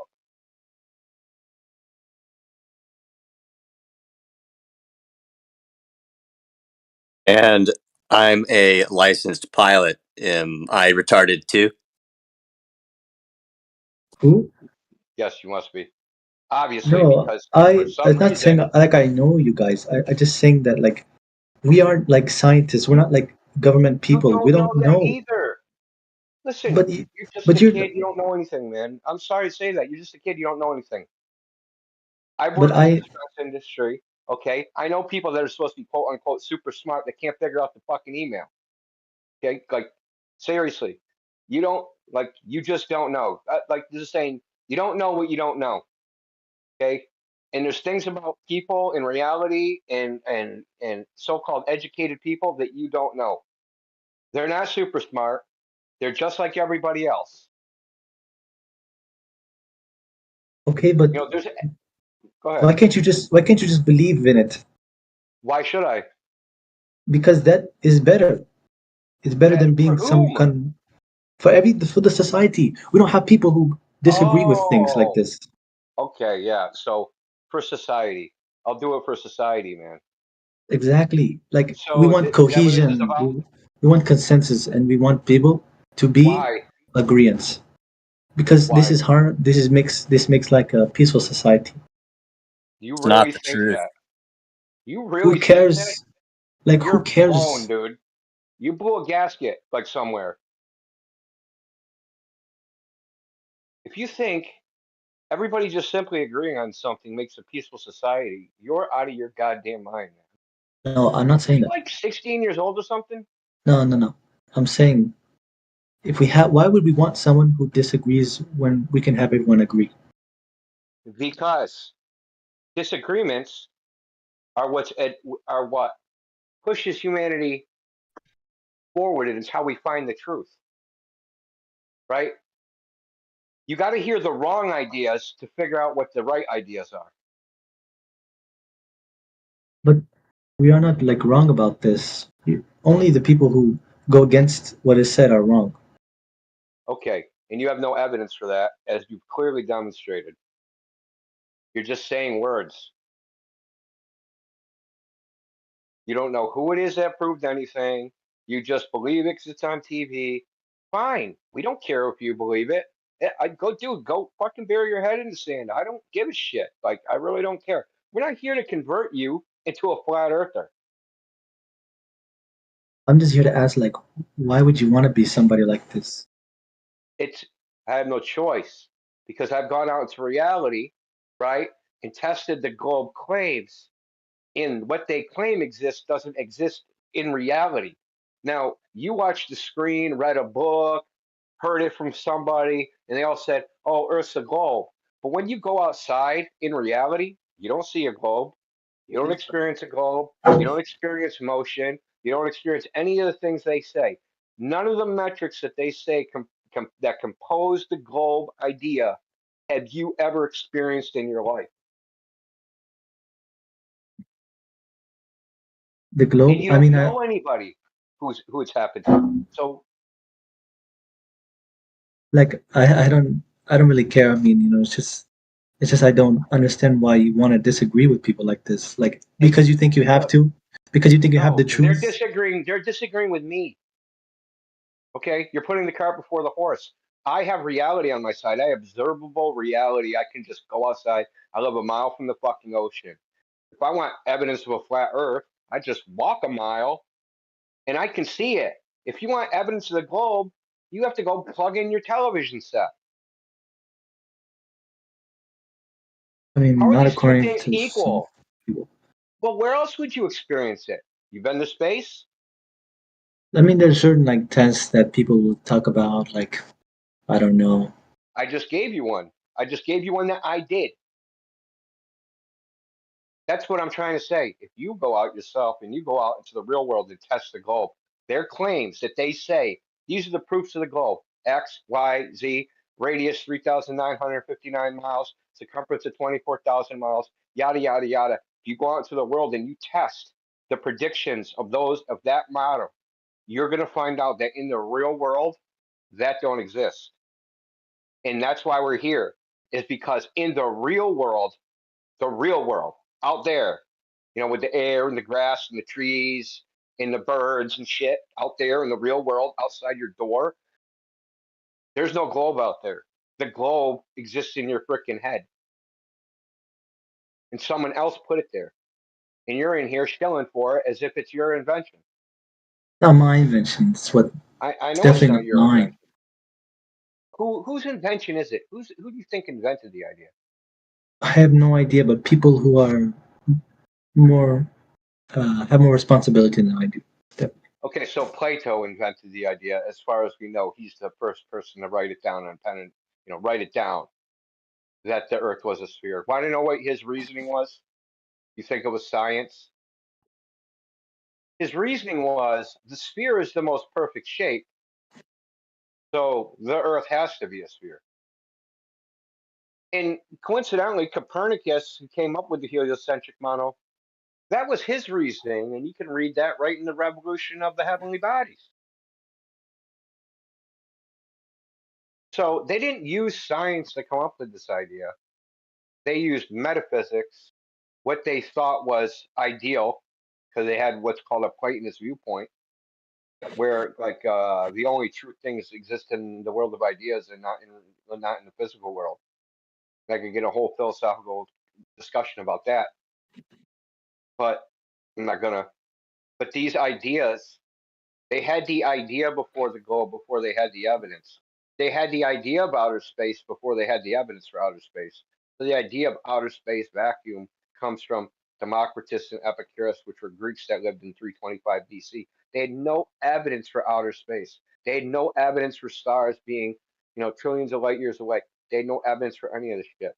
The first science fiction was wrote at the same time with wars on the moon, with the war of people that lived on the sun and war with the people that lived on the moon, right? So this stuff goes way back, predates so-called science. So what do you think? They just got lucky? They I just have got no lucky. idea. They invented something in their mind and it just happened to be. That's what the real world was. But everywhere else, right? Like the Chinese and the Indians and everybody else, they invented a freaking whole universe in their heads, a flat Earth. In India, it's a series of freaking nest planes that are all on top of each other. But because they didn't use gunpowder properly, the whole world ain't a bunch of flat earthers. But because the Yeah. Western Europeans took the globe idea and enforced it with gunpowder, the whole world thinks it's a globe. So what? So what? Okay, dude. Might makes right, right? I mean, really, like, there's gonna be like, I don't know. This is crazy. Does might make right? No, not always. I mean, never. No, not usually. Okay, nowhere else on Earth came up with this globe idea except for, But it's the dominating theory.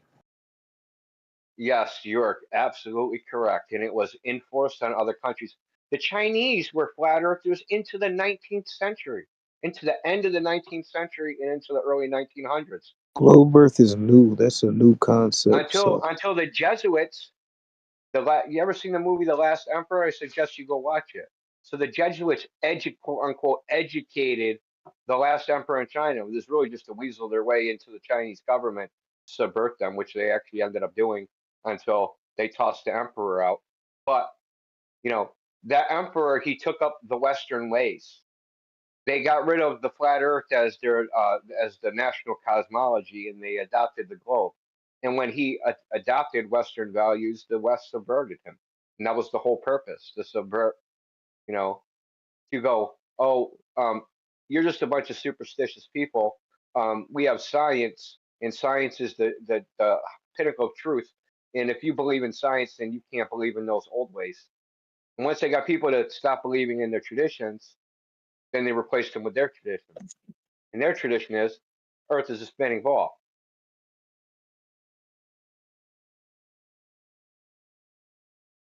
I'm sorry that that's not like the actual narrative that got painted for you in school, but that's the This guy's historical trolling. reality. This guy's trolling, I think. Look at what he's saying in the live stream voice text. Like, What is misinformation? What is misinformation? I was saying, he's talking about the I think Catholic he'd Jesuit. like to work with the The CIA. Jesuits, it isn't my opinion. The Like, why? Jesuits instructed the Emperor of China, taught him English, got him bifocals, freaking incorporated into Western ways. It took a long time for people to get into China. China was very insulated country. They didn't like outsiders.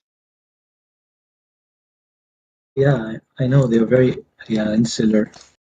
But Yeah, then the propagation of the ideas. Now, the globe is the most prominent of them. Yeah, and it's wrong. But even if it's wrong, even if you may see it's different, why can't you just go along with it? Because it's wrong. I value And truth. it's a valid truth, but I even if value you truth. even if you But have truth, what difference does it make? What Hey, kind of bud, question is it's that? it's not about how yeah, you feel and and what's why does fair. truth You want a real matter? world example? You fly an airplane like you're on a globe, you're gonna crash. You don't compensate for curvature or Coriolis effect because if you do, there's going to be dire consequences. You got to do the exact opposite over a flat, stationary, non-rotating plane. That's pretty damn specific. Okay, do you get it? If truth doesn't matter, what are you in here to exactly convince us of exactly? Exactly. It's I'm such a not trying to contradiction. convince you. I just want to know why you don't become like most people. You know, Why would I want to be Because like most people? Most most people are deluded. The reality presents itself as one thing, and they've let other people in peer pressure and consideration, social considerations like you, the argument you're making, they let the but like, sociology of human beings make them deny their experiential reality. That's but fucked like, up. If you can do that, you can do anything. exactly what I'm saying. The power in defining what reality is. Wouldn't you want to be like a part of something like that? Why? That would make me a victim of something like that. No, not the people who are the Yeah. victims. Well, I mean, yeah, I could start a Globe Earth server and freaking start Globe Earth channels. And be a freaking tool like Professor Dave and make tons of money. Yeah, I could be a loser. I mean, yeah, You know, you I could make could. science fiction. Yeah, why? I'm just I saying would. that, like, I thought you were a thinking like, Muslim, dude. I huh? thought you're a Muslim. I thought you're a Muslim. No, Well, he just yeah, follows what other people do. He just told you. He just following what other Are people you? do. Do you follow Islam or not? yes. He Does follows Islam? people. He Does follows Islam? people who Is follow Islam. is Allah gonna judge you? There's gonna be a divine judgment. Yeah, Okay, I don't think he's gonna judge you too highly if you were like, fuck him, just go along with everybody else, but I'll live a lie. but I don't. Not where I live, actually. I mean, even if I was the minority, I would still be a Muslim. You know, even if people weren't. Even if they said you can't be a Muslim, I would still be a Muslim. Yeah. Doesn't Allah require you to speak the truth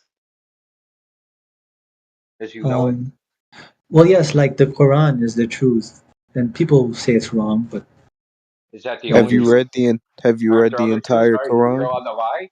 Yes. You're allowed to lie in Islam. No, I didn't say that. I said I read the entire Quran. Are you allowed to lie in Islam? I I don't want to say anything because if I say yes or if I say no, I could be wrong. I don't want to misrepresent my There's faith. no way that being untrue. There's no way you're allowed to lie in Islam. Okay, there's no way. I'm not even a Muslim. I know that's not okay to fucking lie. No, you can't. You can't lie in Islam. Yeah, somebody posted a picture from we'll know our disinformation program is complete when everything the American public believes is false, and he said I would like to work with them. So you want to be on the side of lies? Is that No, what Allah teaches? I said, but why? If these people look how powerful they are, if they can convince everyone in the And world of liars. Why would something, you be on the side of liars? Is that what No, your they. God Well, teaches you? because they have like immense power, you know. So you would rather go with the tyrants, like be he's Hmm. on the literally side of the like tyrant. saying, "Dance with the." I want to dance with the devil, dude. It's That's not what a he's saying. tyrant. It's not a tyrant. So people that lie, governments that lie in You order to think your control people, God put you are here tyrants. to follow other There's humans? got to be a You think troll, your dude. God put you here to just fall over and just accept Yeah, it's a God's troll. will? It's definitely a troll, dude. It can, if governments are lying in order to control people, and for their own agendas, nefarious agendas. So you want to side with such people? No, I was saying if that's the case, you're probably not going to get away with doing what you're doing, like trying to call them out. You're probably But going to be better off. okay, you're a Muslim, correct? Yes. Okay, so are you not even vaguely familiar that Allah has said to stand up for truth, to strive against falsehood, strive against Right. oppression? Like Abu Jahl, we will always like try to, like the Quran, the truth will always go over over the darkness, over the lies. Yeah. In the end. So Here we what are. was all this nonsense? What? What was all this nonsense about you wanting to, side with the people who have the power, the supposed power? Isn't Because Allah more powerful than them? it is. That's what I'm saying. Like in Islamic theocracy. Yeah, but why would you said that you would rather side with, the people who have the power? And the people who have Islam are the most powerful. But you were just talking about siding with these CIA people. Yeah, so what? I mean, they believe in the globe Earth, not this flat Earth. Do Yeah, you understand that the globe is an atheist fucking religion? Do you even understand that? That's He not true. doesn't understand it. Yes, He it doesn't. is true. No, I can show you. It's not. Okay, what Okay. started the Big Bang? Okay, the Big Well, Bang. Who started that idea? The Big Bang, the The Big Kafirs, Bang like theory. Yeah, the disbelievers. Catholic. George Lemaitre. He was a Catholic Jesuit priest and astronomer. He started the idea of the Big Bang. But in the modern cosmology, what did they say? What did they say was before the Big Bang? They say God was before the Big Bang, and that God created the universe. That's exactly why Christianity is on the decline because they compromise their beliefs to No, fit. just in general, the Big Bang, right? Did Allah say you evolved from monkeys? Did Allah No, say he created that fucking he had a Big Bang? Is that how he said he created the universe? no, No. It all this shit is they say all reality, right? So the foundation is the globe, because without the other globe, the other things fall apart. So you have the globe idea, that's where it starts it, right? They're like, how do we explain this globe idea? Because the stars they don't make sense, so we have to say they're like very, very far away, but like they look like they're getting even farther if we use that measurement method. So we have to say at some point in time they crunch down to a single spot. Well, how do we get it from that one spot into everything? Well, random probability just said that nothing became something and it exploded and went in every direction. And over time, random processes, not the hand of God, not the will of God, not anything like that, just random freaking chance made life, organic matter from inorganic matter. Rocks became people. That's right, dude. You have to think about it really hard. Rocks, the primordial earth, a bunch of rocks became people, not from the will of God, but from random processes of nature. right. That It's is an a lie. atheistic It's like that bull. that is an atheistic religion, dude. The globe is Exactly. an atheistic religion. But I don't. I would like disagree with that because it seems the scholars don't say that. Seems Which like they. scholars are those? I'm More scholars saying you don't know who they are? no, like the Muslim scholars don't subscribe to flat Earth. They do believe in the globe. Not all Muslim scholars believe in the globe, and not all Muslim scholars believe in flat Earth. I don't know what the division is, but it wouldn't matter. But it does because even if they are No, atheists, no, horrible because the people, Muslim is Islam, Christianity, Judaism. No religion is based upon the shape of the earth as their foundation, right? Like the purpose of the Quran isn't to talk about the shape of the earth, is it? Talk about what humans should be doing, right? Our it relations does. between each other and our relations to God. That's what the Quran's about. It's not about fucking the shape of the earth or the hills or the mountains or anything else. Neither is Christianity. No, But it the is. globe religion is the entire foundation is based upon one idea, a geometric claim that the Earth's a fucking giant space testicle. And I'm not an atheist. I don't believe what they You have do. a false idol, man. You have a false idol. You're practicing idolatry without even knowing it. You're Yeah, not. you are. You would be the one to know, of course. I would be. Right. You're not an atheist, but you're a heliocentrist. But where is it rejected in the Quran? There's several contradictions that the heliocentric model has with the Quran. You know, I was going to bring you on to earlier. Have you read in the Quran that Allah has described the sky as a canopy, a ceiling? Right, yes, I heard that. Okay, so, you know, what if I was to tell you that this is literal? You know, there's a limit to how far you can go up. You But can't I go would beyond. ask, who are you? We aren't allowed, we're laymen, we're not allowed to interpret the Quran for our own gain or for our own want. Where's your proof of that? Because you've just been doing that this whole time as well. I haven't. I Yeah. told you this, the scholars. No, you were bringing in your own. You're bringing in certain scholars and then saying that this is the correct one. So effectively, you're doing the same thing. That is not true.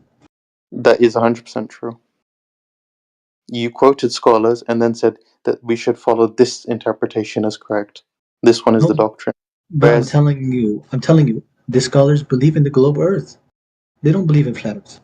some scholars do, but some Probably not. scholars. I would say not the ones that are regarded as credible. Well, I don't think you're qualified to determine who's credible or not because you're just a layman. See how it just all blows up in your face once you start outsourcing everything to other people? Now you aren't even competent to evaluate who the right authority is because you don't know anything. I don't, but I have the Quran. It's the truth. Yeah, so the Quran told you who the right scholar was. It says it. What page is that? It doesn't say that. It just says that we should Okay, then, yeah, not it doesn't interpret for say. ourselves. So you, Only people who have. but how do you decide who has the right interpretation? We go by their like qualifications and how learned they are. They're not just random people from the Who street. gave them the qualifications? Other people? Like they go How to do you school. determine if the qualifications they have can actually?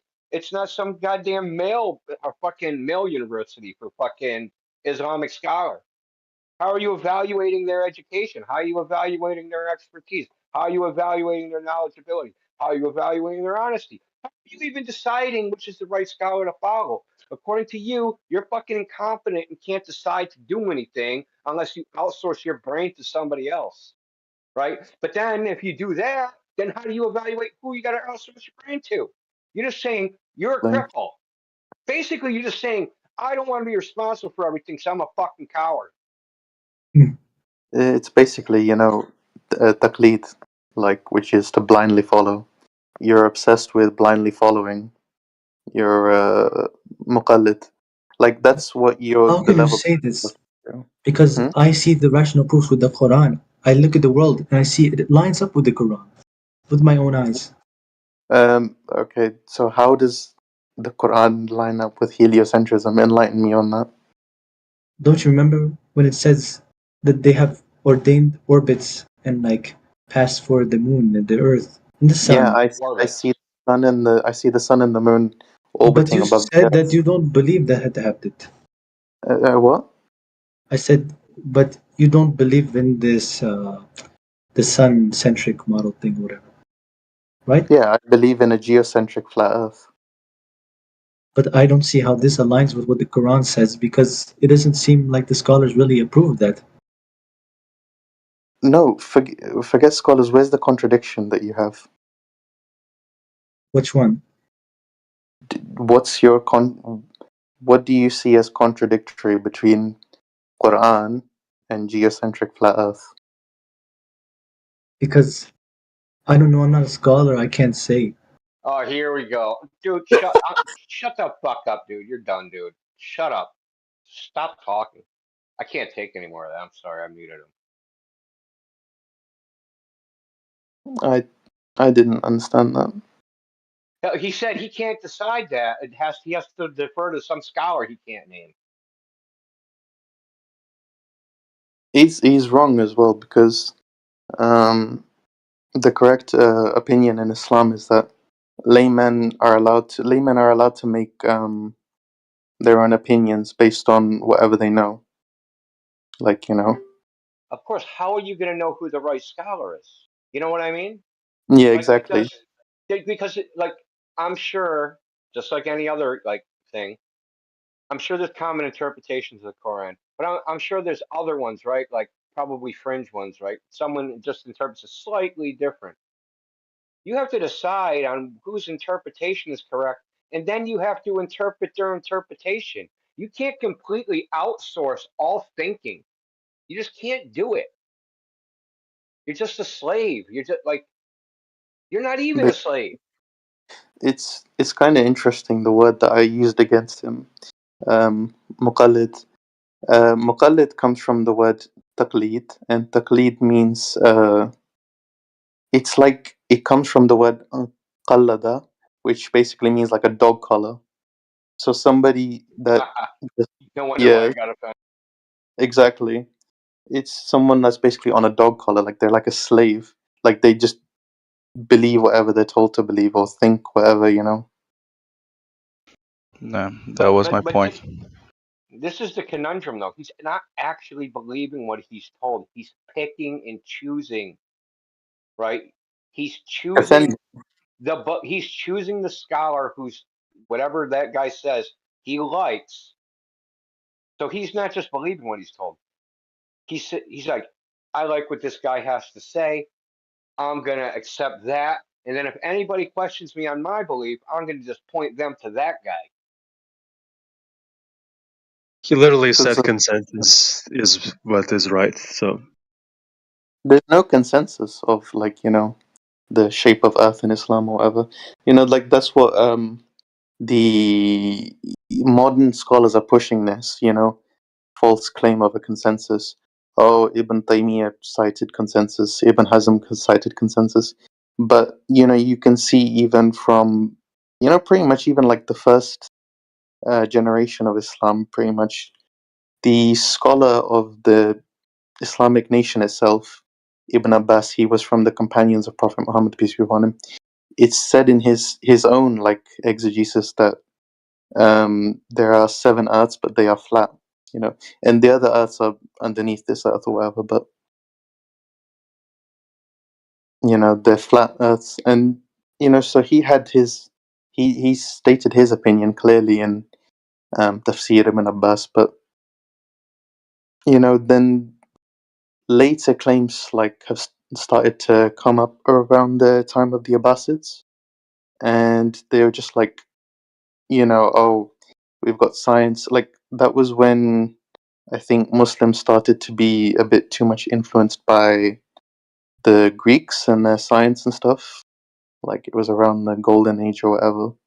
So then they started like, you know, following these foreign ideas or whatever. Well, there was an intermixing, right? So like all the Greek stuff we have comes from Islamic sources. Yeah. So it went from Greece. Well, I mean, because the Greeks were influenced by the Babylonians partially. It went from Babylon to Greece, Persia, and Islam took over Persia, and then it went back into the West. So Yeah. there's a like a I don't know what you would call it, a migration of ideas. Chain. Yeah. Yeah. So there's like we gotta also think, man, like so the word meme, everyone knows it. Oh, a meme is a silly freaking image. That's not where it came from. The original word is mem, as a memetic virus, right? It's a mind virus. That's just so there's a book that was written back in the 80s for the idea that the idea is that ideas don't spread because they're true. They spread because they're good at spreading, right? This is the same way that they describe evolution, right? Survival of the fittest. But survival of the fittest, when applied to the realm of ideas, basically means the ideas that get passed through society the most are the ideas that spread the easiest, not the ones that are true. So the heliocentric idea is really easy to spread. Think about it. Oh, there's just a bunch of little balls all circling each other. That, like, I just said that in one sentence. Anyone can understand that. I can explain that to a 5-year-old. Right? It doesn't make it true. It just means that it's an idea that's good at spreading. And I think the globe was kind of the same thing, right? So it spread in the ancient times. It was just an idea that was easy to convey and was good at spreading. Whereas like flat Earth is kind of has like, you know, it's it's not as simple. It's not as simplified. There's more mystery to it. You know, it's not like an object in space, right? So you can't like write it down on a piece of paper. You can't draw like a, you know, oh, I'm gonna draw the flat Earth in sand. Like, how do you even do that? You can't, right? But you can draw the heliocentric model in sand. You can just draw a couple circles, put a little dot, couple of dots there, boom, you're good to go. Yeah, it follows more like the a lie repeated 1,000 times becomes a true, you know, Yeah, becomes truth. certainly. Oh, it's like that, and like you talk about the Greeks, like the Greeks, you know, they were people that they used the word, you know, they didn't. They were analphabets, you know, the illiterates, so they didn't write. Everything was spoken. So to know something, you had to talk. You had to talk. So everything they did was by poems, you know, by poets. They used to speak the mythology, you know. So they spoke. So everyone repeated something, so everyone knows, you know, like music, like songs. So you repeat it, Wait, repeat it, and hold on. everyone knows. It's like Yeah, this. Sully. Yeah, Sully. Isn't the Koran still memorized in Yeah, madrasas? Yeah. yeah. Also memorize it. Yeah, Yeah. so like So the Rig the best Veda way in to know India the something same is to way. memorize. Yeah. Yeah, they do it in India too. The Rig Veda, they do it the same way where they memorize the entire text in like a song. They like Yeah. sing it. Like the Greeks did. Everything has a rhythm. You know, it's like the rap. You know, rap. In rap they use it. There's a lot. So it has to have a rhythm. It has to combine. You know. So if it looks good, that's what everyone will remember. Do you imagine if like the entire heliocentric model was just like a bunch of themes of songs, and like they got it 1,000 years later, and you're like, look at their science, and it was just like the discography of a bunch of Greeks. Yeah.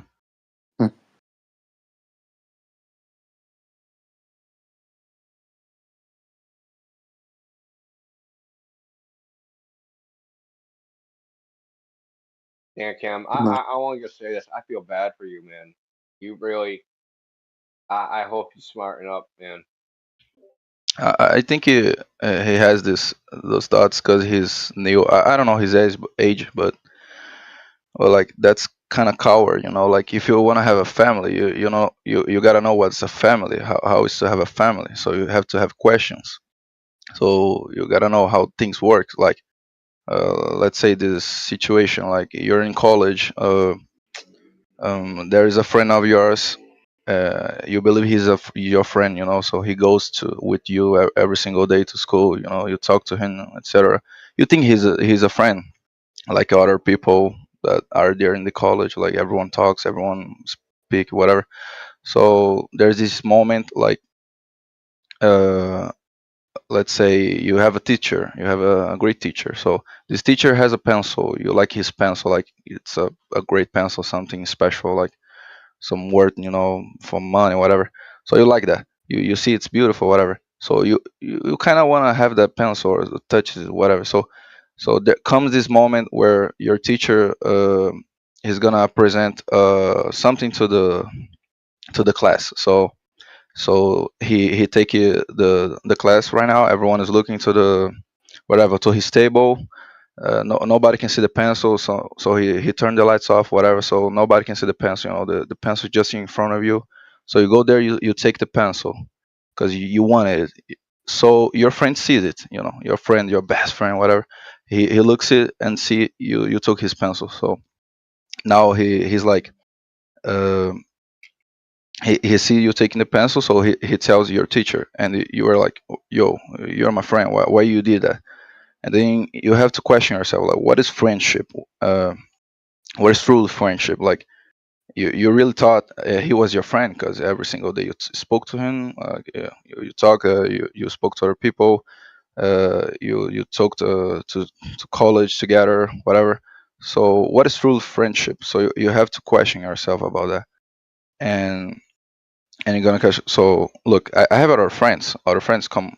Is everyone my friend? Like everyone to walk to me is my friend. Everyone that goes to college with me is my friend. Everyone to speak to me is my friend. So you're gonna have those questions, and you're gonna keep questioning it, because if you don't, you're never gonna know what is truly friendship. So you're gonna, oh, you gotta be loyal. Oh, you gotta defend yourself. Whatever. You're gonna get some answers, but truly, you will never know what's truly friendship. We always have that question until you fail, you go failing every single time. So you keep questioning it, and that's the same thing about life. That's the same thing about having family. That's the same thing about reaching your goals, whatever. So you're always gonna keep failing, and then always gonna go asking yourself again. What is this? What is this? What is this? So it comes. You can't just accept anything. That's why it's philosophy. That's why you want to know something, understand it. That's logic. So you can't just go by, like the can say, trust the scholars, whatever. Like, that doesn't make sense. You gotta question it. Yeah, part of his argument was everybody else believes it, so you should believe it. Like, my mother told me even at a young age, if everybody jumped, because you'd get in trouble. Like, well, everybody else was doing it. She'd say, well, if everybody jumped off the Brooklyn Bridge, would you do it too? Right? It's like the most childish argument to me. It's hard Yeah. for me even to like comprehend like how like anyone over the age of 5 could even make that argument. Everyone else is doing it. Why aren't you doing it? Dude, like, you serious, man? You're supposed to just say no to peer pressure. What the hell's wrong with you? Just to add as well, it's like rejected by the Quran as well. The Quran says that, the the majority of people on earth, they you know they don't do anything except lie and conjecture. They don't follow like proofs and things. Truth is usually with like a few people minority. Yeah. We were actually talking about that today, me, Jason, maybe it was last night, is that some people don't even value the truth. And I say that Cam here is one of them. That it's not a value to them. It's not like, oh man, like telling the truth all the time, like I value that, or being told the truth, like it's not something that has any value to them. They like their words come out of their mouth purely in a utilitarian transactional way, and the truth of it, of like what they say, is a secondary consideration to getting what they want. Right? Their words are meant to create an action or event in somebody. It's not meant to be like I'm transferring information and I want the information to be accurate. They don't they don't care about that part. They just want to manipulate, right? Words are meant to manipulate socially. They're not meant to convey information and, you know, enlighten other people, I guess, if you want to put it that way. Yeah, it's just an obsession with lying and conjecturing. Just saying whatever comes to your mind. You know, not controlling yourself and like to being diligent to speak the truth. Just always like just being following your emotional desires or whatever. And It's always in about the Islam, ego too. You know what I mean? It's always about like feeding your own ego. exactly.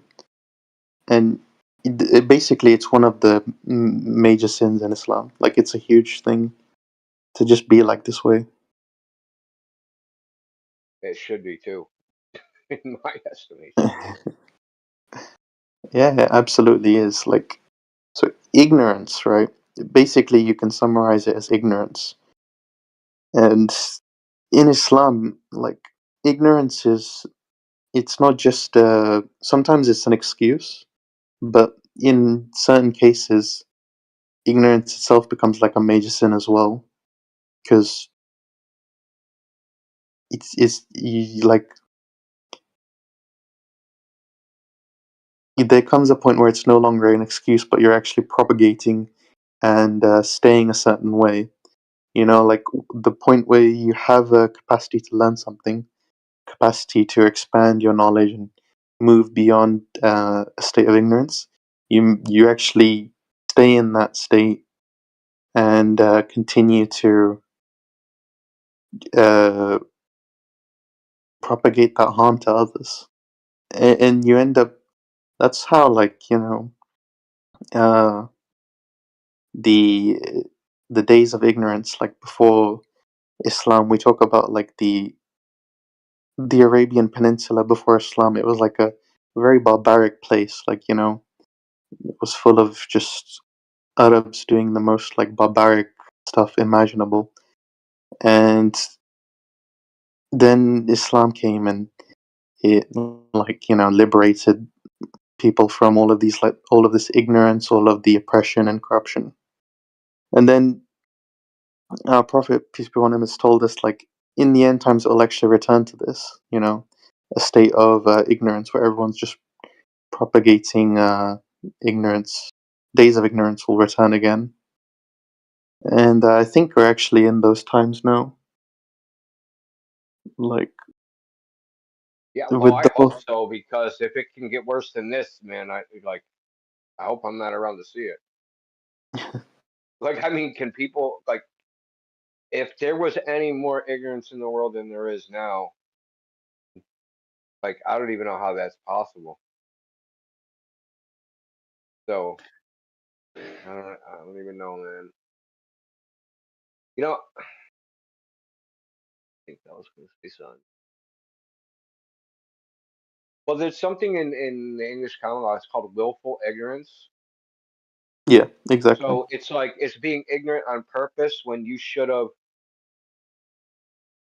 Think about it like this: there's a fence, and you know there's people on the other side of it. You don't know if there's anybody on the other side of the fence, and you take a brick and you throw it on the other side of the fence. Now you didn't know, but you had a duty to find out that if like you chucking a brick was going to hurt somebody, but you intentionally did not go find out.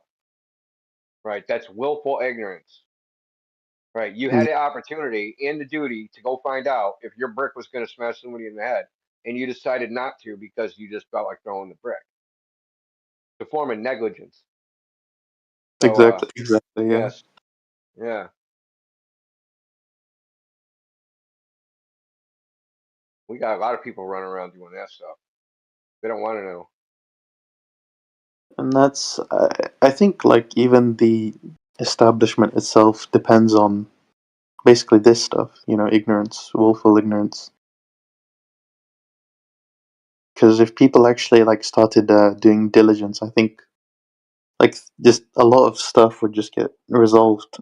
But I think, like, if you read into their occult beliefs and stuff, which I have done, they actually depend to a large extent on people intentionally, you know, avoiding truth and choosing to perpetuate wrongfulness and ignorance and oppression when they have the opportunity to do otherwise.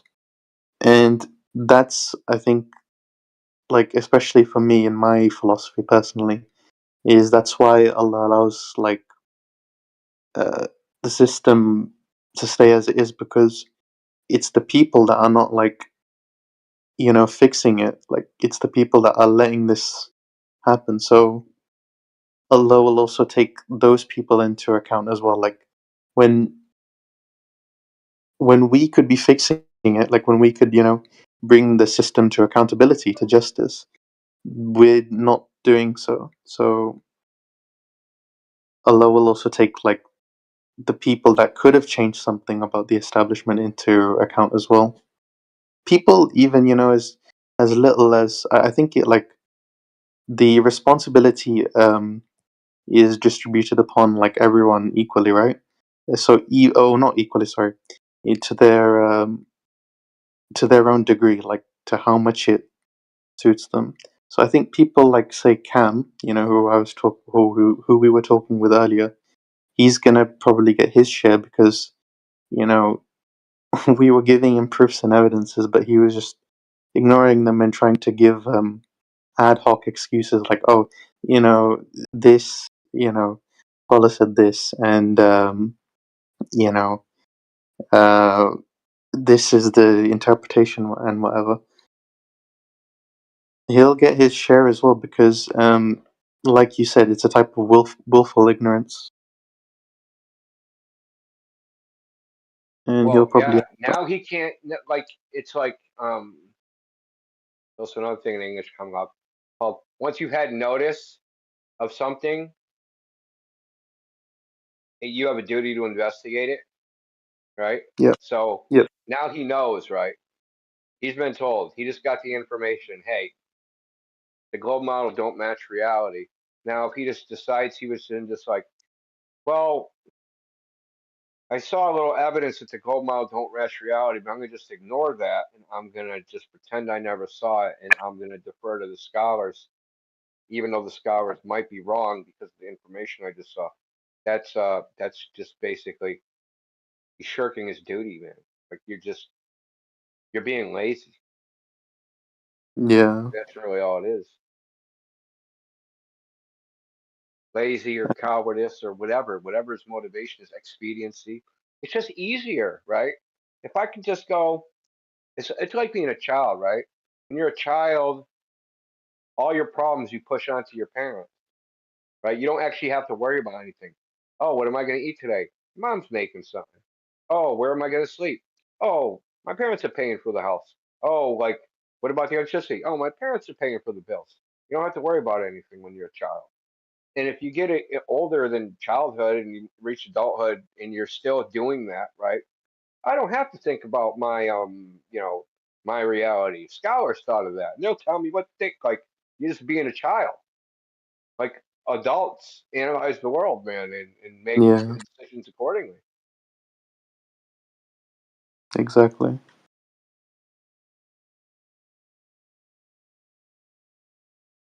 And what's worse is, we don't know enough about modern scholars and their motives. It's actually kind of suspicious because we have a lot of reason to suspect like modern Muslim scholars of nefarious agendas. Like there's a lot of Oh, evidence I'm to, sure. yeah, I'm sure plenty of mosques have been infiltrated by Western freaking, you know. Look, I mean, you have to give it to the West, like UK and America, and they're good at infiltrating things and yeah, guiding and subverting societies. yeah, So now they might not be able to like subvert at like I mean look what they did in Libya, look what they did in Egypt, look what they did in Syria, right? That started at the level of the mosque. It didn't start on like at bingo frickin' competitions and you know what I mean? Because in the Muslim societies, their life is centered around the mosque, right? And that's like the Friday call to prayer, and that's why I like people wonder like after a lot of Friday call to prayers, like in Iran, like they'd leave the mosque and then they'd be protesting America in the street. So if you control the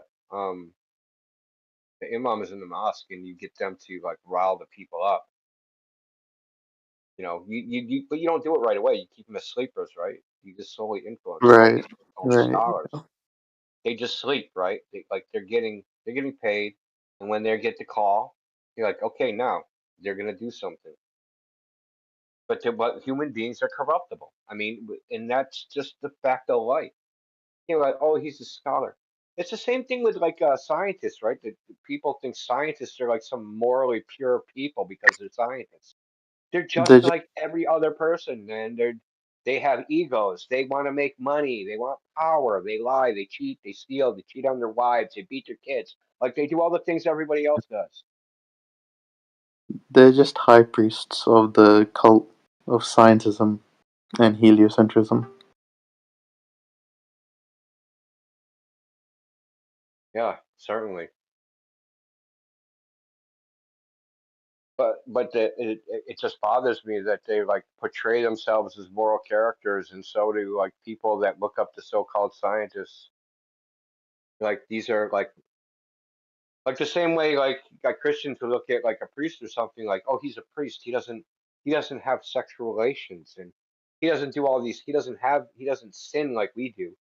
He's pure, and like and when we go into confession, you know, we can only confess to a pure person. So we're going to confess our sins, and he's going to absolve our sins.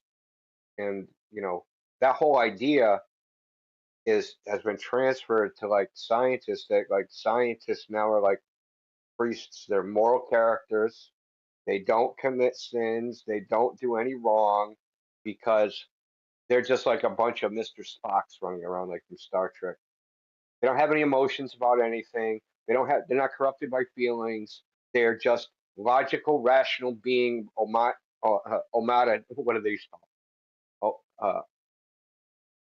Automatons, just doing things without any, like, never doing anything wrong. And it's just silly. They're just human beings. They're like everybody else. They lie, they cheat, they steal, they do everything every other human being does. Yeah, that reminds me, like even some Muslims, like specifically some sects among Muslims as well, have actually deviated into such things, like in terms of uh, taking certain people to be infallible, like that they can't make mistakes. Like some Sufi groups, some or like the Shias as well with their imams, like Sufis with their saint or pir or whatever.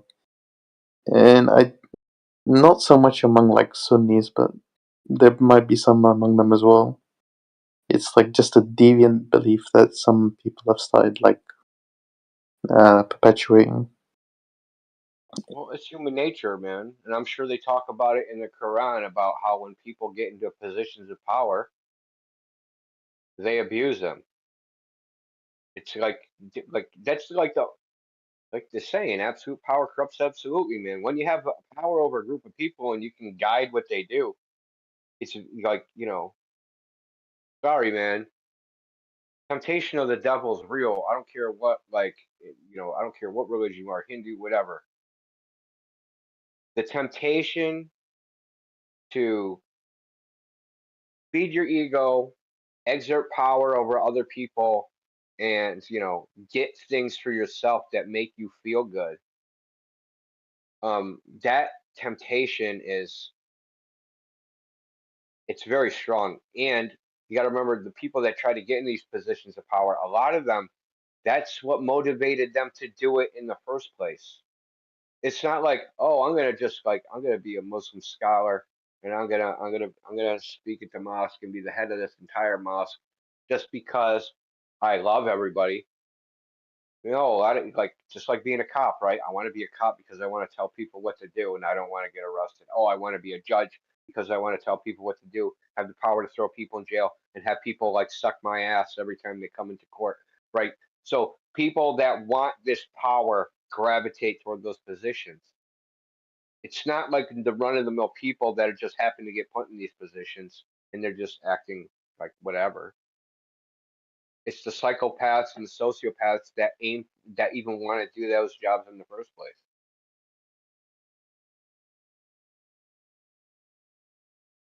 I mean, Yeah.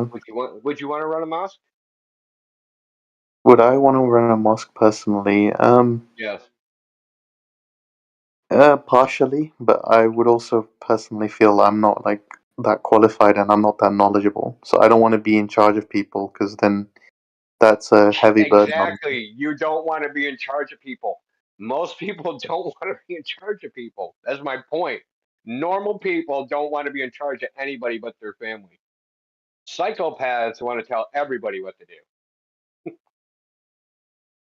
Yeah, I'm not like, because especially in our religion, we will have to answer about it on the Day of Judgment if we were in charge of certain people. Allah's gonna ask us like, well, this person asked you this and you gave this answer, it was wrong. It's like, what are you gonna say at that point? It's like, oh, I thought. Oops.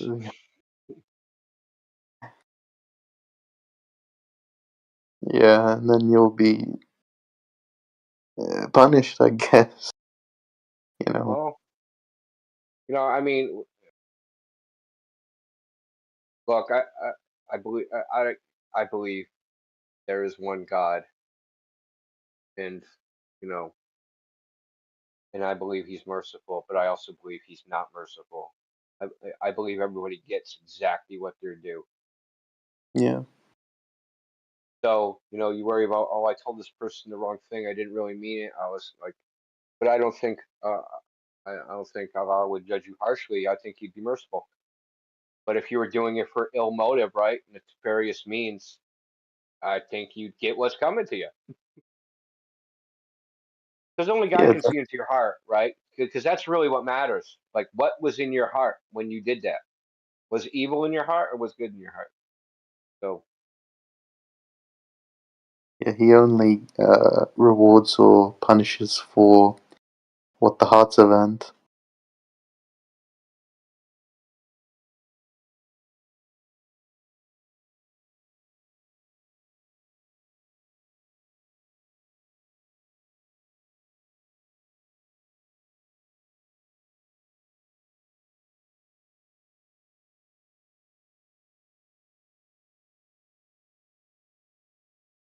any Globers in here?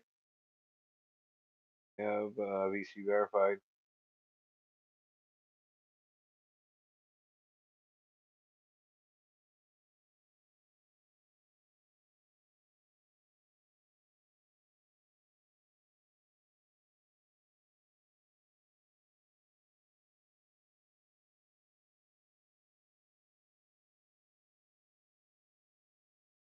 So you've been over the politics server? I have been over there a couple of times, a few times. Yeah, that's interesting, isn't it? That place is just like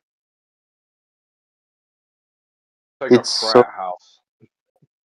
it's crazy. Like you get some really good discussions over there, but sometimes it's like crazy. Some of the people that come in there. They were doing I don't know if I should say this in here. They were playing a little trick, man, trying to get like the mods banned off the server. It's like some exploit that'll make it look like you're muted when you're not actually muted. So if you look at the list of people, it'll show they're muted, but they're not actually muted. And they can play a sound. So what they were trying to do was like play like revolting soundboard clips as if the mods were playing it, right? So they would play it over the mods, so the mod would light up, and they'd play it so that it looked like it was coming from the mod, because the exploit they were using showed that they were muted. They were trying to get the mods over there banned. So obviously they don't have any gold proof, so they're not going to use that to get us out of there. So they had to use like one of these little tricks they were trying to pull. But that just should show you like what like They're so upset about us, yes, they're very upset. and it's just astonishing. I can't understand why they This is like I why. listen. I don't know if you heard me say. I don't understand why them being upset doesn't make them go, "What the hell's going on? Why am I so upset?" Yeah, You got to think about it. Like, why would you be upset about something you think is stupid? If we came in there talking about fairies and frickin' elves and Like you don't believe in elves, you don't believe in fairies, but you're not going to be all emotional. You're not going to try and get the fairy elf politics server, channel banned off the server and use tricks and try to get people banned, right? But for flat Earth, they're all on their emotions, and like that they're in their emotions isn't what shocks me. What shocks me is that they're all in their emotions and they don't see it that they're all in their emotions, and then they don't question it.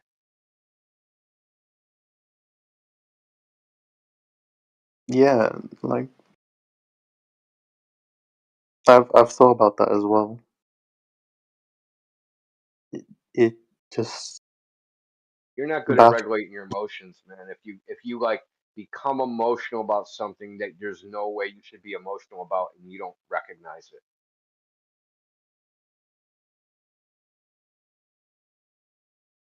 It shows basically some deficit in rational thinking, and definitely, obviously, like an imbalanced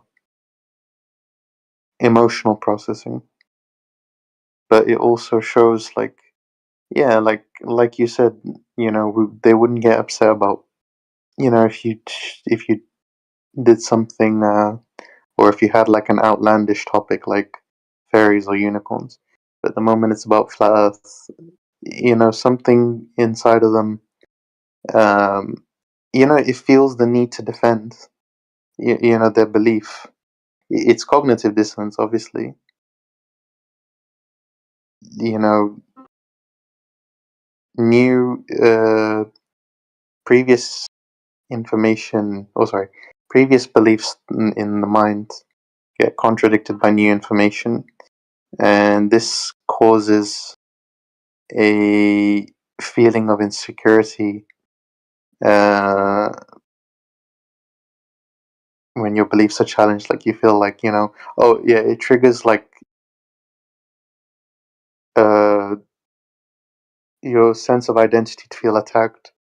So that causes you to become emotional, and then you start trying to defend whatever your previous belief was, and they become just weirdly shut off to learning new information. They just cling on to their old beliefs harder. It's so weird. That's yeah, it's weird. It's totally flat Earth has been like the weirdest experience I've ever had, and I've had some pretty weird experiences. Well, I mean, think you tell dude they get emotional. Think about it like this: there's a guy and a girl across the street. You don't know either one of them. You just know that girl's a boyfriend. The girlfriend of somebody else. She kisses the dude, and you get jealous, and it ain't even your girlfriend. That's how these Globers are.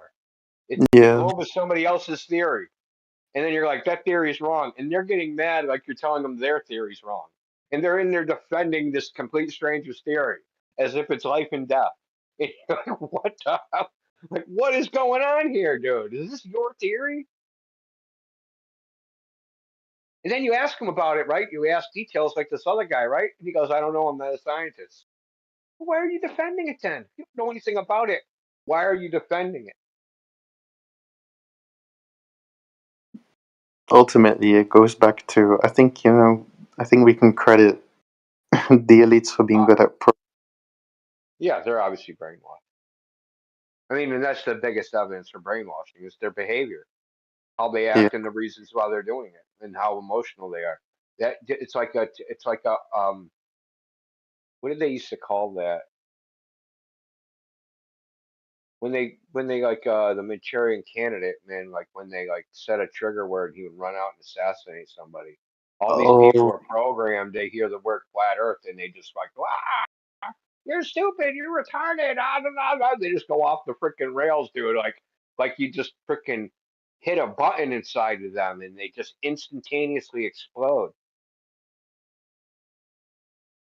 yeah, you're actually right.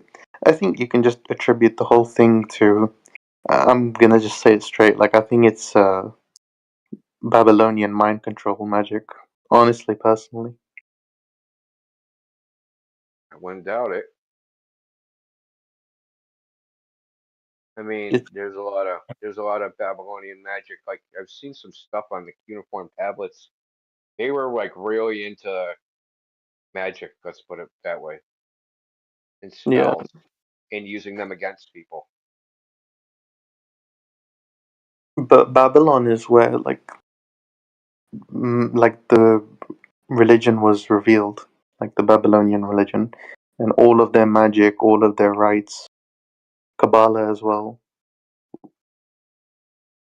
Speaking of Kabbalah, actually, that's actually where heliocentrism originates from. By the way, like I don't know if you guys knew that. No, I mean the Kabbalah is kind of a black hole if you start digging into like that historical record, because the mainstream narrative will say it started like in the 1200s, but I know it's older than that. But it's certainly older than the 1200s. Oh yeah, it basically traces all back to the the Kabbalist religion, the Kabbalah. Um, I haven't read too deeply into it, but I've read enough to. One thing is confirmed that NASA is actually obviously a cult and it's a secret society. They take obviously their initiates and they work them up, rank them up. Like the more they start following their religion, the more secrets they teach them, and then they basically tell them that okay, so the space thing was it's a lie, but now we're going to teach you all of these truths. Like if you want to start learning the truths about this world, start learning the Kabbalah and everything. I actually came across, interestingly enough, the other day I found a video on YouTube which was from it was like a Hindu woman who was a senior engineer at NASA or something, and she had like a like it was her having an interview with some Hindus TV show, and in the description alone, it was telling you, she's talking about Kabbalah, she's into alchemy, she's into like so many like different kinds of magic, like astrology and stuff.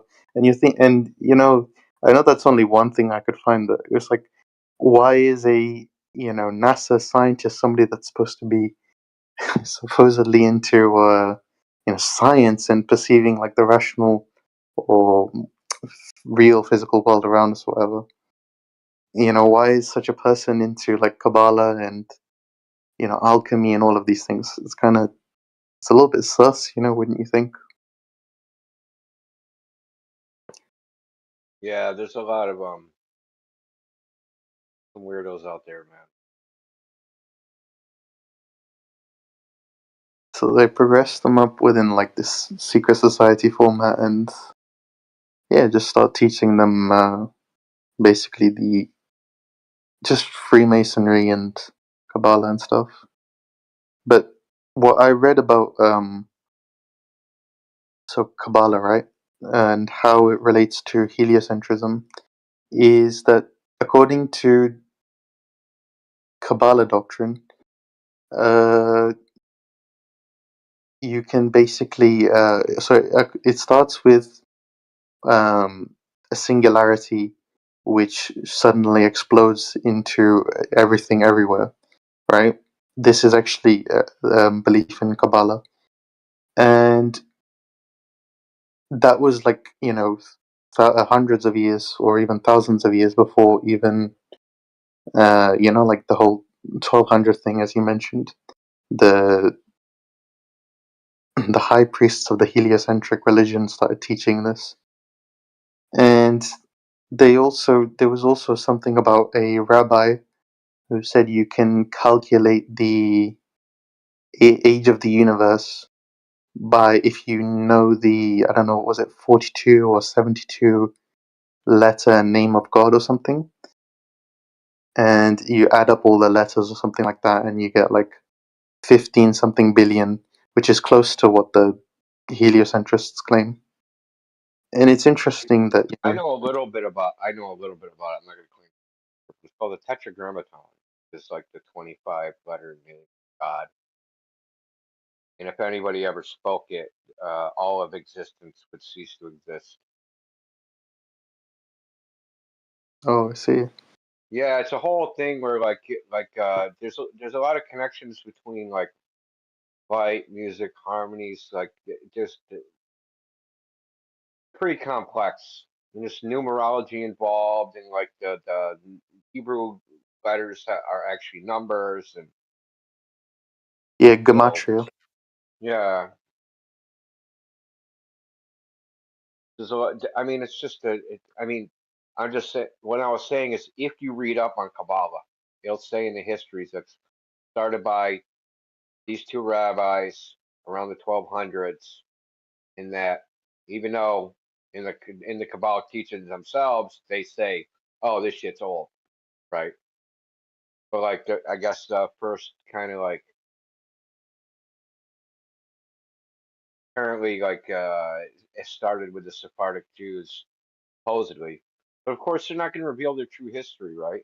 Because not even because it was a secret practice, even among in Judaism, they weren't running around saying, "Hey, like we're doing the Kabbalah."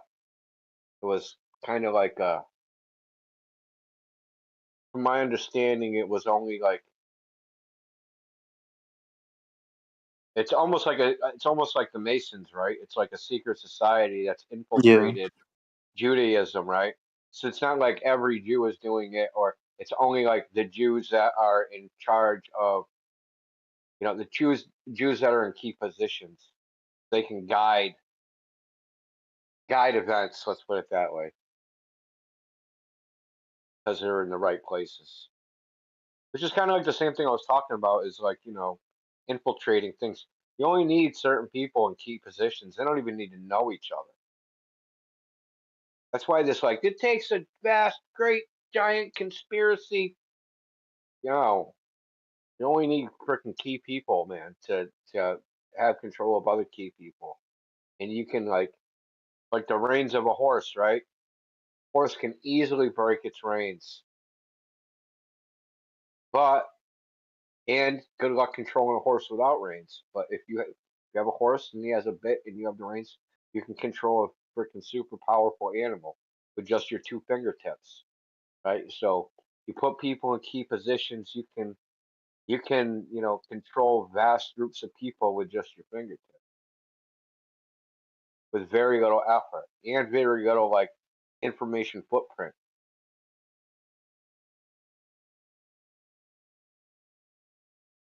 If you know how to build a government structure like they have, it's very complex. It's Don't basically write the anything down and pass everything word of mouth. Boom, right there, dude, you're good, right? it's basically the pyramid structure, like that you see on the dollar bill. Each like top layer or each upper layer regulates the layer underneath it. You know, until you basically reach the masses, the proletariat. So all you really need is like a small group of people. Then they start spreading their ideas to a few more people, and then those are people spread it to a few more people until basically they're ruling.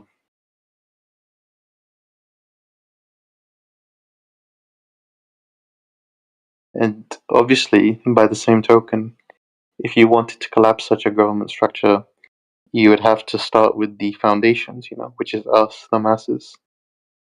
You'd have to, and flat Earth is actually quite a good way to do that because obviously the whole lie thing, right?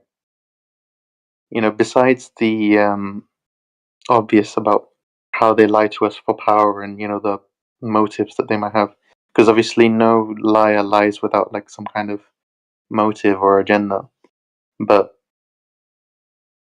besides that, if you were able to prove to like a lot of the masses that they've been lied to for, you know, at least some 50 plus years, like, what reaction do you think that they're going to have? Like, you know, why were we lied to this whole time about something as simple as even, you know, Earth and, you know, the shape that it has? They're going to be like, it could spark a revolution, like, in theory. But they've done well to, like, suppress flat Earth and people from accepting it and whatever.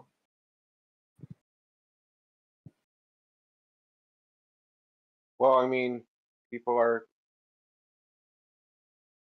I think the primary consideration are for people not to take. I think there's maybe two or three types of people. There's the people that are like really like religious, like into the whole cult idea of science and stuff. But then there's the NASA fanboy types, right? And you're like, when you start telling them that like they'd be flat earthers if there was outer space with flat Earth, but because you're saying there's no outer space, now they can't accept that flat Earth is stupid. And then there's the people they're not into the science, they're not into the freaking space stuff, but they can't accept flat Earth because they don't want to be called a flat earther. They don't want to be ridiculed. They don't want to be made fun of, right? They don't want to have to deal with any of that crap. And it's just easier just to be a glober. And they won't fight you. They'll listen to you. But in the end, they'll just go, I still think the Earth's a globe. Even though they might not actually think that, that's their story and they're sticking to it. A lot of times they will end up with cognitive dissonance too, but they often don't admit it, I've noticed. You know, I wish we could figure out, like, because it's a pretty good pattern of, like, people end up descending, spiraling into cognitive dissonance. And then they end up leaving the server or getting banned. I wish there was a way to figure out like how these people end up, right? In 6 months, in a year, right? Did they just like go back to their normal thing? Did it just like did they chalk it up that it just had a bad episode on the internet?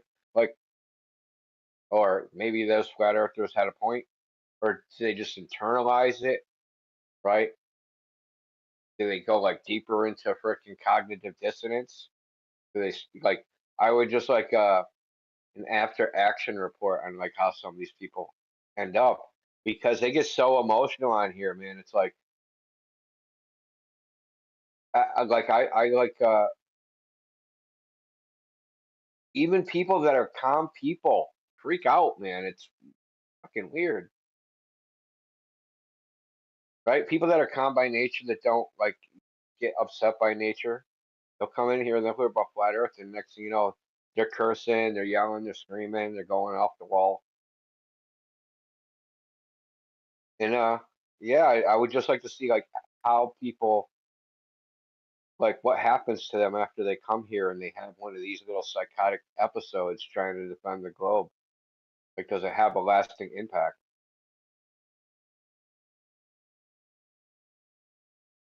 Some of them definitely do read about it more, for sure. Like, I reckon some though. I've seen like, you know, very few who get so emotional to the point like I've heard some of them say, "I can't believe there are still flat earthers in 2023," and I don't know, like We've had people say they'd kill themselves if the Earth was flat, man. I have not seen that. Got it recorded, man. Got it recorded. I can pull up the clip as a matter of fact. Do you think that? Do you ever think that like such people, like the one you just mentioned, would ever convert? And if so, do you like what would they do? Would they still? I mean, they wouldn't kill themselves over it, but You don't know, man. Like, listen, all these people are like they've grown up atheists basically, and they've put like they're only like if you're a believer, right? So if you're a Buddhist or a freaking Hindu, you have like the idea that maybe you'll become enlightened. There's some light at the end of the tunnel, right? you're a Christian, you go to heaven. Guys, if you're a Jew, you frickin' go to New Jerusalem where their fucking ideas, right? So there's always some light at the end of the tunnel for like suffering through life. But if you're an atheist glober, what is your light at the end of the tunnel? What is the reward for maintaining the faith of science, right? I have to trust the science. I have to maintain the faith. What is my eternal reward? Oh, you're going to go to space. Someday humanity is going to go to space. That's their eternal reward. It's like the secular version of heaven. You still go up, right? Because in the old days, right, heaven's in the sky, heaven's up there. So you're still going up to heaven. Only this time it's in a rocket ship made by a man. It's not a golden chariot made by God, right? Right. So all the things that were attributed to God now are attributed. Now men are doing these things, and this is their salvation. So it's like you take that away, they're like losing their religion, and they've just spent their entire lives being atheists where nothing mattered except for like the pragmatic viewpoint um, of kind of like self gratification, right? And the ultimate self gratification is going to Fantasyland space. And if you take that away, like there's nothing left, dude. Their life has no meaning. It's basically nihilism. They want to be God. Yeah, That's the point. They want to be God. it's not complete nihilism though, because there's some point at the end, and the point at the end is space travel, spacemen. I'm going to have sex with space hookers. Maybe I'll go to Mars. Like there's always something that there is a little bait to their secular atheism. There is bait there. You know what I've heard? What I've heard is that the whole heliocentric lie and heliocentrism religion, like for the first phase with atheists, they're first like promoting atheism, um, with the masses and whatever, with the cult of scientism. But I've heard, I think it might be after the New World Order, they're gonna basically turn that into pantheism, like in this New World Order that they want to build. They'll turn it into pantheism, saying that actually it's not no god, it's everything is a god, or everyone is part of God. You can become a god. Yeah, that's literally Satanism. Yeah, exactly. You workshop yourself. Yeah, do as thou wilt, it Well, shall be because done. you're the universe. That's like the ultimate subject. It's the ultimate subjectivism where everybody's a figment of your imagination. Like everybody's creating their own universe. The Yeah. universe is one in many all at the same time. We were talking about this the other night. It's called the monad. So, like, even though the monad is the whole, but even the whole is differentiated. But even those differentiators don't matter because uh, it's all part of this whole, right? So this is like the basis for like things like karma, right? So like you don't have to worry about doing good or evil because it all just balances out in the end because so all the bad things that happen through time and in their idea like all time is happening simultaneously. There is no linear time where like time starts in the past and goes to the future. That's just like a human perception of how we can experience reality. But all time and all events happen simultaneously, and is our perception because of our whatever is wrong with us, whatever they think is wrong with us, and how we perceive it the way it is. But it's like the universe that that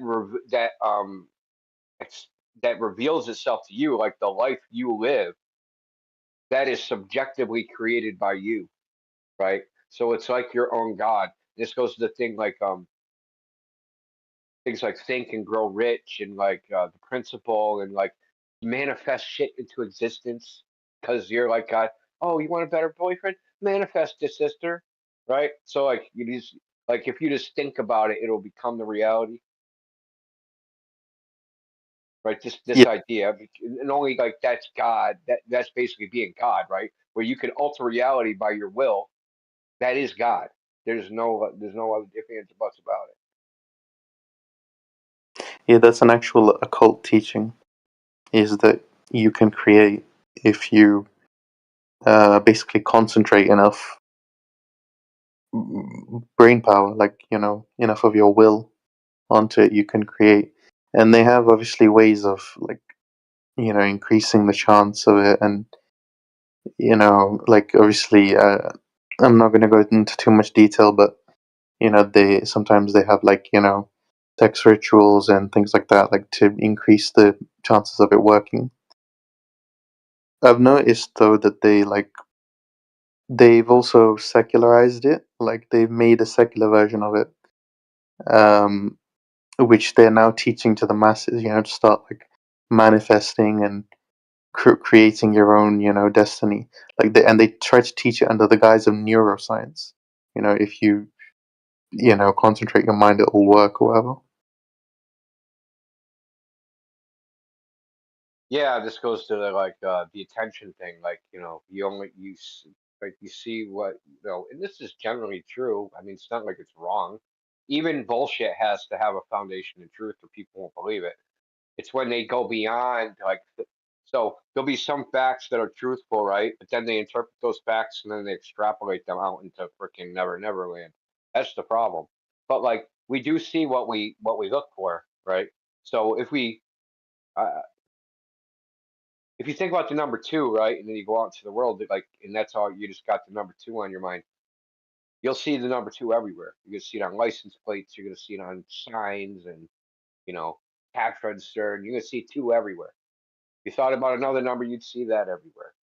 So to a degree, you see what you look for, but they take it to the next level. Like you're actually changing reality. Like whatever you concentrated in your mind, reality is morphing itself to whatever you thought of. Right, you're controlling the universe. The universe is changing. It isn't you. It isn't your mind that's like basically sealed off all other sensory information. Is solely focused on one thing. The universe is actually just everything was just happening normally, and you're in your normal perception, and then like it just happened to be you created twos everywhere, or you created number eight everywhere. Yeah, it's really weird, dude. Then we get the problem of like, what if my dream and like I'm gonna use my I'm gonna manifest a diamond ring, and then somebody else is trying to manifest the exact same diamond ring. Who gets it? The guy that concentrates harder?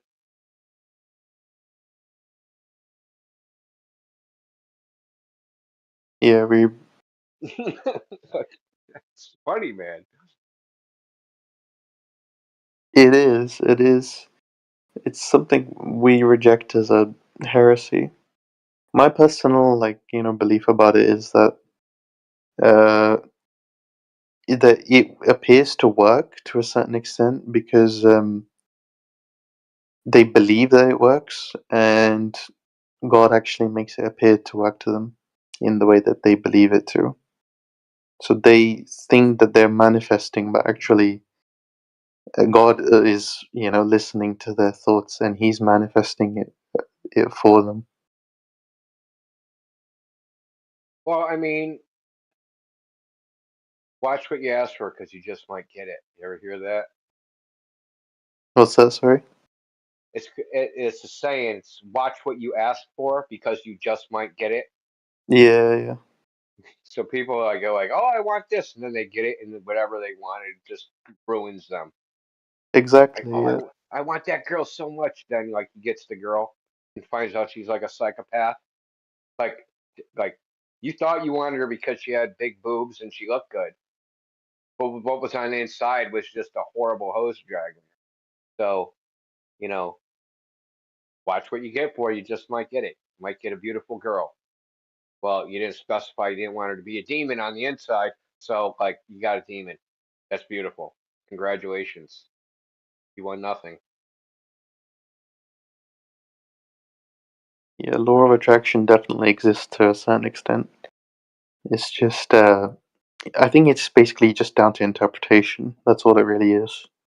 because the phenomenon probably, or I think somewhat definitely does, it can be observed, but it's just the interpretation of the events. Well, if you think of life as like, you know, we're here to learn a lesson, right? And how are we going to learn the lesson unless the things, our weaknesses, are made into strengths, right? So, like, say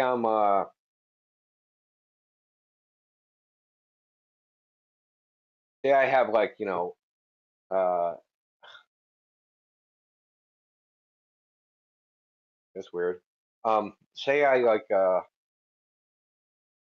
trying to think of a good analogy. Say I'm lonely, right? Say I'm a lonely guy, and you know, I manifest, and I'm lonely for freaking dumb reasons because I'm a jerk, I got bad hygiene, like whatever, right? And then like I want really hard, really this like I see a girl and I like her, and I try to manifest her to be my girlfriend in my life. Now, the reason I want to do this is to make myself feel good. I'm not trying to make her life better, right? So it's a totally selfish reason that I'm trying to get into a relationship with a girl, is to because of my ego, my feeling bad about myself, my loneliness, right? It's not like, oh, I see this girl and like, I think we could make great, beautiful children together, or I could help her, or we'd make a great couple, or like she's on my wavelength, or any of these other reasons. It's just a purely selfish reason. Now, why God wouldn't make that happen, right? To let that happen, to give it to that person and let that person ruin it because he wanted it for all the wrong reasons, and give him the opportunity to see the error of the whole deal, right? So say you get the girl and then she finds out you're a loser and then she leaves you, cheats on with you with her best friend. And instead of looking, why did I want the girl in the first place? And why didn't I like, and looking inside, that's the lesson, right? That human failing you had led to like you being selfish and wanting to use a human being as some object for self gratification. And right, how are you ever going to learn that lesson that that's the wrong thing to do unless if you do it, it has a negative consequence? But to that person, and that person's going to think, I manifested this girl in my mind, when God is actually just testing them, right? You understand what I'm saying? So this kind of goes along with what you were saying about like, you know, God will go along with their desires, right? They just manifest stuff into existence, but it's not without purpose. There'll always be Absolutely. a purpose for good. Yeah, absolutely.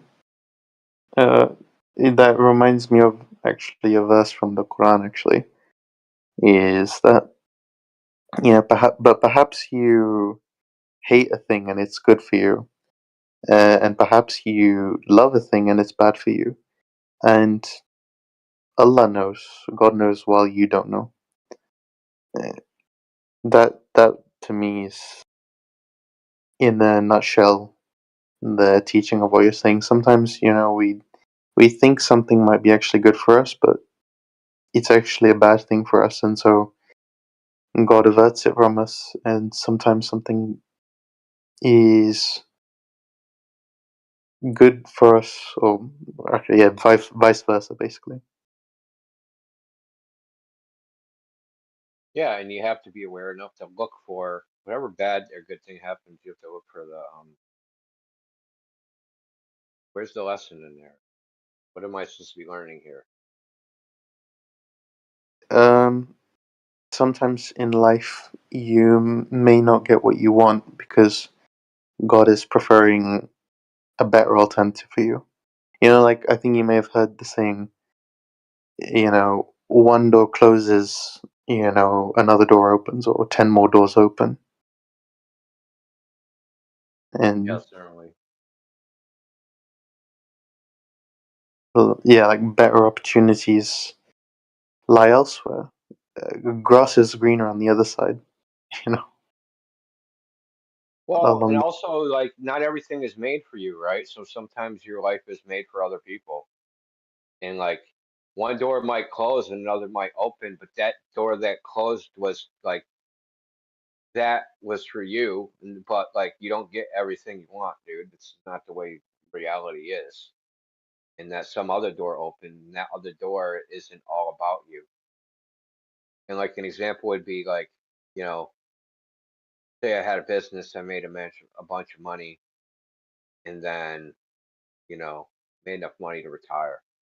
That retirement, that's like the business side of making money, that door closes, and then the retirement side opens up. But then I retire, like, then my wife gets sick. My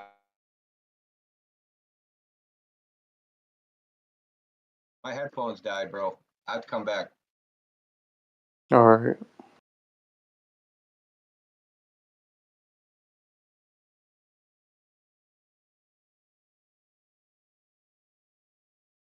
Yo, we got anyone else in here that wants to chat?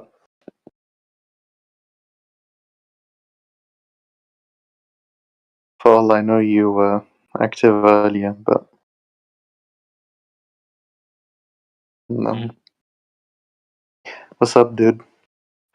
What's up? How you doing? I'm working right now. All right, let's chill. Can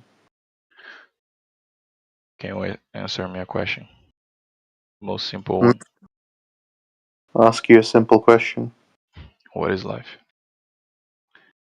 Oh, you wanted to ask me, Yeah. what is life? Well, in my opinion, I think, philosophically speaking, life is, I think this life, personally speaking, I think this life is just a very, very, very light taste of the afterlife, like, you know, paradise, heaven, whatever you want to call it. And I think this is just a small test um, to differentiate people who choose to worship God and do good deeds, as opposed to people that are evil, want to reject God and want to do evil deeds. This world is created only just, or like humans, mankind, and yeah, mankind is just created just to know God and to worship Him, basically. Sully. Yeah. What is life?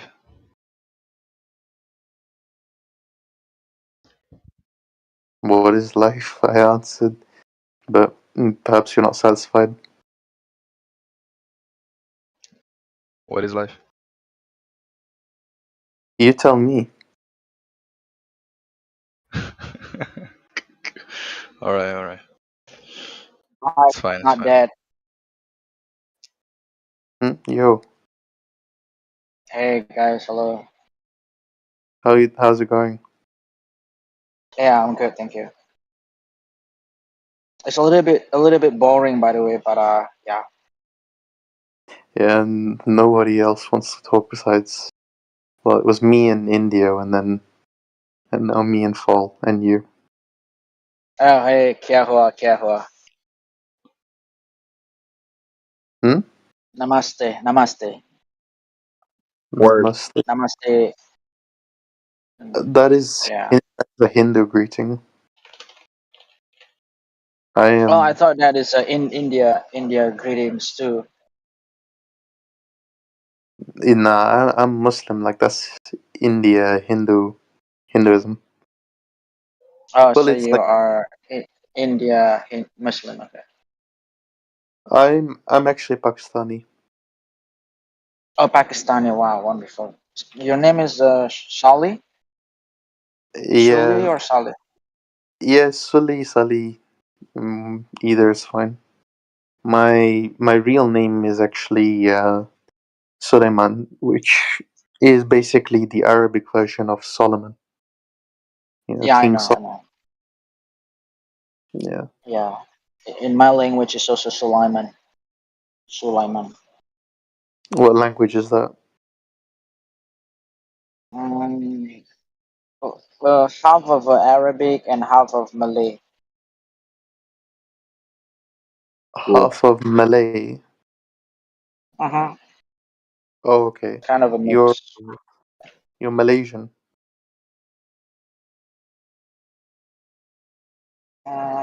Yeah, you can say that. I see.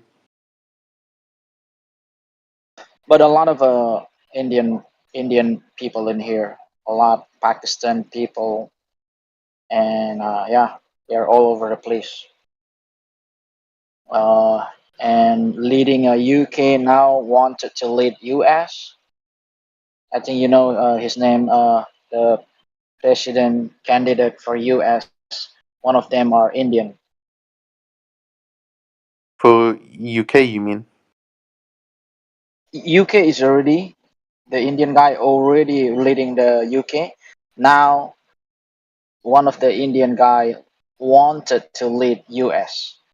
One of the candidate is an Oh, Indian guy. is Yeah, that but born in is that America. Vivek. Yeah, very. Yeah, is that the he's a guy that's wonderful guy. exposing, or he exposed the financial, like, monetary system, didn't he? Like, if I He remember. is actually billionaire pharmaceutical company, and yeah, he came from a family where his father is engineer. I mean, he is a migrant to United States, but he born there. I mean, his parents and his mom is I think is his mom is kind of like doctor or something like that. I can't remember, but his dad is an engineer, and yeah, he has a smart brain from both of his parents, and he study this chemical things, and then I guess so. Yeah, he likes to debate, and he is still young. He's still young. He's 38 years old. Quite Yeah, jealous. I Quite I jealous think I also on him. Yeah. Uh huh. I, I think I know who you're talking about, because I saw a video from him on Facebook one time. He's exposing, like, the corrupt system of the elites, essentially, and he wants to be the president and set things right. He's not gonna. I mean, Uh-huh. it's yeah, it's funny. It's comical that he's exposing the system of the elites. He knows how bad it is, but at the same time, he thinks somehow voting might get him, the vote. If he really knows the system of the elites, he should probably have some preponderance that he's not gonna get the vote, because they know how to manipulate the votes and whatever. Maybe he does believe it's possible. Yeah. Yeah, because if he is not running into the as a presidential candidate, I mean nobody knows him. I mean I was so shocked. Who is this guy? Who the hell is this? I thought he's a stand-up comedian guy, and then what? This guy is want to be president of the United States? The Yeah, heck? Oh man. I thought he was some kind of a random Indian guy that wants to have a stand-up comedy. Man. yeah. I forgot his name though. I wouldn't be able to remember now. I could probably find it though with search, but I'm not going to do that now. His name is Vivek. Vivek. Say that again. It's very easy because pronouncing his first name is very hard, but it's very easy for you to look it up. Just Indian presidential candidate, and it's all over the Google. Oh, okay, yeah. I mean, I'll do that later Yeah. because my phone is slow and it'll start like lagging or whatever. It's Vivek Okay. Ramaswamy. Hmm. Yeah. Vivek Oh, Ramaswamy. Yeah. yeah, Yeah, there yeah. you go. Yeah, he seems like a nice guy from what I've seen of him, but yeah, I don't think he's gonna get the vote or anything. I'd say that it's Yeah. actually a good opportunity because one knows they're not going to win the presidency. It still puts their voice out there. They're still heard. So it's still Yeah, understood. maybe it kind of helps unite people at least. Maybe who knows? It's not even his intention to become president, but it just to unite people and bring them onto his movement or whatever. Just be heard. Yeah. Get the message out Yeah, there. It's kind of the main thing, I think. yeah, Yeah. exactly. Even if he is not elected, right? But he already successful become famous. He already successful become famous. Whatever he is, from the bottom now, people already knows him on top of the service, and then and if he is elected, become a United States president, wow, it's a miracle. It's a huge miracle, right? It would be. Wow, it's amazing. It's not just this minority, but I mean totally minority. I mean totally out from nowhere. You know. Yeah, Yeah. And it become amazing because UK is India, Google is India, US is India. Uh, it's gonna be amazing, you know. yeah. A lot. My company, yeah, the CEO that my company, the CEO that my company is changed right now is just changed to Indian guy, last year. So India is It's a becoming yeah, a, becoming huge, a new global new world superpower. order. Pun Yeah. intended. I'm afraid that they're gonna join a new world order, new world order community, giant uh, leadership that managing this planet Earth. Yeah. Well, I wouldn't call Earth a planet. Oh, I'm sorry, my bad. It shouldn't be remove the planet, strike off. Yeah, yeah. Just they're gonna become a new superpower on Earth. India has, long been an ally of the West, a close Yeah, friend, and they're definitely. India is also, um, yeah, they're allies with Israel as well. Well, I don't know if we no, should talk about. actually, Indian people are not competing with. Actually, Indian people are competing with Chinese people. I would say because China is also all over the place, and as well as Indian all over the place, and a lot of industry are actually taken over by Chinese people. I mean, no matter where they're born, because it's going to be Chinese American, Chinese Indian, Chinese, Chinese Indian. Chinese Indian means the Chinese people that born in India, or Chinese people that born in America, or Indian American. Indian American is Indian that born in America, or Indian British, Indian that born in UK. So I would say these two people, group of people, are competing each other. I would say because the population of this Earth it's hugely populated by these two group of people between Indian and Chinese. Do you agree with me? Yeah, India and China are definitely rivals. You know, they're not. They're a bit. You know, they're slightly hostile to each other because China is basically somewhat of an ally of Pakistan, and Pakistan is a rival of India. So that makes China a rival of India as well. Yeah.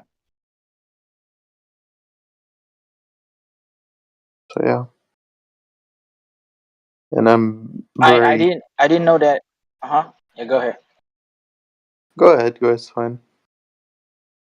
I didn't know that our community in this flat Earth Discord are actually a lot of the members in here are from Asia, Asian people.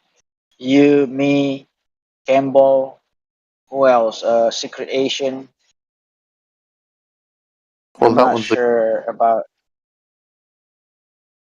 Are these people are sleeping right now? It's only two of us speaking. Yes. Oh, I have a friend in here, Global Earther, Hally Fish, Hallis Fish. We got a Yes, hello. Globe Earther. Hey, brother. Yeah, I thought that I'm alone in here. So who No, measured? I'm here. I'm here. I don't have anything to put out at the moment, but I'm here. Who Yeah, measured for Venus curvature? is also in here. Uh huh. I was just wondering who measured the curvature of the Earth. you already know, bro. Yeah, we don't have to measure the curvature of the Earth, but I was wondering how is a flat earther explaining the curvature of the shape of the shadow of the eclipse of the this moon, and what is the things that blocking the moon actually? This is struggling me. Just really, I mean, what happened actually? Well, What happened up there? I won't lie. I've got my theories. I know people like Okay. here. People here like.